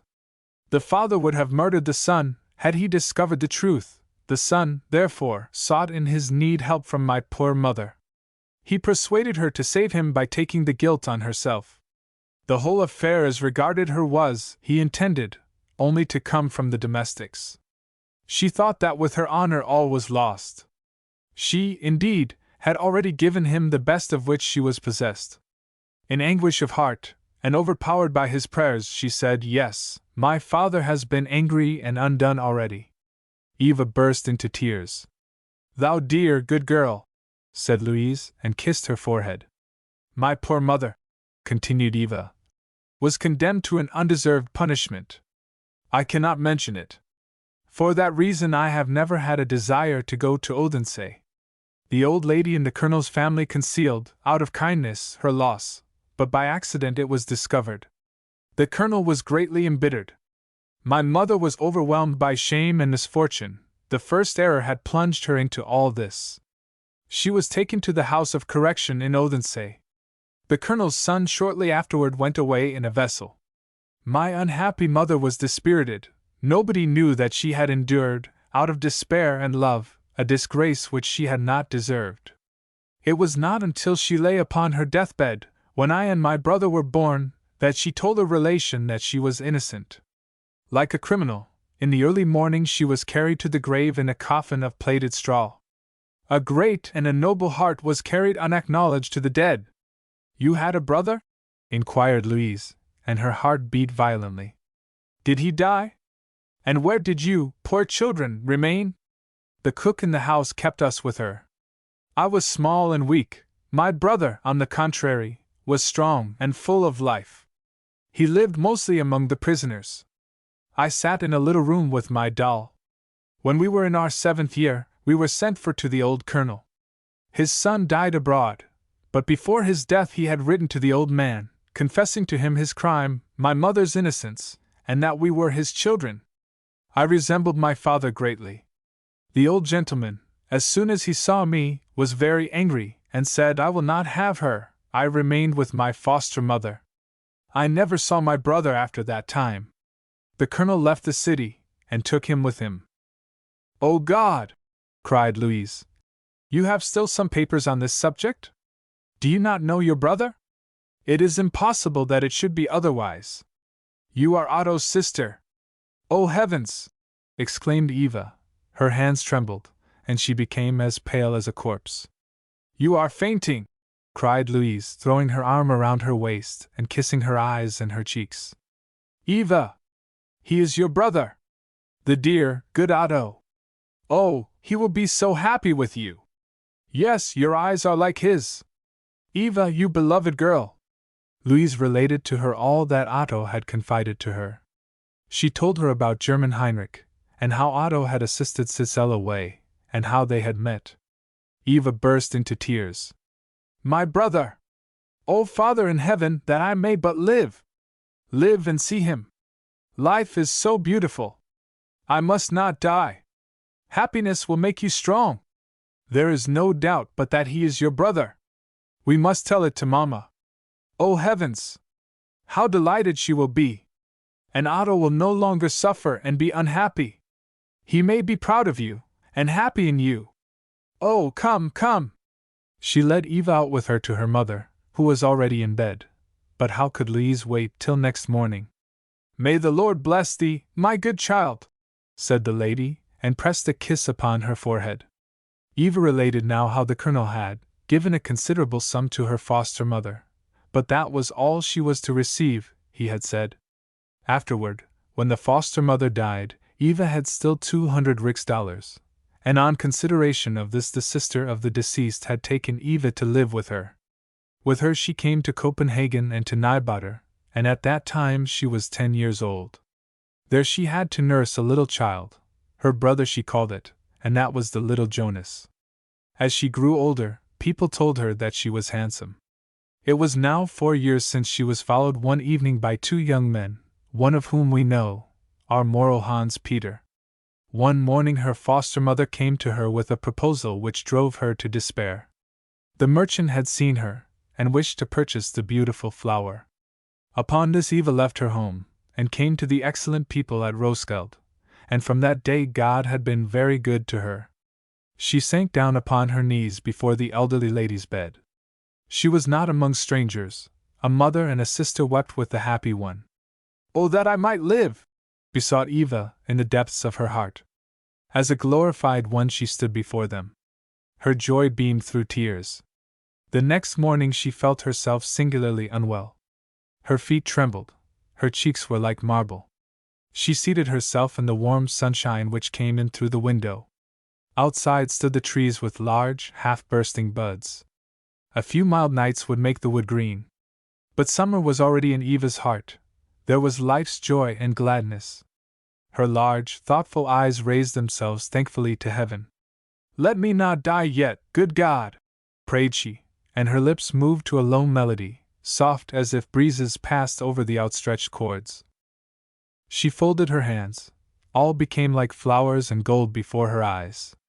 Afar off was the sound of music. She reeled and sank down upon the sofa which was near her. Life flowed forth from her heart, but the sensation was one of bliss, a repose, as when the weary bow down their heads for sleep. "Here is a letter!" cried Louise, full of joy, and found her white and cold. Terrified, she called for help, and bent over her. Eva was dead. Chapter 45. The letter was from Wilhelm. Every line breathed life's joy and gladness. "Mia cara sorella!" Does it not sound beautifully? It is Italian. Now then, I am in that so often sung of paradise, but of the so much talked about blue air, I have as yet seen nothing of consequence. Here it is grey, grey as in Denmark. To be sure, Otto says that it is beautiful, that we have the heaven of home above us, but I am not so poetical. The eating is good, and the filth of the people strikes one horribly after being in Switzerland, the enchanting Switzerland. Yes, there is nature. We have made a crusade through it, you may think. But now you shall hear about the journey, and the entrance into La Bella Italia, which is yet below all my expectations. I cannot at all bear these feeble people. I cannot endure this monk odor and untruthfulness. We are come direct from the scenery of Switzerland, from clouds and glaciers, from greatness and power. We traveled somewhat hastily through the valley of the Rhone. The weather was grey, but the whole obtained therefrom a peculiar character. The woods and the lofty ridges looked like heather. The valley itself seemed like a garden filled with vegetables, vineyards, and green meadows. The clouds over and under one another, but the snow-covered mountains peeped forth gloriously from among them. It was a riven cloud world which drove past, the wild chase with which the daylight had disguised itself. It kissed in its flight Pisavake, a waterfall by no means to be despised. In Brieg we rested some time, but at 2 o'clock in the morning began again our journey over the Simplon. This is the journey which I will describe to you. Otto and I sat in the coupé. Fancy us in white blouses, shawl caps, and with green morocco slippers, for the devil may travel in slippers, they are painful to the feet.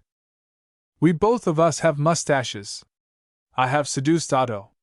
They become us uncommonly well, and give us a very imposing air, and that is very good now that we are come into the land of banditti, where we must endeavor to awe the robbers. Thus traveled we. It was a dark night, and still as death, as in the moment when the overture begins to an opera. Soon, indeed, was the great Simplon curtain to be rolled up, and we to behold the land of music. Immediately on leaving the city, the road began to ascend. We could not see a hand before us. Around us tumbled and roared the watercourses. It was as if we heard the pulse of nature beat. Close above the carriage passed the white clouds. They seemed like transparent marble slabs which were slid over us.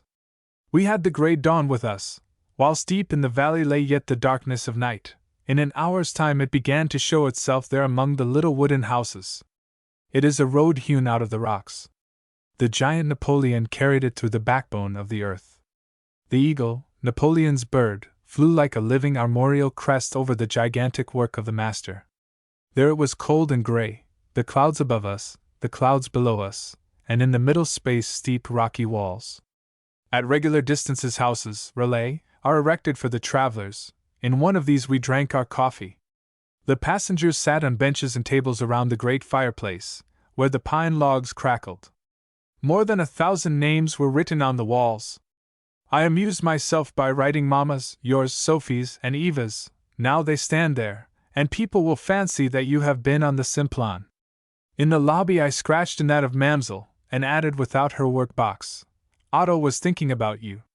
We talked in our, what the rest would call outlandish speech, when I all at once exclaimed, "It is really Eva's birthday." I remembered it first. In Simplon town we determined to drink her health. We set off again. Wherever the glaciers might fall and destroy the road, the rocks have been sprung, and formed into great galleries, through which one drives without any danger. One waterfall succeeds another. There is no balustrade along the road, only the dark, deep abyss where the pine trees raise themselves to an immense height, and yet only look like rafters on the mighty wall of rock. Before we had advanced much further, we came to where trees no longer grew. The great hospice lay in snow and cloud. We came into a valley. What solitude! What desolation! Only naked crags. They seemed metallic, and all had a green hue. The utmost variety of mosses grew there. Before us towered up an immense glacier, which looked like green bottle glass ornamented with snow. It was bitterly cold here, and in Simplon the stoves were lighted. The champagne foamed, Eva's health was drunk, and only think! At that very moment an avalanche was so gallant as to fall. That was a cannonade, a pealing among the mountains. It must have rung in Eva's ears. Ask her about it. I can see how she smiles. We now advanced toward Italy, but cold was it, and cold it remained. The landscape became savage. We drove between steep crags. Only fancy, on both sides a block of granite several miles long, and almost as high, and the road not wider than for 2 carriages to pass, and there you have a picture of it. If one wanted to see the sky, one was obliged to put one's head out of the carriage and look up, and then it was as if one looked up from the bottom of the deepest well, dark and narrow. Every moment I kept thinking, nay, if these 2 walls should come together, we with carriage and horses were only like ants on a pebble. We drove through the ribs of the earth. The water roared, the clouds hung like fleeces on the gray, craggy walls. In a valley we saw boys and girls dressed in sheepskins, who looked as wild as if they had been brought up among beasts. Suddenly the air became wondrously mild. We saw the first fig tree by the roadside. Chestnuts hung over our heads. We were in Isella, the boundary town of Italy. Otto sang, and was wild with delight. I studied the first public-house sign, Tabacca e Vino. How luxuriant became the landscape! Fields of maize and vineyards. The vine was not trained on frames as in Germany, no, it hung in luxuriant garlands, in great huts of leaves. Beautiful children bounded along the road, but the heavens were gray, and that I had not expected in Italy. From Domo d'Ossola, I looked back to my beloved Switzerland. Yes, she turns truly the most beautiful side toward Italy. But there was not any time for me to gaze, on we must.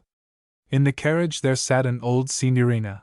She recited poetry, and made, with her eyes, che bella cosa. About 10 o'clock at night we were in Bovino, drank tea, and slept, whilst Lago Maggiore splashed under our window. The lake and the Broman island we were to see by daylight. Lord God, thought I, is this all? A scene as quiet and riant as this we have at home. Funen after this should be called Isola Bella, and the East Sea is quite large enough to be called Lago Maggiore. We went by the steamboat past the Holy Borromeus, author's note, a colossal statue on the shore of Lago Maggiore.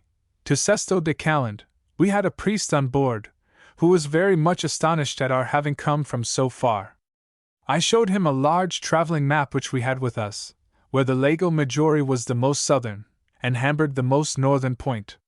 Yet still further off, said I, more to the north, and he struck his hands together when he perceived that we were from beyond the great map. He inquired whether we were Calvinists. We sped through glorious scenes. The Alps looked like glass mountains in a fairy tale. They lay behind us. The air was warm as summer, but light as on the high mountains. The women wafted kisses to us, but they were not handsome, the good ladies. Tell the Kammerjunker that the Italian pigs have no bristles, but have a coal-black shining skin like a Moor. Toward night we arrived at Milan, where we located ourselves with Reichmann, made a good supper, and had excellent beds. But I foresee that this bliss will not last very long. On the other side of the Apennines we shall be up to the ears in dirt, and must eat olives preserved in oil. But let it pass. Otto adapts himself charmingly to all things. He begins to be merry, that is, at times. I, too, have had a sort of vertigo. I am taken with Italian music, but then there is a difference in hearing it on the spot. It has more than melody, it has character. The luxuriance in nature and in the female form, the light, fluttering movement of the people, where even pain is melody, has won my heart and my understanding. Traveling changes people. Kiss Mama for me! Tell Eva about the health drinking on the Simplon, and about the falling avalanche. Do not forget that. That is precisely the point in my letter. Tell me too how Eva blushed, and smiled, and said he thought of me. Yes, in fact it is very noble of me. My sweet Sophie and her Kammerjunker, Jacoba and Mamsell, must have a bouquet of greetings, which you must arrange properly. If you could but see Otto and me with our mustaches! We make an impression, and that is very pleasant. If the days only did not go on so quickly, if life did not pass so rapidly. As we Italians say. Cannot you understand that? Thy affectionate brother, Wilhelm. Otto wrote in the margin of the letter. Italy is a paradise. Here the heavens are 3 times as lofty as at home. I love the proud pine trees and the dark blue mountains. Would that everybody could see the glorious objects! Wilhelm added to this. What he writes about the Italian heavens is stupid stuff. Ours at home is just as good. He is an odd person, as you very well know. Attic. Arrivederci. Chapter 46. In the summer of 1834 the friends had been absent for 2 years. In the last year, violet-colored gillyflowers had adorned a grave in the little country churchyard. A withered bouquet of stocks had been found by Louise, with the certificate of Eva's birth and her hymn book. These were the flowers which Wilhelm had given her that evening at Roskilde. Among the dry leaves there lay a piece of paper, on which she had written, "Even like these flowers let the feelings die away in my soul which these flowers inspire it with." And now above her grave the flowers which she had loved sent forth their fragrance. It was Sunday. The sun shone warm. The churchgoers, old and young, assembled under the great lime tree near Eva's grave. They expected their young preacher, who today was to preach for the 3rd time. The gentlefolks would also certainly be there, they thought, because the young baron was come back out of foreign parts, and with him the other gentleman, who certainly was to have Miss Louise. "Our new preacher is worth hearing," said one of the peasant women. "Such a young man, who actually preaches the old faith. As gentle and as meek in conversation as if he were one of ourselves. And in the pulpit, God help us! It went quite down into my legs the last time about the Day of Judgment. There is Father!" Note, the general term applied to the preacher by the Danish peasants, exclaimed the crowd, and the heads of old and young were uncovered. The women courtesied deeply as a young man in priest's robes went into the church door. His eyes and lips moved to a pious smile. The hair was smoothed upon his pale forehead. "Good day, children," said he. It was Hans Peter.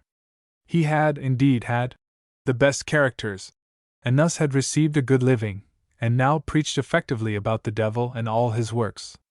The singing of the community sounded above the grave where the sun shone, where the stocks sent forth their fragrance, and where Eva slept, she whose last wish was to live. The earth lay firm and heavy upon her coffin lid. During the singing of the 2nd hymn a handsome carriage drove up before the churchyard. The 2 friends, who were only just returned to their home in Denmark, and to the church, together with the mother and Louise. Traveling in 2 years had made Wilhelm appear somewhat older. There was a shadow of sadness in his otherwise open and life-rejoicing countenance. Otto looked handsomer than formerly. The gloomy expression in his face was softened, he looked around cheerfully, yet thoughtfully, and a smile was on his lips when he spoke with Louise. There was in the sermon some allusion made to those who had returned home. For the rest, it was a flowery discourse interlarded with many texts from the Bible. The community shed tears. The good, wise people, they understood it to mean that their young lord was returned home uninjured from all the perils which abound in foreign lands. The preacher was invited to dinner at the hall. The Kammerjunker and Sophie came also, but it lasted 7 long and 7 wide, as Miss Jacoba expressed herself, before they could get through all the unwrapping and were ready to enter the parlor, for they had with them the little son Fergus, as he was called, after the handsome Scotchman in Sir Walter Scott's Waverley. That was Sophie's wish. The Kammerjunker turned the name of Fergus to Gusman, and Jacoba asserted that it was a dog's name. "Now you shall see my little bumpkin," said he, and brought in a square-built child, who with fat, red cheeks, and round arms stared around him. "That is a strong fellow! Here is something to take hold of! Tralla-ralla-ralla!" And he danced him round the room. Sophie laughed and offered her hand to Otto. Wilhelm turned to Mamsell. "I have brought something for you," said he. "Something which I hope may find a place in the workbox. A man made of very small mussel shells. It is from Venice." "Heavens! From all that way off," said she and courtesied. After dinner they walked in the garden. Wilhelm spoke already of going the following year again to Paris. "Satan!" said the Kammerjunker. "Nay, I can do better with Mr. Thostrup.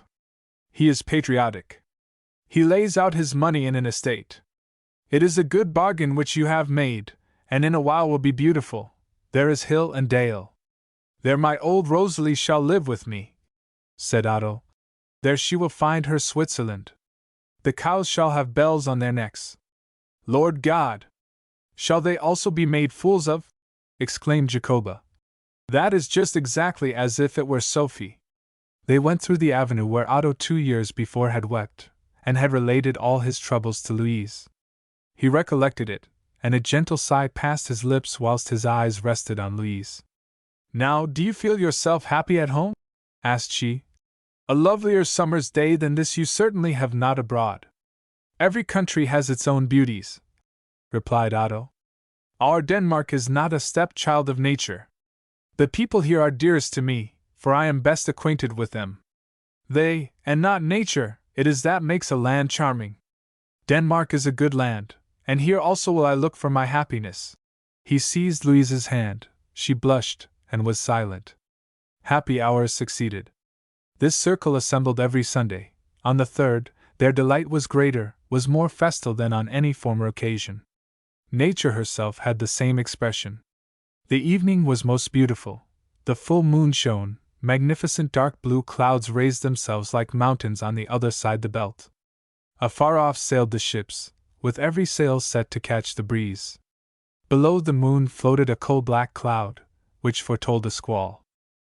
A little yacht went calmly over the water. At the helm sat a boy, half a child he seemed. It was Jonas, the little singing bird, as Wilhelm had once called him. Last Whitsuntide he had been confirmed, and with his confirmation all his singer dreams were at an end. But that did not trouble him. On the contrary, it had lain very heavy upon his heart that he was not to be a fifer. His highest wish had been to see himself as a regimental fifer, and then he should have gone to his confirmation in his red uniform, with a saber at his side, and a feather in his hat half as tall as himself. Thus adorned, he might have gone with the girls into the King's Garden and upon the Round Tower, the usual walk for poor children in Copenhagen. On Confirmation Day they ascend the high tower, just as if it were to gain from it a free view over the world. Little Jonas, however, was confirmed as a sailor, and he now sat at the helm on this quiet night. Upon the deck lay 2 persons and slept, a third went tranquilly up and down. Suddenly he shook one of the sleepers, and caught hold on the sail.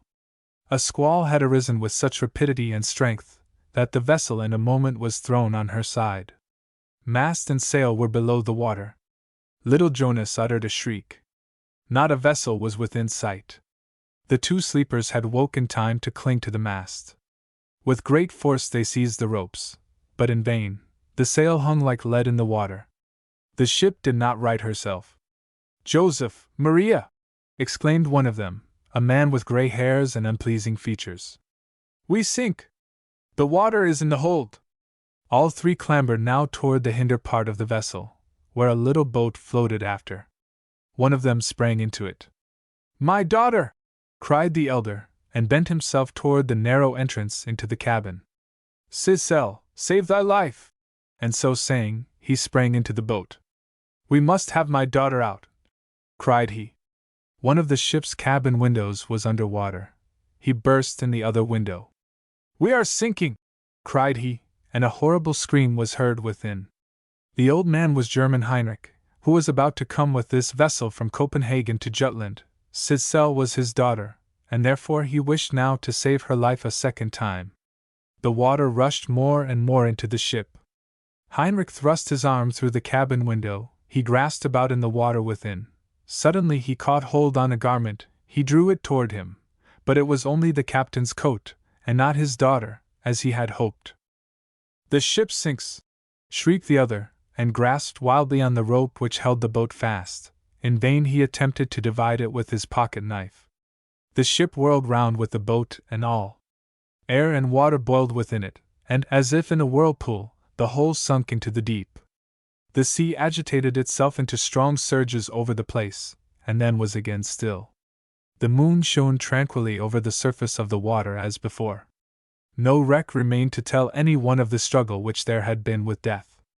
The bell tolled 12:15, and at that moment the last light at the hall was extinguished.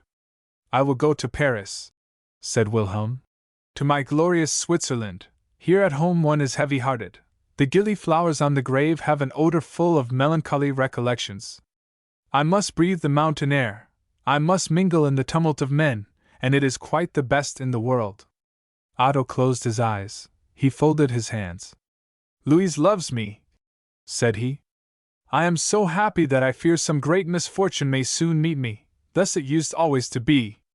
Whilst German Heinrich lives I cannot assure myself of good. If he were away, I should be perfectly tranquil, perfectly happy.